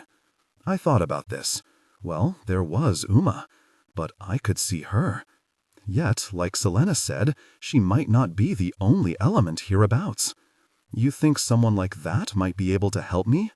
Silenus said, well, when one has no other options. He disappeared from the page, and I put the parchment away. Sometimes Silenus could really be an infuriating git. Immensely frustrated, I headed back to my bedroom. Along the way, I heard voices. I stopped at the door, which I knew was Delph's bedroom. I put my ear to the wood. There were two voices coming from within, and I recognized them both. I knew I shouldn't, but I couldn't help myself. Cristallado Magnifica! On the other side of the wood, I saw Delph and Petra sitting on his bed, talking. They were very close to each other, their hands nearly touching. I couldn't make out what they were saying, but I did hear my name mentioned twice. Petra was smiling, but Delph looked unusually serious. I released my spell and hurried down the hall to my room. Harry, too, was asleep on the bed. My mind a whirl with dark thoughts, I lay next to him, staring at the ceiling. I finally concluded that what I had seen was innocent enough. It was not like they had been snogging, and I had been spending a lot of my time alone searching for what I needed. I had to confess, I had been ignoring Delph lately. I sighed.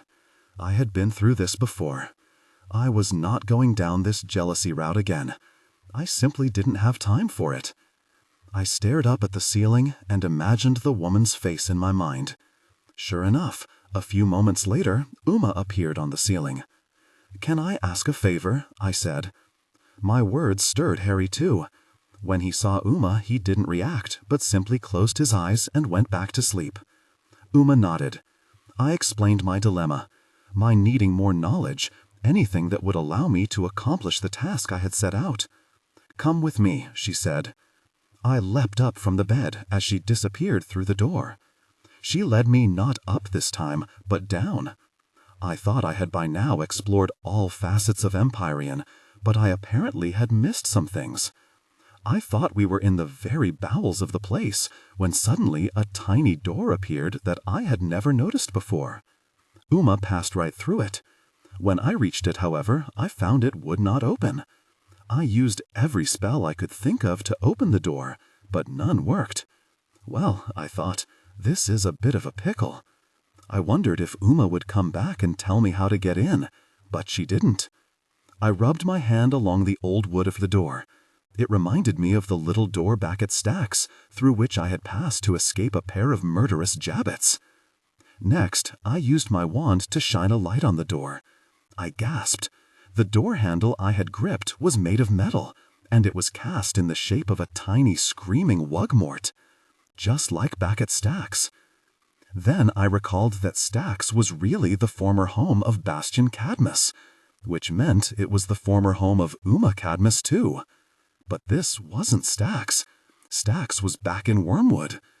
I stood there feeling like an idiot.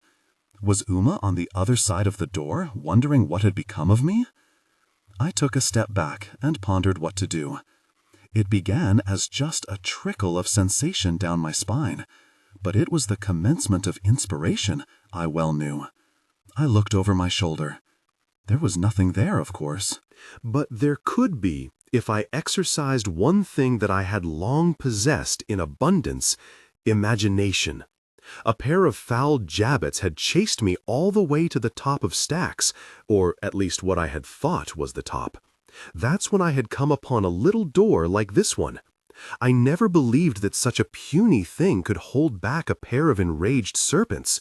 Still, I'd had no choice but to grip the tiny screaming wug doorknob and flee inside.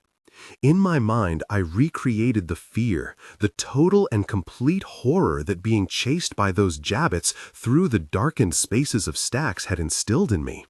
The awful slithers, the terrifying screams, which were their trademark cry right before they struck. I put myself back outside that little room, so close to certain death. My lungs heaved, my heart pumped copious amounts of blood. I felt my skin tingling, my spirits plummeting, and my hope near extinguished. With all of that boiling inside of me, I reached out and gripped the screaming wug. The door opened, and I was on the other side of it. Uma was hovering right there. We were inches apart. I thought I saw her smile. Good, Vega. Very good. She beckoned me onward, and I followed her down the revealed dark corridor. We turned a corner, and the brightest lights assaulted me from all corners. Things were swirling to and fro, bits of what looked like tiny clouds whipping around like lightning spears. "What is this place?" I asked Uma.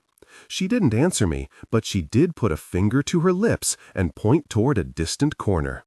I crept toward this spot as Uma receded a bit. Foot by foot, I drew closer to the blackness. And as I did so, I noticed the silhouette of a figure in the midst of the dark. I edged right to the perimeter of this space and stopped. At first, the figure didn't move, and I wasn't sure what it was, or whether it was capable of movement. The next moment, it turned, and when I saw the face, all my breath left me. My mind reeled back like a pitching sea to the great battlefield where I had seen her fighting valiantly, indeed saving my life, before being vanquished. Alice Adranis was wearing the very armor in which she had perished. My heart gave a jolt when I saw that the mortal wound to which she had succumbed remained bloody and gaping in the center of her chest. When I had gone into the past courtesy of Eon back in Wormwood and seen Alice for the first time, I had thought that she and Morrigan looked quite a bit alike. I even told Morrigan that later. But now I could see quite clearly that it was Alice and I, despite our different hair colors, who looked very much alike. Alice stared at me. We were roughly the same height. Her auburn hair swirled around her broad, muscled shoulders. There was movement in my hand, and I looked down in time to see my wand bending toward her. As it had at her grave, my wand, which formerly had been her elemental until she had bequeathed it to me, bowed in respect toward her. As Alice came fully out of the shadows, I saw that, like Uma, she was not truly flesh and bone. How could she be, since she was long since dead? Her cold eyes settled upon me, but she said nothing. Slightly unnerved, I looked at Uma. "What is this place?" "'Tis a place of restless souls," said Uma. "For they need somewhere to go, and Empyrean is as good as any. We had such happy times here. And of course, it was Alice's home. Naturally, she would return here." I turned back to Alice. She was still watching me. Then her gaze dropped to the elemental. She flicked her fingers, and the elemental sprang out of my hand and into hers. A moment later, she apparently had willed it to its original state, 6 feet long and the color of lustrous gold. She looked the elemental up and down, and as her hand stroked it, I saw a wistful smile emerge on her face. After a few moments, she turned back and held it out for me to take. I tentatively reached out for it, but before it could make contact with my hand, the elemental shrunk back to my wand and leapt into my hand, my fingers instinctively closing around it. I was astonished by this, but when I looked into Alice's face, I could tell by her expression that I shouldn't have been. "'Tis truly and properly yours now, Vega," she said quietly. I looked down at the wand, and there was warmth that hadn't been present before. And I felt strangely empowered. I said, "Alice, I'm taking up the fight against the Maladons." "I know." "You're not by chance still alive somehow, are you?" I asked hopefully. "We could certainly use you." She touched her chest at the sight of the hole. "'Tis not possible, Vega." She looked me up and down. "You made it through the Quag." "I did. Estrella Prime trained me as a sorceress." "Estrella, ever vigilant. I'm surprised she let you pass. She knows what I came here to do. She agrees with it." Alice slowly nodded. "Tell me your problem." I explained about the slaves and how I wanted to assemble them as an army to fight the Maladons. Alice looked down at my wand. "All you need, you now have to accomplish that." "But I don't know how. Not really. I just have vague ideas about how it could all work." "Have the confidence of your convictions," said Alice. "Can't you just tell me how to do it?" I asked, frustrated. She pointed to the door through which I'd entered the room. "No one needed to tell you how to open that, did they? You figured it out all by yourself, by believing that you could do so." I looked at the door and realized that it had been a test. A test of my wits, maybe, but I didn't see how that was going to help me now. When I turned back, Alice was gone. When I looked around to ask Uma where she had gone, I realized that she had disappeared as well. And then my eyes opened, and I was lying on my bed with a snoring Harry II right next to me. I sat up and looked wildly around. Had any of that happened, or had I simply dreamed it? I looked down at my hand. My wand was in it, and it did feel different. The warmth was still there. The possibilities in my head were definitely still there. I thought about what I wanted to do, and I thought about what Alice had told me, and in a tremendous flash of clarity, it all came together. 5 minutes later, I was staring at it. Bastian Cadmus's golden wand in the box. I had reached up to lift the box off the wall when a surge of power hit me and knocked me heels over arse across the room. Groaning, I slowly rose, rubbing my head, which had hit the stone. "All right, well, we'll see about this." I took out my wand, pointed it at its golden counterpart, and said with a backward sweep of my hand, "Rejoinda, Bastian Cadmus's wand." Absolutely nothing happened. I tried every spell that I thought might work. Again, absolutely nothing happened. The little box remained on the wall. Befuddled and irritated, I looked around the room for something, anything that might aid me. But there was absolutely nothing there. I recalled the blank diary that had spoken to me when I was in the room full of battered and bloody weapons and Gunther Adronis's coffin. It said that if I did not want to pay the price, I could end my years in comfort and safety here at Empyrean. "Oi," I said, "I don't intend to stay here and grow fat and old. I intend to leave and fight the Maladons and make things right. That's my decision. Now, you promised me aid if I did that, so I'm here, and I'm asking for the wand in that box. May I have it? Or was all that a bunch of rubbish before? Before I had even finished, I felt something in my pocket. I withdrew it with my hand. It was the golden wand. Just to be sure, I looked at the box. The wand was no longer there, because I indeed had it. And along with it, I had a plan. And because of that, we had a chance. I ran back toward my room, but then I halted. I was in front of Delph's room again, and once more I heard the voices coming from within. Again, I shouldn't have done it. I realized that, but I did it anyway. Chris de la da magnifica. Instantly in front of me appeared Delph and Petra. They were still perched on the bed. They were even closer to each other. Her hand was on his shoulder. I saw the look on her face and realized I had probably had that same expression on my face when I was feeling especially affectionate toward Delph. I felt my features harden, and there came such coldness in my heart that I didn't think I had ever felt before. It felt strange, terrifying. Here I was using every bit of energy I had to come up with a plan to take the battle to the Maladons, and here Delph and Petra were, supposedly my friends, being all cozy with each other. I was their leader. They had told me over and over that I was to lead them. And this was how I was paid back? Did they think it was easy doing what I was doing? Did they think I could just come up with a brilliant plan whenever it was needed? Well, we would see about that. I released my spell, pocketed my wand, and knocked on the door. "Hello, Delph."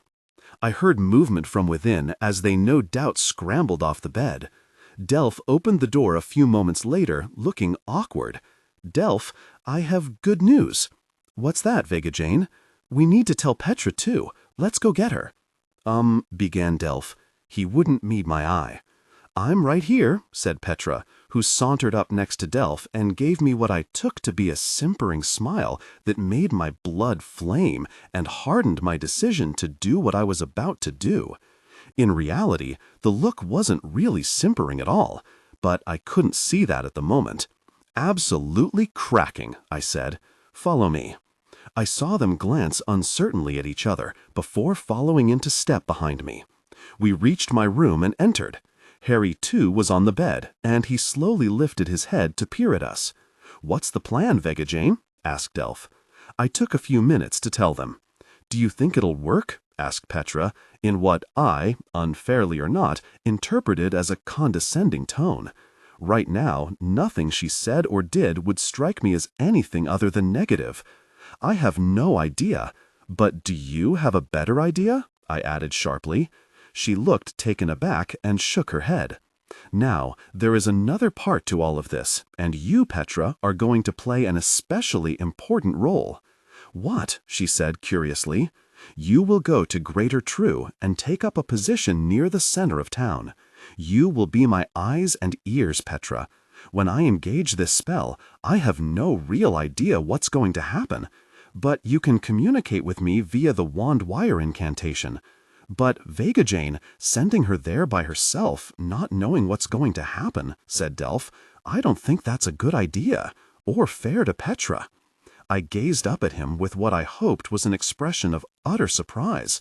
"Delph, we're a team. We all have roles to play. Petra is part of that team. I very much trust her to do this. Don't you trust her? Or do you think she's not up to it?" His features collapsed as I neatly flipped his entire argument on its head. "Of course I trust Pet," he hastily added. "Petra. Then I don't see the problem. I could go with her." I shook my head. "You need to stay here and prepare for the arrival," I said. "There's going to be a lot going on, and we need to be ready."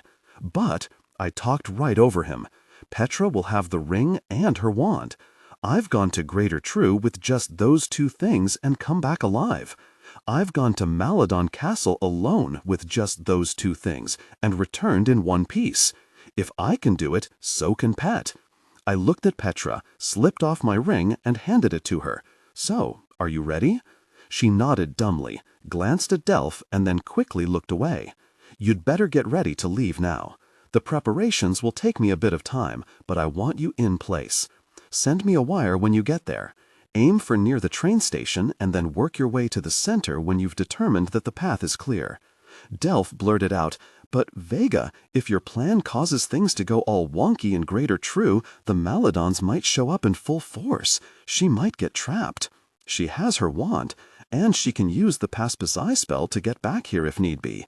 It's no more dangerous than what I've done, and I don't remember you having a problem when it was me doing it." But what, Delph?" I said, staring up at him. His voice trailed off, and he looked away, beaten. I put out my hand to Petra. "Good luck." She lightly shook it, turned, and hurried off. I looked at Delph. "You better take up your position outside by the front door," I said. He nodded, gave me a furtive glance, and then left. My heart was beating so fast I thought I might faint. The flint inside my heart started to break down a bit, and I told myself that what I'd done wasn't really that awful. We had come and gone before from Greater True without incident. She was invisible. She had her wand. But Delph was right. I couldn't predict what would happen when I performed my spell. Petra might be caught in something that she couldn't get herself out of. She might be injured, captured, or killed. As soon as I thought this, my head began to pound, and then I felt something wet on my forehead. I touched it. It was blood. For some reason, I looked down at my wand. There was blood there, too. As I watched, the blood from my head was being soaked up into my wand. And then I remembered the blood oath. I had sworn allegiance to Petra, and she to me. But by my actions, I was breaking that oath. I didn't know what was going to happen to me. Was I going to oblivion? I dropped to the floor, holding my head. Harry, too, came over to me and licked at my hand. His tongue touched some of the blood, and I felt a tingling sensation all over my body. Nothing is worth Petra being hurt by something you've planned, Vega. It's wrong. If she loves Delph and he loves her, that's just the way it is. You're acting like a bloody Maladon, and you are not like them. I wiped the blood off, jumped up, and ran to Petra's room. She was just coming out, her cloak on. "Stop," I said. "What? I just figured out another way. You don't have to go to Greater True. You can stay here. It's okay." "But you said—" "Right, I know what I said, but it's okay. You don't have to go. Like Delph said, you might get trapped there, and that would not be good. If you're sure, you and Delph can wait outside of Empyreon." She looked at me oddly and then touched my forehead. "You're bleeding." "It's nothing." "Okay, well, I've got things to do, so—" I turned and rushed off, leaving her staring after me. In my room, I sat on my haunches and laid the golden wand directly in front of me. I touched my forehead. The blood was gone. I looked at my wand. There was no blood there either. But if that hadn't happened, would I have let Petra go? Possibly to her death? Did all the Janes actually have a bit of Maladon blood in them, as my grandfather had suggested after telling us the story of Alice's evil father? I closed my eyes and then reopened them. I couldn't think about that now. I had to focus. There were many people counting on me. Something that Uma had told me had given me this idea. He was not simply my father, but the father of all of our people. I was counting on that statement to be quite literal. From my pocket, I took the book with the names of all those enslaved by the Maladons. I set it in front of me, open to the pages listing them. I tapped my wand against the pages and murmured, "Accumulatis todos." When I looked at the pages, they had turned blank. Okay, so far so good. I pointed my wand at Bastion's golden one. Drawing another deep breath, I closed my eyes and cast my mind back so that I could recall the incantation exactly as the Maladon had told it to me. Now it got tricky. Now I was in totally uncharted territory. But I supposed every spell had to be done for the first time by somebody. The only thing was, I was planning to use an existing spell, but in a way that it had never been used, to do what I needed it to do. And it wasn't simply one spell. I was attempting to link 3 of them together and unleash them at the same time. In my mind, I formed a clear thought of what I wanted to have happen. It was actually multiple things occurring at precisely the same time. I drew one more long breath. I was totally focused. I had never concentrated like this in my life. I hadn't even known I had the capacity to do it. But somehow, I had found it. I had 3 images neatly compartmentalized in my head: the golden wand, the names on the list, and Greater True. I touched the tip of my wand to the tip of the golden one. Then I spoke the words tightly, curtly, firmly. Never had I possessed such confidence, such sheer willpower. It was like everything I had ever done to reach this spot, every strength that had shown itself in me on this long journey, every power developed from necessity, every obstacle overcome, every loss followed by a savage desire to triumph, had all been for this very moment. Disassemblius, projecta. I drew a breath. Amplifius spectrumaca. It was as though someone else was doing the talking and using me to channel the words, but I held my focus, my absolute concentration. Vamen recipitulecus, agante apertus. When I opened my eyes and looked down at the golden wand, it started to shake violently, but I kept my wand touching it. A flash of light erupted from Bastian Cadmus's wand. It was blinding, and I could feel my eyes go wonky. The light covered the entire room, and I could hear Harry too barking madly. But I kept my focus, those 3 images, the wand, the names, and the place. Next moment, the golden wand shattered into tiny pieces. These splinters of gold swirled upward as though caught in an overpowering funnel of air. Up to the ceiling they went. Catapulus targarius. And then, with a pop, they vanished. The light vanished as well. And still my focus never wavered. I was only halfway done. New images replaced the old trio. Faces, hands, eyes. Words slipped from my mouth. Erectica, deciminus, pluterium. I took another breath, kept the images clear in my head. Emancipatico stellara. Eyes popped open in my mind. Faces became normal. Reason returned. Real pasts supplanted magically conjured ones. Hands gripped hard objects across Greater True. Still, I pressed on. I had more to do. I gripped my wand with both hands because it was starting to shake so violently that I wasn't sure I could control it with merely one. I supposed I was at unprecedented levels of sorcery here. It didn't make me feel special. It made me fear failure. Because if I did fail, I had the terrible feeling that all these people were going to instantly die or forever remain in a limbo of my creation. Now I had 2 images in mind, people and a place. That place was not Greater True. That place was right here, Empyrean. I was attempting to perform the Pospice spell only remotely, to move others, and not simply one. I was going to bring 50 people here to safety. My wand was pitching and heaving like a ship on stormy seas. Smoke started to emanate from its core. The poor elemental felt like it was going to burn up in my hands, yet still I held on. Agretata cumuladis elevata. My wand was nearly out of control. It gave such a violent upheaval that it smacked me in the forehead. I felt blood trickle down my face. I summoned all the energy I had left. This was a moment of truth. It was now or never, and while I was confident, part of me was also scared to death. The normal spell I knew intuitively would not be enough. I had transported others with me using it, but not remotely, and not 50 of them. I screwed up my face, shut my eyes, and Pospice titanicus encapsulado principium todos. I paused, building my energy to the level I knew was necessary. Now, Vega, now. Domum non and pipertuum, I cried out. A bolt of light issued from the tip of my wand and shot straight up and through the ceiling of my room, leaving a darkened mark there as residue. As soon as the light vanished, I fell backward and passed out. The next thing I remember was Harry too licking me on the face. I heard a commotion downstairs. Then I heard Pillsbury shouting something. I jumped up and raced out of the room and down the broad stairs, Harry too barking at my heels. The foyer of Empyrean was large, but it was now also crowded with figures.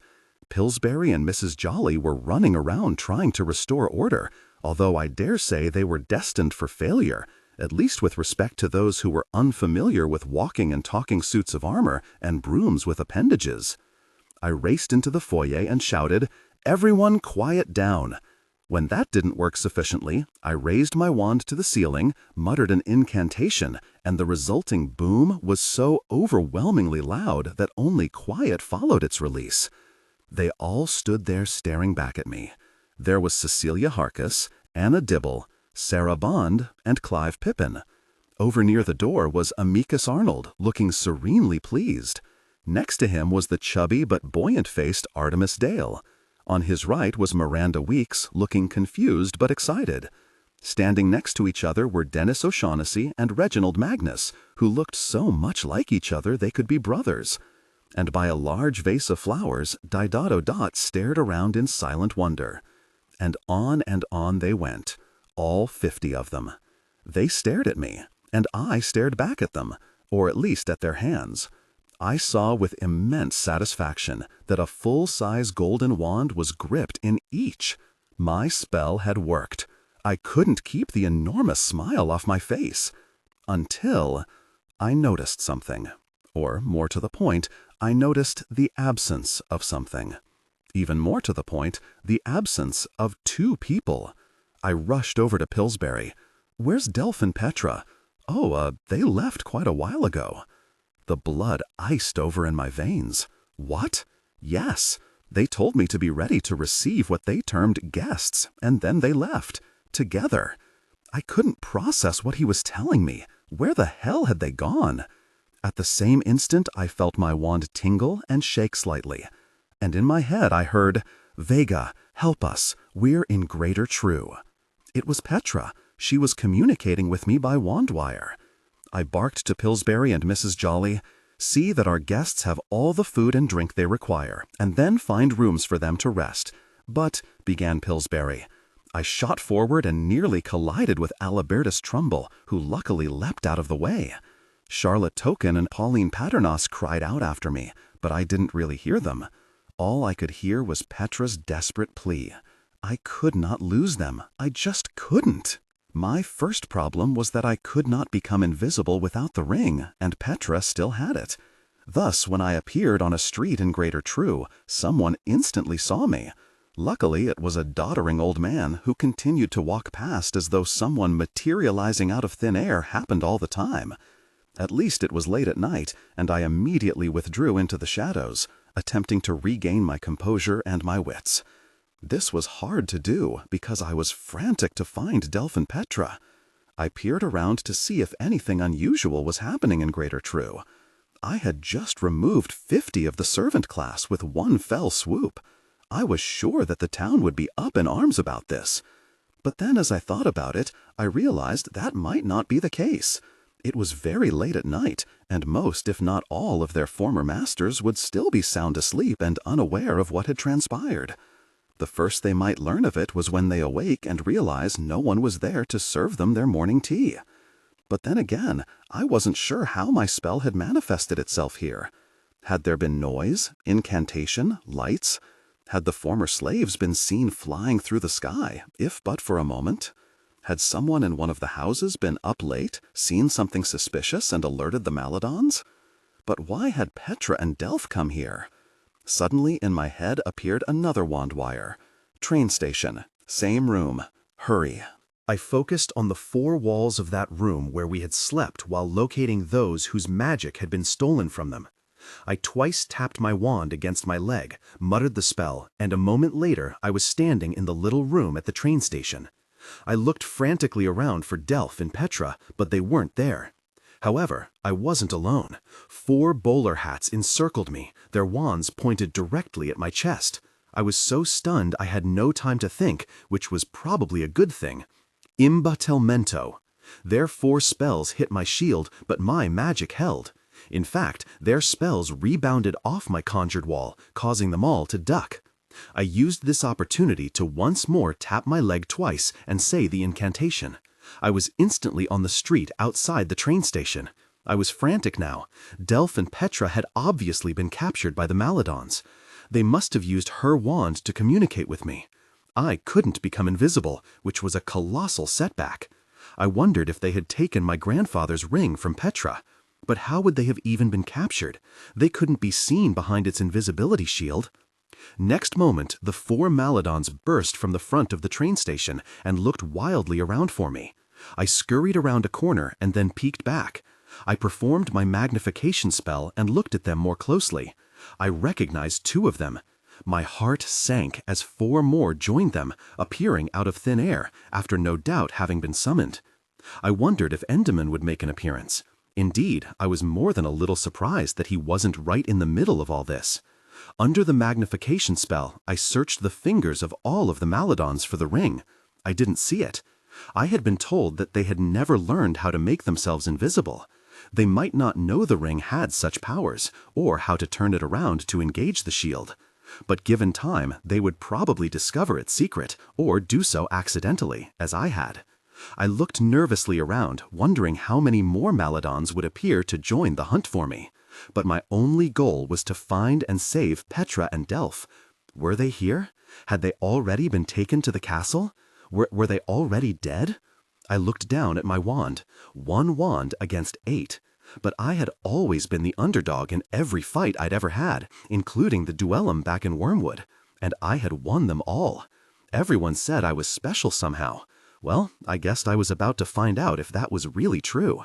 When the Maladons had cast their spells, they had not used the Rigor curse, which my shield would not have stopped. They obviously didn't want to kill me. They wanted to capture me. And I was sure I knew why. They wanted to torture me to gain every bit of information they could. Well, that worked both ways, didn't it? And I instinctively realized that when you're outnumbered on the battlefield, you need to do one thing: divide and conquer. I sent back-to-back spells sailing over their heads, each shooting off in a different direction. As soon as I'd done that, I used the Pass Beside spell to disappear and then reappear behind them. I saw them react to the spells and do what I'd hoped. They split up, 4 and 4. Still not good odds for me, but better than they had been. They charged off in different directions. I followed one of the groups down the street and watched them turn a corner and hurry after the lingering lights of one of the spells I had cast. I hurried on and caught up to them, keeping just far enough back so they couldn't see me. I aimed my wand at the bowler hat bringing up the rear. My Subservio spell hit him in the center of the back. I whispered my instructions to him. He pointed his wand at the bowler hats in front of him and cast spells knocking them out. The 4th one turned in time to blast the one I had under control, and he crumpled in a heap. I took aim at the remaining bowler hat, and my Subservio spell hit him full in the chest. He went funny in the face, and his wand hand dropped. I hurried up to him, took his wand in my gloved hand, and broke it in half. I did the same with the others' wands. I pointed my wand at the last bowler hat and said, "What are you called?" "Dullish," he said gruffly. I said, "Oribgante," expecting his hideous actual Maladon self to be revealed, but he looked the same. I was bewildered by this. I had thought all of the Maladons would be the same underneath. "Okay, where are my friends, Dullish?" He looked at me quizzically. I realized I had to be more specific. "The tall man and the young woman. Your lot used her wand to summon me here." He nodded. "They are at the headquarters of the elite guard on the other side of Greater True." "And they're a lie?" I said sharply. He nodded dumbly. "Where is her wand?" He shook his head. "I don't know." "Well then, who would know?" He looked down at one of his fallen comrades. He would. I performed the spell to erase any memory of this encounter from him, and then knocked the bloke out. I pointed my wand at the man he'd indicated. Rejoinda, Petra's wand. It flew from his pocket and into my hand. I thought for a moment and added, "And rejoinda anything else of Petra's or Delph's or mine." Nothing appeared. I put the wand away in my cloak and turned just in time to ward off the first spell. It bounced off my shield and exploded against the side of a building, leaving a gaping hole. The other 4 bowler hats had appeared feet from me, no doubt having heard or somehow sensed the magical fight that had just occurred here. Then the duel began in earnest. I thought I had no chance. I well remembered the fight Petra and I had waged against a single Maladon. It had left us breathless, barely able to lift our wand arms, while our opponent appeared fresh and full of fight. We were lucky to have vanquished him. But now, for some reason I couldn't fathom, my wand hand started to move in ways I had never envisioned, in ways I never thought myself capable of. I danced and parried, blocked spells, and sent off my own. The longer I fought, the stronger and more confident I became. Impacto, imbatelmento, jugada, perilicto, imbatelmento. I blasted one off his feet with an engulfiado spell. Another fell to my imperio incantation, and he started blindly firing off spells, sending his mates running and ducking. The very air around us was boiling from all the magic cast. I kept pounding away, saying spells and whipping my wand like it was a sword. I charged forward, my gaze darting across the field of battle, calculating all options, tactics, and strategies, my mind going full bore, my concentration total. They fell back, and I could see the panicked looks in their eyes. They had obviously not expected me to be able to hold my own against all of them. But I wasn't done yet, and if I'd learned one thing with the Maladons, it was that you had to finish the fight. I glanced down at their feet and decided I needed to end this sooner rather than later. I still had to find and rescue Delph and Petra. I shot a spell at the cobbles under them. An enormous hole opened up, and they fell screaming down into this abyss, their wands sailing out of their hands from the suddenness of the descent. I sent impacto spells raining down into the hole, one after another. The spells thundered into their flailing forms and knocked them out. Then I flicked my wand across the hole, and it sealed up. Not wasting another moment, I leapt into the air and sailed across the darkened sky with grim purpose. I had never been to the elite guard's very headquarters, but I had a very good idea of how I would find it. And a minute later, I saw that I was right. The huge flag with the 5-pointed star and the 2 burning eyes was waving in the wind atop a tall building on the western edge of the town proper. I could see several lights blazing from within. I went into a dive and landed next to the rear entrance. Now, I needed someone. No, I needed someone. And I knew exactly how to get him. I made the familiar pulling motion with my wand, and I said, "Rejoinda, Dullish." I had thought about performing this spell to get Delph and Petra back, but I had no idea how they were being imprisoned, or if the spell was strong enough to break chains and doors. And I also figured whoever was watching over them would probably have time to stop them, or even kill them if they started to soar away. A few moments later, I could see a black blob hurtling across the sky. Dullish landed hard at my feet. I revived him after putting him back under the Subservio spell, and then instructed him on what I wanted him to do. I hid in the shadows as he approached the door. He lifted his wand, and the door opened, revealing a man in a black uniform. He seemed surprised to see the Maladon. I used my magnification spell to see inside the doorway and to the room beyond. It was only the one guard. "Dullish, we've got our pair here still. Did you get the one you were after?" the guard asked. My spell shot straight over Dullish's shoulder and hit the bloke right in the face. He fell over backward. I stepped inside and looked down at his prostrate form. "No, actually he didn't, you jerk." I pushed Dullish ahead of me as I surveyed the set of stairs that led upward. "Where are the other guards?" I asked Dullish. "Most are asleep in the barracks." He pointed upward. "And my friends?" "In the room in the middle of the hall where the barracks are." "How many guards watching them?" "A dozen." "Wonderful." I could imagine their mortis firing into my body until I looked like a mass of holes and not much else. Then I had a thought. "Dullish, where do they keep their mortis?" "Their, weapons?" He pointed to the left at a doorway I hadn't noticed before. "Their guns are in there. Stay right here." I used the Ingressio spell to open the door. Along the walls were racks and shelves of guns. I swept my wand across the room and said, "Interfero todos." The sounds of something hardening could be heard around the room. I closed the door behind me and once more went over to Dullish. "Take me to my friends," I commanded. We stealthily went up the stairs, turned right, and passed a number of wooden doors. From within, I could hear the loud snores of sleeping men. Dullish led me over to a large metal door. There was a small barred window in the middle of it. I stepped past Dullish and peered cautiously inside. With a sigh of relief, I saw Delph and Petra tied up in a corner. Delph's face was bruised and bloody, and Petra was hunched over and grimacing in pain. As Dullish had said, there were 12 uniformed men inside them with them, and they all carried mortas, or guns rather.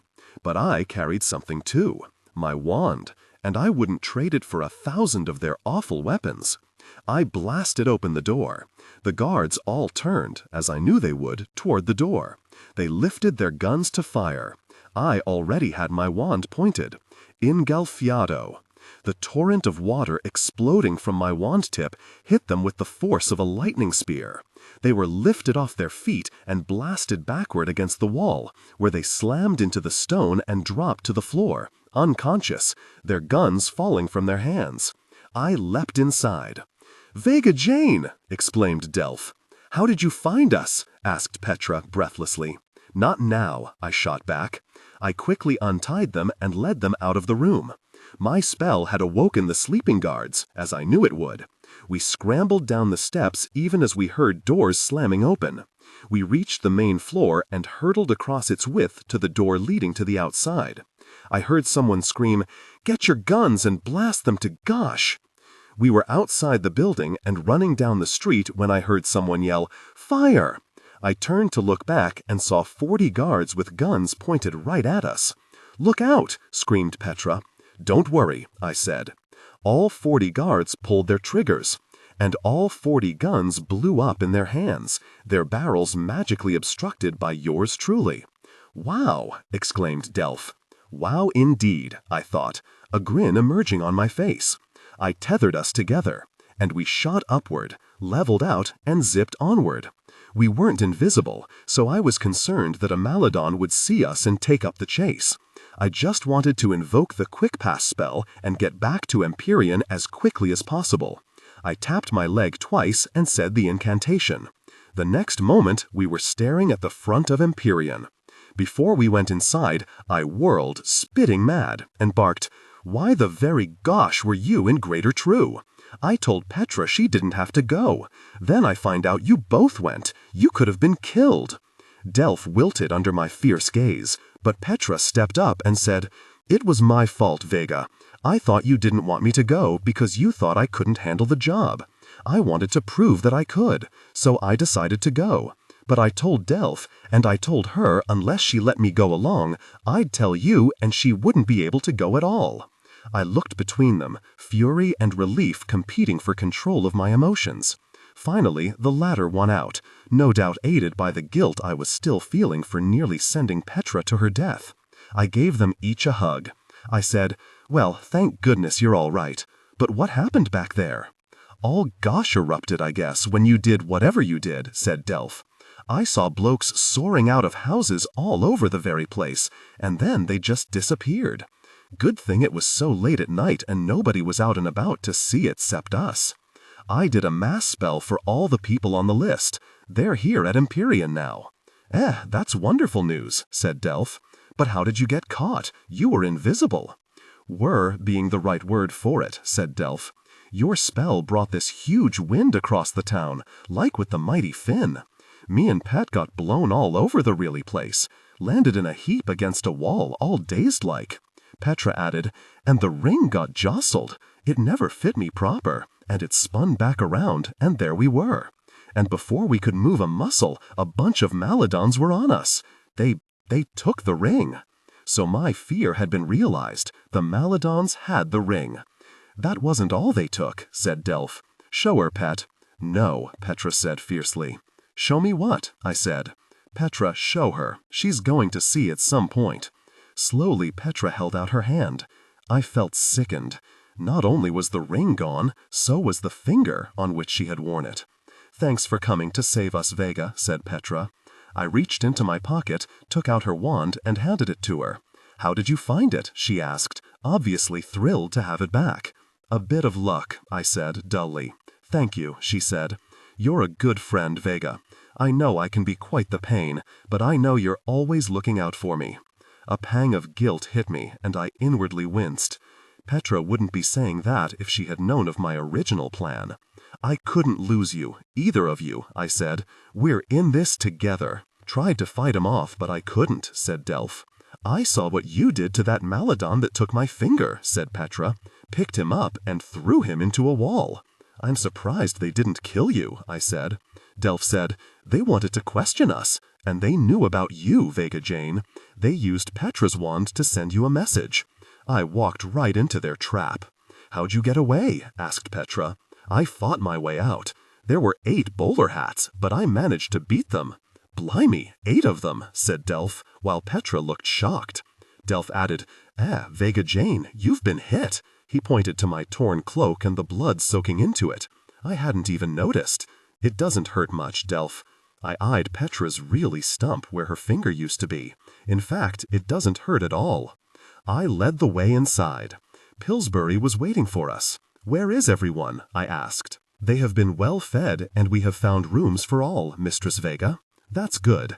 I wasn't sure, as big as it is, whether Empyrean could hold 50 guests. Pillsbury proclaimed proudly, Empyrean is a place that will grow to the size necessary for those who require accommodation within its walls. Pillsbury took his leave, and then I slapped my forehead as my gaze fell on Petra. I raced to my room and came back down in a jiffy with the Adderstone. I knew I couldn't regrow her finger, but I could deal with the pain and bleeding. I waved it over her hand and thought especially good thoughts. The wound stopped bleeding and healed over instantly, though the finger was still missing. I did the same with my wound. I looked at Delph. I was sure he was thinking about his father's legs, which had been crushed in an accident back in Wormwood. The stone had dealt with the pain, but Delphia now wore timber stumps. He gazed up at me with a weak smile.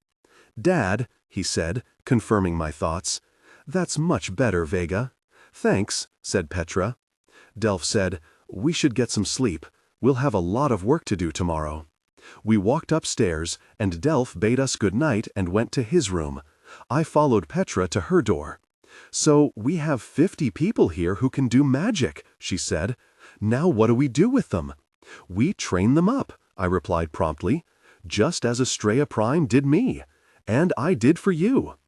"I'm not sure I'll be much good at teaching blokes," she said worriedly.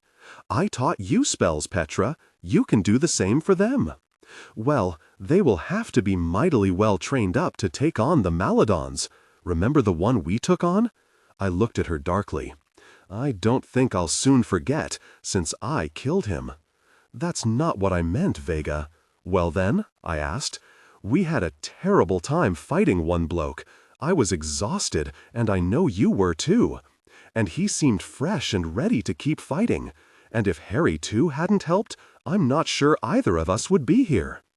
"I don't disagree with that," I said. She was speaking the absolute truth. Harry too had saved us both. Then she looked at me, puzzled. "But you said you fought off 8 Maladons to rescue us." "That's right. So what happened to you between the one bloke and the 8? I looked down at my wand. I knew exactly what had happened. My wand was now truly and properly mine. None of it belonged to Alice Adronis anymore. It was as though her power and the entire line of my ancestors had been transferred to me. And now I recalled that that was exactly what Estrella had told us would occur back at her cottage. Whatever the case, I was an infinitely more powerful sorceress.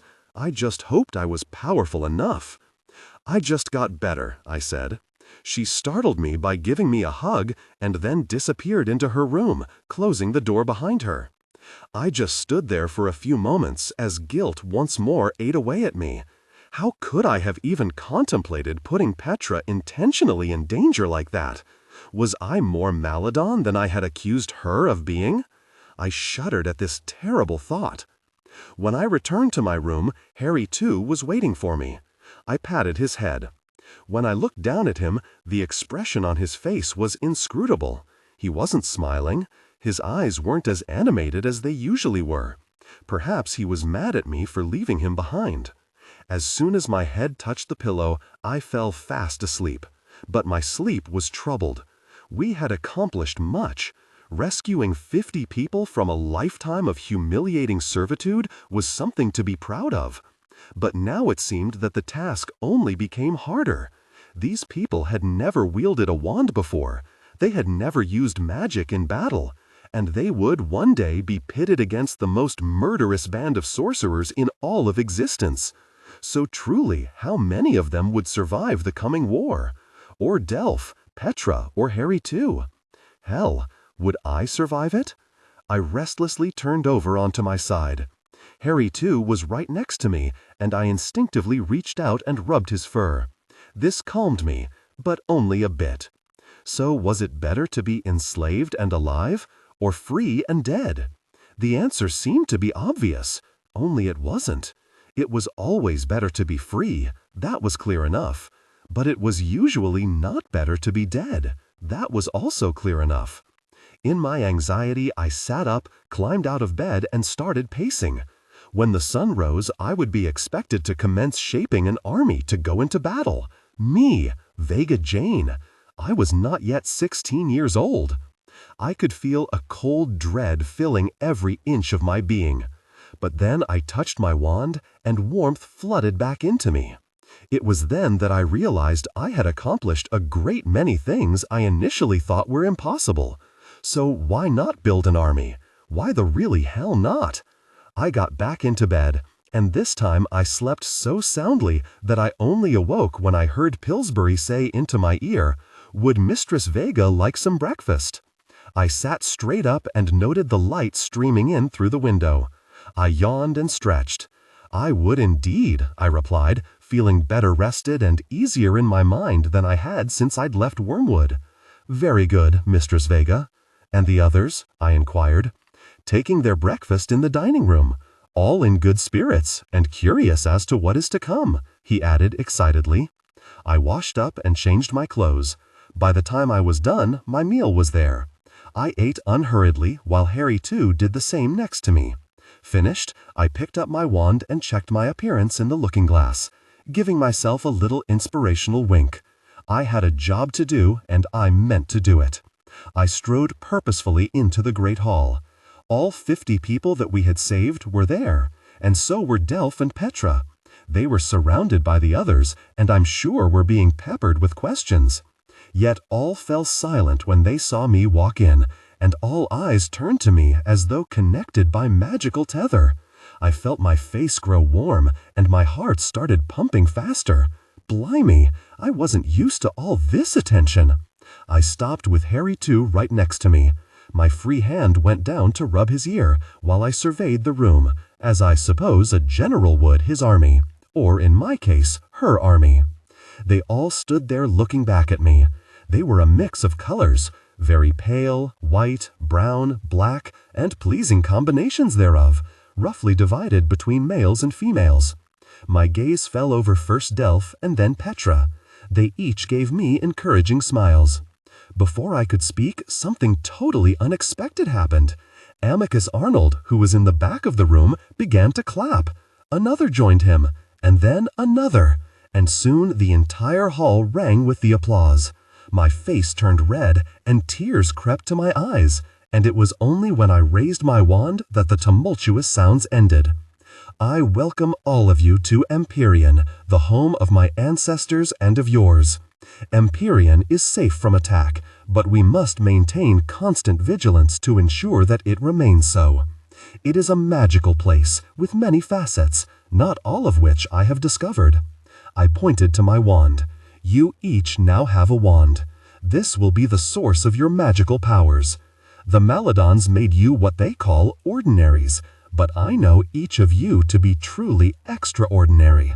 And now, along with my friends Delphia and Petra Sonnet, I indicated both with my wand, without whom none of you would be standing here, we will begin the work of training each of you up so that you may realize the full source of your vast potential.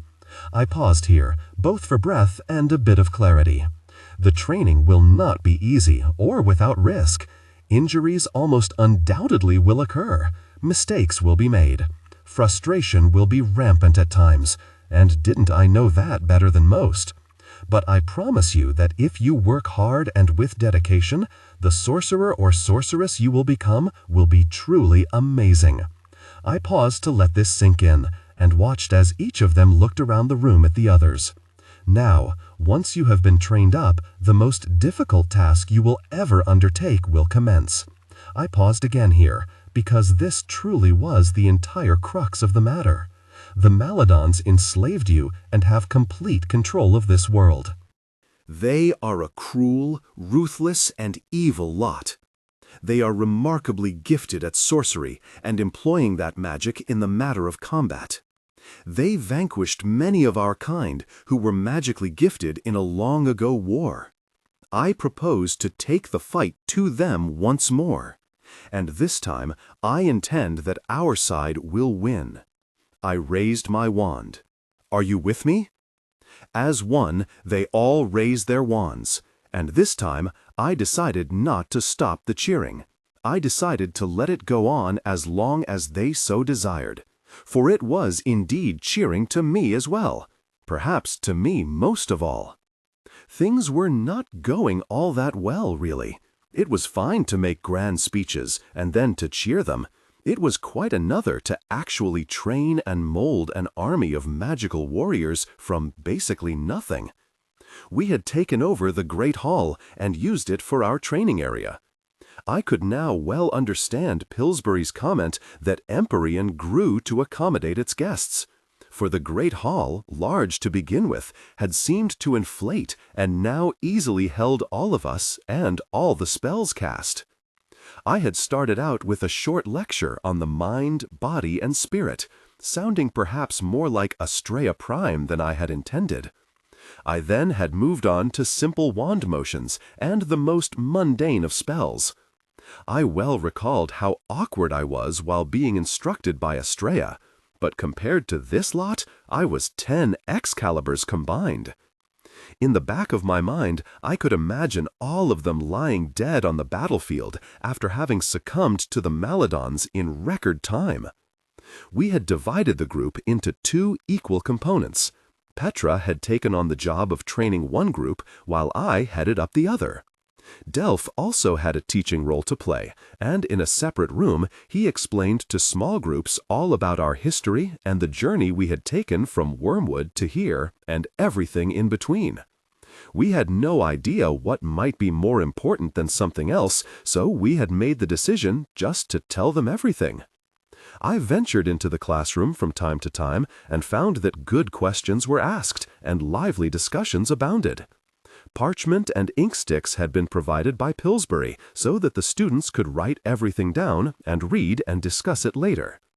30 days went by, and we finally saw some signs of improvement, but far fewer than I would have liked. Someone knocked on my door late one night. When I opened it, there was Delph, looking uncertain and nervous. "What is it?" I asked after he came in, and I sat on my bed rubbing Harry Two's ear. "Miranda Weeks," I sighed. "I know she's not very good. She's the youngest of the lot," he interjected. "I know that, and so it's going to take her longer than some of the others to get the hang of it." "Not what I meant," he said. I was growing annoyed at how cryptic he was being. "What then?" "I think she's too young to be trained up to fight. I mean, I don't think it's right. Delph, we need everyone we can get. The Maladons have hundreds of fully trained sorcerers." "Right. Well, if it was your brother, John, would it be okay? And he's several years older than Miranda." I had not anticipated this line of argument, and part of me was upset that Delph would bring up my brother to make his point. But then I thought about the boys in their uniforms marching along with their terrible flag, and they were older than Miranda, too. So what do we do then? Tell her she can't be trained up as a sorceress? No, she can be. Who knows how many years this will take, but I don't think she should be allowed to fight until she's older. "Okay, Delph, I'll talk to her." He made no move to leave. "Is there something else?" I asked. He drew a long breath and then plunged in. "You shouldn't go off by yourself no more without telling us or letting us go with you," he said. I stood. What? You going off to rescue Virgil or going to Greater True that time without a word? We were worried sick. 'Tain't right. Did Petra put you up to this? I shot back. He looked truly bewildered. Pet? No. I wonder. But in any case, I don't recall your being my keeper, Delph, and so I'll go where I like when I very well like. Delph's expression was not one of hurt, which I had expected. It was one of anger. Anything else? I said imperiously, though I was feeling guilty at having treated him like this. He turned and left without a word, slamming my door behind him. I fell back on my bed and groaned. We ate our meals in rotating groups, so as not to overwhelm poor Mrs. Jolly. Delph, Petra, and I made a habit of eating at separate tables so that we could get to know those we would be fighting next to. I found most of them eager and full of both anger at what had been done to them and a thirst to strike back at their enslavers. When the others had gone to bed, the three of us would sit up long into the night in the library to discuss matters. Delph never mentioned the confrontation in my room, but his attitude toward me was decidedly cooler. If Petra noticed, she said nothing. In front of the flickering firelight, 6 months into our training, Petra stretched out in front of the fire and looked up at Delph and me as we sat in comfy old leather chairs. Delph was poring over parchment for his next class, while I was making flicking motions with my wand and thinking of additional spells that would be good to teach. "Do you think this is going to work?" said Petra. I stopped my wand movements, and Delph looked up from his heaps of parchment. "What?" I asked, surprised. Petra pulled her wand and aimed it at the ceiling, where our 50 recruits were no doubt collapsed in exhausted sleep. "Them," she said pointedly. "At the pace we're going, we'll be dead and buried before they're ready to take on the difficult Maladons." I glanced at Delph, who continued to stare at Petra. "We're doing the best we can," said Delph sharply. "I'm not disputing that," said Petra, now sitting up on her haunches. "But that doesn't change the fact that I'm not sure they'll ever be ready." "They'll get there," I said hopefully. "It just takes time." She glanced at me. "Really? Artemis Dale nearly severed his own foot because he employs the Jagata curse like he's wielding a difficult axe. And Charlotte Taken keeps hurling her wand across the room with the simplest of motions." "They're not used to any of this, Petra," I said defensively. "I had a great teacher in Estrella Prine, and it still took me a long time to get the hang of it. And besides that, we were forced to learn on the fly, fighting our way through the Quag, and once we left it, we battled the Maladons. It was do or die, and the experience made us tougher and stronger. They haven't had the benefit of that. They've been slaves without one original thought in their heads for a long, long time." "And maybe that's a fatal flaw in this whole thing," said Petra. I sat up. "What do you mean by that?" I demanded. Petra fixed a tight gaze on me. "I mean that what if their magic being taken from them originally means they can never be all that good at spells and such, even when their magic dust is returned to them? You have to admit, Vega, they are an incredibly clumsy bunch. We've been at this for a very long time, and not one of them can even consistently perform a rejoinder spell. How long do you think it will take them to master the Paspose, Paralicto, Incarcerata, and Embattlemento incantations? And do you really see any of them ever being able to perform the Rigor Morte curse?" I just sat there looking at her as awful, terrible thoughts flashed through my mind. The one I'd had before, of all of them lying dead on the battlefield while the victorious Maladons danced over their shattered bodies, made me shiver. I composed myself and said, "I don't see what choice we have. We freed them. They're here. They're trying to learn. And we can't do this alone. We can't take on the Maladon Empire by ourselves. We need help." And then, full of anger and spite, I added, "Do you have a better idea?" Petra sighed and lay back in the front of the fire once more. "No, I really don't. Maybe I do." We all looked at Delph. He put down the parchment and said, "You mentioned it yourself, Vega, learning on the fly, having to fight our way through the Quag. That made a difference. You can't learn everything in the classroom. You know that. What are you suggesting? I snapped. That we take them on a difficult field trip into the Quag? My response was more heated than was called for, but I did it because he had just referred to me simply as Vega. So he was still mad from the earlier argument about me going off on my own. No, not that. What, then? Barked Petra, so sharply that Delph flinched. I'm suggesting that we take one or two of them with us on occasion to True or Greater True. They can get a feel for what it's like out in the real world, exercising magic. And if Maladons show up, well, then they'll have to fight. And stuff, he finished a bit lamely. Right, fight and really perish, commented Petra. But I thought Delph might have something there. No, we could start off small, like Delph suggested. Go into True with one or two of them and just look around. Let them see things. We'll do our best not to encounter Maladons, not until they're ready. But I think they need a lot more training up before we even think of doing such a thing. Petra held up her hand with the missing finger. Vega, you're forgetting that we no longer have the ring. If we go to those places, we go fully visible. And the Maladons know what we and their former slaves look like. They'll pounce immediately. My spirits plummeted. I had forgotten that. I was just so used to having the ring and the cover it provided. However, I noted Delph's anxious face, regrouped and said, "Then we'll just have to disguise ourselves." Petra did not look remotely convinced by this, but Delph said, "I bet this place has lots of clothes and stuff that we can use." "I think it's a good idea," I said. "Well, just for the record, I don't," said Petra. "I'm going to bed," I said. I rose and quickly left before I said something I would long regret. I did not sleep well. Petra's words kept coming back to me. But if this plan didn't work, if this army ended up not being able to fight, I had no alternative plan. The war would be lost before it was even fought. Another 30 days passed, and my spirits began to lift a bit when Sarah Bond, a lanky female of 33, performed a perfectly acceptable embottlemento spell that actually blocked my incantation. I praised her, a comment that brought even more redness to her already rosy cheeks. Tobias Holmes, on the other hand, was not progressing nearly as well.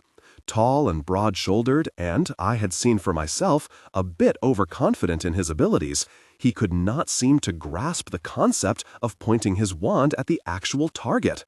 Instead, he vaguely waved it here and there, which meant that he ended up being a danger to himself and others around him.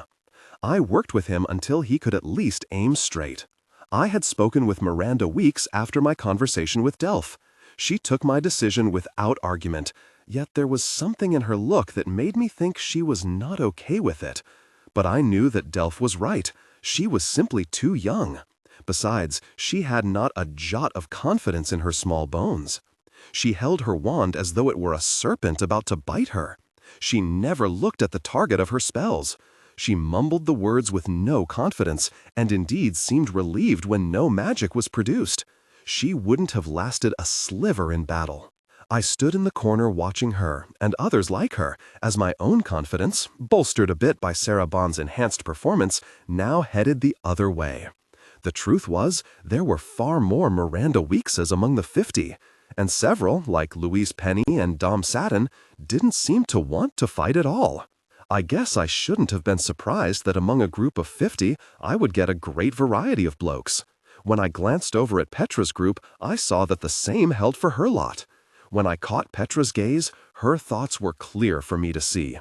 This was a growing mess of enormous proportions. I quickly looked away. At dinner that night, there was one of us unaccounted for. No one could find Miranda. We searched high and low, until I stepped out into the rear grounds and heard the sobs. I made my way down the garden path until I came to a bench nearly surrounded by large rose bushes. Miranda was seated on the bench, her head in her hands while she wept. 2 marble statues were next to her, attempting to console her without a lick of success. The magical rake had a hanky poised on the handle, but she wouldn't look at it. I told them I would deal with it, and sent them off. I performed a wand wire to Petra, telling her that I had found Miranda and everything was fine. They were to continue on with their meal. I sat next to her and waited until she stopped sobbing. I was loath to break the silence. Sometimes it was better to let the person in distress speak first. But when Miranda just sniffled without looking like she was actually going to say anything, I decided to plunge ahead. "Things not going well," I began. She shook her head and then broke into more sobs. I took out my wand and held it in front of me. "Take out your wand, Miranda." "What's the very use, Vega? I'm simply all 6s and 7s with this magic stuff." "You're just very young. Please, take it out." Scowling, she drew her wand and held it in front of her. But she didn't look at it. "Where do you come from?" I asked. I had spoken with many of the others about their pasts, but had not done so with Miranda. It was probably because of her losing her mother. She no doubt thought about it all the time, and I didn't want to unduly add to this burden. "Why?" she said stubbornly. "I'd just like to know." She rubbed her face and said slowly, "I was born in a little village called Drews. Me mom and me lived there. I couldn't tell you where it is now, but I remember it being pretty, with crumbling stone walls, a small creek running through it with a bridge over it. I caught a fish for dinner. Me mum," she stopped, and her lip trembled. "Me mum was quite proud when I did that. I'm sure she was." "Did you go to Bimbleton Station?" She nodded. "Mom had heard of this train that you could take, I'm sure. So she brought us there. And then I remember me and Mum being put on the train." She started to cry again, and I put my arm around her and just let her sob. When she had recovered, I pointed to the mark on her hand. "They took you because of that mark. It shows you're magical." "So why can't I do fairy magic then?" she exclaimed. She looked at me with red, puffy eyes that contrasted sharply with her dark skin. "Because magic is hard, and everyone comes to it in their own way. Some faster, some slower. I bet you came to it very fast. I bet you were doing spells when you were born. I performed my first spell when I was 15. Before that, I had never done a lick of proper magic. I was incapable of it. And it took a very long time and a lot of hard work and many mistakes along the way for me to properly wield this." I held up my wand. This confession of sorts clearly got her attention. "Really?" she said, her eyes wide in wonder. "How old are you, Miranda?" 10, least I think. I'm nearly 16, and I can't tell you the number of messes I had, the number of times I made a mess of things. But I picked myself back up and kept going. "I've been watching you for a while now, very closely." "Why's that?" she said nervously. You're not thinking of sending me back to what I was. You already told me I couldn't fight the Maladons, so I'm no very use to you." I gripped her shoulder. "I would never do that, even if you could never properly perform a spell in your life. You are free now, and you're my friend. Friends don't hurt each other like that." "You will remain free regardless of anything that happens here." I paused and said, "And I see a lot of you in me." She shook her head hard. "You're just saying that to make me feel better. I don't have the luxury of doing that, Miranda. I don't have time to make you feel better simply for the sake of making you feel better. Do you understand that?" She fully straightened and looked directly at me. "Yes.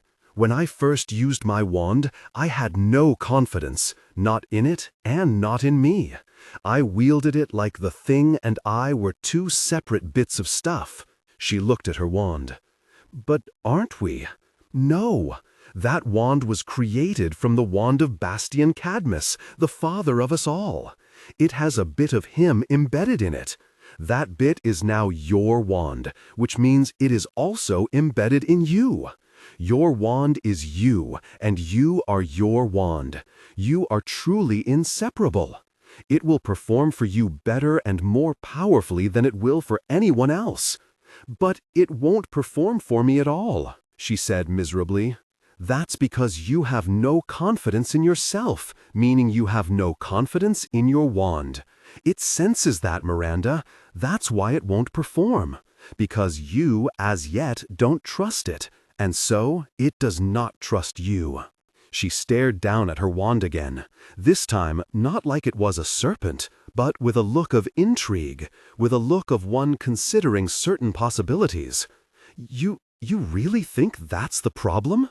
Did you trust your mother? What? Of course I did. She always took care of me, always wanted the best for me. Tears leaked from her eyes, but she held my gaze, which impressed me. So does your wand. When you have it in hand, you will never be alone. It wants the absolute best for you because it wants you to survive. She gaped and looked down at her wand. When she looked back up, I said, "Shall we go in to dinner now, Miranda, or—" I let my voice trail off and studied her, awaiting her response. She stood, holding her wand loosely, as I had originally taught her. Then Miranda turned away from me, pointed her wand at a bush, her gaze set directly ahead, and then, while making the perfect pullback motion, said, "Rejoinda, rose." The flower was nipped off the bush and flew directly into her free hand. She looked down at it for an instant before her gaze lifted to mine. Both our mouths spread into wide grins, and then she hugged me. I did it! And then she began to sob harder than ever. She was only 10 after all. I hugged her back, the tears creeping down my cheeks. "Yes, you did. I promise I'll make you proud of me, Vega. I know you will." Goodness, it was like I'd just inherited a little sister, but I had one thought firmly in mind. I hope you never have to cast a spell in battle. I hope it will be over long before you're old enough to fight, and possibly die. 16. I awoke with this thought. I turned 16 sessions this morning, or 16 years. Delph, Petra, and I routinely spoke this world's language now, otherwise our 50 pupils would not be able to understand us. Delph and I had been gone from Wormwood for an entire year. It was hard to believe, but when I thought back to all that we had experienced and survived, it felt like 10 years had actually passed. I dressed and headed down with Harry too. When I walked into the dining room, Delph, Petra, and all the others were there. I made a plate of food and was carrying it over to a table with 5 of our pupils when I saw Delph waving at me to join him. Mrs. Jolly and her kitchen staff swooped around, doing what kitchen staff do, and doing it very well. When I sat next to Delph, he grinned, leaned over and said, "Happy birthday, Vega Jane." I looked down and saw in his hand a small wrapped package. "Delph, you didn't have to get me anything." I was actually surprised that he had remembered it was my birthday. "Remember supper at the Starving Tove back in Wormwood?" he said. "It's been a year since then." "I know, Delph. I was just thinking about that." He looked at the package. "Go ahead and open it." I did so and held up what was in it. It was a finely wrought chain with a tiny disc at the end. "It's to wear around your neck," he said. I looked at the disc. On it was the image of the 3 hooks. "Where did you get this?" I said, amazed. "Didn't get it. I made it." "How?" "There's a little smithy in the back grounds here.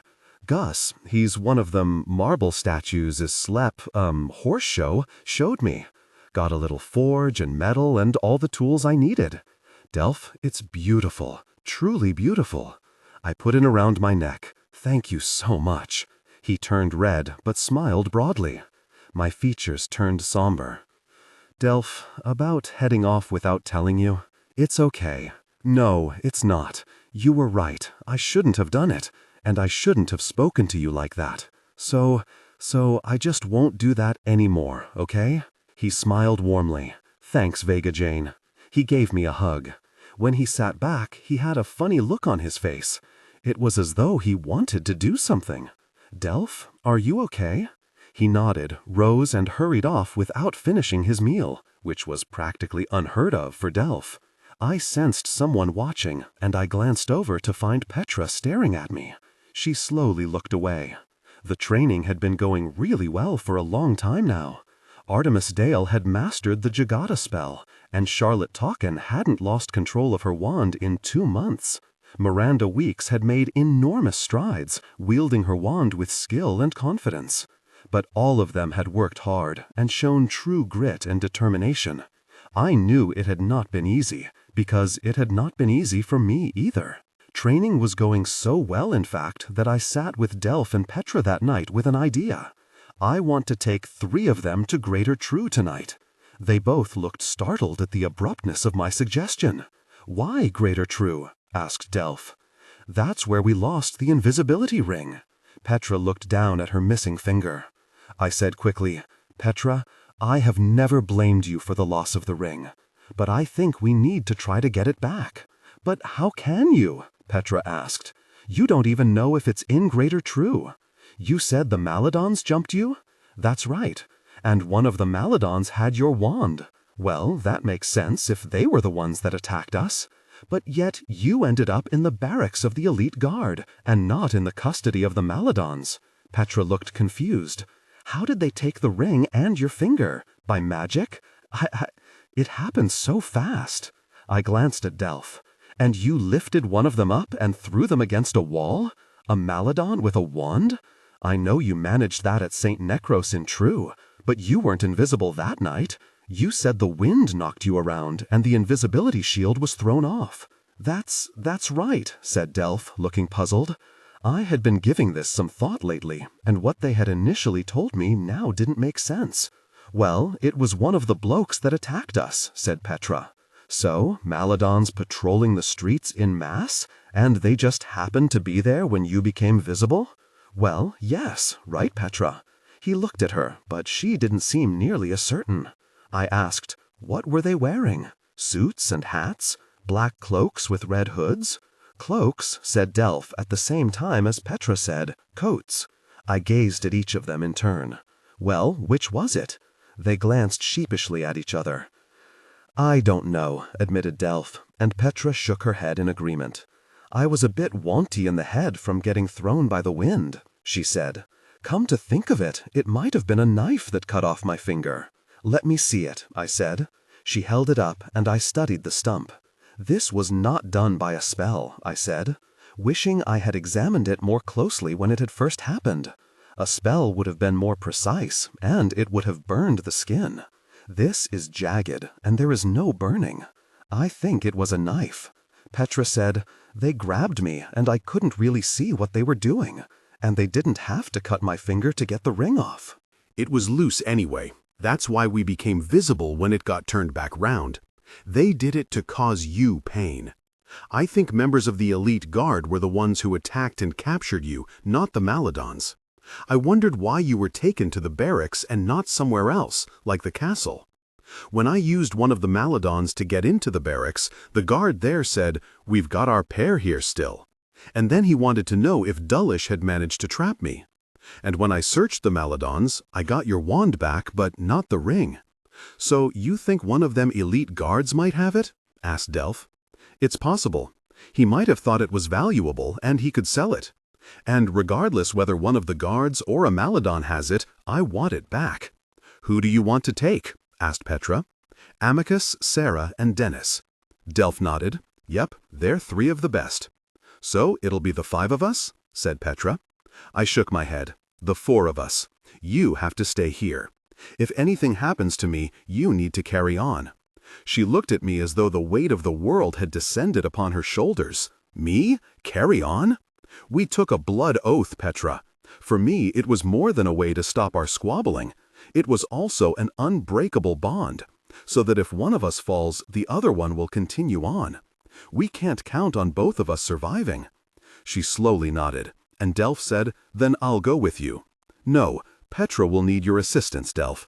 Why don't I go with them then, Vega? Offered Petra. You will at some point, but the first time, it has to be me, Petra. It just has to be. Petra studied me, and I could tell by her expression that she knew I was right. I was the superior sorceress, especially now with my wand fully and completely my own. I rose and went to tell the others so they could prepare. They were all excited and scared, exactly what I had expected. With their magic returned and their being trained up properly, all 50 of the formerly enslaved were now fully branded with the 3 hooks on their hands. That meant they could be traced by the Maladons once they left the protection of Empyrean. In response to this, I had performed an intricate spell that had produced 50 copies of the glove that Alice had given me. They would wear them whenever we left Empyrean. I was pretty confident they would work, but this night we would find out for certain. When I went back to my room to get my cloak, Petra was waiting for me. Delph told me it was your birthday today. Yes, it is. She looked at the necklace around my neck. Delph made that for you? I smiled. He gave it to me as a present. Is that what you do on birthdays? My smile vanished, even as my heart went out to her. Of course, why would she know about presents on birthdays? Yes, I said. When is your birthday? She shook her head. I'm not sure. I remember my mother telling me it was cold when I was born. And I know I'm 17 because we would mark off the time when I was young.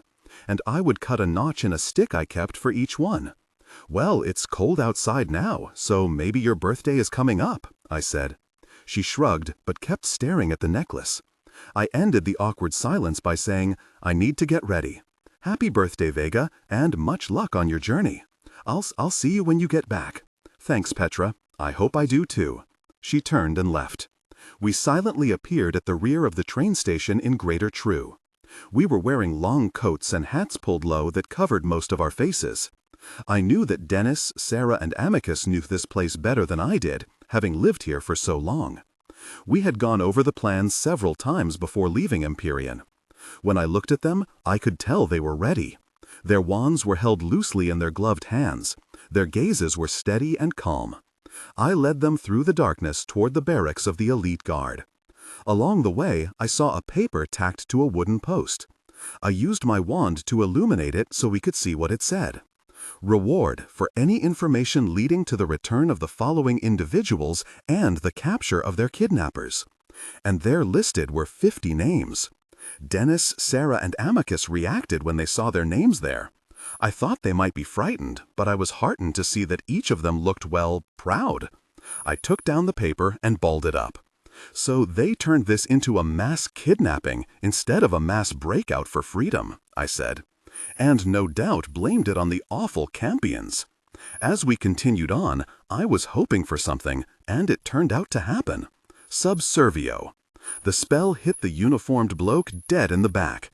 Dennis and Amicus each grabbed an arm and dragged him into the dark recesses of an alley. I looked at the blank-faced bloke for a moment. I didn't recognize him, which wasn't surprising. There were a lot of them after all. I held up the disc that Delph had made for me. Have you seen a ring with this mark on it? The man looked dully at the image and nodded. Where? I demanded. The commander of the barracks has it, Major Nelson. He wears it on his hand, spoils of war, he called it.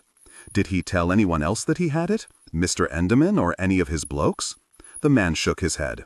No, he hides it from them when they appear. Because they'll take it? They'll take his life. This comment surprised me. It showed a deeper understanding of the Maladons than I would have given this gent credit for. You know that they are murderous? I have seen them kill. Do you fear them? We all fear them. I glanced at the others, who were staring open-mouthed at the man. Okay, where is Major Nelson now? At the barracks? He shook his head. At home. The address? 100 Greater True Court. That's right next to the General Assembly building, noted Dennis. Big brick building with a blue door. My mass, the ones who enslaved me lived only one avenue over. I nodded. I wiped the bloke's thoughts and sent him on his way, oblivious to what had just happened. We heard him whistling as he walked down the darkened street. I looked at Dennis. Lead the way. We hurried through the darkness. I had to keep reminding myself that we were no longer invisible. When we heard steps approaching our way, I cast a befuddlement spell in front of us. A moment later, 2 soldiers appeared carrying guns. They passed right by us, the incantation having done what it was designed to do. We kept going and reached the house 5 minutes later. We looked up at the place from across the street. The building was imposing and totally dark. Okay, I said. Everyone here knows that all you lot have disappeared. It's been a long time, granted, but they will still be on their guard. So if anything happens, we must act quickly and efficiently. I tapped Amicus on the shoulder. You'll bring up the rear. Keep an eye out for anything that looks or sounds suspicious. After he nodded, I turned to Dennis. You'll be on my left flank. I glanced at Sarah. And you on my right." She nodded. I lifted my wand to the ready position, and they all did the same. Their breaths were slightly elevated, as was mine. They had trained long and hard, but all within the safe confines of Empyrean. This was far different. This was the real thing, and there were blokes here who would want nothing more than to kill us. Amicus looked determined, Sarah keenly observant, and Dennis a trifle nervous. We entered through the back door. A simple incantation did the job. The house was beautifully decorated and furnished, but I didn't care a whit about that. I just wanted my ring back. It was the only thing I had left of my grandfather's. Even if it couldn't turn me invisible, I would have wanted it back. There was no one on the first 3 floors. That left the top floor. I used my Crystalado Magnifica spell to see inside the rooms until we came to the last one on the left. The man was asleep in bed, and on his finger was my ring. Ingressio. The door swung open, and we edged inside. My gaze hit every corner of the room before it settled back on the bed where Major Nelson was fast asleep. Rejoinda ring. It flew off his finger and onto mine. I instantly twisted it round. When I looked at Sarah, my heart sank. She could obviously still see me. "Embattlemento!" I cried out as the spell lights shot at us. A dozen Maladons had appeared in the room and were firing spell after spell at us. Dennis cried out as a spell ripped into his arm and blood shot out. Using Destin, I soared above them all and fired spells downward. "Triangulate!" I cried out. The 3 of them quickly formed a 3-point perimeter stance, which I had taught them. I continued to rain spells down on the Maladons, which meant they had to lift their wands and defend against me. That gave my lot free rein to fire away. Sarah sent a wickedly curving Jagata curse at a Maladon. After slashing him, it bounced off and cut through another. Amicus was a bloke on fire, sending impacto spells that blasted a half-dozen Maladons across the room. One-armed Dennis ensnared 2 more Maladons and then knocked them out. I finished off the rest with a brilliantly tricky spell that Estrella had shown me. The first wave of the spell was a blinding wall of light. When they shot at it with their wands, they found out, too late, that the wall of light was actually a magical mirror that sent their spells hurtling right back at them. When the last Maladon fell, I returned to the floor. "Let's get out of here," I said. I was just about to magically tether them and cast my Puspase incantation when he appeared, inches from me. "Looking for this?" sneered Enderman. He held up my real ring. A useful magical element, wouldn't you say? There would have been a time when the mere sight of the bloke would have paralyzed me. That time had long since passed. I lowered my wand and bowed my head, acknowledging my superiority, Vega of Wormwood. I lifted my gaze to his, and right then I could tell the bloke knew he had made a mistake. But it was too late. I knocked the sneer off his face, not with my wand, but with my fist. My gloved hand, powered both by Destin and all the loathing I held for this disgusting creature, hit him so hard that he was catapulted across the room and slammed into the wall with such force that he smashed right through it and into the next room. I stared at the crumpled mess of a Maladon for one gloriously wonderful moment. Rejoinda, my real ring. The ring shot off his hand and flew onto mine. I tethered us together, turned the ring around, said my incantation, and we vanished. This had been my absolute best birthday ever. Once we got back to Empyrean, I used the Adderstone to fix up Dennis's arm, a burn on Sarah's face, and a gash on Amicus' leg. I praised all 3 of them on their performance in battle. At breakfast, we all recounted the story of how we had gotten the ring back. When Sarah got to the part about me blasting Enderman through a wall, the cheers rang out so loudly I didn't think they would ever stop echoing through my ears. Having my grandfather's ring back buoyed my spirits wonderfully, and we continued our training. I threw more and more difficult tasks to my troops, confident that they were up to it. As Estrella Prine had done with me, I used the Golem Masquerado spell to craft clay statues for us to use as targets. I know it was a bit cheeky of me, but I fashioned the statues so they all wore bowler hats.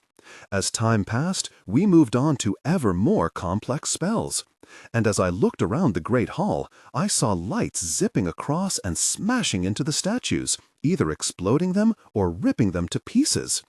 I noted with a certain satisfaction that the women seemed to be getting things faster than the men, and they were certainly more aggressive. And they gave no quarter to their opponents. I was so proud. No doubt emboldened by having fought Maladons for real, Sarah Bond had become a spell machine, whipping her wand around and incanting like she had been doing it her whole life.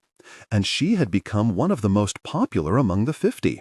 For weeks after our adventure in Greater True, I could hear the others asking her to recount in exacting detail everything that had happened during the course of the battle.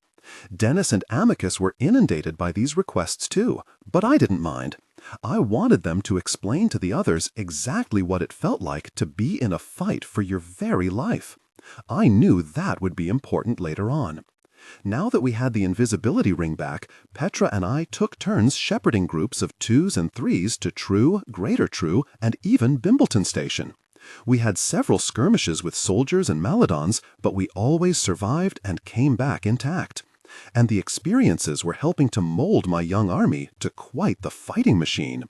And I grew to take a real interest in all of them because I knew that at some point we would depend on one another to make it through the coming war alive. So while Dennis, Amicus, and Sarah were well on their way to becoming fine magical warriors, I needed all 50 to be at the same level. Cecilia Harkis was a tall, lithe girl of 19. She had red hair, freckled cheeks, and a quick but steady wand hand.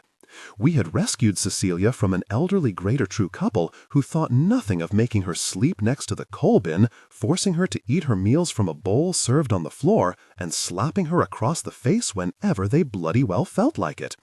I gave her some finer pointers on the Jagata spell, showing her how to move and turn her hips together with the wand motion.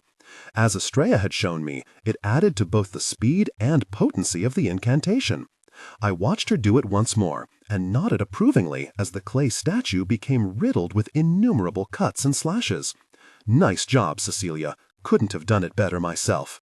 She swelled with pride as I moved on. Across the hall, Petra was putting a group through the rigorous process of mastering the Subservio spell. I watched as Petra performed the incantation on Nicholas Bonham, a tall, sturdily built young man with handsome features, beautiful blue eyes, and long blonde hair. Nicholas stiffened and assumed a blank stare when the spell hit him. Petra then made him jump and spin around. And then she made him tell her that she loved him. The rest of the group laughed, but I wondered about that last part. Did Petra fancy the strapping lad? I could only hope. I had James Throckmorton, a small man who had been enslaved the longest of the group, starting at age 9, perform the embattlemento spell. I broke through it easily the first 6 times, but the 7th time his shield held against my wand's blast. His face sweaty and his chest heaving, he accepted my congratulations with a single nod before getting back to work. I kept moving through the group, helping Alabatus Trumbull succeed in deploying the Engulfiado spell, which doused poor Pauline Paterna, a pugnacious woman of 20. As I helped her up and dried her off with a wave of my wand, I said, "Now it's your turn," which she took with a flicker of malice in her eyes. And her stream of water was far stronger than Trumbull's and sent him sailing headlong into the wall. I had to hide hard to smile. Aloysius Danbury struck Tobias Holmes blind with the Imperio spell, but forgot how to reverse it. Charlotte Talkin straightened out a maze I had created in one corner of the hall by employing with confidence the Confuso Ricuso incantation. I shuddered when I recalled how that spell had saved our lives in the Quag as we were going through the first circle. Anna Dibble, a big-boned girl around my age with brown hair cut very short by her former masters, which gave her face a severely intense look, trapped her sparring partner and former slave mate, Sarah Bond, with the Incarcerata incantation. As the white light swirled around Sarah, I recalled how that same prison had held a huge jabbet in Estrella Prine's cottage, a jabbet that would have done me in had I not been exceptionally fast with my wand. I walked halfway up the stairs and looked back down, surveying my little army going about its training. Over there, Dennis O'Shaughnessy used the Rejoinda spell to take the wand of Miranda Weeks. She promptly turned the tables on him after she got her wand back and roped him neatly with an Insnario incantation. In another corner, a door was opened by Reginald Magnus using the Ingressio incantation. Another corner was brightened by the Illumina spell. People rose with the Elevata spell, and others fell with the Descente incantation. A tree I had conjured in the middle of the hall had its trunk shrunk by the Withero spell. I smiled. All in all, it was a good day. I wandered into the room where Delph was holding forth. As usual, he was dressed in a suit with a vest and looked fetchingly handsome with his thick, long hair and tall, strong body. There were 20 students in the room, and I noted, with a bit of apprehension, that all 12 of the young women sat there somehow managing to copiously write down every word Delph said while simultaneously gaping at him. I watched as several glanced at one another, patted their chests, and giggled. I closed the door to the room and walked away, shaking my head. Females. At dinner that night, we all ate together. I usually like to split the group up so as not to overburden the kitchen, but Mrs. Jolly insisted that it was fine. And the meal was particularly splendid, with chicken and ham and vegetables from the garden and soft rolls that seemed to melt in my mouth. Then followed pudding, and soon we all sat there happy and drowsy. We said our good nights and went our separate ways. Petra caught up to me as I walked to my room. "I think things are going rather well," she said. "Artemis Dale gets everything right after just a few attempts now, and Regina Sam's nearly so, and Katie Watson's Insnario spell is quite something, and Alex Prettyman's convulsing hex is nearly unbreakable. And Nicholas Bonham," I said slyly, "he seems awfully good too." Petra turned pink and looked away. "He's all right, but he also needs a lot of work. And I'm sure you'll give him all the attention he needs," I said encouragingly. I looked her over. Ever since coming here, it seemed to me that Petra had become even more lovely. She could now bathe regularly, wear clean clothes, and wash her hair, and Mrs. Jolly's food had filled out her gaunt look. She was a beautiful woman, I had to admit. Nicholas Bonham would be fortunate to win her good graces. "He tried to kiss me the other night," she said, startling me. "What did you do?" "I hexed him." "Really?" She smiled. "But then I kissed him back." I laughed. "Well, I'm sure he liked that." "Delph wants to kiss you." My smile faded. "How do you know that?" "He told me.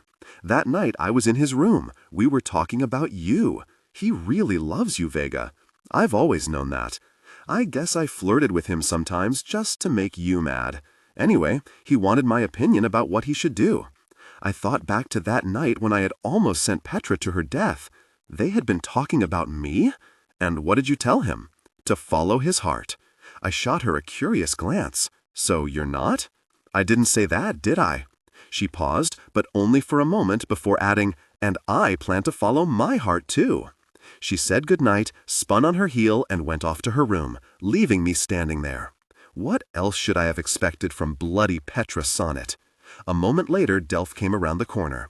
My face instantly felt warm, and I said innocently, "Hey, Delph, Petra and I were just talking about you." "Really? What about?" "Oh, nothing important.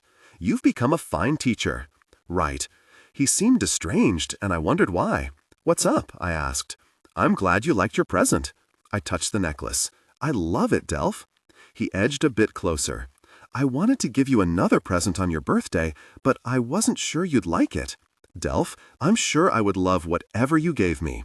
He took another step forward, and he kissed me. It was a moment of intense connection. Before I realized it, I was returning his affection. We stood there for a moment, lost in the depth of our feelings. My heart felt like it might burst.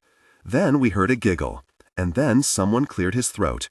We turned to find half a dozen people standing there watching us. The two girls watching us looked like they might melt, though Cecilia Harkis did seem a bit disappointed. The blokes, Amicus and Dennis among them, just looked embarrassed. "Right," I said. "Well, good night, Delph." We uncoiled from each other, and I hurried into my room and closed the door. I don't believe my face was wide enough to accommodate my smile. Harry, too, was already there. But my dog wasn't asleep, though he usually was by now. He was perched on my bed looking strange, I thought. I sat next to him and rubbed his fur. "You okay, Harry too?" I said. Usually when I said that, he would lick my face. This time he didn't. He didn't move or even look at me. Troubled by this, I undressed, washed my face, and climbed into bed. I lay there staring at the ceiling. I could tell that time passed, and soon it was the darkest point before the rise of the sun, and still I had not closed my eyes. I might have been thinking about Delph the whole time. That kiss had confirmed much for me, and it made my heart leap for joy. But though I really wanted to dwell on that, I was thinking principally about Harry too. He had not moved a muscle. He was still perched in the exact same spot, his body as rigid as marble. I would occasionally lift my head and look at him, wishing that he would finally lie down and go to sleep, but he didn't, and I knew that nothing Harry too did was without purpose. He was my early warning signal, and always had been. He sensed things long before I did. I finally crawled over next to my faithful companion and sat with my arm around him. I worriedly scanned his face. His eyes were pointed straight at the door. His snout was clamped shut. He looked as serious as ever I'd seen him, even when death was staring us both in the face, in the shape of a Garm or Jabbit or Maladon. Finally, I got dressed and was debating whether to go downstairs and prepare for the next day's lessons when I shot a look at Harry too. It was clear that his senses had once again been faster than mine, for he had jumped down from the bed and was intently staring at the door to my room. I rushed over to him. "Harry too, what is it?" I asked. He never once looked at me, but his remaining ear had peaked, and then he lunged and started to scratch at the door. I flung it open and he raced out. "Harry too!" He ran down the hall and then hurtled down the stairs. I raced after him. He reached the first floor, turned and bolted out of sight. I caught sight of him as he galloped down a set of stairs. I followed in time to see him turn and go down another set of rickety stairs. Then my heart went into my throat because I knew where he was going. Sure enough, he reached the little door with the screaming wug on the doorknob. When I ran up next to him, he looked at me and barked, as though to say, "Hurry up, will you?" I used my wand to open the door. Harry too raced in and I followed.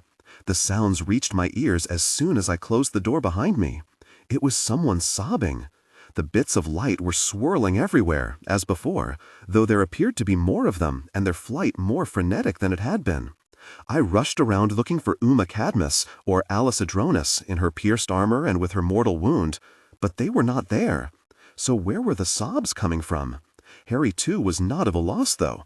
He yipped and raced to a distant corner. I ran after him and found that the corner was actually a bend in the room that led to a much smaller room. And in the very center of that room was a huddled figure. I crept forward, unsure who or what it was. I doubted that any of the 50 people we had brought here would have found this place or been able to access it. Was it one of the household staff? Was it another restless soul I had not met? "Hello?" I said cautiously. "Excuse me? Hello? Are you all right?" When the figure turned toward me, I didn't know how I kept from fainting or my heart from stopping. The ethereal image of Morrigan was facing me, but I had left Morrigan behind in Wormwood. So what the— My breath caught in my throat as my lungs seized up. Wormwood! We rushed over to her and I knelt down beside her. I knew it was Morrigan, but it was a very changed Morrigan. I had seen her in an image from Estrella Prinus Cottage when I was in the Quag. Even then she had looked different from what I remembered. Always tall, queenly, and flawless in all respects, she had looked older, withered, ill even. The Morrigan I was looking at now was pale and frail, and the look in her eyes, even as recognition sparked there as her gaze fell full on my features, was one of abject horror undercut by a sense of complete despair. I didn't know which terrified me more. Morrigan? It's me, Vega Jane. But she knew who I was. I had seen that clearly in her features. At first she said nothing, but her hand reached out and gripped my arm. Or rather, it tried to. It simply passed right through. "Vega," she said in a near whisper. "What happened?" I said. "How did you get here?" "I am dead," she said in the same low voice, as though she barely had the strength to speak. "Dead? But how?" "They came." "They? Who's they?" I wondered. But then the images leapt back to my mind. There really could only be one they. The Maladons? I said. They came to Wormwood? She nodded. And killed you? She nodded again. I could barely breathe. And the rest of Wormwood? She said nothing. She simply shook her head. It can't be, I blurted out. Now Morrigone's expression turned hard, cruel, loathing in every facet. I told you, Vega. I warned you what could happen. Well, now it has happened. Our deaths are upon your head. Before I could say anything in response, she faded away to nothing. I could only stare at the spot where she had been. My mind had gone blank. When it was filled with thoughts a few moments later, they were all terrible ones indeed. Wormwood? My home? They had killed her. They had killed everyone. My mind went blank again. No, my mind went dead. When it restarted, I slumped to the side and vomited up my dinner. Next instant, I jumped up and ran all the way to my room with Harry too right behind. I was so out of control that I bounced into walls and crashed over furniture. It was a wonder the whole house wasn't awoken, but I reached my bedroom without anyone seeing me. I put on my cloak, slipped Destin around my waist, and put the harness around my shoulders. I snapped my fingers, and Harry too jumped into the harness as he had done so many times before. We passed by first Delph's and then Petra's rooms, but this was something I had to do, alone. We stepped outside of Empyrean, and I tapped my leg twice with the destination firmly in mind as I said the spell. A moment later, Harry too and I arrived at the spot where we had left the Quag so long ago. It was dark and dreary. When I walked over to the spot, I raised my wand and said, Exposatus. There it was, the magical dome that had entombed both Wormwood and the Quag. And on it was the very slightest of impressions, like an exposed seam in a garment. We had come out here. I looked down at my ring. I had used it to open the dome, allowing us to escape. A useful magical element. Those were the words that Endymion had spoken to me in Major Nelson's bedroom, and I now fully knew what he meant. I had used my ring to cut a seam in the dome to get out. They had used my ring to get in. When I was at the castle before and had seen all the pell-mell activity, that was when they must have found the spot where we came out. By making the seam, we had exposed the location of the spell wall protecting both the Quag and Wormwood. It had been pristine and thus completely invisible. They had never been able to find it before. But with the seam marring the perfect surface of the dome, they at least knew what they had to break through. But they hadn't been able to get in. Until they got my ring. My heart crumbled to bits. I used my ring to pierce the wall. Then I tapped my wand against my leg and muttered Passe Passe, holding the image of my birth singly in mind. I certainly knew it better than any other place. The next moment, my feet touched down on the high street in the town square. I had been gone from here, it seemed like an eternity, and it looked as though an eternity had passed. The buildings were destroyed, the cobbles ruptured. I walked numbly toward the Loons, where my brother, John, and I had lived after our parents had gone to the care. The building was a shell now, the doors and windows blown out. I walked to the end where the majestic council building had been located. I gaped, for there was only an enormous blackened hole in the dirt where it had once stood. I wandered aimlessly around. Steeples was burned, the pretty glass melted. The hospital and the care were similarly gutted. I flew to Duff's Delphia's cottage. Please, don't let it be. Don't let Duff be. As I drew close, I noted with horror that all of the beasts that Duff typically trained lay dead in the paddocks around the cottage, showing more bone than flesh. I landed and crept up to the porch of the cottage. The door was gone, the windows simply gaping holes. With a thrill of horror, I saw it. A pair of wooden stumps leaned against the wall, but Duff Delphia was not attached to them. I backed away, with Harry too still in the harness, and pushed off the ground. I soared above and landed in front of my old family home, where I had gone to live after Morrigan had taken in John. Surprisingly, nothing was touched there. I walked in the door and looked around in wonder that they had not demolished this place, especially this place. But then I saw the mark of the Maladons burned into the wall. So they had been here. I raised my wand and blasted their mark away. I ran out and lifted off into the sky, and moments later landed at Stax. The towers were toppled. The massive gate caved in. When I walked inside, I saw that everything had been destroyed. When I reached my old worker station where I had been a finisher, I saw that the brass nameplate with Vega Jane on it had been savagely defaced. I pointed my wand at it and wiped the marks away so that my name and my name alone was visible. I went to Julius Domitar's little office. The furniture had been overturned, his precious ink bottles smashed to bits. I headed up the stairs to the second floor, and from there to the door with the screaming wug as a doorknob. None of it was there. The door and the wug doorknob were gone. The only thing there was a blank wall. I left Stax and flew next to my treehouse. It was still there, with the boards intact against the trunk of the tree. One of them was still blackened from when the Garm had attacked me here. I leapt to the top of the planks. Again, like my home, it was undisturbed, except for one thing. Burned into the planks was the symbol of the Maladons. I took out my wand and uttered Erasio. The mark vanished. I lifted off, and Harry Two and I next arrived at Morrigone's home. The beautiful gates were torn apart. The ornate door was blasted open. All the fine things she had possessed, the case clocks, all the wonderful books, the china, the paintings, the lovely rugs, the splendid-looking glasses, they were all gone. And my brother? I ran up the stairs to where I knew his bedroom was.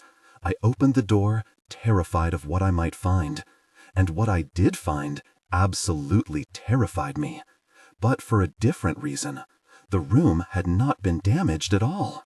The horrible pictures that I had once seen on the walls were gone, but everything else was like he had just walked out of the room. I did not know what to make of it. I simply didn't. I had saved my next destination for last. My feet hit the dirt at the entrance to the hallowed ground, where wugs buried their dead. With a sense of foreboding, I walked through the gates. And I found exactly what I thought I would find.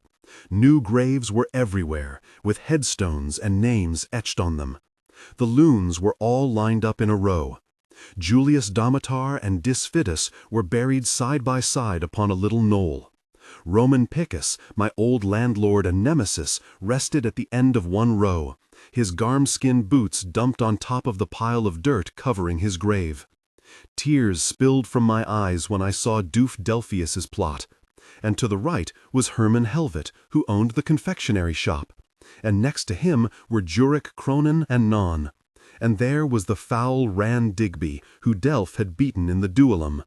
And Ted Raxport, who had shot himself in the foot. And Darla Gunn, who had sold me my first set of nice clothes at Fancy Frocks. Down near the end of another row was the grave of Ezekiel the sermonizer, who presided at steeples. And on the graves went, until I located the last new one. I stared at the name engraved there, Morrigone. And there was one more thing. Every grave had been marked with the sign of the Maladons. So everywhere I looked, those terrible eyes stared back at me. But there was one grave missing. My brother John was not there. I had searched everywhere for him, terrified that the next gravestone I would find would have his name etched on it, but it was not here, and I did not know what that meant. As I walked along, I realized that Morrigone's parting words to me when I had left Wormwood also made sense now. I had originally thought she had been afraid that I would fail and perish in the Quag, but the opposite had been true. She had told me that she was afraid because she thought I would succeed and escape the Quag. I looked around the graveyard, and this was why she had been afraid. Because what she had feared would happen had happened. And why had I never thought to come back here before now? To rescue my fellow wugs? Well, it was too late for that now. I hung my head so that my tears spilled onto Harry Two's fur. I had never felt this miserable, this lost in my entire life. Lost, that was the exact right term, for I had lost everything. And worst of all, I was the reason all these wugs lay dead. My fellow wugmorts wiped out. No more. I was so numb that when Harry too licked my face, I started back and refocused. And then I heard it. A sound off to my left. My wand ready, I ran that way with Harry too next to me. It was coming from behind a tree. I reached the spot, and with my wand at the ready, I charged around the tree, ready to strike. I stopped dead. Fancius? How could I have missed noticing that he had no grave here? Our mighty wug leader looked as I had never seen him look before. His fine robes were filthy rags. His great chest and broad shoulders had fallen in. He wasn't much more than a skeleton. He lay on the ground, a shovel next to him. I knelt next to him and lifted his head with my hand. Fancius, it's me, Vega Jane. Can you hear me? He looked 1,000 sessions old, withered and gray. When he opened his eyes, I saw with horror that his pupils were gone. They were simply white, like the slaves back in Greater True. Vega? Yes, it's me. What happened?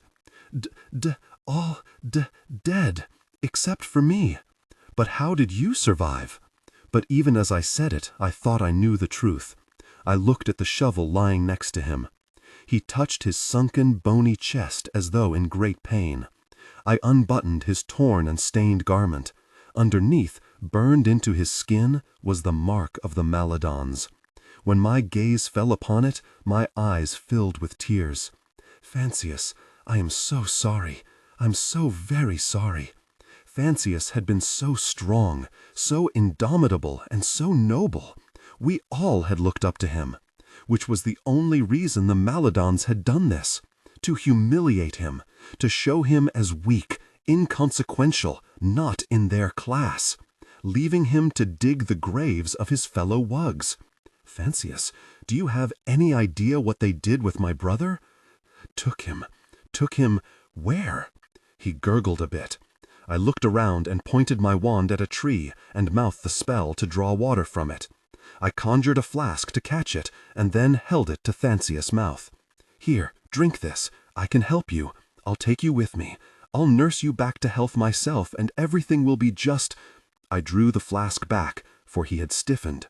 And like Lachlan Cyphers, he drew one last breath and then fell limp in my arms. Fancius, mighty Fancius, who had stood for all that was good about wormwood and wugs in general, was dead. I let go of him and rose. With my wand, I dug him a grave under a large, beautiful oak. I magically lay his body in it and covered it over with both dirt and a shield spell. I crafted the tombstone and placed it at the head of the mound of dirt. On it, I wand wrote, "Here lies Fancius, the best and mightiest wog of all." Then I went to each of the tombstones and removed the mark of the Maladons. Finished, I kicked off and rose into the air. I flew over a place that no longer existed, except in my mind. As I soared along, I cried, I sobbed, I called out to the sky the names of wugs I had known all my life. I cursed the Maladons. Poor Harry too howled in misery. I drew my wand, took aim, and blasted a large rock to smithereens. When I reached the Quag, I had no idea if a great storm would blow up to prevent my flying over. Part of me wanted that to happen, because I deserved to die too, for what I had done. But nothing happened. It seemed that the magical force of the place was extinguished.